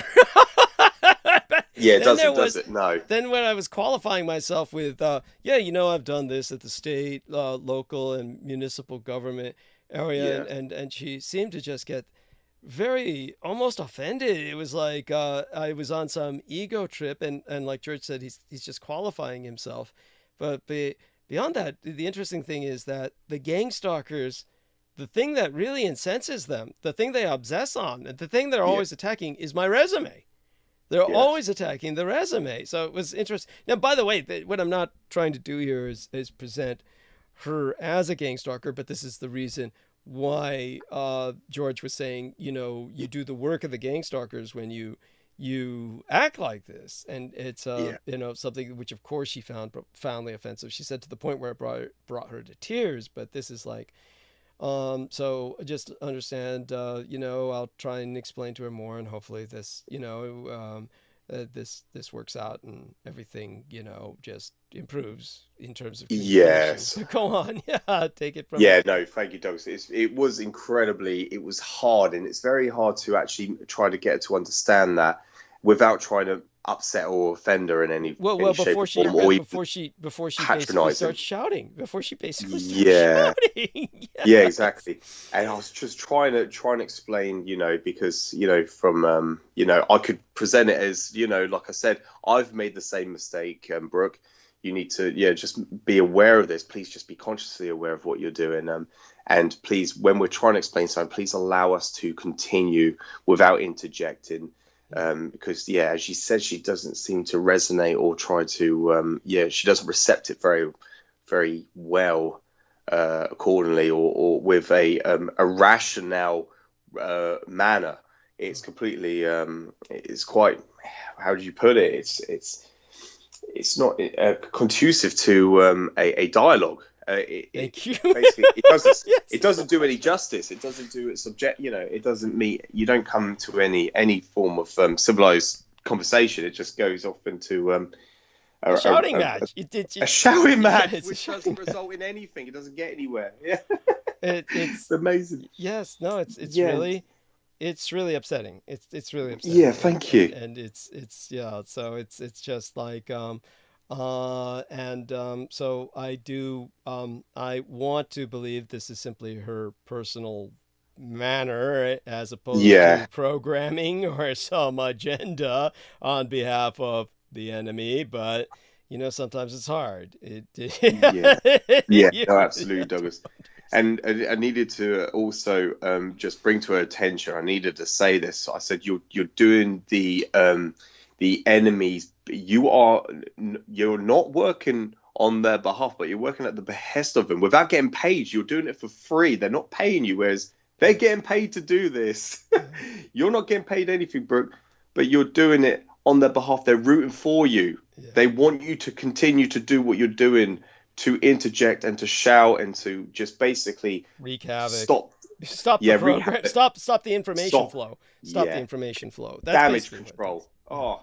Yeah. It's stop the information flow, because the information flow is the purpose of the program. So yes, thank you. And when they can't argue, because no one in this world, Douglas, there is, and for the viewers, just so they can understand, no one in this world can ever argue with what is being presented right now between me and Douglas. No one can ever have come to the table and present an argument or a debate. And as you said, Douglas, the whole purpose of a debate is to lose the debate, so you end up walking away learning something. And the problem is, people, what these gang stalkers try to do is, because they cannot argue with what we are saying, they just try to discredit the messenger itself, to try and get people to segue or to basically just avoid listening to any of this information. Instead of saying, oh yeah, no, these guys are not who they say they are, so don't listen to a word they are saying. The most bizarre aspect of that is that with their ultimate evolution of how this degenerated into Douglas Dietrich is not Douglas Dietrich. Douglas Dietrich is not who he says he is. That what it comes down to is the fact that, believe it or not, what they're really acknowledging is the fact that what they're saying, but this is their occult background, and this is what their cult knows, because this is what they learned from Michael Aquino, is that Douglas Dietrich is not a Dietrich. Douglas Dietrich is actually a Hitler. So basically what they know that, and that's why they keep saying he's not really Douglas Dietrich. But whenever you ask, it's just like Justin White said, well, then who is he? But exactly. That's not answered. They never answer that. And we were trying to figure out, do they mean my Chinese name? But they don't address that at all. That's not even on. That's not what they're saying. They're not addressing my citizenship. They're not. No, what they're really saying is that no, he's not Douglas Dietrich. he's really a Hitler, that he's, and which of course Aquino was adamant about. Yeah. And this is really Thank you. Yeah. So that's what it comes down to, is what they're acknowledging. They are basically acknowledging that. So go on. Yeah, Douglas, and Michael Aquino himself, if anyone doubts that, and like I said to Brooke, you just look at what Michael Aquino did. He was funded, and was it through, I'm trying to remember, Douglas, just from memory, I can't, because I don't want to say something and it to be not true and not fact, but he was funded to go to Weselberg Castle in Germany. Yes. He went there on the 19th, he conducted the binding ritual. Yes. The night into the day of your own birthday. Yes. And he was dressed as your he was dressed as your father. He was dressed up as Adolf Hitler himself. Yes. And he conducted this. And Michael Aquino he was the man who made it possible for Douglas. And that is correct, isn't it, Douglas? He was the man that got you to become his liaison. He was the man who he demanded it. It was under his orders. Yeah. That's exactly it, and that's what I tried to present to Brooke. It was I just wanted to clarify that with you, Douglas. I'm not making anything up, but it's true that Michael Aquino did. Michael Aquino did make Douglas his liaison, and he was hoping that Douglas would become his heir apparent. Yeah. He wanted to continue the legacy that Michael Aquino ultimately inherited himself. He inherited it himself. Well, we can go into that. He was created for the role because of he wrote this in his books, particularly the book of Coming Forth by Night, in which he brought up the fact that he was born on the night of the Nuremberg hangings in the body of a dead child, a baby that had died on delivery, that he had overtaken the soul of that dead baby, and therefore was insisting he was not truly human, that he was basically an entity who inhabited the apostle. body. Yes. Yeah, the apostle. Is that correct? It's not the apostle. Apostasal, as in apostate. So the apostate apostle is pronounced apostasal, was the term that was used. He was one of the apostasals. And there are other apostasals, but he was certainly the harbinger of the Antichrist. He was not the Antichrist himself, because the Nuremberg ritual had been sabotaged by Bormann, who escaped, and Goering, who suicided. And therefore they cheated the Allies of the occult number of deaths needed of powerful men to bring about the birth of the Antichrist. And, exactly. So he was hoping that I would arise to either serve that Antichrist or become the Antichrist. And so he conducted a binding ritual dressed as my biological sire, and understand, of course, that he explained that the Hitler who had served in the U.S. military, who was Hitler's nephew, who had originally gone to the Third Reich and tried to get basically a job. And of course, Hitler found him utterly loathsome and told him to get lost. It was this, I think the man's name was William Hitler. Now, for some reason I'm blocking it out, but I believe it was William Hitler, was the nephew of Adolf Hitler. So we could look that up. But the point was that in the military, he was subjected to multiple blood tests, which of course any soldier is at various times. And basically what had happened was Hitler had said that that had been refrigerated on orders of the high command, because they wanted to be able to test it against other blood types, Hitler's family members. It was tested against mine, and that our DNA matched. So in other words, he said it was genetically proven that I was a Hitler. Now, of course, this is something that's important to bring up, but at the same time, this is Michael Aquino. This was all part of the military activities that I had no part in. So I have nothing to show people of this, but use your logic, people. Think of the efforts that have gone into trying to character assassinate myself, and the fact that you have an entire network of people saying Douglas Dietrich is not Douglas Dietrich, and draw your own conclusions. There's only one obvious conclusion to draw. I'm not paying these buffoons. I can barely make rent each month. So you're talking about a bunch of clowns. Yes, it was William P. Hitler. William P. Hitler. There we are. Sworn in on March 6, 1944. Served 3 years as a pharmacist mate. Received a Purple Heart for a wound he suffered. So we're talking about a pharmacist mate is obviously going to be somebody who's in a medical environment. So there were many blood tests that were taken, and they apparently some of them were preserved, and my blood was tested against it. Apparently, when they filled me with nanoplasma. So this is something that Hitler said confirmed everything, and this is why he requested me to be his liaison. So there we are. It's at this point, this is so much detail. This is obviously something that basically a person who drinks and drugs as often as I do couldn't come up with this shit. No, you could make it up. You could never make that up in a million years.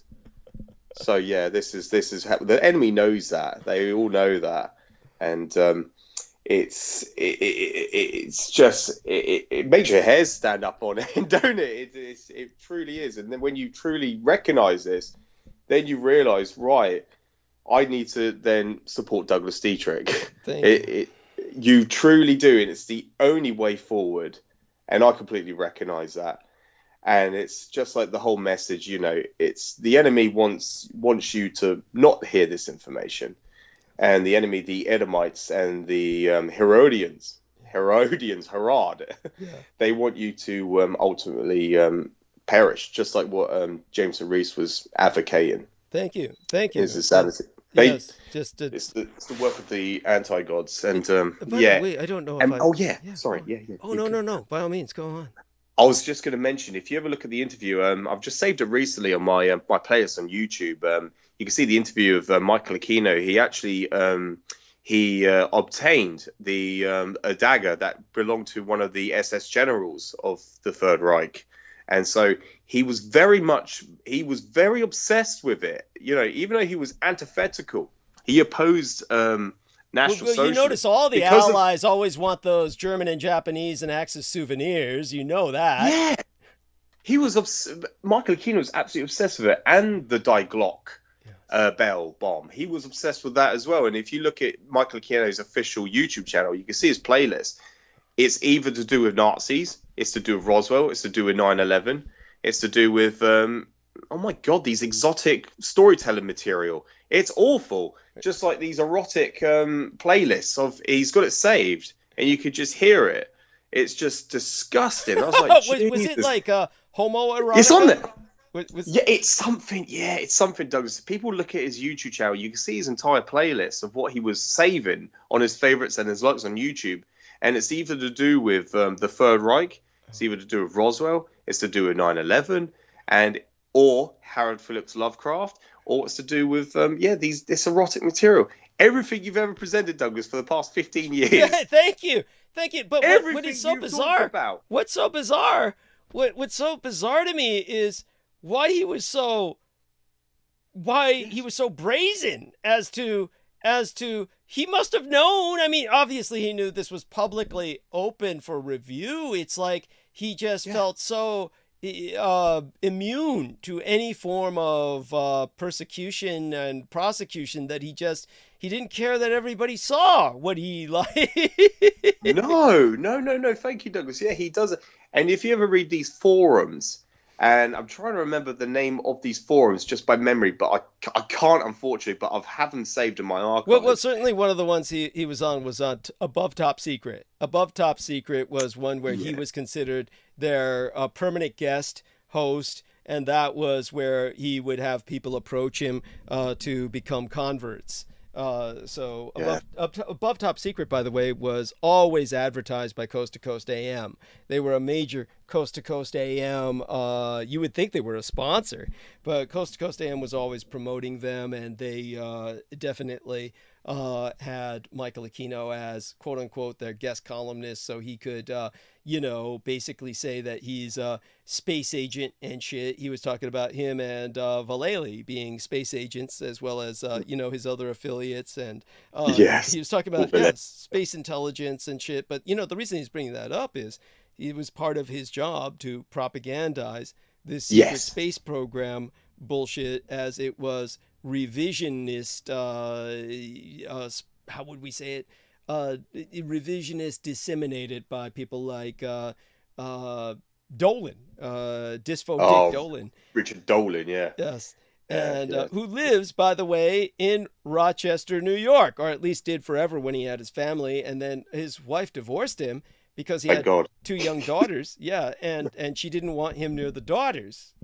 Just don't ever forget that about the son of a bitch. And this is a man who was not trusted by his own wife near his own daughters because he was basically dating a young girl about the age of his daughters. And by the way, this is not rumor. This is eyewitness. I am testifying as an eyewitness that Richard Dolan was in front of his wife making out with a young Russian girl who was provided to him, and basically rubbing it in his wife's face, and had loaded up pictures of that even on his own Facebook timeline, was forced to take them down later. Ultimately, the divorce happened anyway. So this is the guy who tried to attack me in the very beginning and stop me from even being heard of in the first place. Ultimately, of course, the person who did the most damage was Lena Shea, just by taking down the Facebook timeline on behalf of the cult. And basically now she's run out of town. She doesn't even live in Albany, New York, where she was. Her family got rid of her. Her husband divorced her, kicked her out of the home, didn't want her near his kids. Because she was having sex with underage kids. And, now she's up in Vermont. She's up in Amy Como's territory. So anyhow, right. Nick Littlesey says, anyone else not a fan of Aquino? I think that we would like to assume that Michael Aquino is universally hated, despised, but the reality is quite the opposite. There are many people out there, like the creep that we were stuck with for what felt like 20 years, but couldn't have been more than maybe 2. Jameson Reese only found me because he was seeking Michael Aquino. This is the kind of, the situation that we're unfortunately dealing with. Take it from there, George, Yeah, thank you, Doug, because I was just going to extend on that people, I always ask, like, did you hear of Douglas first or Michael Aquino? And it's very, it's bizarre to me, or it's concerning when they say, oh no, I've heard of Michael Aquino, and then it brought me to Douglas Dietrich. Thank you. Why did you know? Yeah, well, what made you discover Michael Aquino in the first place? And there is no answer to that. I never have ever been given an answer, but whereas with myself, it was I discovered Douglas first, and then I learned about Michael Aquino through Douglas. Thank you. Whereas people who discovered Douglas, who only know of Douglas through Mike, how the hell could you go from Michael Aquino to Douglas if you weren't looking up? First of all, Michael Aquino was officially denying that I existed, or rather, at least claiming that he didn't know me. He was at least claiming that he didn't know me. So the idea of saying I was looking for Aquino and then found Douglas is very bizarre, because it would be like, how would that come? Thank you. The connection would only be made if you suddenly heard about me where Michael Aquino was saying, I don't know this man. It would be like, and then at that point, maybe curiosity, but then the people who approach me are looking for knowledge. They're looking for information. So it's like, why would they seek it from me if Michael Aquino said he didn't know me? See, so it's there you go. It doesn't make sense. No, because in my head, when Jameson said he was only, he knew about Michael Aquino and he was only seeking information about Aquino through Douglas, and you'd think, well, how did you even discover Douglas if you knew about Michael Aquino? Surely you must have been told or even instructed to contact Douglas. And it was just very, very bizarre to me. That's just what I drew up a conclusion to. But like, as he admitted in that interview with with the other gang stalkers and such, that whenever he conduct his own rituals, whatever they were, with the arcane, he would always consolidate or consult Douglas prior, and it would work more, say, more effectively. efficiently. That's what he would claim. That's what Yes. he would claim. Yes. And Yeah, that's what he would say. But he was ultimately after the Vox Arca. the Vox Arca Arcus. Yeah, he was Yes, thank you. ultimately after the equivalent of the nuclear football. That's what Thank you. it's the equivalent of the nuclear football. It is the occult activation. equivalent. Yes. Yeah. And so this is something that Douglas was able to ascertain. This is what's kept him one of the factors that's kept him alive for so long. Thank you. So just to explain this to people, yes. Just by the way, Nick Littlesea says, and I understand this, and obviously understand, however, why we get concerned with people who approach me personally and directly. But Nick Littlesea says, I found Doug looking for a keynote and very glad I did. He says YouTube algorithm, and that makes sense, a YouTube algorithm. And that's actually hopeful. That's a good thing, because that means that people looking up the occult and they find Michael Aquino, then they find Douglas Dietrich. So that's one way that word gets out there. So that's kind of like a kind of ironic, revenge on Aquino, that his name ultimately points to me. By the way, T-Tank Berry says, Doug's name came up in a search under this auspice back in the early 2010s, a Google search. So that makes sense. And, that must have frustrated Aquino to no end. Absolutely. He was bricking it. He was bricking himself. But that it's a very good point, Douglas, because I was researching on Israel, the origins, the establishment of Israel and the Holocaust, and the algorithm. The way YouTube works, it then related me to that 911.org YouTube channel, which had the interview with yourself. None of your actual videos from your channel ever appeared. It was that which was on another channel. Yes. Yeah, which was on another channel. That was how I discovered yourself. And it's a very good point, because I listened to it for the first 5-10 minutes. I was looking at multiple different sources, multiple different people on YouTube, and I'll literally listen to them for 10 minutes, and I'll realize, oh no, you're just, what they call a charlatan or a shill. You're just spreading disinformation. Or no, because what information I've ascertained already, I can then verify. But as soon as I listened to Douglas, it was like, yeah, that's true. Yeah, that's true. I've already, yeah. And then I carried on listening. Then it made sense. And I just wanted to share that, Douglas, with you. Just, that was what got me hooked, got me stuck. It's because I already done enough research to verify everything you were saying was true. And anyone with 2 brain cells can work that one out. Because if you believe the bullshit that they are saying, you will believe anything. Yeah. And honestly, it's just, I cannot overemphasize just how important it is for people to actually please verify everything someone is saying to you. That way you know what they're saying is true. But anyway, that's me running off on a tangent, Douglas. Sorry, it's an important tangent, and I might take us on another. But just as and I want to thank everybody participating in the chat room who shares these things with us. It's profoundly appreciated. And again, it's better that people find me, even if it's through someone like Aquino. But the one thing we do want to emphasize is be careful of your mental health. Try.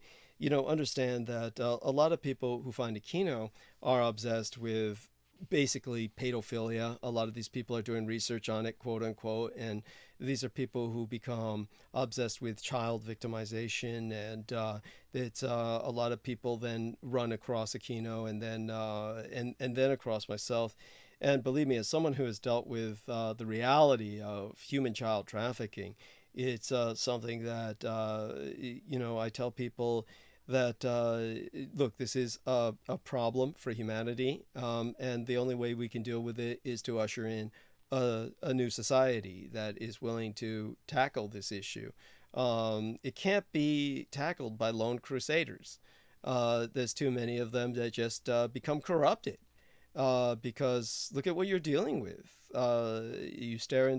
Think of Friedrich Nietzsche.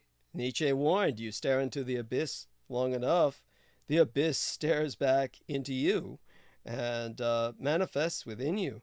So when it comes to the entire situation with what else comes to mind with that? Oh yes, a little tangent here into what was it that Brooke was saying something about now the one thing I can say about Brooke is that there are several reasons why I do want to emphasize, despite all we said, of course, and in line with what all of us said, she's almost certainly not a gang stalker because there's several factors that I don't know if George is aware of. I might speak to him about it privately to respect her privacy. So he and I will speak privately, and hopefully he'll remind me to bring up what I'd like to share with him about that. But another reason that we know she is likely not a gang stalker is the fact that she's not on tonight. Basically, a gang stalker would be assigned. They couldn't say no. They'd have to come on because their entire job would be to disrupt. That's their job. So she would just come on, disrupt until she was basically ejected by force. Until she was forced to be ejected. Yes, yeah, exactly, Douglas. Thank you. By the way, Nick Littlesey, and I will take him at his word, and so I'll take Nick, not Nick Littlesey. I'll take him at his word. He says, "I'm on meds for my mental health now. You hit the nail on the head." So thank you for it's true. It's just look, these are negative subjects. They're very dark subjects. And this is why Howard Phillips Lovecraft was warning people about knowledge and madness. That how much can you take before your sanity snaps?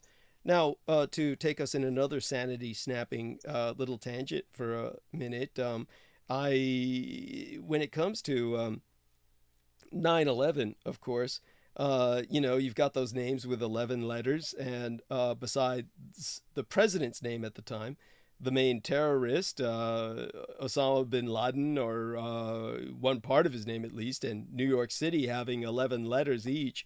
New York is the 11th state, and Flight 11 had 92 passengers, which 9 and 2 equals 11. And the other flight had 65 passengers, which again equals 11, and 911 also equals 11. And September 11th is the 254th day of the year, 254th day of the year, and 254 people died on the 3 planes. And again, 2 plus 5 plus 4 equals 11. And that, of course, reminds me of verse 9.11 in the Quran. If it were biblical, we would say basically chapter 9, verse 11. There's different terms used for the Quran, but for some reason now I'm going blank. But anyhow, 9:11 of the Quran was the one that said the son of Arabia would awaken a fearsome eagle, and the wrath of the eagle would be felt throughout the lands of Allah, for the wrath of the eagle cleansed the lands of Allah. And that may yet happen. Certainly that's what the man was predicting in the manual that I was reading concerning space combat boarding operations, this historical scenario leading up to such affairs by reason of this defense contracted departmental think tank trying to speculate into the future as what might lead to boarding actions or boarding operations in space. So, I mean, these sorts of things, take it from there, George, anything that all that might remind you of. Oh, absolutely. And like you said in the Christine Joanna Hart interview with 1901, the assassination of the president by the Filipino individual, and Leon Chorgos. Yeah, go on. That's the one, Douglas. Thank you. And basically September the 11th, 1941, when you had General Leslie Groves, the godfather of the Manhattan Project, the man in charge of the basically creating the weapon, the ultimate weapon in the arsenal of the United States military, or at least in the propaganda eyes of the Americans. Yes, go on. Oh, that's Stalin's game with Trinity. Yeah, I could go on about that for hours, Douglas, actually, as well. But yeah, that's another significant factor. It was on September 11th, 1941, when General Leslie Groves conducted the groundbreaking ceremony where he turned basically the dirt over in the soil to construct the Pentagon, the 5-pointed structure, which was the largest office block building in the world. And his whole mission statement was saying that we need to construct the largest office block building in the world, the most basically secure office building in the world with the greatest air defense in the world, so it cannot be violated over airspace, so no one will be able to penetrate our or breach our security systems to basically conduct the largest war the world has ever seen. We need the largest office block building in the world. It was entirely constructed out of concrete or cement material, because all the metals were required to fuel the war machine or to go into mobilizing the war machine over in Europe and across the Pacific. This was all stated before Pearl Harbor. Yes. And so that was exactly 60 years to the day of September 11th, 2001. So yeah, the numbers are significant. What people don't understand is that when you conduct a ritual, it's all to do with basically because I'm not well, it's you're not only a spellcaster yourself or an arcanist, No. but you understand the numbers mean a lot. Go on. It means a lot, yeah, Douglas. It's a casting, and it is basically it's written out. I know what you refer to as a grimoire. It's basically a spell casting. How do you call it? A tome or basically it's a grimoire simply means a grammar, but that's the spell book because yes, a spell book. Yes, to the grammar. Yeah, it translates to grammar. But so as Douglas has explained, I'm not an arcanist, a magic user himself. Yeah. Yes, thank you. And I don't. I never want to be either. And as Douglas said, for your own mental well state and being, please do not look into this. Yes. It's because most people what they'll turn towards is what is it? The Necronomicon that was written by the pseudo author Simon. Oh yes, we all know it's Peter Lavinda. Yes, and specifically just to destroy people's lives. Go on. Thank you, Douglas. Yeah, and no, but what's significant is I understand, as far as I can ascertain or equate to people, expose to people, express or explain, is that I know that numbers are very significant in terms of spell binding or spell casting, an invocation, as you will. If you read the book Mind War, which I have the copy of Michael Keenan's book Mind War, he actually basically he writes out the definition of what an invocation is, and the opposite is invocate. It's invocate and what's the opposite, Douglas? Sorry, my mind is. No worries. As a matter of fact, one of the things that our man, Mr. Peter Moon. But by the way, did he not send you the chapters of our book, the 16 chapters for you to review? No, he hasn't actually, Douglas. No. Oh, okay. I was just curious about that. I'll ask him if he would be so kind as to do that. I do want people to know he actually brings this up in the book, and I myself was wondering, did he get that right? Yeah. So what I do want people to understand is that in invocation would be basically, well, you invoke a power, and yes. So it's basically kind of a summoning. This is how humans communicate with gods, and great care is needed. And I've gone into this in some length before, but one of the things that the difference is between that and evocation is that. Well, evocation is truly the summoning, and invocation is more like the communion. It's kind of like the communication. So in other words, once you've evoked, once you've summoned, obviously there's no point to it unless you have a request, because there's no reason you would go through the trouble of bringing some scary unknown into your universe without something you want that you think it can help you get. So the invocation would be entering the communion, just basically this is what happens when you are directly in mental or spiritual contact. And this, of course, is extraordinarily dangerous. Please do not do this, people. And, No. you know, the fact that someone like what Brendan Zogit said is that he's convinced that Jameson Reese is physiologically dead, and he's just basically a host for other entities that are just manipulating the cadaver because, you know, as George Knight can attest, Jameson Reese was exhibiting all the symptoms of people whose bodies are essentially in meltdown, you know, falling asleep, crashing, you know, waking up, slurring, always the same old shit, totally oblivious, which is why, of course, he's such a horrible magician. But, I mean, there's no discipline, you know, I mean, he's turfed out of his fucking mind. There's no discipline involved. Can't, you know, this is where it all goes wrong. You know, it's kind of like the anarchist spell book. I'm sorry, it was called the anarchist cookbook. You can look that up, kids. And anarchist cookbook was an instruction manual for building bombs and making drugs. I mean, now imagine trying to prepare bombs while you're high. It's obviously not something that's recommended. Yeah. So imagine trying to cast spells while you're high, turfed out of your brain. That is the equivalent. So why would you want to do that? But that's Jameson Reese. Okay. That was James Reese all over. Yeah. Yeah, it's I do beg your pardon. I'm trying to remember what my train of thought was initially. I do apologize. No worries. While you catch up yes. on that, I do want to give people an update.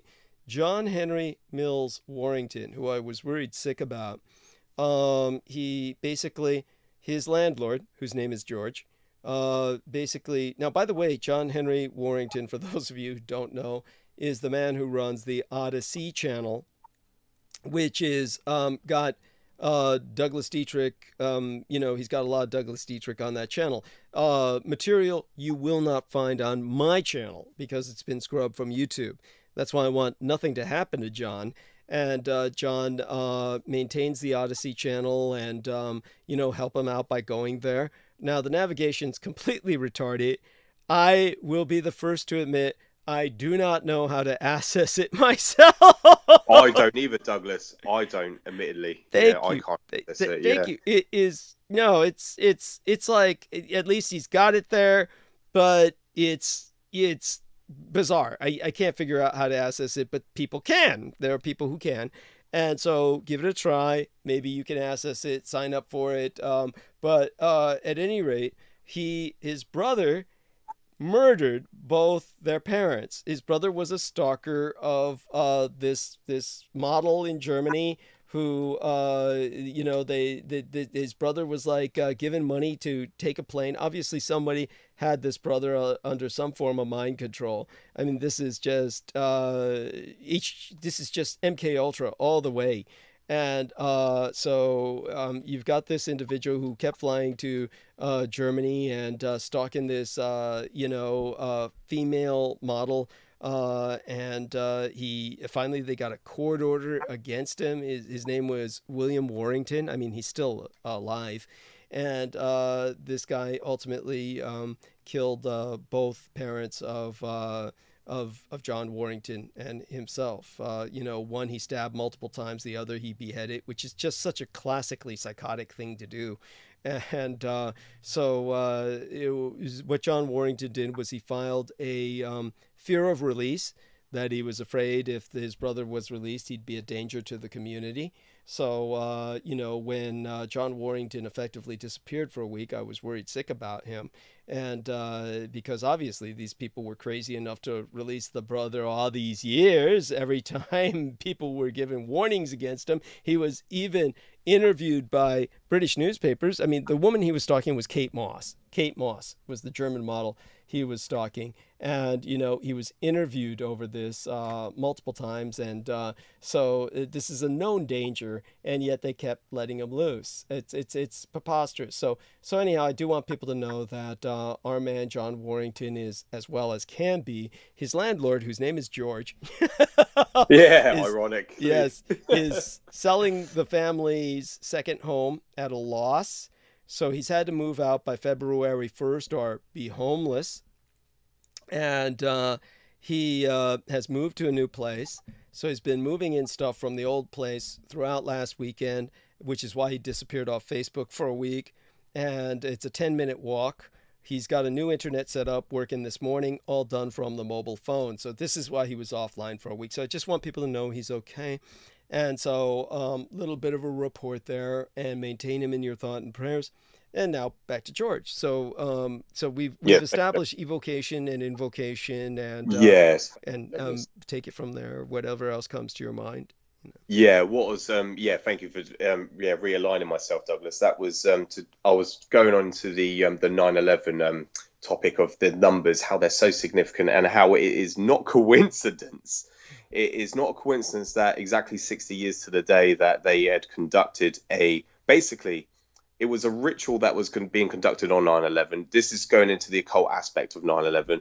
We've gone into the reasons behind 9/11, why it was conducted by the terrorists, by the foreign adversary, the foreign terrorist network group, which was funded by the CIA, as well as the domestic involvement by the military high command at the highest levels. We've gone into that, but to bring up the occult aspect of 9/11 itself, it wasn't a coincidence that on exactly 60 years to the day that 9/11 occurred, on the date that they conducted the groundbreaking ceremony on September 11th, 1941, prior to Pearl Harbor.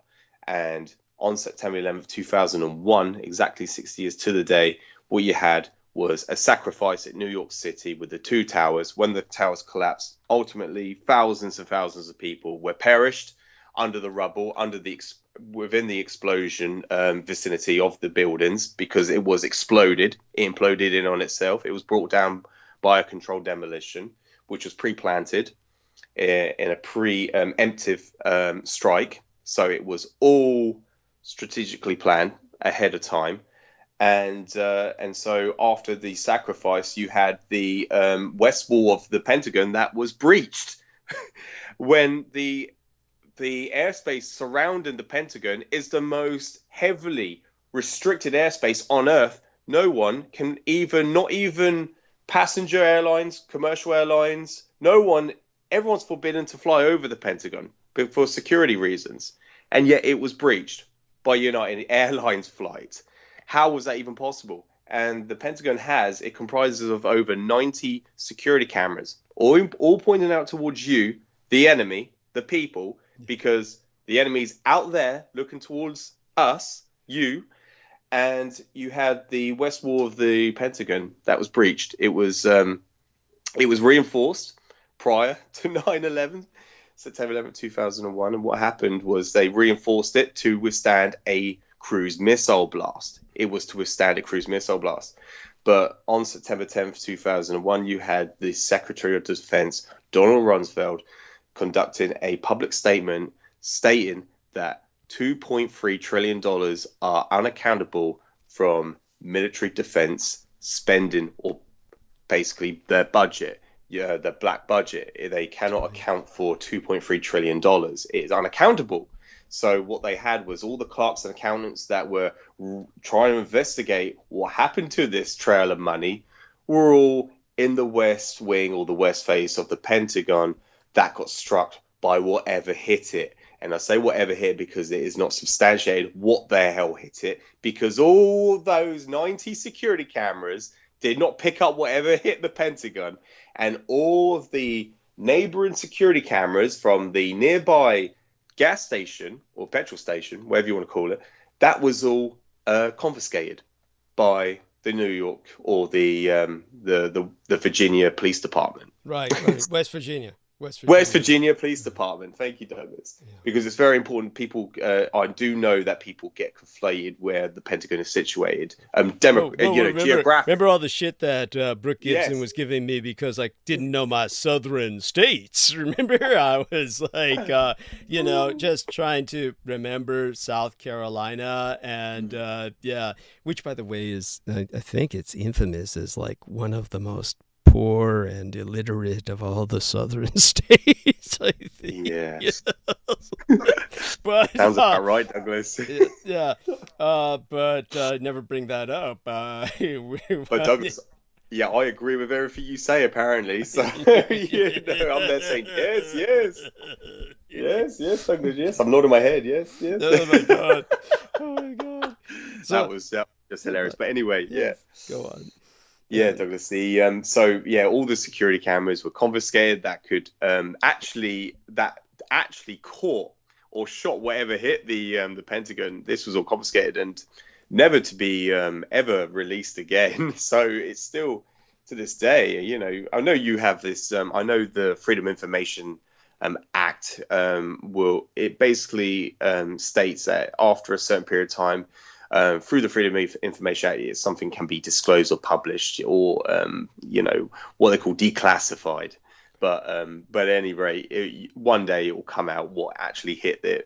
Most likely. By the way, you do know, of course, the Freedom of Information Act it's all bullshit. Most nothing ever gets released. It's just whatever they release is just shit. It's just crap. Yeah, basically, It's been over 70 years since what they've been documented Pearl with Harbor, the thousand, Pearl Harbor, and they just keep moving it up, whether it's Pearl Harbor or the 1,000-Year Reich in exile, they'll just keep moving the date up.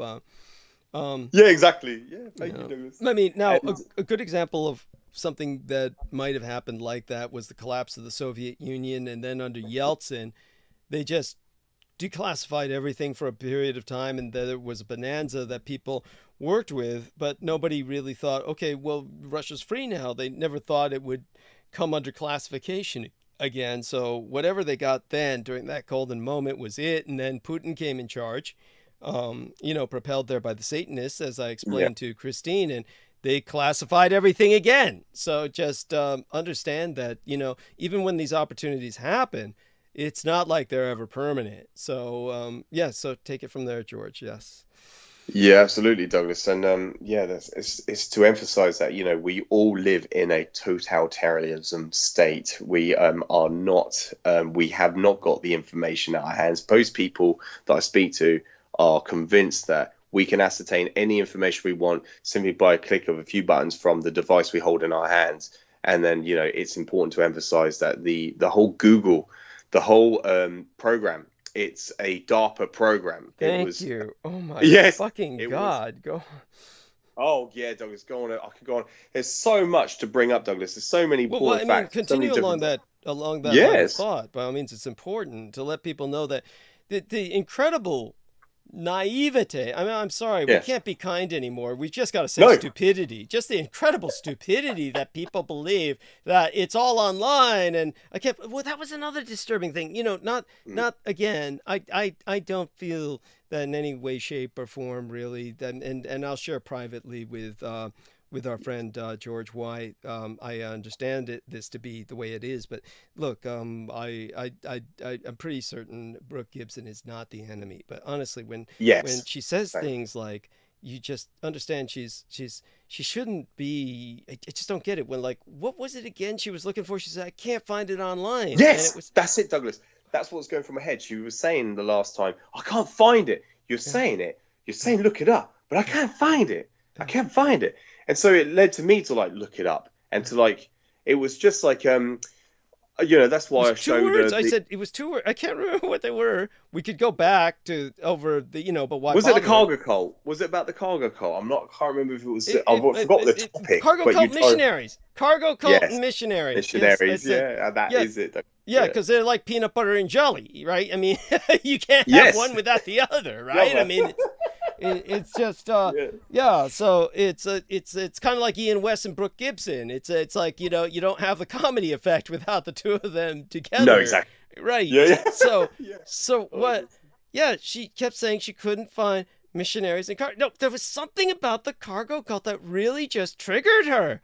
It was, and it's, you know why? It's whether she may not be involved with the enemy, but understand this, the entire public has been mind-jacked by Graham Hancock and the Edomites, who have been pushing the aliens built your pyramids bullshit. So, yes. Ancient. My God. And this is like, this is cargo cultism. This is cargo cultism. There we are. And I think this is what triggered her, because obviously nobody likes to feel had. Nobody likes to feel like they've been had. And so what she was experiencing was, in a sense, the precursor to a disconfirmation process, which is what happens when someone loses their religion or loses their faith. So it's like it's the fear of that disconfirmation process that was manifesting. That's how I interpret it. And, but go on, you can go from there. So we remember now what happened, at least. And, by all means, Douglas, yes. And it was, she was trying to present, well, how did the Third Reich, how did the engineers ever ascertain that information of that, how did they become so basically superior, or how did they evolve to that,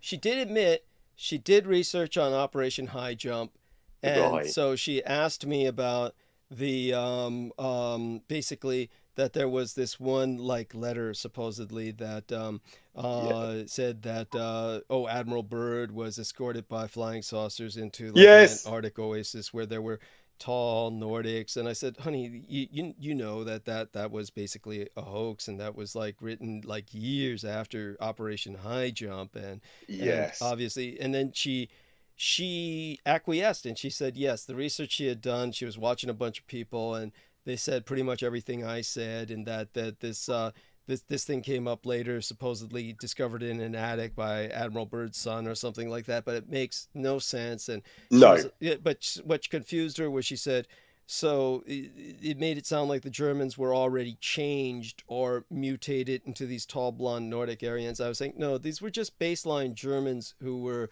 exmigrating into Unterland, and they happened to wipe out the Americans in a very lopsided victory, a singular victory, which spelled the end of Allied superiority. And this was the final great battle of the Atlantic that took place effectively. And the Navy survivors went limping home, but effectively all the ground expeditionary forces were wiped out.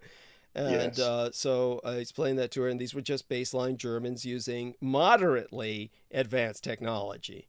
Yes, exactly, Douglas. So, because that was how able they were to mount these these mounted rockets onto the basically the Fluggerad. That's what there was referencing. But the letter, just to quickly go back to what the letter that Brooke was referencing or citing, it actually claims that that Admiral Richard Evelyn Byrd saw woolly mammoths. That is what was written in this letter. I mean, if you can believe that just shows you how absurd it is. There were actually, what's so strange? That letter is feeding off of an actual incident or phenomena that occurred, because, as I said before, there's a number of strange things that happened in my father's life, or rather, my legal father's. We use that term too. And by the way, again, for people who are new to all this, because we have a lot of new listeners, thanks to the interview with Christine Joanna Hart, understand that, I use terms, and you'll hear the gang stalkers use my terminology, and that's what makes it so bizarre. Like I'll speak of Adolf Hitler, and I'll say my biological father to disambiguate him from my legal father, the man who raised and guided me. What is so bizarre is the gang stalkers will use that very term. They'll use Adolf Hitler, Douglas Dietrich's biological father, and like Justin White said, that's so crazy. It's like when they say, why don't they just say Douglas Dietrich's father? Because nobody's going to assume that Hitler adopted him. Where does that come from? But it shows their cultic nature. They are locked in this hanging on every word of mine and trying to find some way to attack it or dislodge it or something. And so Oh, by the way, Peter wants to come on and speak to you. Excellent. Yes, of course. So Yeah, let's bring him on, and so let me see if I can. Let's see if the internet cooperates with us. Okay, so let me get back into the call. Then we're going to try to add participants. And here we are. And usually I have to do the Pete search. And there we are. Got him.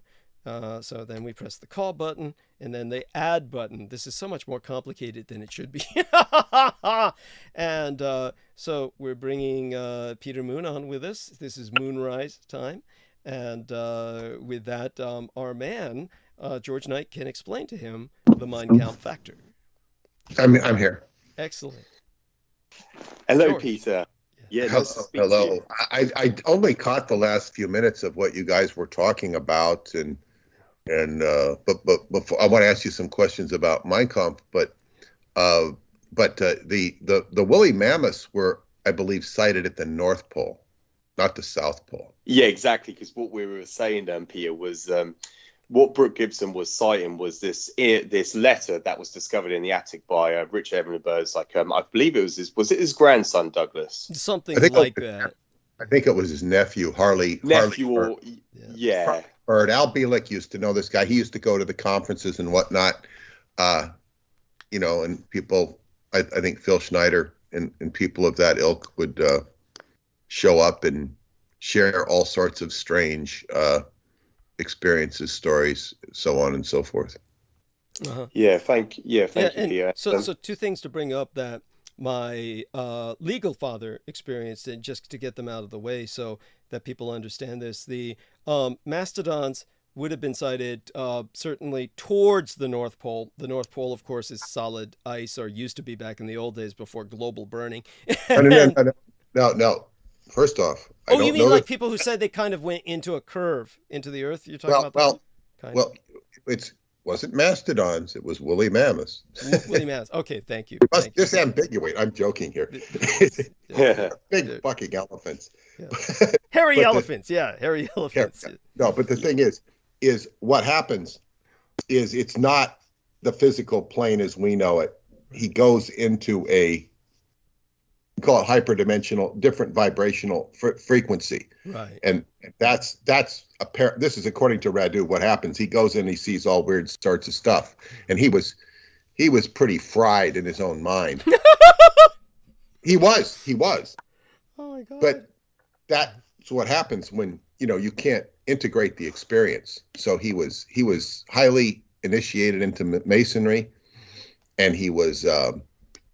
And he had that experience in the South Pole where he was all by himself, alone. He wrote that book alone. That's correct. That's correct. He had a lot of psychological problems. Beyond that, he literally suffered brain damage because he had the gas stove was his only source of heat, and it was literally killing him. And he had to go out and nearly freeze to death to get fresh oxygen and then go back in. So believe me, that was a factor. It was like somebody committing suicide by carbon monoxide poisoning. So go on. Yeah. Well, I don't want to digress onto Bird. I'll let George. You were saying, I was just clarifying that wasn't necessarily this physical plane that he was in. Understood. So, but understood, Pierre. Thank you. Right. Or at least. But go ahead. Or at least that's how some people filter it. At least that's how some people filter that information. So my legal father, the man who raised and guided me, George Dietrich, two strange experiences come to mind. One of the anomalous experiences was that he distinctly remembered, along with, and he would bring this up to fellow sailors sometimes and ask them if they had any memory similar to this. And he got confirmation in cross-reference with senior citizens later in life, not while he was in the service necessarily, but generally older people who weren't even in the service. But basically what had happened was he distinctly remembered in the old days when they used to show the newsreels before the films. They used to go through the newsreels, the cartoons. Some guy would actually play the piano. They would actually hold a kind of a lottery and pass out dishes and shit, and then there would be the film. I mean, this was like a whole, going to a film was a major investment in entertainment. They'd have burlesque. They'd even have burlesque. That's correct. correct. My father mentioned that, and so what happened was that he distinctly remembered a newsreel around the time of the Admiral Byrd expeditions, where they said, "Oh, this is footage of OMISSIONS found in Antarctica," and they showed big hairy elephants, black and white. It was footage, and they showed like an aerial view of going over an oasis that looked very tropical, and what were obviously big hairy elephants, mastodons, big curly tusks and shit. It's the first time I've ever heard this. It's interesting, and they showed a lot of stuff in newsreels. That's very interesting. Yeah, and he distinctly remembered that, and then everybody just took it for granted, and then later on, never heard of it again, and then was asking around, and then had cross-reference where other people said, yeah, I remember that too. And then never heard anything about it again, never saw it again. So that's one odd thing. The other odd thing was that there was a time, and I know this is a fact because I actually saw it in a textbook that was published in the old days that was at the Presidio. But of course, I was dealing with so many other things. I never marked down the title of the textbook or the page or anything, and I regret that. But I know what he says is true, is that at one time when there was a either syzygy or apogee, or one of the astronomical terms where the Earth and Mars were at their closest, then what happened was scientists all over the world in an international project basically asked everyone, please maintain radio silence as much as possible for 24 hours. And governments around the world agreed, yes, for the sake of scientific knowledge and, international exchange of information, let's agree to maintain as much radio silence as possible for 24 hours to see if we can receive any signals from Mars while we're at our closest to Mars. And so during that time that Mars and Earth were at their closest, and they went into this kind of voluntary radio shutdown other than for emergency and necessary communications, they said, we received signals from Mars. And they never went further than that. It was kind of like everybody kind of heard this, and it was kind of like, again, something taken for granted because... What time period was this about? Oh, shit. Well, you know what? We could find out by looking at the time of the 1930s, at the time that my father was a young man, when Earth and Mars were at their closest, likely in the 20s. The 1920s was when they were supposed to start. Late 1920s. Late 1920s, yeah. So it could have been. Yeah, it was the late 1920s. My dad was born in 1919, so he must have been extraordinarily young and had heard this from his parents, which is... probably it. I think that makes more sense. I mean, I think that's truer to what happened. This was during the Percival Lowell. I mentioned some of this in one of my books, Pyramids of Montauk. They were looking at, and there were radio signals from Mars. Yeah. Yes. Yeah, there's an article on it. Yeah. Thank you. And so there was another anomalous experience that my father... So I just wanted to bring those two things up so that people understand there's context for much in our universe that is still open to question. And so that being said, let's have George Knight explain to Peter Moon which parts of Mein Kampf are so important and to what we're addressing in our book. Yeah, absolutely, Douglas. Yeah, no, thank you, Peter. And the reason why I wanted to, because I remember going back several transmissions ago when you said you haven't read the book, and I just said to Douglas, could you please, just pass on a message from myself to Peter that I recommend reading it, because he talks a lot about the aspects of Satanism. He forewarns about it. He talks about the Zionists. Please clarify, this is Adolf Hitler. If you can tell me where to go in the book, because I have the book, and it doesn't have an index, and it's and I was looking through it, and it's mentions that he's doing the work of the Lord by fighting the Jew, because he's defining it, but I haven't read the whole thing and to get the context. But anyway. So go on, George. Yes.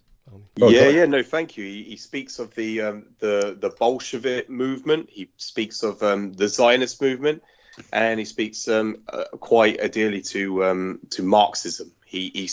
It's great to see his perspective. This is Adolphus Jacob Hitler speaking in his book My Struggle, and it's so important, but it will bring an insight or a better perspective of what he was contending with and what he was trying to, basically his message to the world. It was the PDF file I've got was translated before, I think it was in 1939. The book I have was translated before even the actual legal declaration of prosecution of hostilities was even declared by the British. So it's during the time where it was just around 1939, just prior to the actual declaration of war by the British. So it's a great the translation I've got is remarkable, but it's so important because he speaks quite highly of the Zionist movement.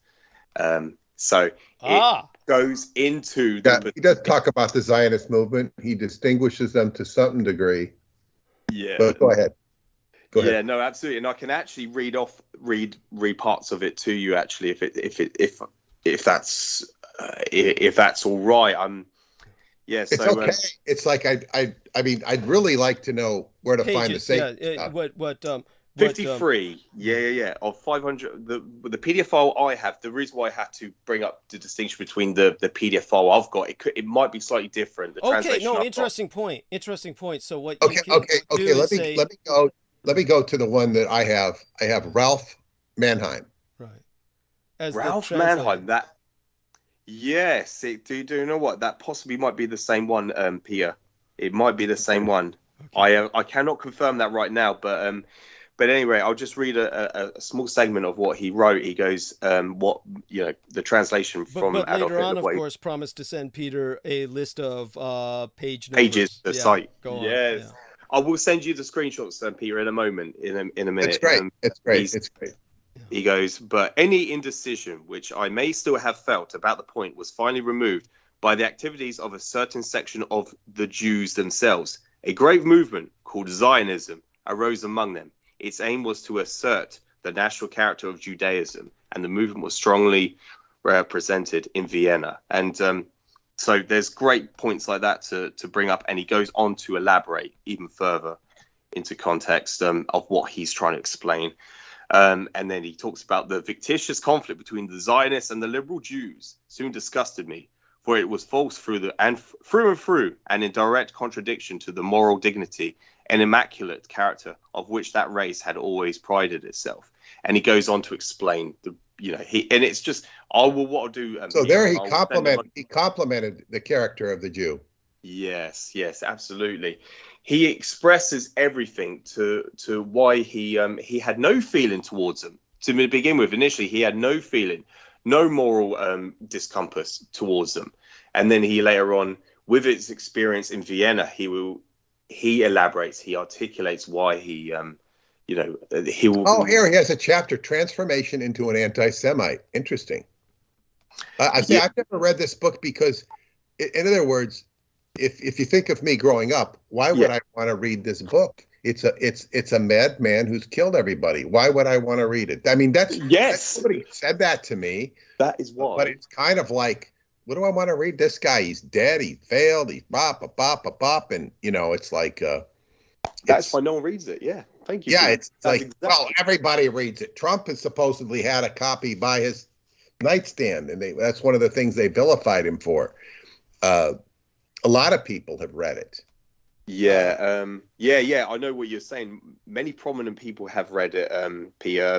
Where the people who I've grown up with, no one has read it that I know of personally. basically, people who I know, people who are, in other words, basically what we find is that people who are high achievers read it, but people who are underachievers do not. That's basically what we're learning.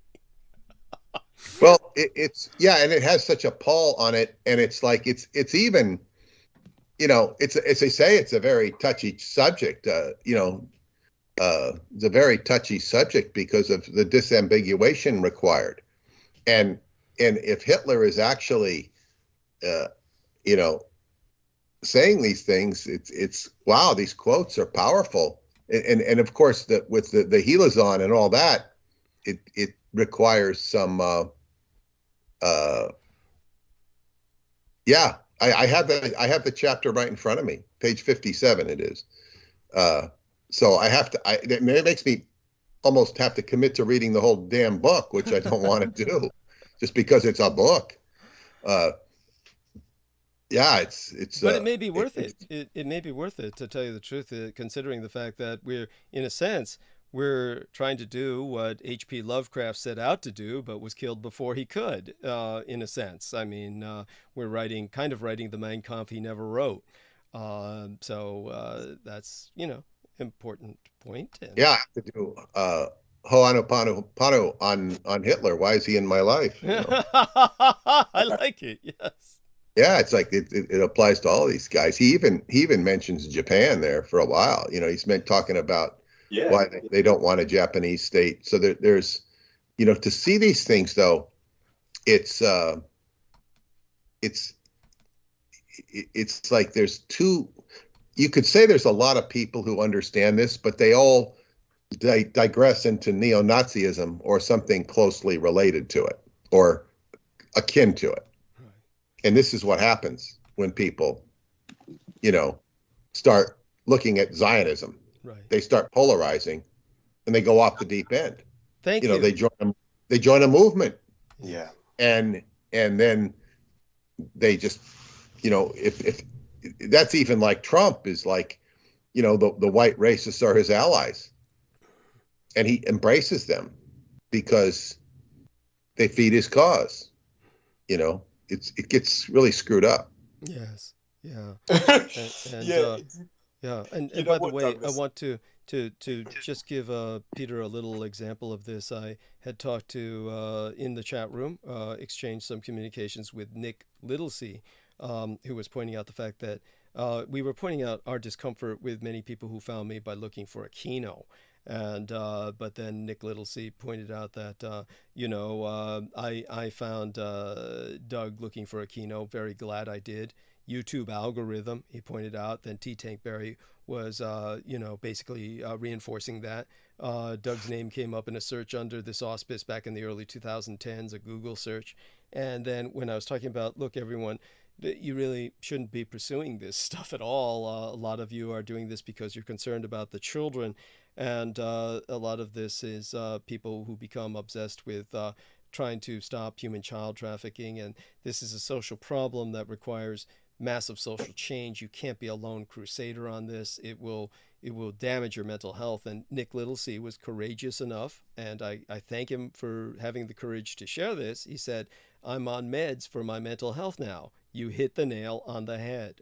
So understand, when people are often confronted with something like Zionism, it's really the same sort of vibe. It really brings you down. So you wind up either very depressed, a lone agent of anxiety, trying to support the Palestinian cause, or involved with some kind of activist group. And either way, it's not like you have any conventional social life. At this point, you are wedded to this phenomenon. It cops you. It's jacked your life. So that's why I'm trying to work on this chapter to change the energy. Understood. Because it's like you become a couple people that know about Alternative 3 or the conspiracy. And... So George. Yeah.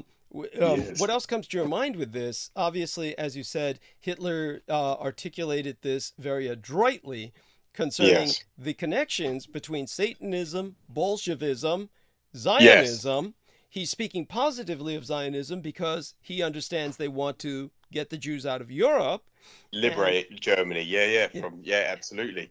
And I mentioned earlier about my dialogue with George Galloway, a member. Tell Peter all about that. Tell Peter about this.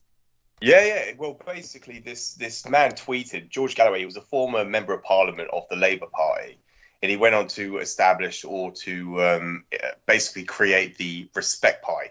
Now he's the leader of the Working Party in Britain, and I had a Twitter exchange with himself, which he did exchange back with myself. So we did have a dialogue back and forth, and I was basically presenting to him the fact that the British conducted Operation Grimora, strategic carpet bombing over Germany, before any blitzkrieg operations were conducted by the Reich over London, or any V2 rockets were raining down upon London. This is what George Galloway was trying to, basically, he was trying to just promote an anti-national socialist or anti-fascist stance, basically just doing this.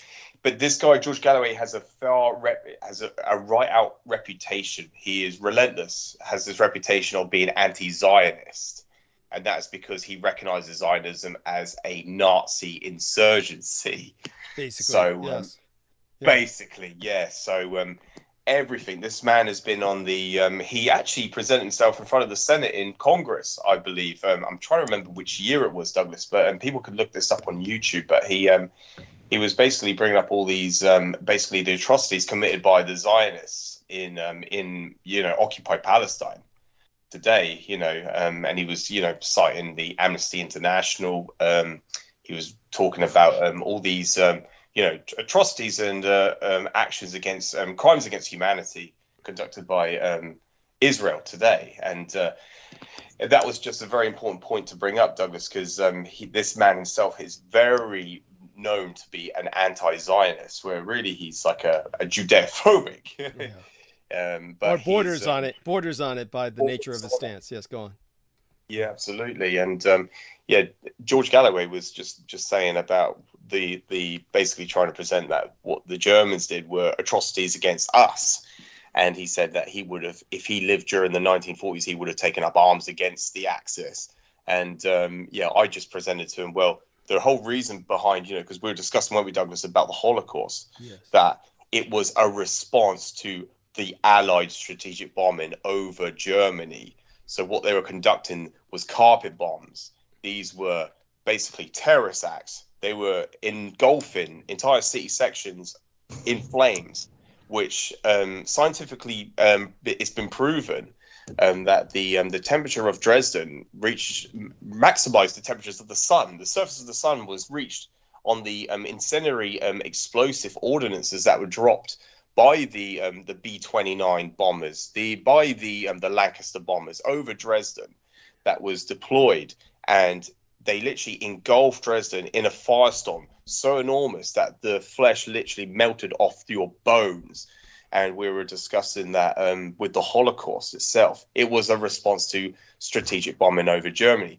All the infrastructure of Germany was completely compromised, where no influx of supplies, logistics, nothing, could redistribute any supplies going into Germany. So Adolf Hitler was presented with the ultimatum of whether to feed his own people or to feed the prisoners of war.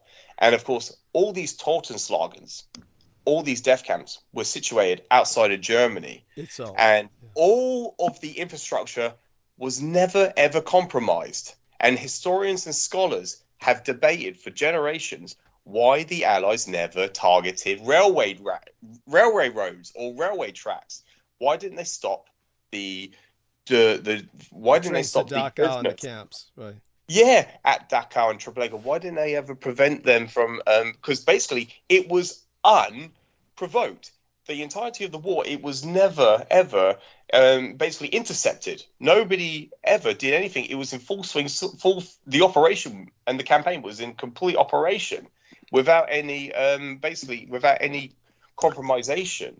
So why didn't they ever target railway roads? It was all an exercise of terror, and this is the word terror is used again and again in Bomber Harris's own memoirs and all of his writings. Who's Bomber Harris? Who is this guy? Bomber Harris was the British version of Curtis LeMay. He was Britain's Curtis LeMay, and he's the British acknowledge him as the Mad Bomber, and they have built a statue to honor the bombardier crews, but they at least have the decency where they have refused to build a statue in honor of Bomber Harris. Bomber Harris was actually stopped at one point for speeding during the war, and that's when the policeman warned him that he would kill somebody going at that speed, and that's when he said, "I kill thousands of people every day, you dumb fuck," is what he basically told the police officer. And but he I have heard of this guy. I don't remember his name. I have heard of him. yeah. Arthur Harris. Yes, Yeah. Sir Arthur Harris. Yeah, Sir Arthur Harris. But the point that George is trying to make is that when you were talking to this politician and you explained Yes. to him that the Germans were responding to the Allied bombing, that he Yes. had nothing to say, that he actually shut up on you and retreated. Yes. Yeah, absolutely. He retreated because there was nothing for him to come back on, because it's a historical fact that Operation Gomorrah was initiated in 1939 over Hamburg, Germany. So the strategic bombing was commenced within six months prior to any blitzkriegs that were conducted by the Third Reich during the time of proactive prosecution of hostilities. So, yeah, this is what I presented to this politician, because he was trying to present this anti-Nazi stance, trying to justify his anti-Zionist stance. Oh, there we are. That's what it comes down to. Yeah. Yeah, that's why he was doing this. Yeah. And he recognizes Zionism as a militant movement. It is, by their own definition, as you said, Douglas, with the quote from Jabotinsky, you must destroy the diaspora, the Jewish diaspora, or the Jewish diaspora will destroy you. And so they wanted to move all the Jewish diaspora around the world, but they had to force them. They had to force them out of these countries where they were recognized as physicians. These were very highly skilled and very educated in their field. These were liberal progressive, and they were very highly educated. They had great positions of enormous amount of wealth and power. They had great positions of power, and they were basically lawyers, accountants, basically very qualified in their field of position. And they didn't want to retreat into, they didn't want to go to a strip and the strip in Palestine, where they're not even the desert. Yeah, that not even the lizards would want. Yes. Yes. Yeah, exactly. So the only way to get them out, and that's why Adolf Hitler himself very much, basically with the Zionist movement, he was very approval of their movement, because they wanted the same thing ultimately in the end, where they wanted to get all German Jews out of Germany or out of Europe and move them to a strip of land where ultimately a single atomic weapon can wipe them all out. Right. Or at least that's the Israeli canard by which they rationalize their ongoing campaigns of military adventure. Yes, exactly. Yes, Douglas, thank you. It's all very important to bring this we're up. a one-bomb nation. It takes one bomb to wipe us out, and but at the same time, this is why they maintain, the only nation on Earth to maintain a highly dangerous neutron arsenal, which is meant to take down incoming nuclear weapons by basically scrambling the brains of the weapons, the chips, and that guide them, etc. And this is, of course, has all kinds of potential repercussions that I've explained before. By the way, you've all reminded me, of course, what I'm going to try and do is transfer a series of images to Peter and yourself as well. I'll give it to Peter first. But what I remembered now was I have a bunch of these images of the Jewish fascists that I have, just never shared with our man Peter Moon before, or yourself. And so I'm going to start sharing them and delivering them to Peter first, and then to our man Mr. Knight. With that, I want to warn everyone we are limited on time. We have it's 11:30. We've been on for 11 hours and 37 minutes. 11 hours 38 minutes now. So we've got maybe about 20 some odd minutes left. So, but just so you're aware, there's a time limit. Our numbers held steady throughout the night. Of course, they always drop a bit after Peter drops off. But other than that, the minor drop after Peter drops off, they've held steady throughout the night. A lot of this is thanks to the interview conducted with Christine Joanna Hart. So what I need to do is provide the link to that video to Peter as well. Of course, Peter can find it just by going to the channel, but I'll provide the link. And of course, our man George Knight reviewed it at least twice, like he said. Yes. And with that, let me go back to giving Peter these images. In the meantime, I got one of James Wiseman. Okay.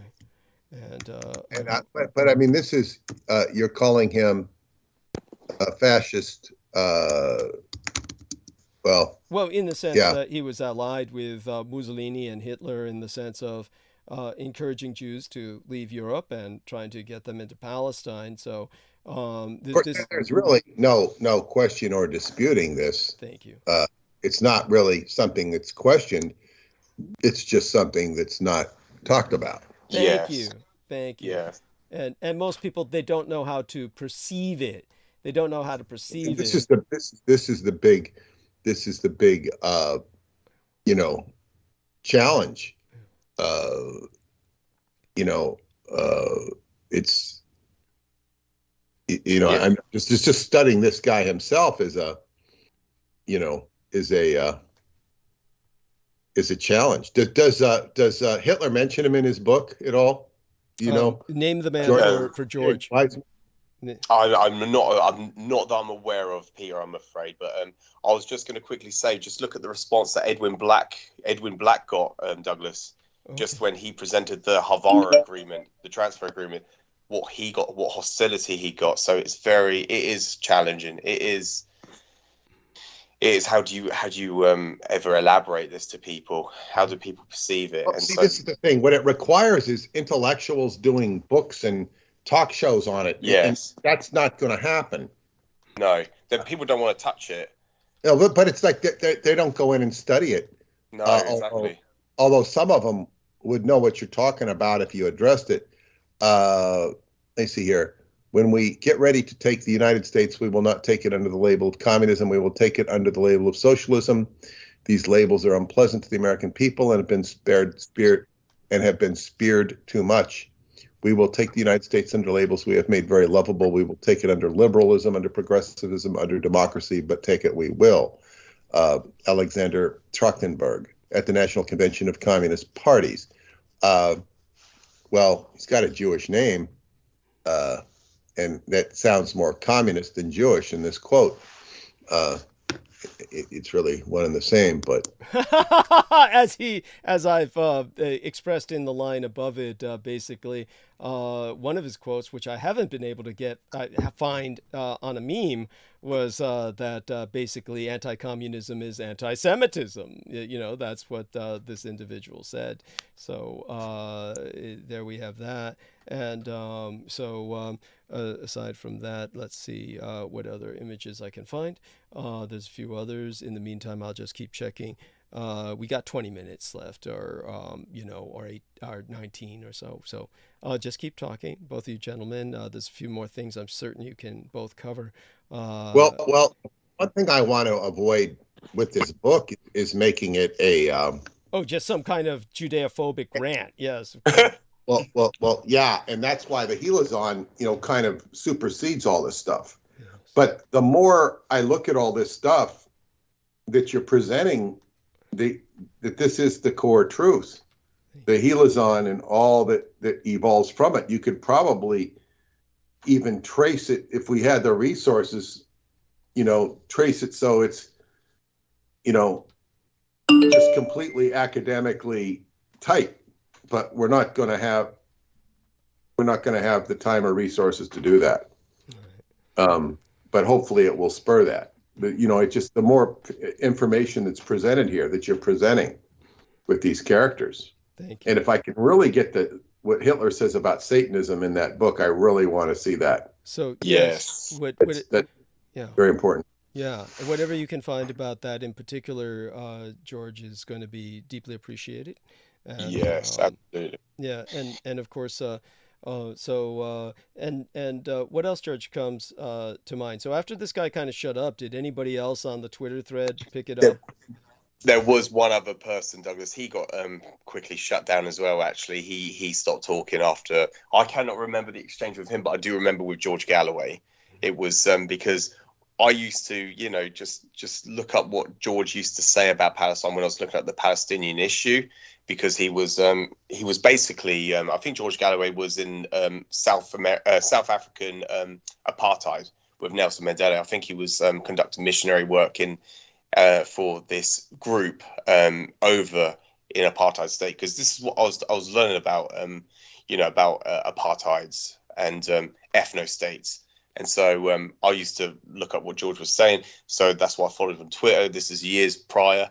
And then when I saw that tweet going back 2 years ago, I had to engage with him just to bring up the fact that, Grimora, the operation that was the strategic carpet bombing over Germany, the mission statement was to force Germany into surrender by exterminating the population, because every child growing up will become a German soldier, just like the mission statement they had over in Japan. Yes. Every single child, every single man, every single boy, every single daughter will grow up to become a Japanese soldier. Yeah. Or that every girl would grow up to breed Japanese soldiers. Exactly. Breed soldiers. So that was the whole purpose, was to annihilate, exterminate the entire race. And so this is what, I presented that, and they were doing it first because he presented it. I did find one reference to it on a website called DeviantArt, which is more of an art. It's a reference to it. When you look up Operation Grimoire, it says Operation Grimoire in World War II, and it's a cartoon. But the thing is, the fact that it's called Grimoire just says, "Hey, we're doing a magical operation." Yes. Yeah, Grimoire. I'm gonna Like this is exactly what Douglas was saying. They're doing it as a magical operation. Thank you. Very important, and also spell that for Peter Moon, because I believe what you're saying might be Operation Grimoire. I know for a fact existed, and there is the magical operation, but it's also a magical word that might be spelled differently that George is using. Grimoire, could you spell that for us, George? Yeah, sorry, Douglas, and it's Grimoire. It's basically it's spelled, and it's probably pronounced Gomorrah. Oh, like Gomorrah, like Sodom and Gomorrah. Yes. Like Sodom and Gomorrah. Spell it. Yeah, GOMORRAH. Bombing of Hamburg, and that's what when you type that in, you'll get that when it pops up. Yeah, Gomorrah. It's different. Operation Gomorrah. Yeah. Thinking. But biblical. It's biblical, which makes it. I understand. Inversion. It's still destroying. It's still destroying. Yeah. Thank you. It's an aerial bombing campaign that occurred in the European theater. The orders of Operation Gomorrah were signed May 1943, commencing on July 43. The bombing continued until August 3. What is so funny is that's what they say it initiated. If you type in the bombing of Hamburg in 1939, you'll see it. It was around about 1939, 1940 when they started bombing 6 months prior to any blitzkrieg. So it does say 1939. Yeah, thank you. Yes, exactly. Thank you. It says the orders were signed on 43, commencing on the night. Yes, that's it. It earlier says that occurred. At first, it kind of does a double switch. It says conflict. Yes. It says 1939 to 1945. So it's conveniently. That was why George Galloway had no comeback, because what he was presented was, oh, look what they did to London, the horrifying, what the civilians, what they were encountering and what they experienced during these blitzkriegs. And I presented that to him. He had no comeback because he just shuts up. Yeah. Shuts off just with that fact. And that educated him. So you performed a public service. Yes. Yes. And I shut a politician down. Who very hard. Who has a reputation of never getting shut down, and I shut him down. And I'm not even a politician. Thank you. No, profound, very important, and I'm proud of you.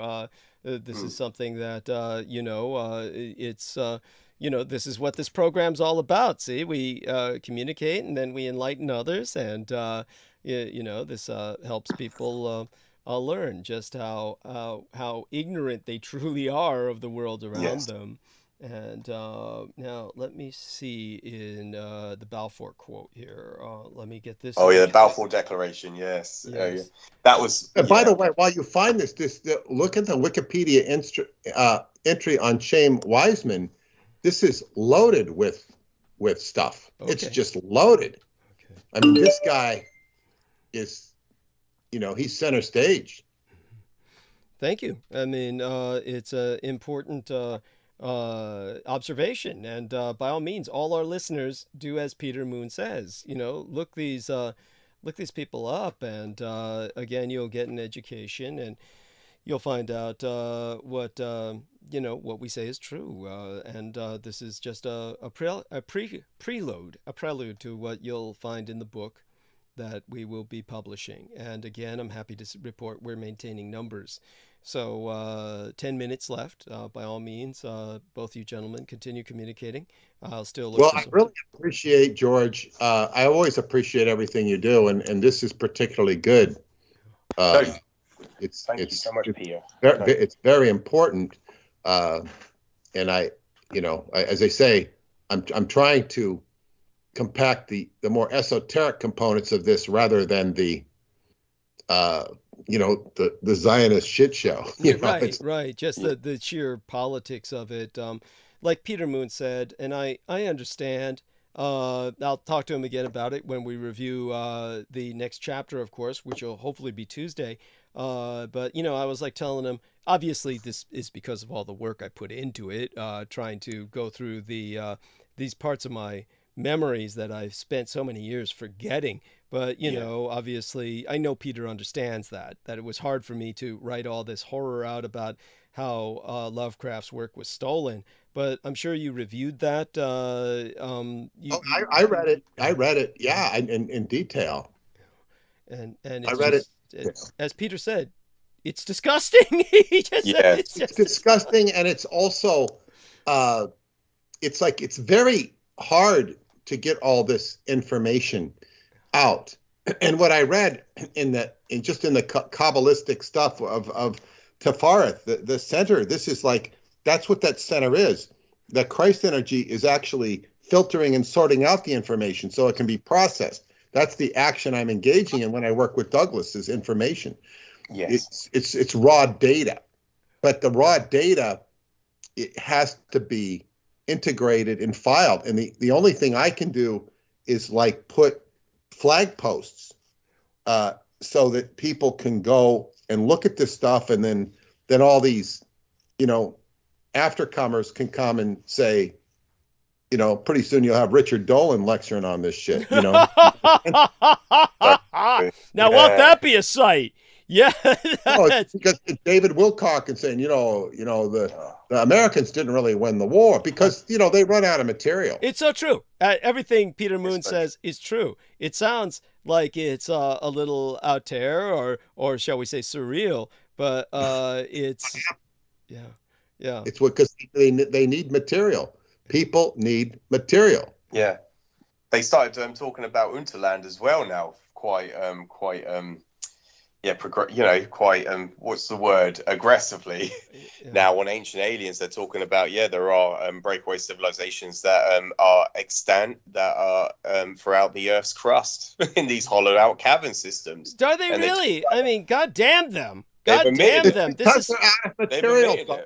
They're out of material, and they have to make it their own, and they have to grandstand and sound interesting.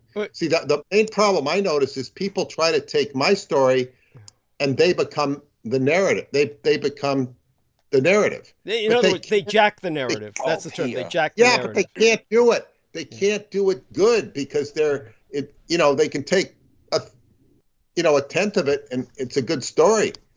But this is just what we're dealing with, and your story is far too big.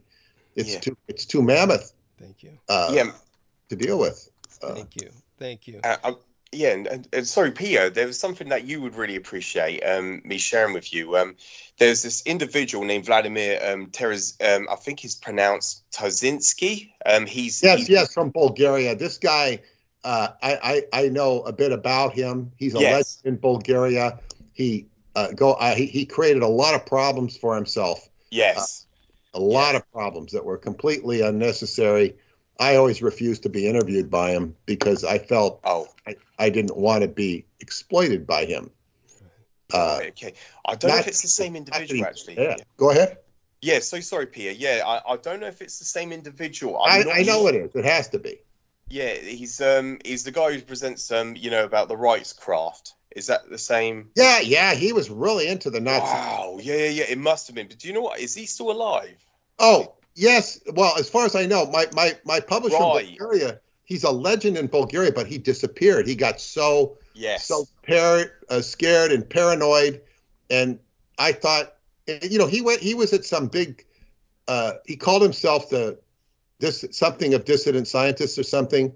Yeah. And he was at some place in, I think, Pasadena. He went to some convention and he got thrown out because he was aggressively, trying to make a scene. Not necessarily unjustifiably, but he just was setting himself up. And I really never wanted anything to do with him.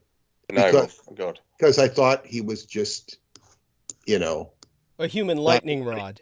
Yes. Yeah, I just felt, this guy's not going to exploit me. That's how I looked at him. I didn't really realize, but he was very big on the circuit there in the early 90s. Oh, thank you so much for sharing that, Pierre. Yeah, it's profoundly